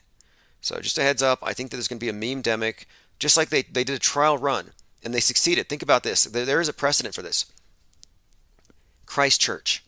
The Christchurch shooting was used as a precedent to do a whole lot of censorship They said, hey, this guy was live streaming his video, and now we have to ban live streaming for anybody with less than 1,000 subs on YouTube from your phone. The New Zealand mosque shooting. So what happened is, and that's Brenton Tarrant's shooting, the white supremacists who killed 51 at 2 mosques. Now my point is, after this happened, the video went viral, and they were arresting or threatening to arrest people who shared the video. So like, no, we can't let this hate get out there. It says Facebook says it removed 1.5 million videos of the New Zealand shooting. The mass shooting in New Zealand was designed to spread. So they're talking about something called the gamification of mass murder, that it was meant to spread, that these massacre videos were going to be spread through 4chan and other websites. So they actually created a little bit of a meme-demic here. And they used this to shut down many sites. They shut down BitChute in New Zealand. I mean, they were using this to ramp up the censorship, and nobody disagreed. They thought this is necessary, problem, reaction, solution, problem, radical hate on obscure websites from people who get kicked off YouTube where it's acceptable. It gestates, it festers, and it turns out these shooters. And all these people cheered on the gamification of mass murder, and it's like a sport to them. This was the whole storyline here. So my point being, they have already prepared for the coming meme epidemic, where they're going to have to, and I'm not sure what it's going to be. I have a strong feeling. I have not a strong feeling actually. I have narrative support within the Metascript that we're about to see something that's going to precipitate some kind of a calamity online where they're struggling to stop the spread of a certain clip. We'll see. I don't want to be too specific. Not, it's like, what's the definition? What is the timeline between a conspiracy theory and it becoming reality? It used to be like, what, 6 months? Now it's like 3 months. Like, it's a spoiler though, ultimately. A good conspiracy theory is a spoiler, and I don't want to spoil this one. Those of you who read the Metascript probably know what's coming. On the screen you see some more artwork by Wonka World. If you're in our Discord server, you'll see a lot of people are dropping penguin artwork. In fact, if you want to support this channel, I have started a side job so I can do more of this. I'm selling a lot of my charcoal art. If you go to timosman.win, and I started a new series because I'm trying to create memes out of my art. So this one here is called Deepfaked Number 1, and I'm going to do a lot of these. And this is done charcoal pencil on art paper. I use spray fixative.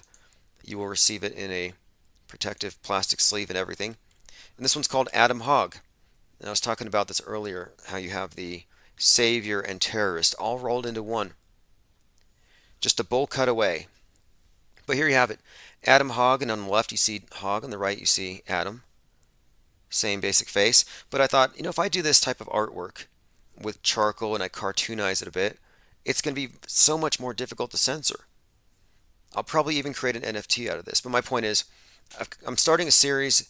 If there are any crisis actors or psyops that you want me to illustrate or draw, put it in the chat and I will definitely take suggestions. There's less commitment with this type of art than painting, so it doesn't take up all of my time. Okay, I'm going through some comments. Hike Neuter says, I was a flat earther before the rise of IPS. What was your first clue? What made you think? I think there's a stronger case to be made for shape agnosticism, globe skepticism, even rejecting entirely the claims of NASA when it comes to their descriptions of what outer space is. For sure. But do I know for sure what it is, how it is? No. Check this out. Someone has said to me that they think that chemtrails, so-called, are actually being used as a screen for holograms for the coming fake alien invasion, assuming they're coming from above, which could easily just be an enemy attack. But listen to this follow-up tweet. I think this guy nailed it. This is from Call for Zero. He said, and this is in reference to the screen of the sky, or the sky being turned into a screen with these so-called chemtrails. He says, you're partially right. Sky image projection is child's play, but if you add a few choreographed charges on the ground, you'll have an attack. And it won't be from aliens, it'll be from our next enemy. So I've been thinking Russia, China, space wars, rods of God, kinetic weapons, falling satellites, all that kind of thing could easily be choreographed with a combination of, yes, sky image projection and attacks on the ground, not to mention crisis actors everywhere. That's the main thing.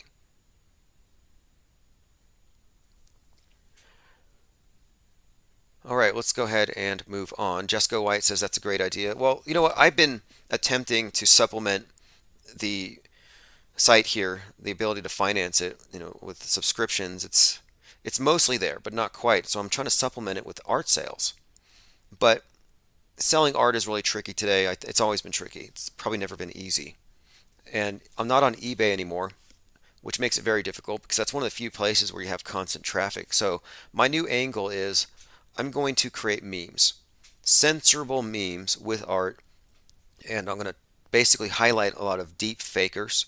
I have some ideas, for example, maybe doing suspected deep fakers with their mask half off, showing, that kind of thing. So if you have any ideas, like I said, put it in the Discord server, and those of you who are posting art in the Discord server, appreciate that. In fact, I'll go through some of it. I'll probably dedicate an entire live stream to going through our server's art. We have the whole animation department, and we also have another area where people post their art. If you're not a member, go to infiniteplane.radio. $2 per month, full access to the Discord think tank. You'll find out everything first, quite literally. Okay, let's move on a little bit here. Michael Jackson is not dead. I mean, he hasn't shown up at any Trump rallies, but someone sent this to me, and I'm pretty sure that this is legit. A couple of Mike's alter identities, but one of the things about him is, let me see if I pull this one up. We have voice here. I have a voice comparison of one of Michael Jackson's characters and then of Michael Jackson himself, saying the exact same thing verbiage wise. Twitter is blocked for me right now, so I'll connect there in just a minute. I hope there's not a Twitter outage. I was thinking Space Wars isn't going to really heat up until China shoots down the DirecTV satellite. That's going to be the thing that gets Americans involved. Okay, it looks like that person's Twitter account was banned. That's how you know they're onto something. And this is why I take screen caps of everything. I'll get back to you on that soundbite, but Dave is one of them. We also know he's played a few other roles, but I have a few different characters clearly being portrayed by Michael Jackson, and you can actually see him in the various stages of costuming here, where first it's the bald cap, and I wanted to hone in on this bald cap and the fake hair. So I talked about how the deepfakes use the hair to hide the seams. Now look at Michael Jackson with the bald cap. You know how his hair normally looks. So think about Owen Schroyer and the QAnon shaman. This is the type of bald cap we're talking about. It's not one of these thick, head condoms like you see in these Halloween stores where it's an obvious bald cap and it adds thickness to the head. No, this is like very, very subtle. I think it's very curious too that Michael Jackson was so obsessed with these costumes, always disguising himself. And people talked about his plastic surgery and how extreme it was. And I'm thinking maybe he had his face hacked down so he could more easily fit into these disguises. Matt King says, I kind of want a bowl cut just to trigger people. Right.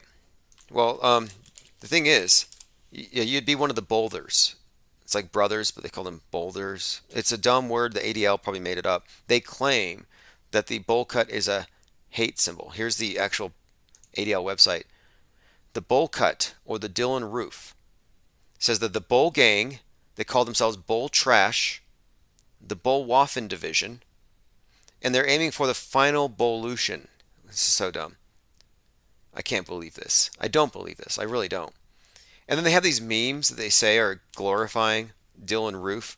And I mean, these memes are just so substandard, even for white nationalists. I don't think these are real. Look at this one. Take the bowl pill. It's got a bowl cut in one hand and a blue pill in the other, and it's the bowl. Anyway, it's absurd. But my point being here, of course, is they can designate this a hate symbol and it becomes one. And now all shooters are characterized as having this cut. And to me, it's a symbol. It symbolizes poverty, poor, resentment. They feel displaced by immigrants who are taking their jobs. They resent their guns being taken, so they have this gun fetish. I mean, it's all just a character that they built up, a straw man. Check this out. This is from Zero Hedge, courtesy of Tyler Durden. Tyler Durden, again, this is one of this. I don't know his real name, but this is one of the great authors of Zero Hedge. He's on top of this. China reveals AI news anchor. It's indistinguishable from a real human. I've been talking about this because, yes, this Tom Cruise deepfake is revealed or exposed, what we have exposed here already. People don't know the difference between real and fake. They can't. That we don't have enough input to know. I mean, the fact is, even if you're a skilled video editor, you can't distinguish when it's really that good. So then the question becomes, do you still accept television as a primary source? And this is where the question of auto hoax versus auto believe comes into play here. Do you automatically believe what you see with extraordinary claims coming to the screen? Or do you assume it's fake until substantiated with evidence? In other words, are you going to be consistently duped or not? It's really up to you. And it takes no effort to not believe. It actually takes a greater effort to take that leap of faith. Like I'm a non-believer when it comes to a lot of this mass media programming. I'm very agnostic about it. I think it's all very debatable. And I think many of these conspiracy theorists with extraordinary claims are far less extraordinary than the real stories. Check this one out. Obvious deep faker, since we're on the topic. Blasey Ford, that's a rubber hood. Look at the neck. Look at the hair. That's a rubber hood. If you look at the eyes, you look at the teeth, and even the facial expressions, Brent Kavanaugh, as a satanic humiliation ritual to secure his seat on the Supreme Court, played the role of his own accuser. He accused himself of sexual assault. And he had to defend himself against these claims. It was humiliating. It was dramatic. And all his facial expressions were very, very intense. What a thespian. But she was so, I guess, still traumatized by this incident from decades ago that she refused to be in the same room. Brent Kavanaugh and Christine Blasey Ford never appeared in the same room at the same time. I wonder why. If you want to get into the Discord server, go to infiniteplainsociety.com, infiniteplain.info, infiniteplain.radio. All roads lead to the same place. They get you access to Discord, the newsletter, and all the latest information. Someone had sent this link to me about China. Maybe it was Echo Charlie who sent this to me. Anyway, this is from ResearchGate.net, an experimental study of pig blood lime mortar used on ancient architecture in China. So this is the topic of astrocrete. I've been referring to how the scientists are going to be mixing your blood when you go to the moon with the soil to create bricks, blood bricks, astrocrete. Astrocrete is a concrete-like material proposed to be used on the moon or Mars, made from regolith and human serum albumin, a protein from human blood. It can be used as a binder with extraterrestrial dust to create cosmic concrete. Futuristic astronauts will be using their blood to create bricks. So, in the future, that's how they're going to do it. Very Soylent Green, if you ask me. But someone pointed out that this does have a precedent with pig's blood in China. Well, now check this out. This is another correlation, blood and soil. And this kind of crossed my mind as well when I was saying that this might even be part of building up this ideology of the self. The individual is expendable. You're now part of the collective. You sacrifice part of yourself. Hey, we all need a home, so we all got to give a pint of blood. Very Soylent Green. Very much like you have to recycle, give of yourself. This is all self-sacrifice. You know, the blood pact with the state, the pokey, that's what that represents. A little violation of your boundary, a little pinprick, a drop of blood to get in the cult, to show that you're willing to give a little for the collective. You're effacing yourself when you put on the mask. You get rid of your face, so now you're safer to be around everybody else. It's always about self-sacrifice. That's the key here, self-sacrifice. And in the age of Facebook and social media, sacrificing the face is a big deal. I think this is all a psyop. So now they're tying in blood and soil. This was a national slogan expressing Nazi Germany's idea of a racially defined national body united to the area. So it's about your bond to the land that you're at. It's the land of your forefathers, your blood, and your soil. So this, though, again, is about racial collectivism. It's about your identity is tied down to the place of your birth, and outsiders don't belong. I mean, outsiders are different fundamentally because they don't have your ancestry. They're not connected to it.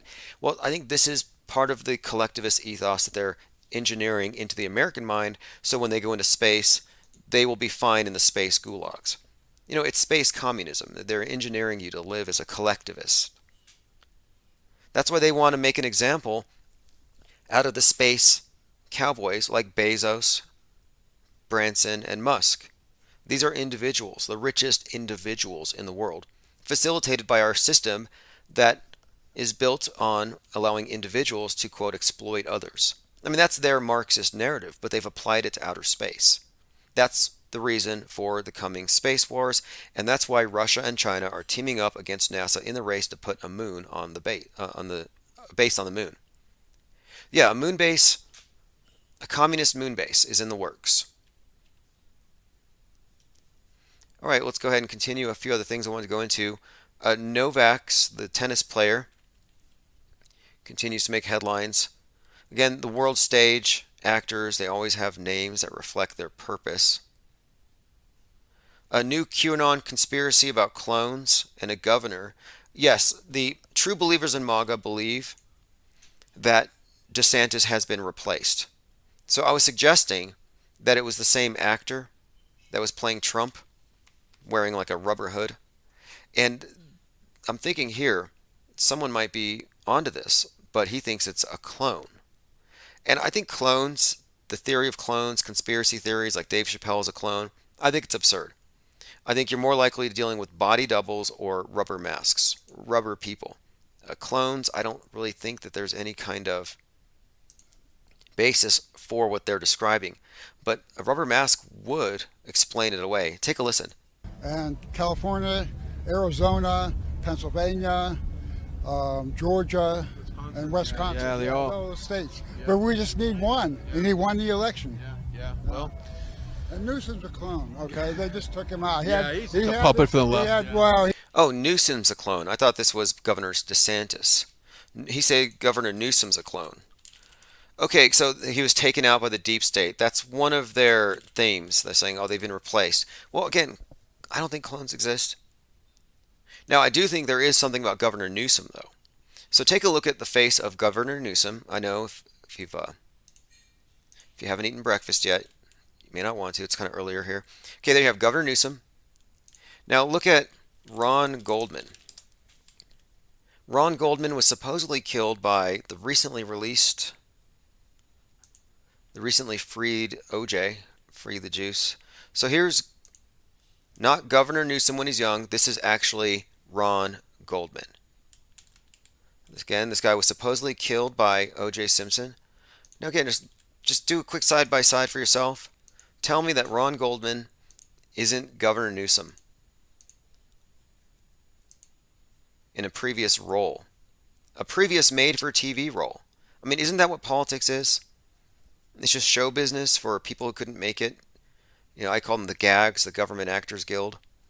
Some people are less charitable. They say show business, here we go. Politics is show business for ugly people, which I don't agree with. But my point is, look, Governor Newsom is clearly Ron Goldman.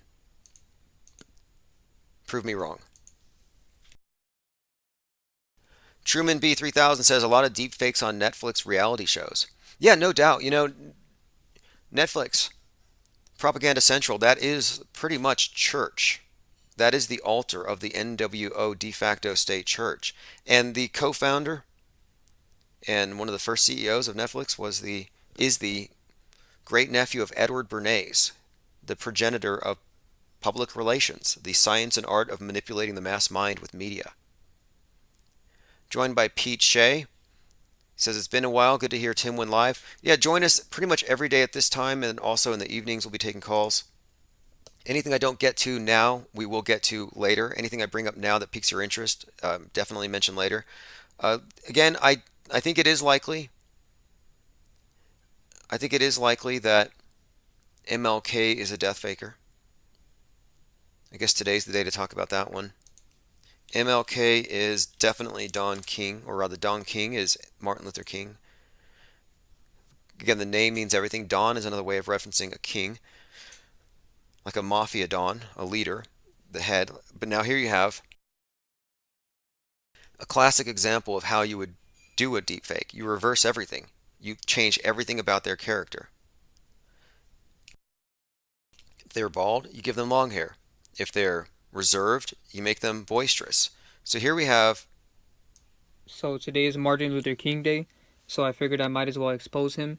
Now this is a video from Conscious X from 1 year ago. I'm going to play a few minutes of it, and I'll make sure to put a link here to this in the newsletter and on my Minds account. Because Martin Luther King did fake his death, and he is now playing the role of Don King. And before we get into that, I just want to show you guys why he was a sellout. So right here, he has a picture with Jacob Rothschild. And if you guys didn't know, the Rothschilds created the banking system. Okay, so here you have Martin Luther King. Let me fast forward here so you can see some comparisons. And there's not that many pictures of Martin Luther King in color, so I tried getting all of them. That way it could be a good comparison. These two look very similar right here.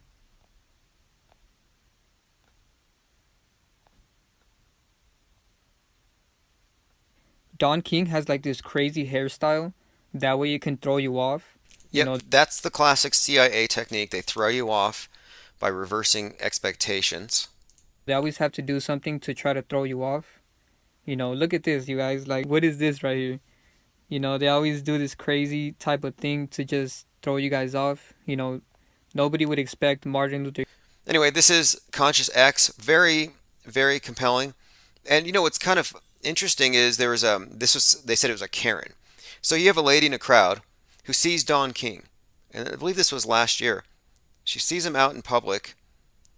I believe that was at a Walmart. Yeah, this is it. So she sees Don King at a Walmart, and she goes up to him and she says, "I still remember your I Have a Dream speech," which was what, 57 years ago? So you have this older lady who literally thinks she's talking to Martin Luther King. So again, her first reaction, her first response when she hears his voice, she doesn't think this is Don King. We'll play this for you. Yes. Hi, how you doing, Don King? Good. How are you, sir? I'm a YouTube celebrity. I got my own t-shirt company. I love this man. I did his speech when I was in high school. I had a dream. His speech when I was in high school. I had a dream. I heard your speech when I was in high school. I had a dream. So, anyway, did she just call out a deep fake? What do you make of that? This video went pretty viral. They said it was some Karen.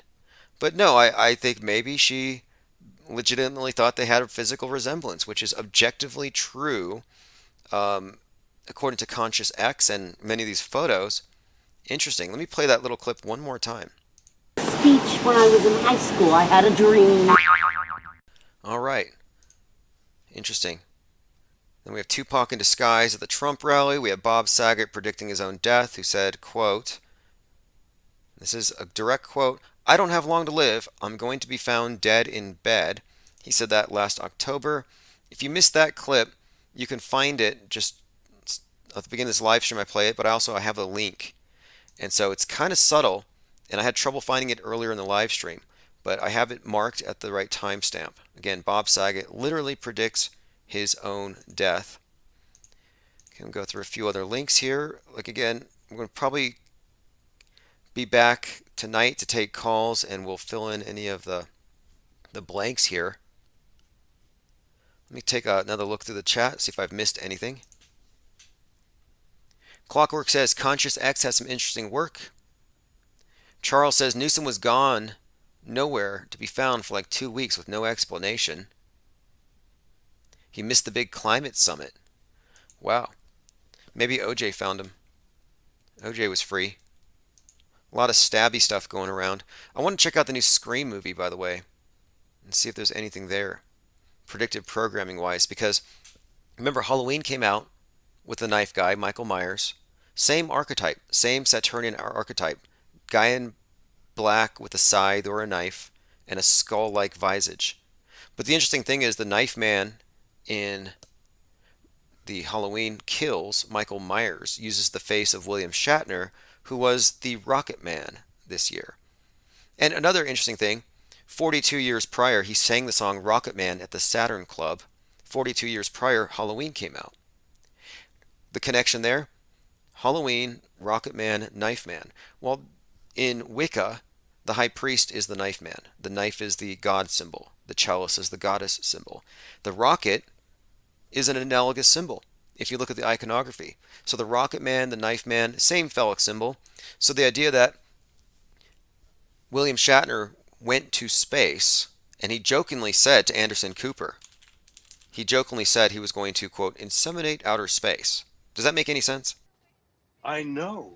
And things like that go up and boom in the night, and it's a little scary, I gotta tell you. Yeah, some people made fun of the way the rocket looks, but I think it's cool. I like it.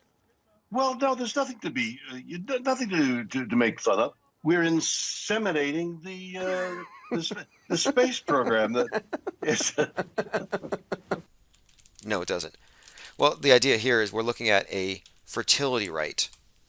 And in the witchcraft, the fertility rite is symbolized with what you would call the athame, or the dagger, going into the cup.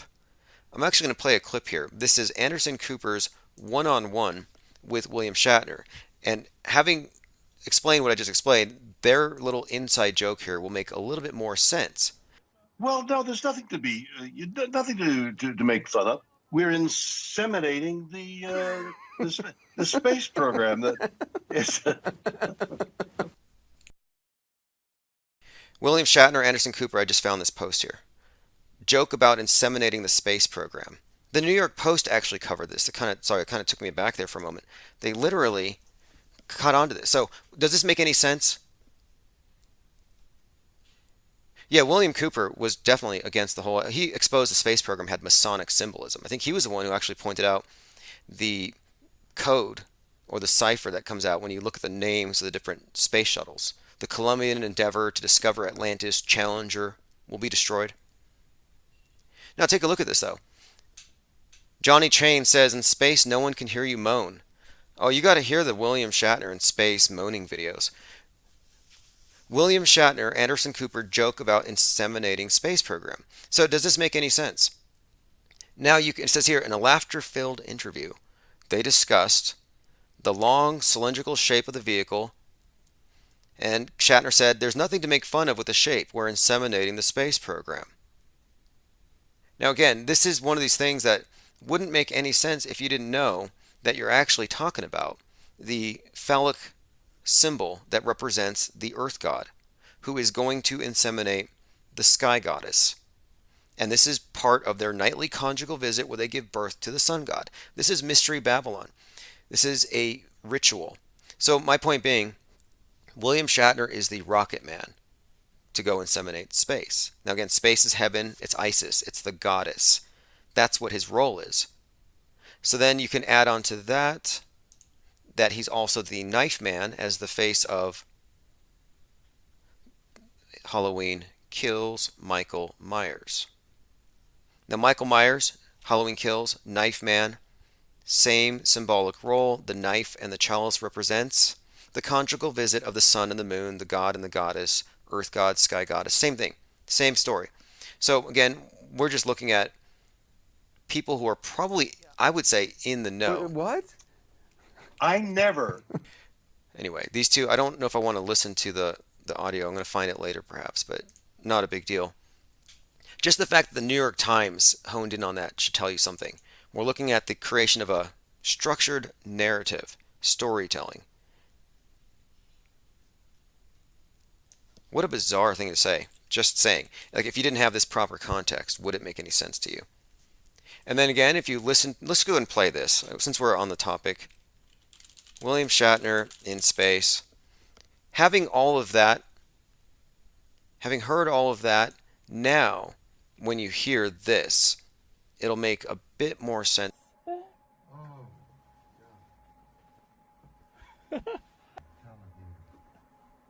Holy hell.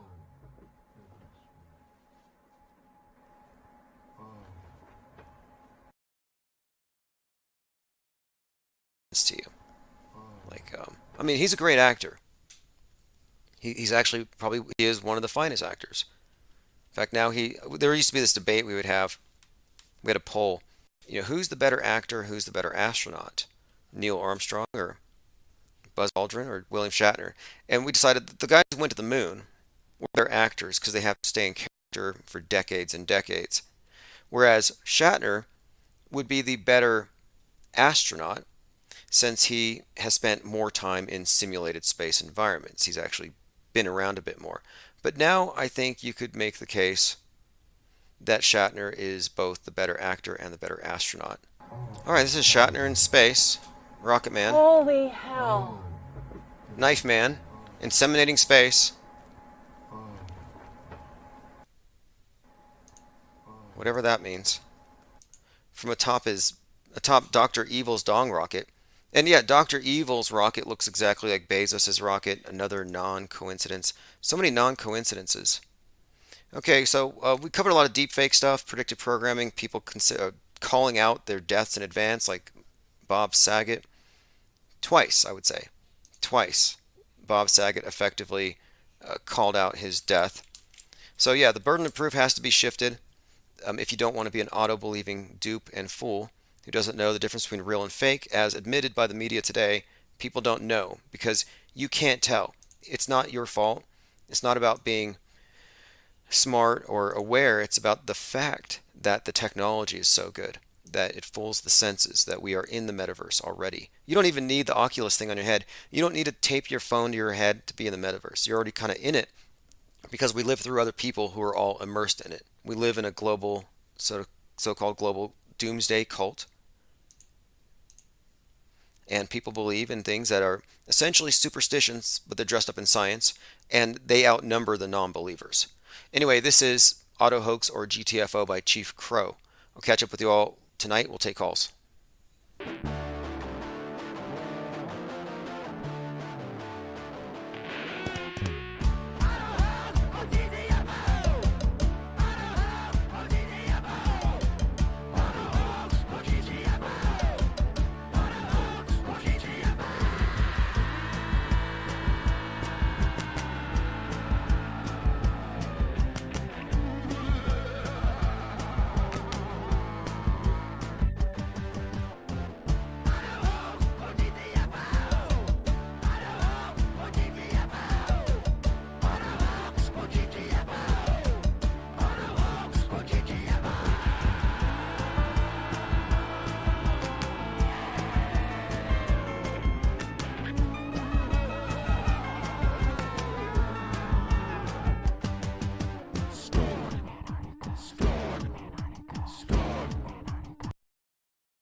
Seen it on TV, me and Bates and Smiley and a double bind. They got your mind in and a tasty cup of noodles for your soul.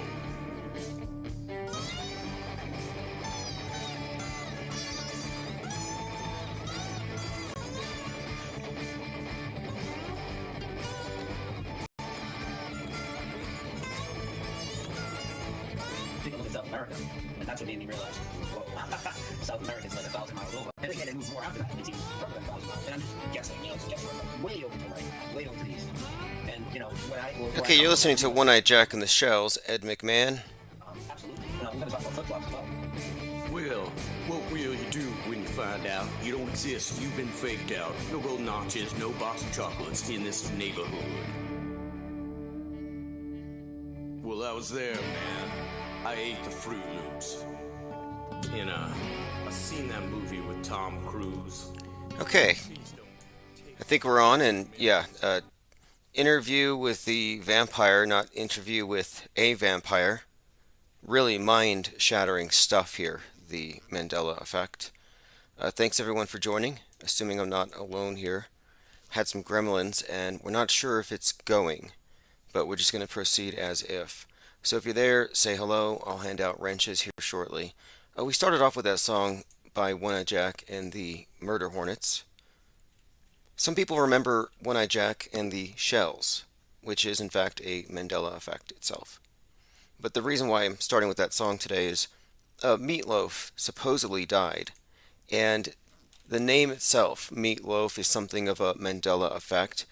I had erroneously spelled it as one word, for which I was deemed Mandela affected, which doesn't qualify you for a padded room or disability or anything. It's not a disease necessarily, but Mandela affected meaning whether or not I believe in the Mandela effect, that I remember it as meatloaf, not meat loaf, means I'm affected whether I believe in it or not. So that's kind of where this conversation starts.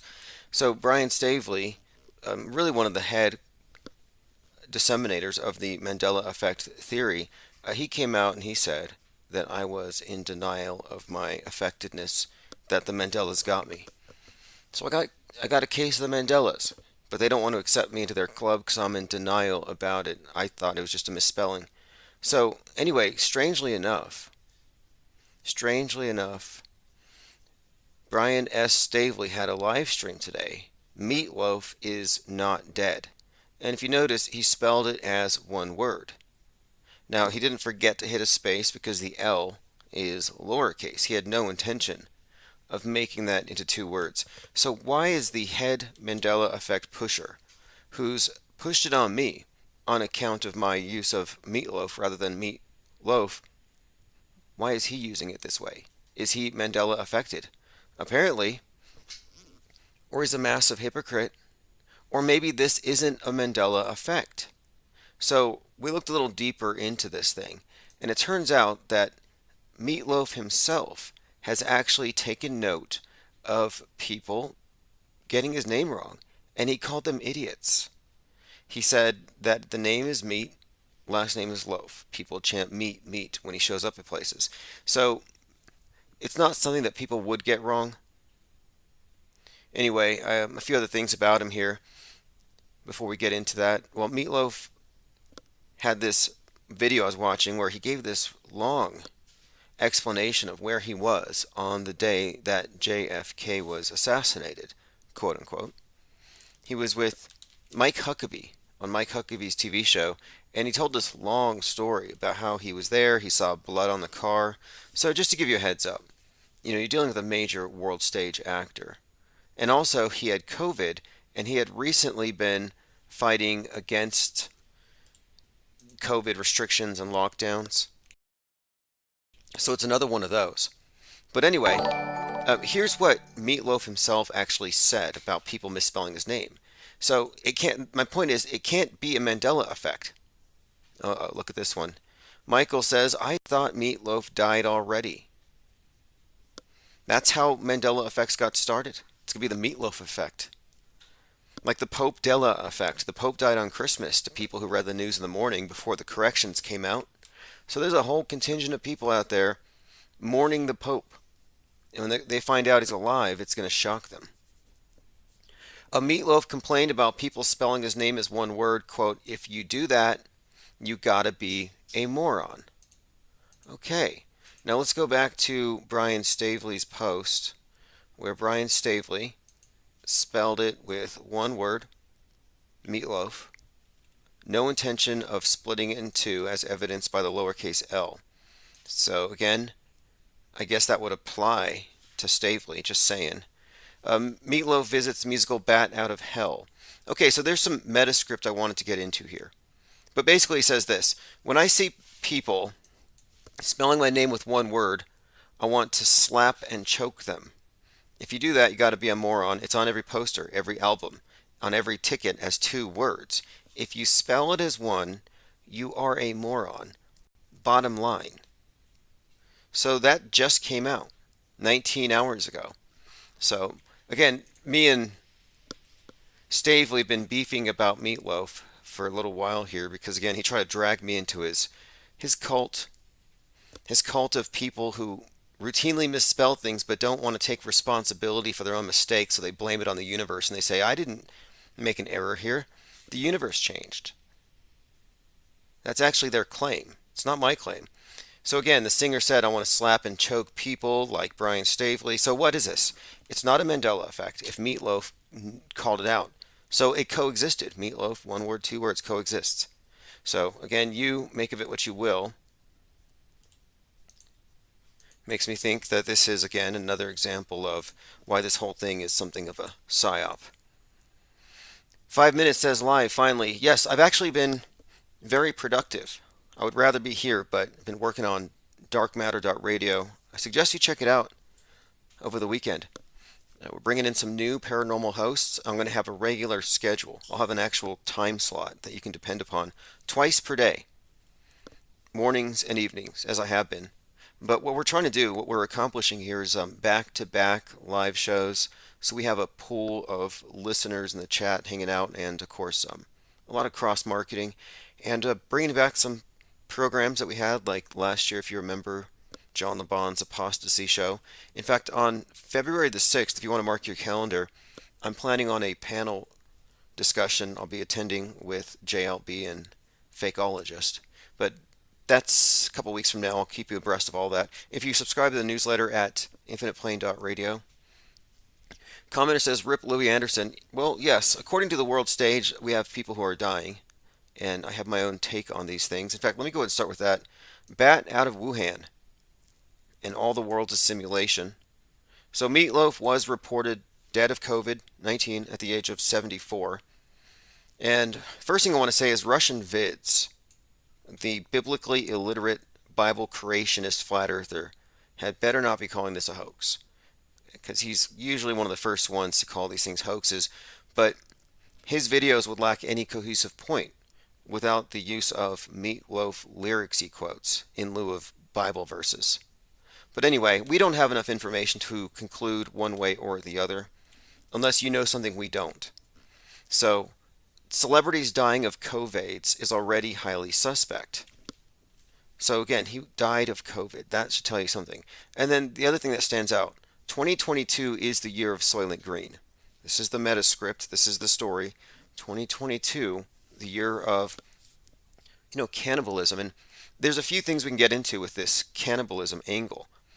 For one thing, he was cannibalized in the Rocky Horror Picture Show. Eddie was cannibalized. And then you find other associations with this notion of cannibalism. It's built into Fight Club. Fight Club, Project Mayhem, where he dies, his name was Robert Paulson. Project Mayhem was about resetting the system, tearing it down so they can build back better. They even have buildings falling at the end. But in that movie, they do have a very Soylent Green-esque component with the soap made from liposuctioned human fat. So, okay, that's one thing to talk about. There is some Soylent Green cannibalism tie-in here, and of course the COVID thing. Something else, Axiom, the company that's behind Tom Cruise's movie in space, is building an actual film studio in space. So that project's still happening. I know there are half a dozen launches between February 22nd and March 3rd, so I expect that maybe sometime in between then, Cruise may go up. But the company Axiom is going to actually build a film studio in space. So if flat earthers are correct and outer space is just a movie, then what we'll have here is a movie studio within a movie studio where movies will be filmed. So this tells me that we are already in the metaverse, and you don't need a special headset because you've already passed your head through your television screen, through the movie screen. We've already merged with the world stage. The fact that there's movies within movies being filmed, and the movies being filmed within are acknowledged as movies, but the ones within the movie that aren't being filmed in the movie studio within the movie are quote unquote real. And they have perfected this. We have time travelers for all intents and purposes, people who don't exist, who didn't exist, who are just made to exist because they're written into our timeline. So again, we already exist in TV land. I also went to go check out The Tragedy of Macbeth. The true reason I went is because it was shot in black and white, and I have been working almost exclusively in grayscale with charcoal and marker, and so I wanted to just watch it for the purely aesthetic reasons, study the imagery. And it is an interesting looking movie. It's like a never-ending black metal video. But as far as the theater itself, that was the main thing that stood out to me. It was empty. Nobody's there. This is a mega complex, big 24 theaters here. Nobody was there but me. And like, this is almost like there was an actual pandemic. So even though they didn't wipe everybody out, because the whole thing was a war game, a psyop, even though they didn't wipe everybody out, they changed their patterns enough and put them into lockdown to where they may as well have wiped them out. They effectively, for all intents and purposes, depopulated the surface. Okay, let me go ahead and go through. I have some things I'm earmarking as especially important today. Okay, here we go. Side note, I saw a few comments. I've been cropping comments out of YouTube and putting them into mine, so I'm going to be getting to those here in a moment. So main topic though, Bat out of Wuhan, Meatloaf dead of COVID. Donnie Darko's anniversary was on the 19th. That was 5G activation day. Did anybody's heads explode? Not that I was expecting it to be exploding, but it is in fact true that I guess you would say, the lead military mind of QAnon, General Flynn, has actually claimed in closed-door meetings that he believes that the Chinese are going to use an EMP blast that will cause the heads of the vaccinated to explode. Marcel says, good morning from Holland. Excellent. Thank you for joining. Again, we're going to be doing this more and more, and it'll be routine. In fact, it's going to be more interesting as we go along. We have a lot of guests who want to be on Infinite Plane Radio and on the other shows. So things will only get better. I just had to take some time to get the foundation right. Hey, check this out. So there are calls for a redesign of the Royal Honor over the, quote, offensive image. So there's a petition here saying that Saint Michael standing on Satan is reminiscent of the George Floyd killing, which I find to be very offensive. Not the image itself, but the idea that they're associating Michael the angel with Chauvin and the devil with Floyd. But anyway, when you look at this image here, this is actually important. The ADL has already pointed this out as a hate symbol. But you got the image of Michael the archangel. Well, interestingly enough, General Flynn, whom I just mentioned, is part of this group called the Church Universal Triumphant, whether he admits it or not. And they have incorporated that cult, a doomsday cult, that actually put its members into bunkers in 1990. He actually uses that doomsday cult's prayers to invoke the Archangel Michael and the sevenfold rays. Now, it's not biblical, but my point is, Michael Flynn, actually invokes the Archangel Michael, and he's the visible head of QAnon. So this is all very, I think, important from that kind of perspective. We're looking at the big story, the meta script. I mean, there's a reason why the QAnon shaman carries a spear, and why the psycho who stabbed his kid 17 times used a spear. It's a reoccurring theme. And you know the QAnon shaman, he has a new attorney. His name is John Pierce. You know, Pierce, Spear. I mean, it's all just a tragic comedy. Like you have that Roseanne Boyland at the Capitol in 1/6 being trampled to death while carrying a Don't Tread on Me flag. Like, I wish we had video of it. The still shots are all fake, by the way. Okay, check this out. Someone had found this article here in the LA Times about Timothy McVeigh. And this is just, to me, an example of, again, obvious scripting, especially when you put it all in context. So this is an article about David Woodward, and this guy is performing some kind of event having to do with Timothy McVeigh, but he's talking about Timothy McVeigh himself. And listen to this. This composer performs a musical requiem for Timothy McVeigh before Timothy McVeigh's execution. And he says that this 12-minute piece was meant to help send Timothy McVeigh to heaven. Again, this is from Los Angeles Times. I think it came out in 1990. Let's see, 2001 is when this article came out. So anyway, it says here, McVeigh, 33, had been in contact with David Woodard and is helping to coordinate the performance. So McVeigh was coordinating his own exit music from this world stage. But notice the emphasis here on the numbers. McVeigh, 33, had been in contact with Woodward. He killed 168, 19 of them children. He never expressed remorse.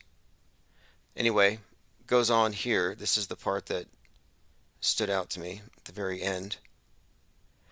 Among Woodard's interests is numerology.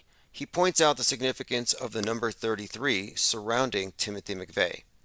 Quote, one cannot help but notice, you try to write the fellow and his address is P.O. Box 33. Where he lives on the prison grounds is 33 acres. Then you find out he's 33 years old, and his last appeal was via legal procedure 33. So Woodard goes on to say, like Christ, McVeigh will be 33 and universally despised at the time of his execution. So this is all really interesting to me because I think what we have here with Timothy McVeigh is a martyr for the white nationalists, a Christ-type character, something to catalyze their movement, totally a CIA or FBI creation. I mean, fake, obviously. And that would explain all of this scripting. This was especially interesting to me because I had already noted that the book that inspired Timothy McVeigh came to life last year when the McCloskeys stepped out in front of their property to point weapons at the BLM protesters, and they looked exactly, and I mean the wardrobe and everything, they come out. In fact, let me bring up a picture of the McCloskeys if you haven't seen them. She comes out with that little golden pistol. He has an AR-15.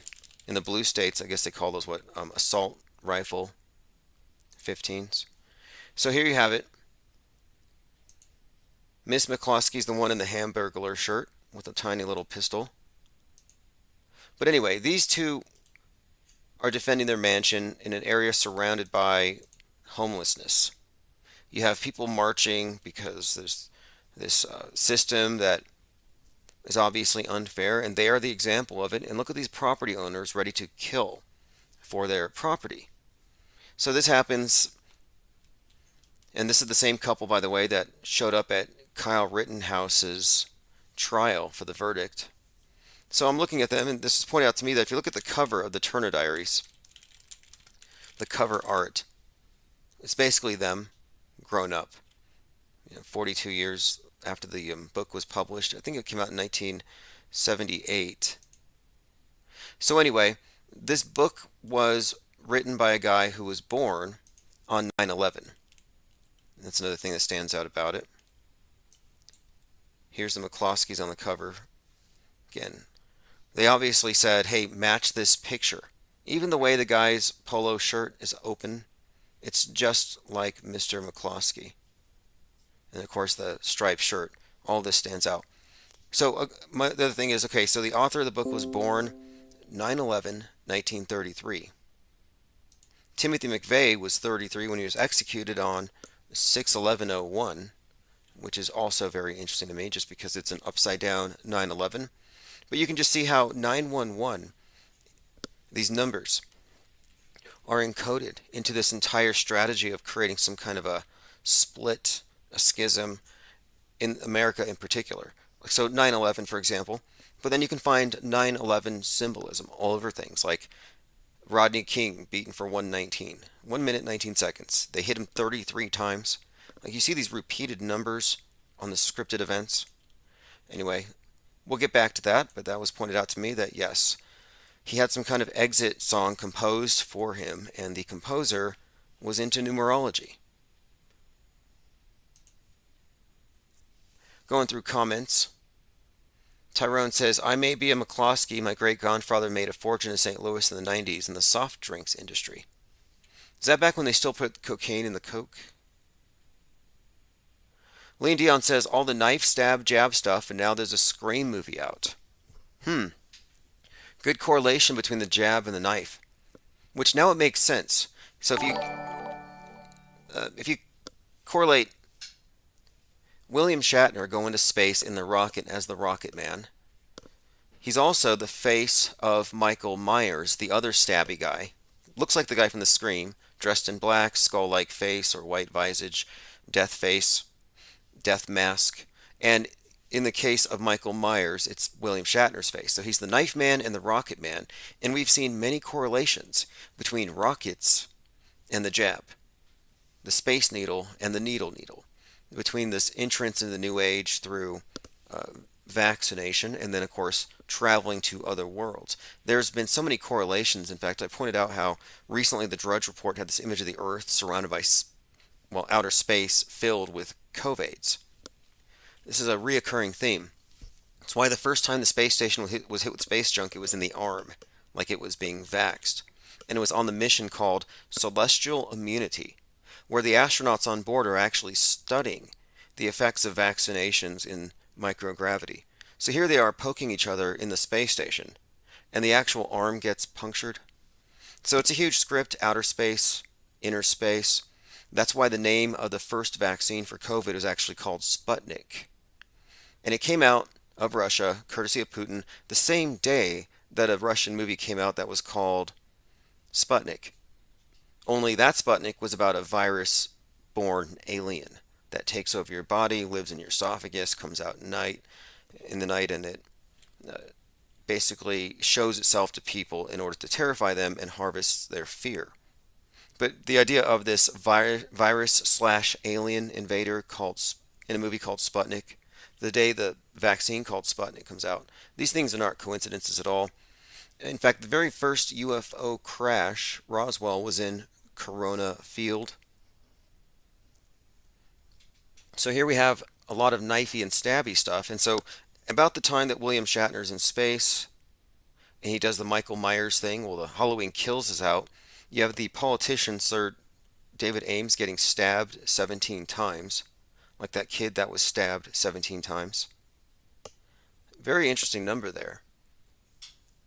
But then after that, you have Astro World, something of a sacrifice event. But at that event, you had Drake singing the song Knife Talk, which kind of stood out to me because that day, Travis Scott was pictured with one of those William Shatner, Michael Myers masks. But he performs a song called Knife Talk. And then, a little more recently, at that event where Snoop Dogg was at, I think it was called Once Upon a Time in LA, you had a guy, Drakeo, getting slashed in the neck by a knife. Like a lot of knifey stuff, a lot of jabby stuff. So again, there are correlations here, though, between boosters, rockets. It's also interesting to me, too, that the trade tower, the One World Trade Tower, looks like a big vax needle. And it opens up on 11/3. And it's perfect because 9/11, 9/11, two towers go down, this one comes up, and it's like, well, 9/11 was also replaced as far as the agendas. You had 19 hijackers, 19 years later, COVID-19. It's like you have this kind of a transition from one psyop into another.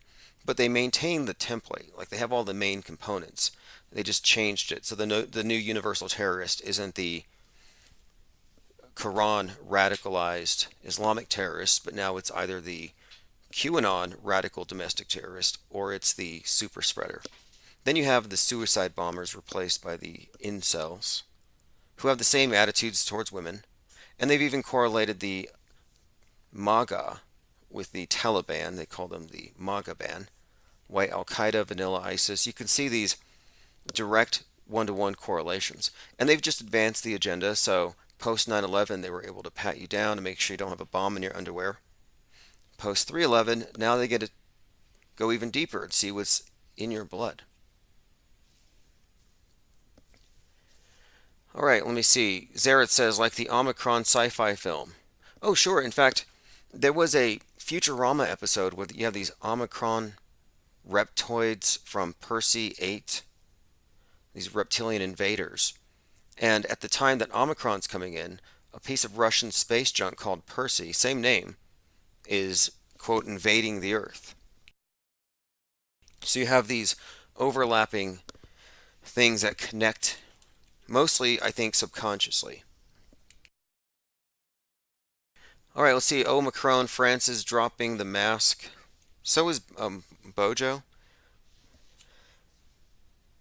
And I knew this would be the case. I figured at some point the public attention span's not gonna really be able to maintain this charade, and then it just becomes a meaningless fashion symbol, just a gesture. It no longer means anything.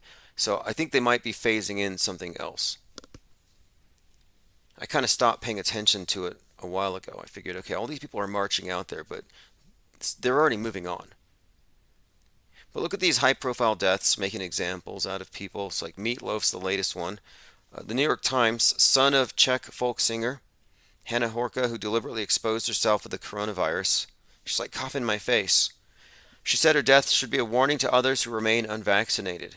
She thought her natural... She warns everybody not to do what she did. Right. How convenient. All right, we have a few things we've been talking about. Meatloaf is not dead, according to Brian Stavely. But Brian Stavely is a moron, according to Meatloaf, because he spells meatloaf with one word, not two. I'm going to open phones here shortly. I want to make sure that we've gone through all of the main headlines, things I didn't want to miss. Okay, so does anybody here trust USA Today? Or do you pretty much believe the opposite of whatever they say? Because I got a fact check here. Fact check, no, McDonald's doesn't serve human meat. It says it's a false claim, and it's circulated online since 2014. Anyway, someone had mentioned that before, and I'm like, there's no way it's true. I checked, USA Today says it's not true, which makes me think it might be. Jenna Lovecraft Reeves posted this. Bob Saget is the first contestant on The Masked Singer to have died. We talked about Bob Saget, who said he was going to keep on touring until he got the special shot. I guess he got it. And on a podcast he was on back in October, he said, sort of off script, that he's going to be found dead in his bed. So we talked about that for a little while. Salty Siren says, might as well has named himself, Meatloaf, may as well have named himself Meat Suit. Well, Meatloaf, let's get back into him for just a moment. I have some notes on that one. I know there were a few things that stood out about him. I mean, one, you have a lot of the cannibalism stuff. That's worth noticing because it's 2022, aside from just the COVID thing. A few other things. Oh, here's another one. So, on the Bob Saget thing, turns out that the creator of Full House, Jeff Franklin, is selling the house where the Manson murders took place. So, the place where the Sharon Tate Bianca murders occurred, real or fake, in my opinion, fake. Yeah, that Beverly Home house, it's for sale. Right now, here we go, TMZ. Full House creator selling the Beverly Hills mansion for $85 million. Site of Sharon Tate murders. I have a few things to say about the Charles Manson thing as it relates to the QAnon guy killing his kid on the anniversary. There's some interesting connections there. Full House, Manson house, maybe there's a connection there. Not quite sure. But that's another story that also involves a bit of stabbiness. We're talking about like the Scream and Halloween, and a lot of stabbing being put out there into the metaverse, the meta script. They make sure that you don't miss anything. I mean, it's amazing. If you watch anything new on Netflix, you're going to have imagery of the sky falling. Moonfall's the next big one. The public is being acclimated to imagery of the space infrastructure falling and space wars. I wonder why. Donnie Darko's 20th anniversary, 20 things you didn't know about the film. We may go into that. There is some significance there just because. Here's one of the things about it. In the movie, there's a discussion about a book called The Destructors by Graham Greene. And in that movie, they discuss how the characters in the book burn a mattress full of money. And they do it because they aren't doing it for profit, but they want to see what happens if they tear the world apart. Here's a description of the Destructors. And again, consider this in context of 2020. It's a common theme with the, of course, also with the destruction of money. The Destructors is a story of the Wormsley Common Gang's destruction of an old house after World War II. The house symbolizes England after World War II. The structure of the house, known as Old Miseries, represents the past glory of England. So it's reset symbolism inherent in the Donnie Darko, which connects to a lot of things, but specifically 2020, and the movie itself does reference Donald Trump in many ways that are beyond coincidence. It takes place in 1988, a year that Biden ran for office. So we may get into that, but just noteworthy here that the Destructors is a component of that. A California governor denies RFK's assassin parole. RFK, of course, was 42 years old when he was shot by this guy, Sirhan Sirhan, and the shooter of the death scene, the photographer, is the same guy that photographed the falling man on 9/11. Just an interesting Kennedy 9/11 connection here. Anyway, this guy's 77 years old. I believe the Kennedys have even vouched for him, saying that he shouldn't be in prison, that the CIA did it. But just bringing this up, for some reason, it's kind of standing out to me that both he and Hinckley, the guy who shot Reagan, have been up for parole. Hinckley may even be out. All right, let's see here. Salty Siren says Manson dresses are still being sold at Target. Yeah, Manson's very marketable. You talking about Charles Manson? Okay, now, Marilyn Manson was very prominent in the news throughout 2021, if you'd been paying attention, for his mistreatment of Evan Wood, among others. But I'd pointed out how, if you look at the story in Westworld with that actress, her character is essentially the same, well, she's playing the same kind of role that she lived with Marilyn Manson by her description of the relationship. And her relationship with the antagonist of the movie mirrors her real life relationship with Marilyn Manson. So here she is, 33-year-old Evan Wood, making these accusations. You know, in Instagram, I believe. I don't even think these are police reports. But anyway, I think it stands out that, yes, it was very similar to Manson. She talked about basically an abusive, psychologically abusive and otherwise relationship. Well, in Westworld, she's a simulation. And she begins to wake up to it when she begins to have continuity of memory, when she begins to notice the patterns, and she begins to realize she's in something of a prison. But once she does that, she's able to break free.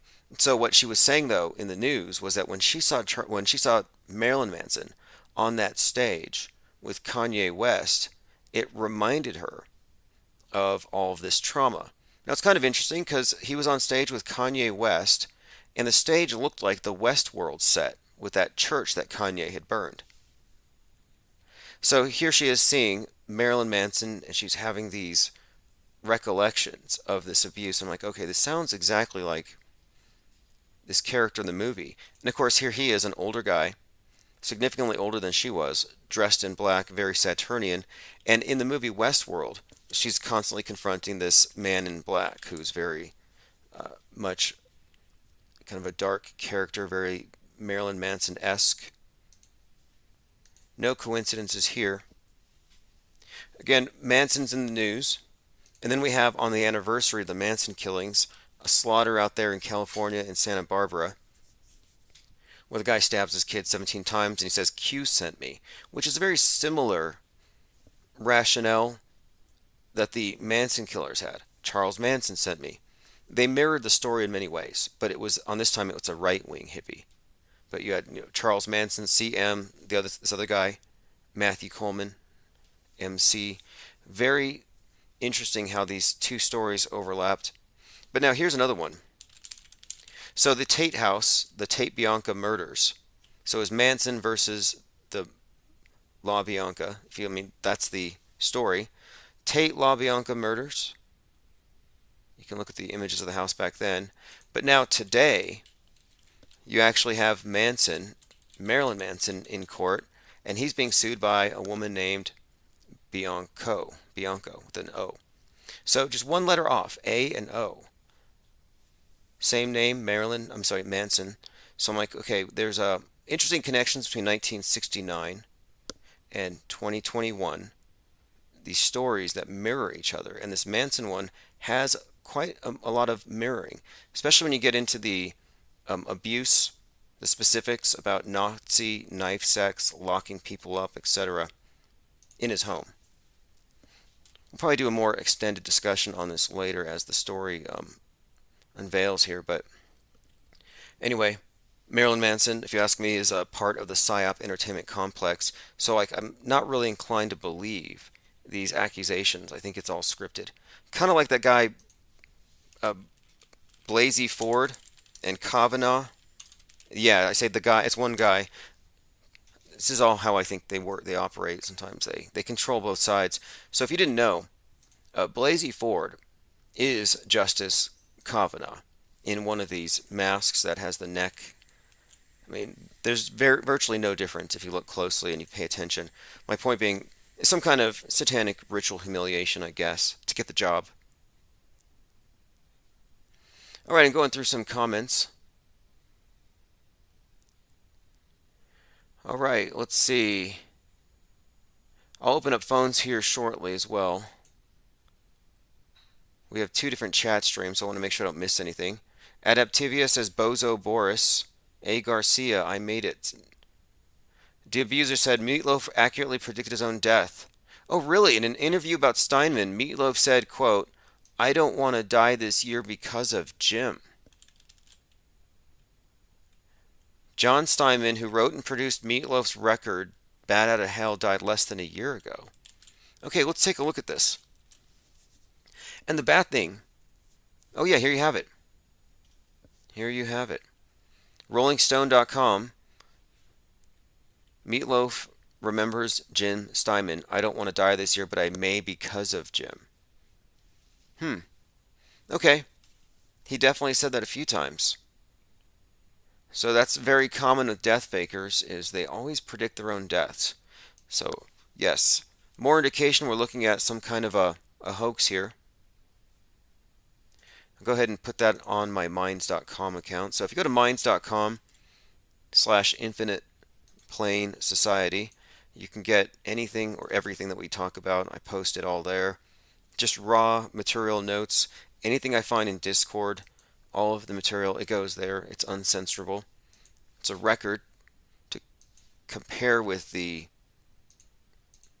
mainstream account of things. So you'll know what really, it's like a thread.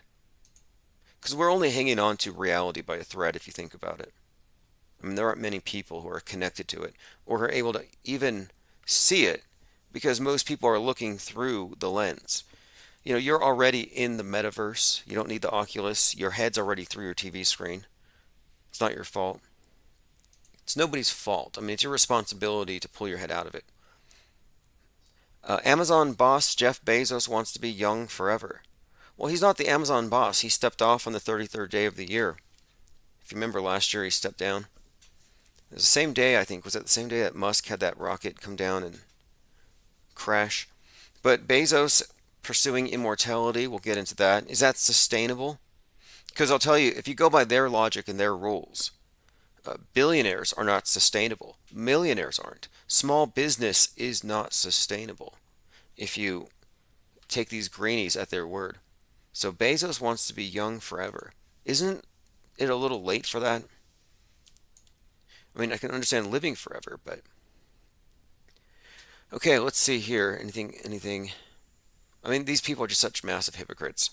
You know who's probably the biggest hypocrite of all right now as far as climate hypocrisy is Leonardo DiCaprio, who's now saying we've got 9 years left to live. Okay, some developments here with Tom Cruise. Tom Cruise mocked over a photo of his space station because it looks, quote, naughty. Now, I don't get this one. I've been looking at this. You know how Bezos' rocket was mocked because it's obviously a phallic symbol to pay homage to their Earth god?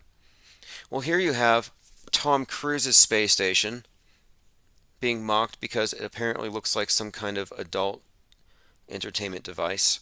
And honestly, I don't know how you would use it. It looks dangerous if you ask me. I mean, you got a bunch of sharp edges. It's got 4 different ends and part of it's round, so it's like, I don't know. I almost think this is fake news to build up hype because what they're doing, Axiom, the company that's going to be filming his movie in space, is they're actually building a film studio to attach to the space station. Now that's deep. Again, I talked about this earlier. You're talking about a film studio attached to a movie studio that is filmed as though it's real. So it's a fake movie within a fake movie. But the fake movie within the fake movie is admittedly fake, while the one that it's in is considered to be real. I mean, it's very layered, this onion reality here. And then you have Tom Cruise setting an example with this whole deepfake thing, where they're saying that this Tom Cruise deepfake fiasco proves that the public cannot tell the difference between real and fake anymore. As I've been saying, we've already known this. Tom Cruise test shows people can't detect fake videos, even when they know they are fake. So we're past the point of no return. We really are. Like it's over. You have those who know how media works, and we know enough to know not to trust it, and you have those who have just total faith in it. Faith in whatever's on the screen. All right, let's see, going through some comments. Max Carter says, so will you do anything for love? Yeah, that Meatloaf song, I think it might have been Vax. I'll do anything for love, but I won't do that. I think it's the Vax. That's where he drew the line. It's like, no, I won't take the pokey for you. And he stood by that. But again, yeah, here it is from Rolling Stone. Meatloaf said, I don't want to die, but I may this year because of Jim. I'm always with him. He's right here with me now. I've always been with Jim, and Jim's always been with me. So there is a lot of cannibalism around Meatloaf. We'll probably talk about that here. Now, he was eaten as Eddie in the Rocky Horror Picture Show. I think he was in a movie with Christopher Reeve that also involved cannibalism. Let's see. Yep. Then we have the soap in Fight Club, Project Mayhem. Now, in Project Mayhem, it's a gruesome thing, but they use human fat stolen from liposuction clinics as the tallow to make their soap. These were originally made by boiling lard or other animal fats together with the alkali. Okay, so there you have it. In Fight Club. Very, very Soylent Greenish. And then he was part of Project Mayhem. And Project Mayhem was the plan to break up civilization so they can, quote, make something better out of the world. So there you have a bit of reset talk. Dies of COVID-19. I guess we can talk about the Bafo breasts in Fight Club. Maybe that means something. So if you have anything else to add about Meatloaf, I'll open up phones here, 833-311-1984. Someone pointed this article out to me. This is from The Atlantic, and it's about memes, basically. It says, now we're talking about trolling. Trolling, it might be said, is the social media equivalent of guerrilla warfare, and memes are its currency propaganda. Daesh is conducting memetic warfare. Kremlin is conducting memetic warfare. It's inexpensive. Why aren't we trying it? As the Vice blog noted all the way back in 2011, the Pentagon has been, quote, studying memetic warfare for a while now. So how the CIA uses social media to track memes, meme trackers, all very interesting here. It says the CIA facility wasn't specifically built to track social media, but it was established to a recommendation by the 9/11 Commission with a mandate to focus on counterterrorism and counter-proliferation. So using 9/11, they were already preparing to hunt down memes. At that time, it was the meme of the radical Quran enthusiast. Now it's the meme of the anti-vaxxer or the QAnon enthusiast. And I'm starting to think now QAnon might be nothing more than a massive honeypot to get anybody with half a brain, because they already got the other ones. And they just want to figure out, okay, who's thinking, who's questioning, and then they can, of course, move on from there. They've already got them identified, and then the quarantining process has already happened under the false pretense of a pandemic. But yes, ultimately the pandemic was a cover for the infodemic. And the infodemic isn't only for right-wing memes, it's for memes in general. They want better control over the flow of memes. If you're looking at the screen, there's a meme of Kathy Bates from Stephen King's Misery, and she's holding a gun and a needle saying, "I love you." And this is a perfect picture of the Stockholm Syndromed believer in big government solutions. It says every single government of the westernized world in 2022. Like, this is the kind of meme that they probably want to stop. They want to find it at its source, find out where it went, trace it, see everybody who saw the meme. They want to find out who laughed at it. All right, Sleepy Random says NASA has deep faked space for years. Yeah, now they're going to film movies in the space station. And that's the point of no return. We're already pretty much there.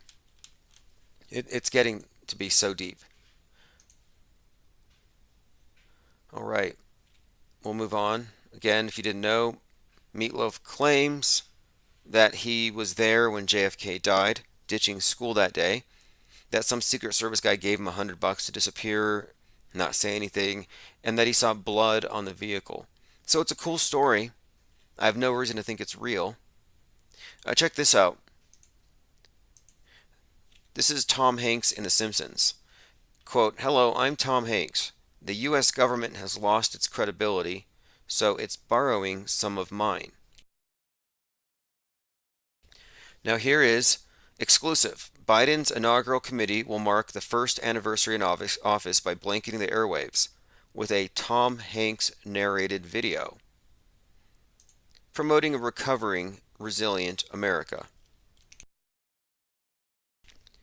Again, this is just an example of how they prepare you for the news with the cartoons and the entertainment.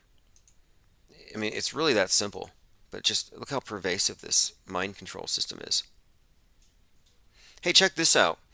For those of you who have been wondering where we're at with this Justin Bieber being the weekend thing, so if you didn't know, and there's a lot to support this, there's this very popular conspiracy theory, it's all over TikTok, it's all over everywhere now, that the weekend doesn't exist, but that it was just a way to repackage Justin Bieber for people who are outside of his demographic to give him bigger credibility, and basically he has an alter ego, you could say. So the idea here is that Justin Bieber is the weekend. So before I go any further on that, I could probably point at 1,000 different things, overlapping girlfriends, overlapping wardrobes, many different things that would suggest that yes, we're looking at the same exact person. And people who aren't familiar with deepfake technology may find this hard to believe.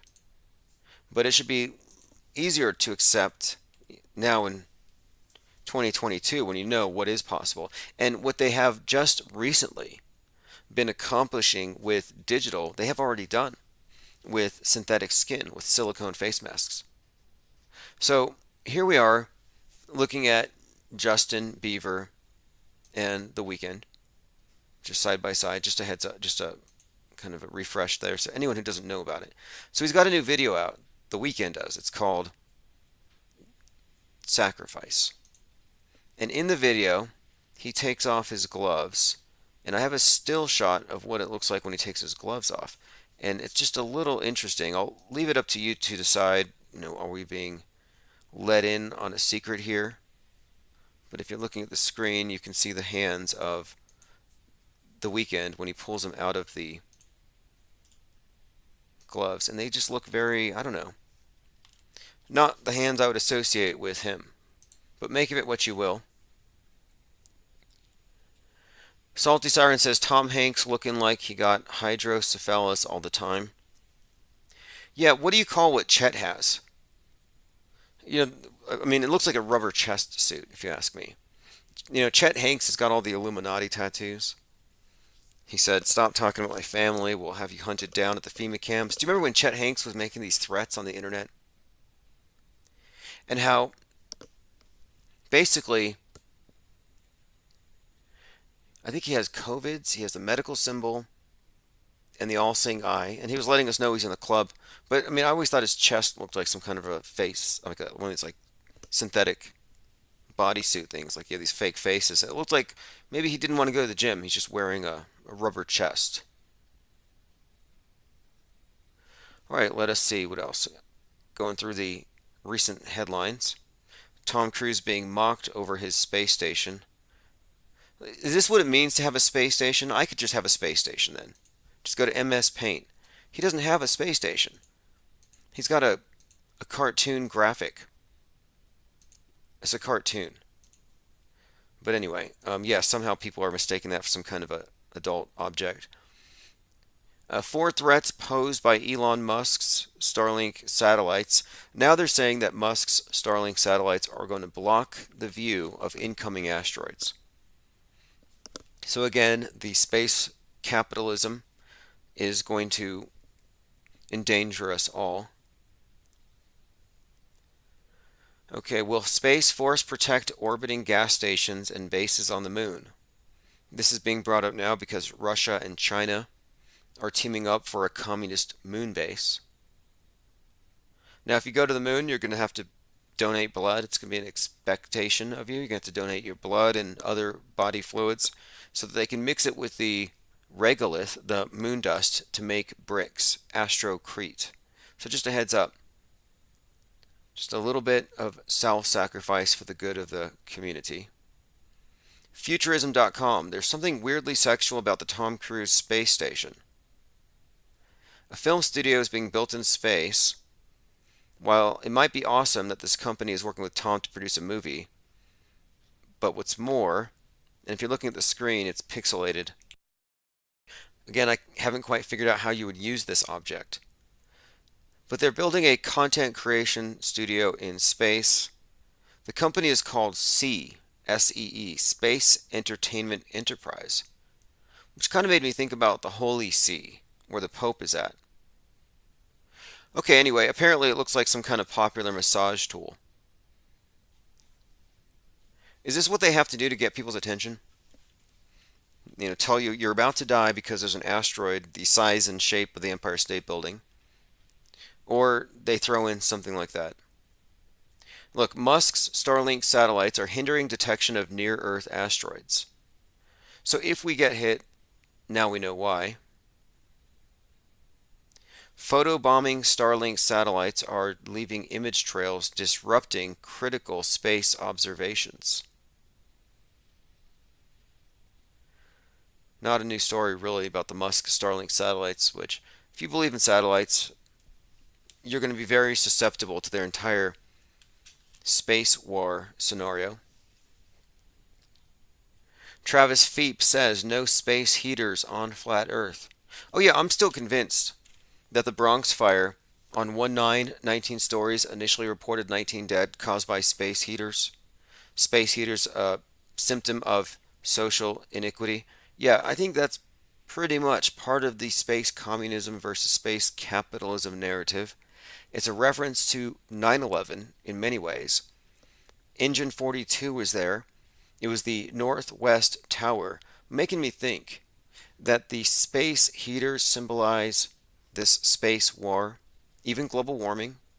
You could even tie in the climate change, which in really disproportionately affects the poor.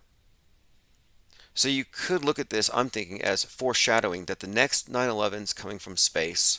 It's being done for the good of humanity. The space commies are going to have to take down the space capitalists to solve global warming, to take charge so that America ends here, that we don't Americanize the universe. They don't want a McDonald's on the moon. Jeff Bezos is not sustainable. Billionaires aren't. All right, let's see. Going through comments. Gubby says blue clay makes yellow bricks.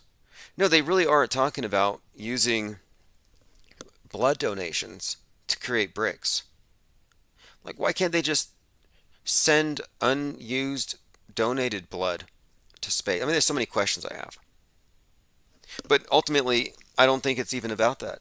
I think the whole idea is to acclimate you to the idea that outer space equals self-sacrifice, collectivism, and more blood and soil, an old concept of you're starting a new civilization, and the first generation there are going to be physically tied to the land. I think this blood and soil is very much part of this idea of the collective, that the individual doesn't have any value outside of the group. And I think it's part of the new age. The space age isn't about space exploration, if you've noticed. It's about confinement. It might spread you out, space you out with your state-mandated safe spaces, but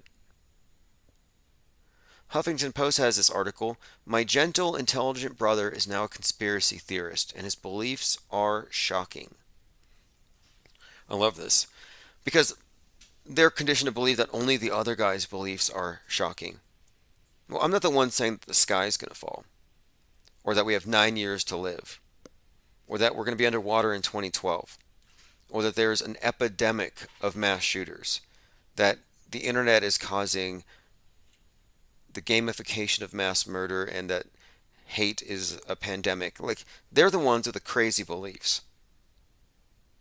It says here, I've been in the process of studying his ideas, and I try to keep an open mind and heart about his beliefs. But trying to understand is likely a fatal mistake. I'm trying to come to grips with a deep division in my family, and indeed the nation. Now again, this division is the crack that we constantly hear about. But it says, on the one hand, I'm deeply worried and I want to rescue him. On the other hand, I want to laugh it off or slam the door in his face. Fascinating. When my brain and heart feel scrambled like this, I want to throw up my hands and not write anything out of fear that I'll further fuel our national crisis over truth and division. See, it's not even about the pandemic. It's about truth, or what we, I guess, agree upon as truth, and the fact that the conspiracy theorists don't believe in global warming means that the angry globe god's going to flood us all. Because you have to have unanimous agreement. Okay, it says conspiracies lend themselves to racism. Oh, really? Fascinating. That's a nice little leap there. When a definable person or group is targeted for blame. So, that's true in a few ways. I mean, I can understand where they're coming from, but my point being, conspiracy. So like, oh, I think Bigfoot might be real. Racist. I think that alien abductions are likely. They probably want to study us. Well, that's racist. You see what I mean? Like, where do you draw the line? And I pointed this out more than a year ago, that the term conspiracy, I mean, they used to call you conspiracy theorists, but they've introduced the term conspiracist because they don't want to make it seem like you have any kind of ideas that you're thinking about and you have an actual theory that you formulated. So what they've done instead is they've created the term conspiracist. Conspiracist. Well, conspiracist. But if you look at the way they use it, it's clearly, this was a strategy.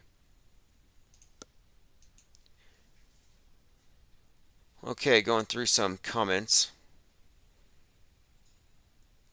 Max Carter says, I hope Eminem spits his Mask lyrics at the Super Bowl. Oh yeah, his lyrics. So, from memory, right after COVID started, Eminem, who apparently shops at Walmart with a handbasket, so wherever you're, if you live where he lives, I would check out the Walmart, like the neighborhood market, and look for Eminem with his shopping basket. He's got the song where he's like, when I'm shopping with my basket, someone's going to put me in a casket because their coffin is going to put me in a coffin. Like, those are Eminem lyrics. It's that bad. I mean, it's even worse than the pro Vegas shooting song he did. It wasn't pro Vegas shooting, it was pro MSM interpretation of it, where basically if David Hogg could rap, he would be Eminem rapping about Vegas. Like, that's the level of anti-gun activism and pro MSM pandering Eminem is doing. So Eminem mask lyrics, worst rap ever. Okay, Eminem disses those refusing to wear masks in this new track. Okay, so it was a track with Kid Cudi. Rap legend Eminem called out people who don't wear face masks in his new track. It says here, bunch of half-wits in the office don't want to wear a mask and they're scoffing. That's how you end up catching it off them. I just used the same basket as you shopping. Now I'm in a casket from you coughing. So there you have it.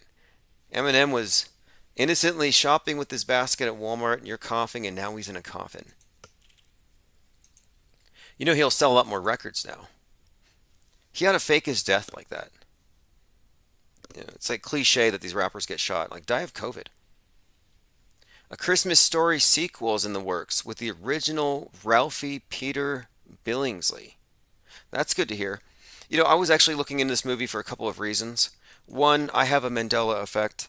I must confess. I thought it was You'll Shoot Your Eyes Out, Kid. But apparently, it's You'll Shoot Your Eye Out, Kid. So, Christmas Story comes out. First thing I thought of when I saw this kid, Eric Crumbly, I thought of the Christmas Story. So if you remember, we had this Michigan school shooting recently, and here is the kid, Ethan Crumbly. And I thought, this looks just like Ralphie. This kid looks exactly like Ralphie from A Christmas Story. And I think I figured out the agenda here with this Ethan Crumbly shooting. I think what they did was they wanted to, one, remind us that Kyle Rittenhouse is bad because he looks like Kyle. It's like you shouldn't give kids guns. He might go cross state lines and shoot some pedos. Wouldn't want that. So here you have this Ethan Crumbly, kind of a way of indirectly attacking this whole Kyle Rittenhouse narrative. But what's more, it comes out right around Christmas. And I thought, well, this is also probably going to be used to demonize A Christmas Story, a movie about a kid being given a gun. And sure enough, you can look at his parents with the kid hanging out in front of a Christmas tree holding guns. Anyway, I think he's just a manufactured character. I think it's a media hoax. I don't think it was a real shooting. But I think they're attacking gun culture itself. And that's why the movie A Christmas Story would be targeted with a psychological operation like this. So the fact that A Christmas Story is getting a reboot is actually a good sign to me. Lily Bell says Bojo freed the British. Tyrone says Eminem is the longest running summer novelty act ever. Well, he did this, Marshall Hoggers, mansplaining the psyops. That's how I'd put it. He's always out there to push the psyops. He did this rap about Vegas where he's indignant about some guy getting a gun. And I think the rap video was done from the perspective of the shooter or something. But the whole thing, again, being a psyop. Eminem releases music video depicting the Vegas shooting. Feels like I'm loathing in Las Vegas. I'm looking at his lyrics. See if there's anything in here. I think he's being ironic about guns. Uses the word whack a lot. Okay, here we go. Nope, nothing good in here. I'm just trying to see if there's anything. Here we go. Another school shooting. On the air, we bring you breaking news. This time, it's Santa Fe, Texas. Last night's shooting in Southern California. This one's in Texas. There's a deadly shooting at a food festival. Anyway, he's rattling off a list of all the most recent shootings. All of them fake, by the way. He mentions Dayton, Ohio. But I guess they get paid to do this. Like when Corona started and Cardi B came out saying people are getting paid to say that they caught it. A fact check here. Indian satellite under maintenance collided with the International Space Station. The collision caused the death of astronaut Michael Collins. Did you see this? Fact check, it didn't happen. So the video is getting massive viral attention on social media platforms. I told you that this is out there. The masses are being inundated with imagery like this. So here you have a viral video of what appears to be an Indian satellite under maintenance colliding with the ISS. And the public doesn't know the difference between real and fake. Happened to be released on 1/19, interestingly enough. I'm going to put the video on the screen if you haven't seen this. But apparently it's fake. It's fake. I mean, it's fake, obviously, because it's CGI. But it's not real fake, as in fake that they say is real. So it's not designated real, even though we all know it's fake. But here we go.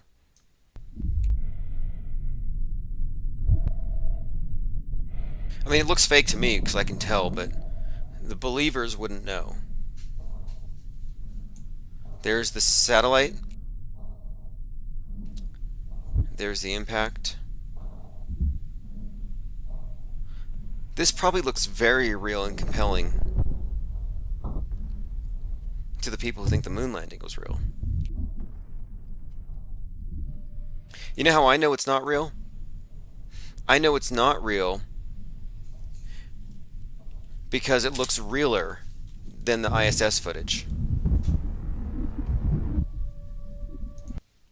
Interesting though, just to see that that's going viral. Zara says, Hollyweird cannot make a new movie ever. They just make the same old stuff. Yeah, that's been true for some time. I watch everything on Netflix. Been monitoring to see, and it's pretty clear to me though, it's all agenda driven. Most of it's climate change based. Most of it's what you call cli-fi, climate fiction. And climate change is 33 years old. It started in June of 80. It's in its 33rd year. And my point being, major psyops happen along certain time frames, and you see these same numbers again and again. So if you know, for example, 9/11, well, the tower construction started in 1968. So you have this 33-year cycle, creation to destruction. So if anything, I would suggest that the global warming nightmare scenario, melting glaciers, ocean levels rising, etc., I would say it's going to come true, if it is going to come true, between now and June. So heads up, global warming's about to get real. Or they're going to fake it in some way. Maybe they're going to have a flood happen. Maybe a tsunami in New York. Anyway, if you're looking at the screen, that's going to be a movie studio in space. And some people think it looks like a sex toy of some kind, and they're mocking Tom Cruise over it. To me, it looks like CGI. Everything does, though, at a certain level. You get above 62 miles, and I'm starting to think, is that what happens when you pass the Van Allen radiation belt? Everything turns into pixels? Maybe space is actually CGI, and it doesn't get, quote, real until you get into this habitat where you're in the game, so you don't see the pixels. But you do see them a lot on the ISS, and that's what kind of clued me into this. I'm like, how come these astronauts are constantly glitching? Maybe space, I mean, some have speculated that space is water. Many biblical flat earthers say space is water. It's like, well, maybe space is CGI. What does the Bible say about that? All right, let's go ahead and check in on the chat room. Rage TV, Spartan 000 Superior 1. He says, I know a person who's sane, but he thinks IQ tests are racist. I wouldn't say that they're racist, but I'd say that they're somewhat. Um, well, I think they would have there would be an inherent bias within it, depending on how, culturally, where you come from. It depends on the part of the tests too. But the idea that they're just no, I wouldn't say that. That's too simple. I don't even know if they mean anything though. I mean, what does it mean to pass a test that's based on believing a lot of BS that requires that you absorb a great deal of cognitive dissonance? Like, I would fail an IQ test because I don't believe the moon landing, and I'm pretty comfortable with the idea that the Earth is more than likely flat because I don't know it to be a ball, and I don't believe a lot of the cartoons I'm supposed to believe. So my IQ can't be higher than what, 30, 33? And I'm fine with that. I'm not measuring it. If having a genius IQ means believing all this world stage idiocy, yeah, you can keep it. The highest IQ people there are the most highly vaccinated, probably wearing helmets. Like that one professor wearing a fishbowl on his head, he said his students were all virus vectors and super spreaders. I'm like, okay, that's what happens when you score too high on these IQ tests. When you go with the program. Hey, check this out on the screen. So, Cows in Trees is the name of a company. Well, let me show you the photograph. On the left, because we're approaching the anniversary week of a lot of NASA disasters. So on the left you have the commander of the Challenger, and on the right you have the CEO of a company called Cows in Trees. Now the CEO obviously looks like an older version of the commander of the Challenger. Their names? Richard Scobie. Richard Scobie. Same names. Now here's the interesting thing. If you look at the logo of Cows in Trees, and their website intro has an animation of a cow flying around and it sprays smoke behind it, it happens to look similar to the pattern that the Space Shuttle Challenger made in the sky during the January 28th, 1986 disaster. That's a coincidence, is it not? All right, going through some comments. If anybody wants to call in, I'm going to open up phones here in just a moment. Just wanted to get through a few more important notes here. We've been talking about the bat out of Wuhan, Meatloaf dead of COVID, probably a psyop. Looking deeper into it, I don't have enough information to conclude it's real, and you probably don't either. Our best telescopes for spotting the planet-killing asteroids are getting their views blocked by Musk's satellites. So they're setting the stage again for some kind of disaster, and it's going to be the fault of the billionaires. Just a heads up. Don't look up. And of course, don't look up, double meaning, as in don't fact check the establishment facts. Also, it's been a couple of weeks since we honed in on this story here about the QAnon shaman, who is on the cover of the National Enquirer right now with his obnoxious nipple sticking out of that tattoo.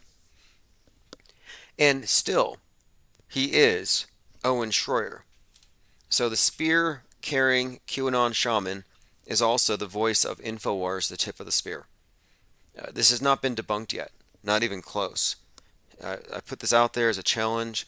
I asked Owen to respond. He hasn't responded. And to the best of my discernment, Owen Schroyer deepfakes it as the QAnon shaman, just as surely as Bill Hicks has been deepfaking it as Alex Jones this entire time. If you can contradict this, please contact me, call in. Owen Schroyer is the QAnon shaman. And this undermines everything. Literally everything. This undermines the story to the point that there isn't even any contention. They're all friends behind the scenes. Trump and Pelosi, they're all friends. There's no way there's any kind of real political struggle. It's all WWE if this is true. Roxy says, I missed a Trivial Pursuit question over Lee Harvey Oswald. You know, there's some interesting connections with Oswald to look into if you want to go down this route. I mean, assuming that the JFK assassination was a hoax, and it has the fingerprints of Kubrick all over it, you would expect there to be some kind of Stanley Kubrick, Lee Harvey Oswald connection. Well, here it is, Riley's Coffee. If it's true that Kubrick was involved in Apollo 11 and the JFK assassination, probably the Challenger explosion and 9/11 and coronavirus, but if Kubrick is involved with these major NASA psyops and involved in these other events like the assassination of JFK, then there would have been some kind of interaction because he would have been working with the patsy or the guy playing the patsy. So there has to be a relationship between Kubrick and Oswald, and here it is, Riley's Coffee.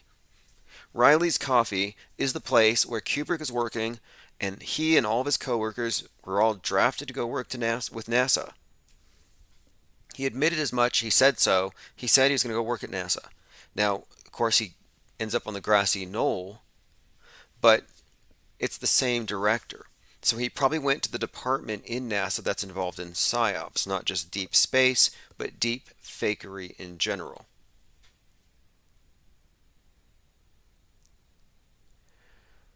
All right, let's see. Going through some comments. Someone says, that's so cray. I agree. I think it's definitely worth noting that these two look so similar, and they are the same person. I mean, if I'm wrong, I'm wrong, but if I'm right, yeah, the whole story just crumbles. But some people are really married to their stories. They don't want it to be untrue. Let's see, going through some of my Twitter feeds. If you follow me on Twitter, it's real Tim Osman. I tend to post a lot of things that we play here, especially the video and audio. Like, here's a bizarre clip from Saturday Night Live having to do with Biden and Biden not being the real president because the real Biden was off doing something else in a parallel universe. When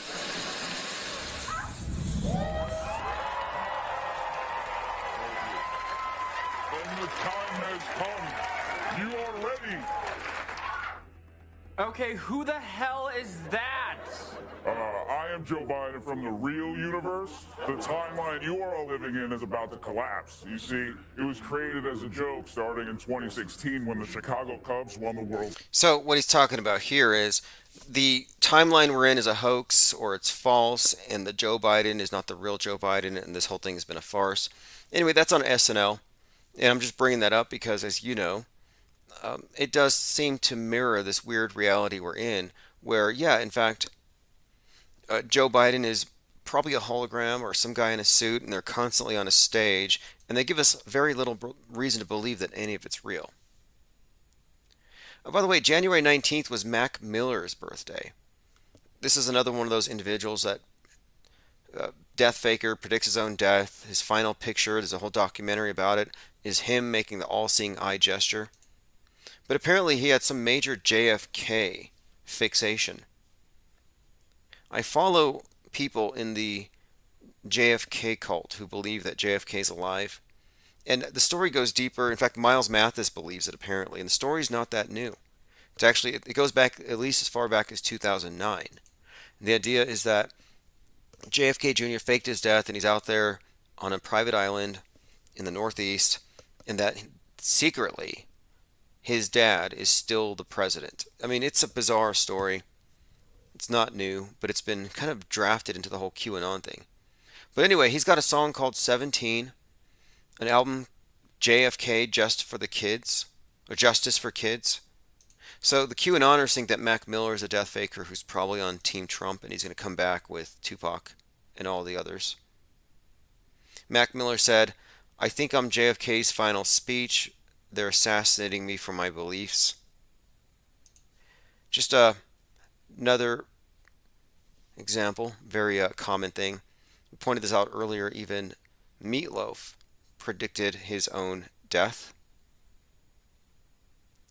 We talked about Wag the Dog the other day and the story of Joe Biden naked, chasing his dog and then slipping on the rug and twisting his ankle while pulling the dog's tail, and how that was really just a way of jokingly referencing the fact that they were just wagging the dog to distract the media from Biden's laptop, Joe Biden's son, Hunter Biden, his laptop and all the photos of him naked with the crack pipes. And it worked. Perfect wag the dog story. But anyway, if you haven't seen that movie, Wag the Dog, it's about a group of operatives who are able to basically hijack the media story with psyops. And the group is called 303, the Men of 303. And that number, of course, 33, has quite a lot to do with psyops. So it's interesting here. It says the film featured many songs for the fictitious campaign waged by the protagonists, including the Men of 303. If you haven't seen it, I highly recommend it. Again, Wag the Dog. It's not really a special thing. This is actually the standard operating procedure for how the media works. Most of you here listening understand how different it is from how the public perceives it to be. If you haven't seen this one, we talked about this the other day. You know how you do composites, like you get mugged and then you go to the police and you give a description and some guy draws a picture and they form a composite. Well, they took 511 Christians, for some reason they went with Christians, and they did a composite to see what they would come up with if they tried to discern what the face of God looks like. And apparently it looks just like Elon Musk. So yes, Elon Musk looks exactly like what science has revealed to be the face of God. All right, let me go ahead and open up phones here. 833-311-1984. If you have anything to add, specifically to the meatloaf topic, I was kind of interested in figuring out if anyone else had come across Meatloaf and this cannibalism subtext to a lot of his stories. Again, Meatloaf supposedly dead after having predicted his death, and he comes down with COVIDs. And then we also have the Mandela effect associated with the name Meatloaf. Is that an actual legitimate Mandela effect? Or is it another example of people making an error? And if so, does Brian Staveley owe me an apology for calling me Mandela affected? Zara says they're worth more dead than alive. Bowie sold his music rights. Interesting. Rourke says he was wearing a David Bowie shirt, Mac Miller. Yeah, death fakers always reference one another.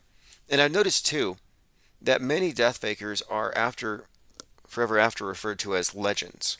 You see the name legend is synonymous with these death fakers. I just think that maybe they're cashing out, like when they exit the world stage and leaving, for example, dying on 9/11. Not everybody can do that. Only a few celebrities could claim that they almost died on 9/11. But I'm like, well, maybe this is the same thing, but instead of only a few people on one day, they can spread it out, and it's more realistic. Hey, check this out. This is an actual magazine in Australia. Somebody posted this on Twitter. Australia's top misinformation super spreaders. Now, what's funny about this is my Twitter account, it's labeled as the top misinformation super spreader. But they have a meme in here where it's an NPC with a mask who's full of pokies, a bunch of needles in both arms, and it says, "Govern me harder, daddy." Well, we actually have this meme in the tabloid Fake World News. So I'm sure this is a coincidence. But this particular meme, and this is a tabloid. I mean, I would buy this See, this is why we're doing Fake World News. I would buy this mainstream media agitprop government rag for that dank meme, just so I could cut it out and put it on my fridge.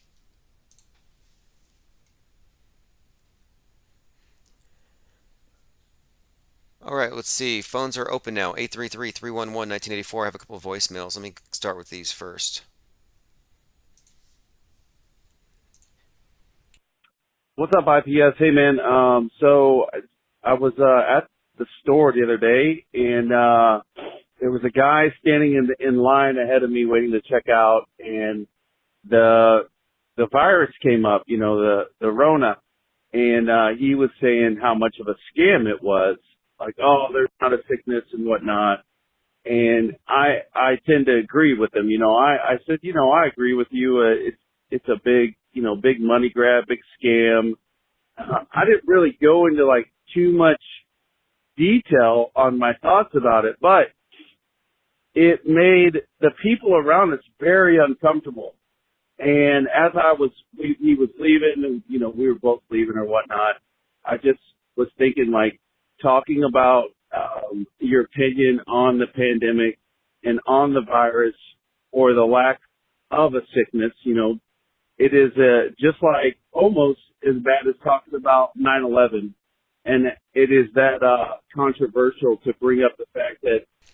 Oh, that's interesting. Because I was talking about how this is a replacement for 9/11. And this goes further back. The number 19. And this is all Illuminati code. I'm not making this up. I'm not putting it together. But if you notice, it's just a pattern here. So you got Pearl Harbor was actually called Operation AI. AI is 1-9. First letter, ninth letter. The PNAC, where you had Dick Cheney and others talking about they needed to have some sort of a Pearl Harbor event to catalyze change. The Pearl Harbor event was 9/11, which had 19 hijackers. So you had 19 hijackers, 9/11, like Operation AI, similar event in terms of its scope and what it allowed them to accomplish. Then 19 years later, following C-19, the comet, we have COVID-19, and then everything that follows that is, of course, now post-Great Reset, World Economic Forum, 666, and their whole project now is post-reset governance of the world with something they've launched, which they call Gaia, the Global AI Action Alliance. Well, Global AI Action Alliance, Global 19, is that number again. Very common reoccurring theme. And then, of course, if you look up Gaia, Gaia is just another way of worshiping the earth. It's an earth god, often represented as a goddess. But I think it's more appropriate to say God. I think the sky is the goddess, the earth is the god. But whatever it is, they have this World Economic Forum brings out this Gaia idea. I'm like, okay. So anyway, just bringing up how 9/11 has been replaced by everything since 3/11. Not a coincidence at all. If you look at these events, that you often see 9/11 and 3/11 in all the predictive programming. These numbers are always connected. And the reverses. Like I said, the new tower that replaced the twin towers from 9/11 going down was erected 13 years later on 11/3. It's like passing a torch. Okay, let me continue with this message here. I'm going to scoot back a few seconds so you can hear him again, just to reiterate that he's describing how talking about this pandemic critically is like talking about 9/11 critically. Controversial to bring up the fact that, there's not a sickness and, that it's a scam. So I just thought that was kind of interesting. I don't go out and necessarily talk about, what's going on unless it's like brought up to me. But it did feel like someone screamed in the store that 9/11 was an inside job. So I just thought that was pretty interesting.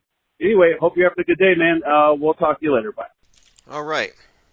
Now, I mean, it wasn't only the virus and the pandemic narrative that was the replacement for 9/11. They also, because they originally, it looks like that was it. But they also needed the radical group, the anti-vaxxers, and then the QAnon being the extreme of that particular wing. So you got like the right wing's already being chastised for its conspiracy theorists among them and the theories they believe. But the far, far extreme ones, well, they're the ones who are the new terrorists, the incels, the shooters who are ideologically motivated, nationalists, etc., racists. Racism being the replacement in many ways, but I mean, if you look at how the jihadis looked at America, it's the great Satan. Israel's the little Satan. And of course, it means that they have to wage this holy war because you got these evil people in power. It's the same story that QAnon has. And they have the same enemies. Same basic ideology, but when you go to the extreme wing, where you have the incels, the so-called black pillars, well, their motivation is also to take down the West and the Great Satan and to change the role of women in society. So they're very much like the Taliban in their attitudes towards women and gays, and pretty much, I guess, the idea that women should be barefoot pregnant in the kitchen and not in the workforce or whatever. Those types of attitudes, which are incel attitudes, are pretty much part of the way that the Taliban was characterized. And so you have this, and these are stereotypes, but you have the stereotype of the sexually repressed terrorist in the terrorist cell who wants to blow himself up so we can have 72 virgins in heaven. Because the women down here are corrupt, and in heaven you get these pure ones. So this is just this idea that they are willing to martyr themselves for this holy war. Well, the incels are also treated the same way. I think Elliot Rogers was one of the first ones. But again, the idea here is that they represent the replacement for the suicide attackers. All right, let me see. Going through my voicemails, got a couple more here. Next one is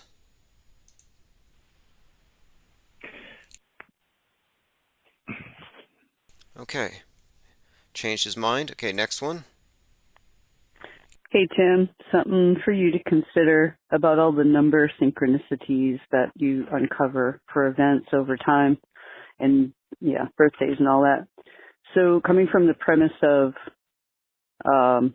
the future being malleable and never set, but just a set of probabilities and possibilities, thinking perhaps all this number synchronicity that you uncover could be just a byproduct of the astrologically timed events. Also maybe a signature in a way that somebody like you or people that are awake and aware are digging in and can discover and discern that these events have been orchestrated and had a little hand behind them, not just something that has arisen organically. Have a good night. Bye. Yeah, see, I tend to agree with this. In my view, the one thing that shows that what we're pointing out here is objectively there and real, and not a matter of us connecting dots or cherry picking, is that they do have precise astrological alignments. 9/11 started the moment Mercury was rising, 8:46 a.m. The George Floyd event, kneeling on George Floyd for 8:46, on a day that the sun set at 8:46 in the Twin Cities. You have the twins entering Gemini 525. That was Memorial Day in 2020. So Twin Cities, Gemini, 8:46, 9/11 tie-in, too precise. Then a few months later, you have a retaliation where you have Mike Ronall shooting J. Aaron Danielson in the chest, the Prayer Patriot there in Oregon at 8:46. He called it the first shot of the Civil War. So these things are perfectly timed, and it's almost like a joke. Like on the 20th anniversary of, or 19th anniversary of 9/11, you had the Derek Chauvin had a hearing on that day. Like, why do you have Derek Chauvin at a hearing on 9/11 when on that day in America at 8:46 a.m. everyone's waving their flags in their front lawn to commemorate 9/11 when the first plane hit the building? So I'm like, wait, 8:46 has very special significance, and he is there on that day. And then Benjamin Crumb, the Floyd family attorney and company, are all wearing 8:46 on their masks. Not for 9/11, but for Floyd. So overlapping symbolism seems like a joke. And if you look at the death tolls for COVID, the number of infected and everything, it was all 9/11 based numbers. Let's see here. Going through comments. Uncle Ben says 72 ugly virgins nobody wanted. Well, that, again, I don't think that that's even a real expression of the belief. I think it was a caricature, but the idea was They're super repressed, so there's some kind of Freudian thing in blowing themselves up. And so the incel, for them, the gun is a replacement, and shooting is a replacement for conquest. And it's just, in other words, you're looking at toxic masculinity and its casualties. Cracks are emerging between Republicans as the fake 2020 electors scheme comes under scrutiny. So wherever you stand on that issue, on the 11-3, the Kraken, here's just another example. This is from alternate.org. A big split, reoccurring theme, and I don't think it's over yet. And you know, there's already the crack in the space station, a physical crack, and the split between America, Russia, and China. China now splitting off and doing their own thing. All right, let me go ahead and see if there's any more voicemails. You can leave voicemails 24/7, 833-311-1984. We'll get to all of them live. I'm going to have a more consistent schedule, so just a heads up here, I've been kind of busy in the last few days recruiting hosts, getting people on board with Dark Matter. We're bringing back John LeBon, Apostasy Show. Hopefully we get the Fakeologist back. But if you go to darkmatter.radio, in fact, I think right now it's probably playing something out of one of my archives. The science of space, if you want to call it that, it's all been hijacked for ideology, and it's being used primarily to condition people to accept the inevitable destruction of the Earth by falling space rocks, climate catastrophe, any number of things. All right, so there you have it. And you also have a list of the other programs on there. Crater Earth USA, Monday to Friday in the mornings. I'll be following Crater Earth USA most mornings, if not preceding Crater Earth. But so in the mornings we have something else, and then of course in the evenings, open phones. Other podcasts that are on there will be listed here, Apostasy Show and others, but I'll keep you abreast of all of that as it goes along. But it should be good, especially when we get some of these new hosts. And I'm also merging it with a video stream, so we'll have a separate chat there as well, and it won't be going down. So once I have that set up, Infinite Plane Radio 24/7 will also turn back on. Okay, again, meatloaf, it's 2 words. If you think it's 1 word, it's either a Mandela effect or you're an idiot, according to Meatloaf. I'm waiting for Brian Stavely to comment on this, because we have evidence that he's actually affected by this Mandela effect himself. Evidence is on the screen, so he sort of owes me an apology, but I'm not going to hold my breath. All right. It is Friday the 22nd, 2022. I have a few reasons to think the 24th is going to be a day to watch, major PSYOP day. I don't want to give you any spoilers. You know, as we've been saying, good conspiracy theories are basically spoilers. Oh, here's an interesting tie-in. So there was a disappearance. It was one of these it was like a Gabby Petito level story where everybody knew the name. You have Madeleine McCann abducted, and there's a sketch of her abductor. And it happens to look exactly like Ghislaine Maxwell. Again, I don't know how real you take any of this to be, but there she is. Supposedly there's a painting of Ghislaine Maxwell, 6 feet tall, big old painting, life size, where she's nude and holding a knife. It's in a mansion a few hours north of where I live here. I would like to see it, and I'm actually considering recreating it. Would I have a customer for it? That's the only question. Like, I would like to paint it, but would anybody here purchase a life-sized nude painting of Ghislaine Maxwell holding a knife? Put a 1 in the chat if you would. Not if you can, because I don't know how much it would cost, but like hypothetically, if you had the money, would you buy a big nude painting of Ghislaine with a knife? If so, put a yes. If enough people in there put a 1 in there for yes, I will probably do it. This is another interesting one. So here you have JonBenet Ramsey at a party, And in the background, who it looks to be Ghislaine. Ghislaine Maxwell, the Forrest Gump of sex traffickers, quite literally everywhere.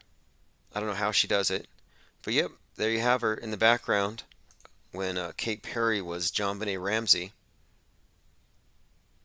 Isn't that how it went? And if you're in doubt about that one, about Kate Perry being JonBenet Ramsey, I actually have something I can point to. Look at the parents. The parents give that one away. All right, so yeah, more than likely tomorrow morning, definitely Monday to Friday. Like I said, we're building up the new network and everything's coming together nicely. Someone asks about 22222. Yeah, February 22nd, 2022 is also a Tuesday. It's a Tuesday. Uncool Ben says, I bet that's meant to be Maxwell.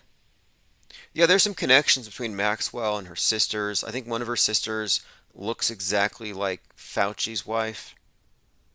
Another one of the sisters could be Marina Abramovich, spirit cooker for the elite, who smears gross things on the walls and calls it art. And makes way more money with that art than anything I could ever do. Then you have this other sister of Ghislaine Maxwell, or alleged sister, who would be the psychiatrist to Dylan and I think the Littleton shooters. Dylan and Klebold.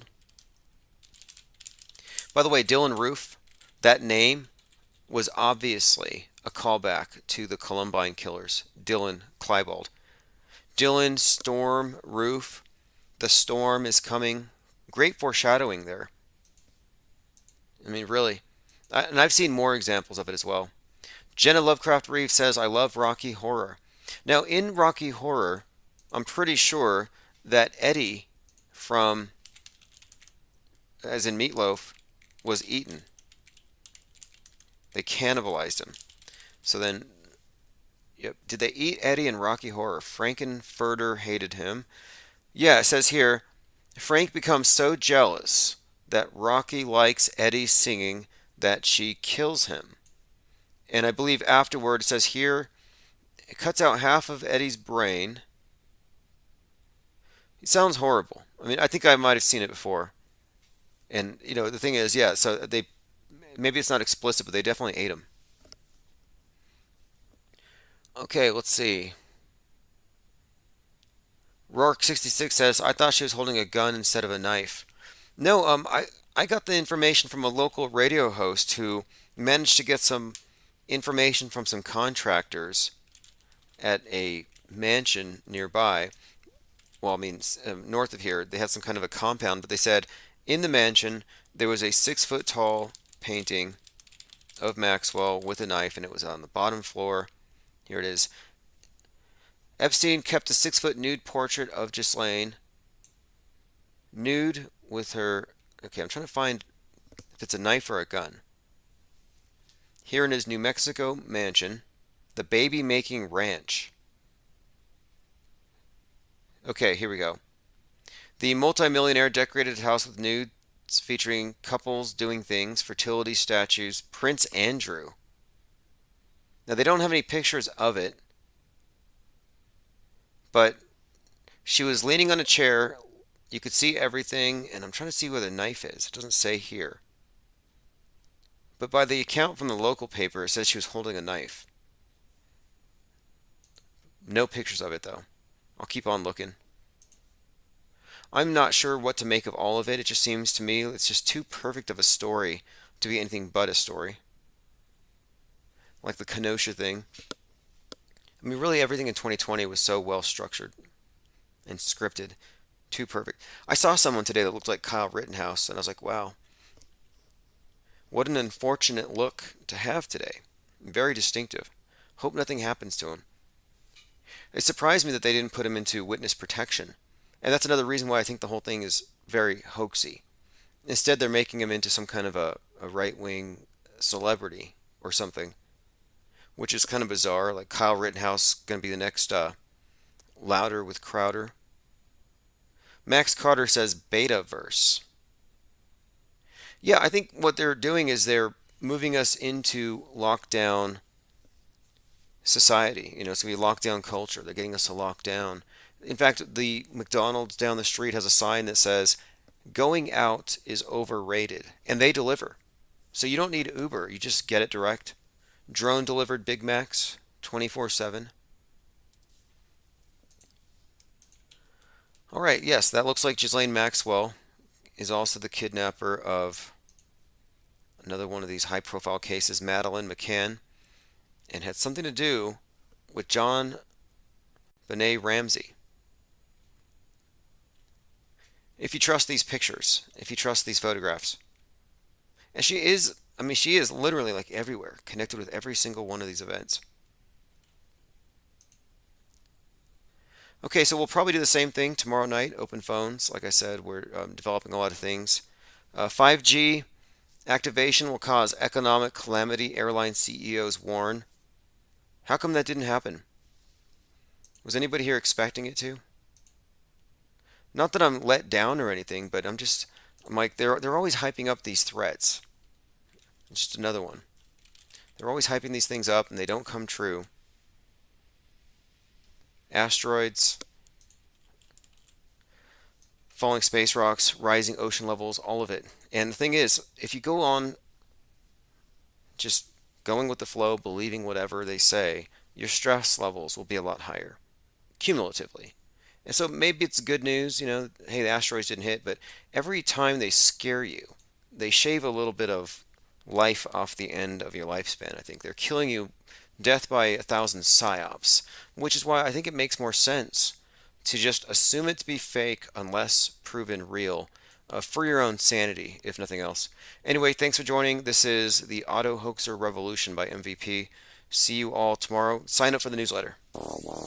So these guys, this group, they call themselves the Infinite Plane Society. Sometimes there's a lot of penguin usage, right? They actually know how to do spiritual warfare online. They're good at it. They're trained in it. IPS is just sharing the truth. Yeah, respect to the Infinite Plane Society. The Auto Hoaxer Revolution.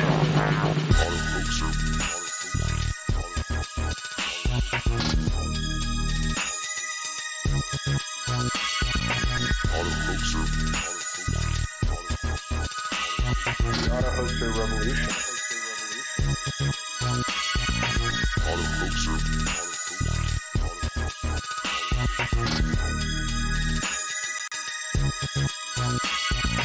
Auto Hoaxer. The Auto Hoaxer Revolution.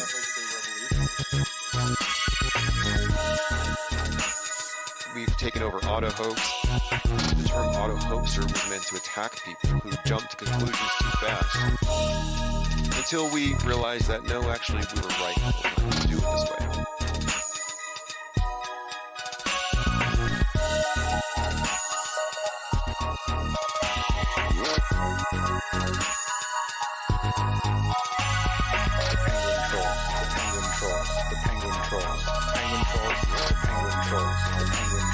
The Auto Hoaxer Revolution. Auto hoaxing really has to do with a very tight grasp on the facts of reality. Auto hoaxing is based on logic, and automatically believing what you see from your media sources is actually the opposite of logic. The Auto Hoaxer Revolution. Auto Hoaxer.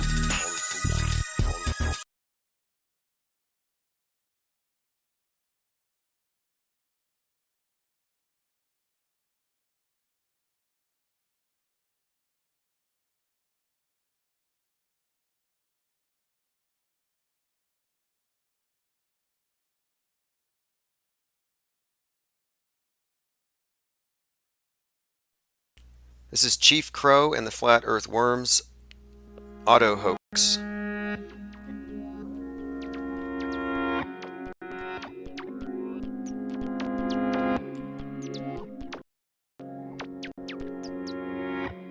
I'm on Auto Hoax and it feels so good. You just auto believe everything like I knew that you would. In my dreams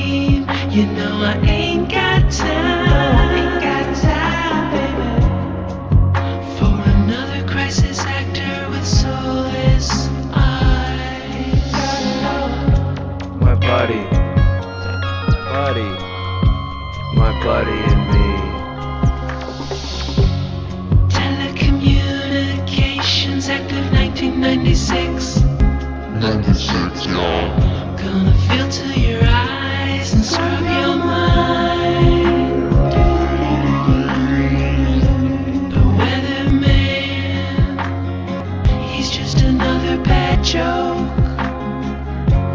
You can be a dumb little donkey like Eeyore. I'ma be an auto hoax. Auto hoax. And it feels so good. Yeah, yeah. You just ought to believe everything like I knew that you would. Like I knew that you would. In my dream, you know I ain't got time. Ain't got time, baby, for another crisis actor with soulless eyes. Ain't got no heart. Ain't got no soul. Food, water, weather, maps, TV, bones, books, secrets, symbols, numbers, planets, etc.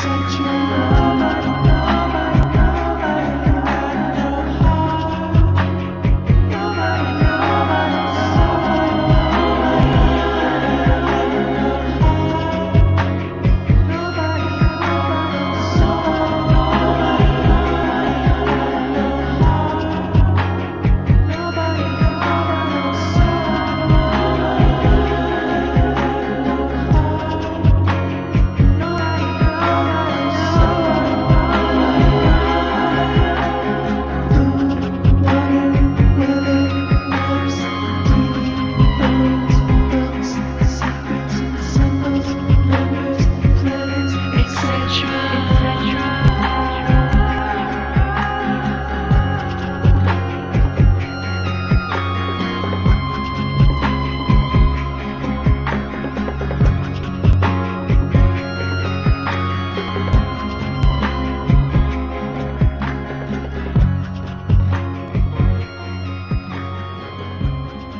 upside down and zoom in on the people walking round. The people walking round upside down. You got a balloon, I got a balloon. Boats reappear with zoom, they reappear with zoom. The horizon line is flat, and the sky it looks the same through the lens of my senses, at peace upon the plain.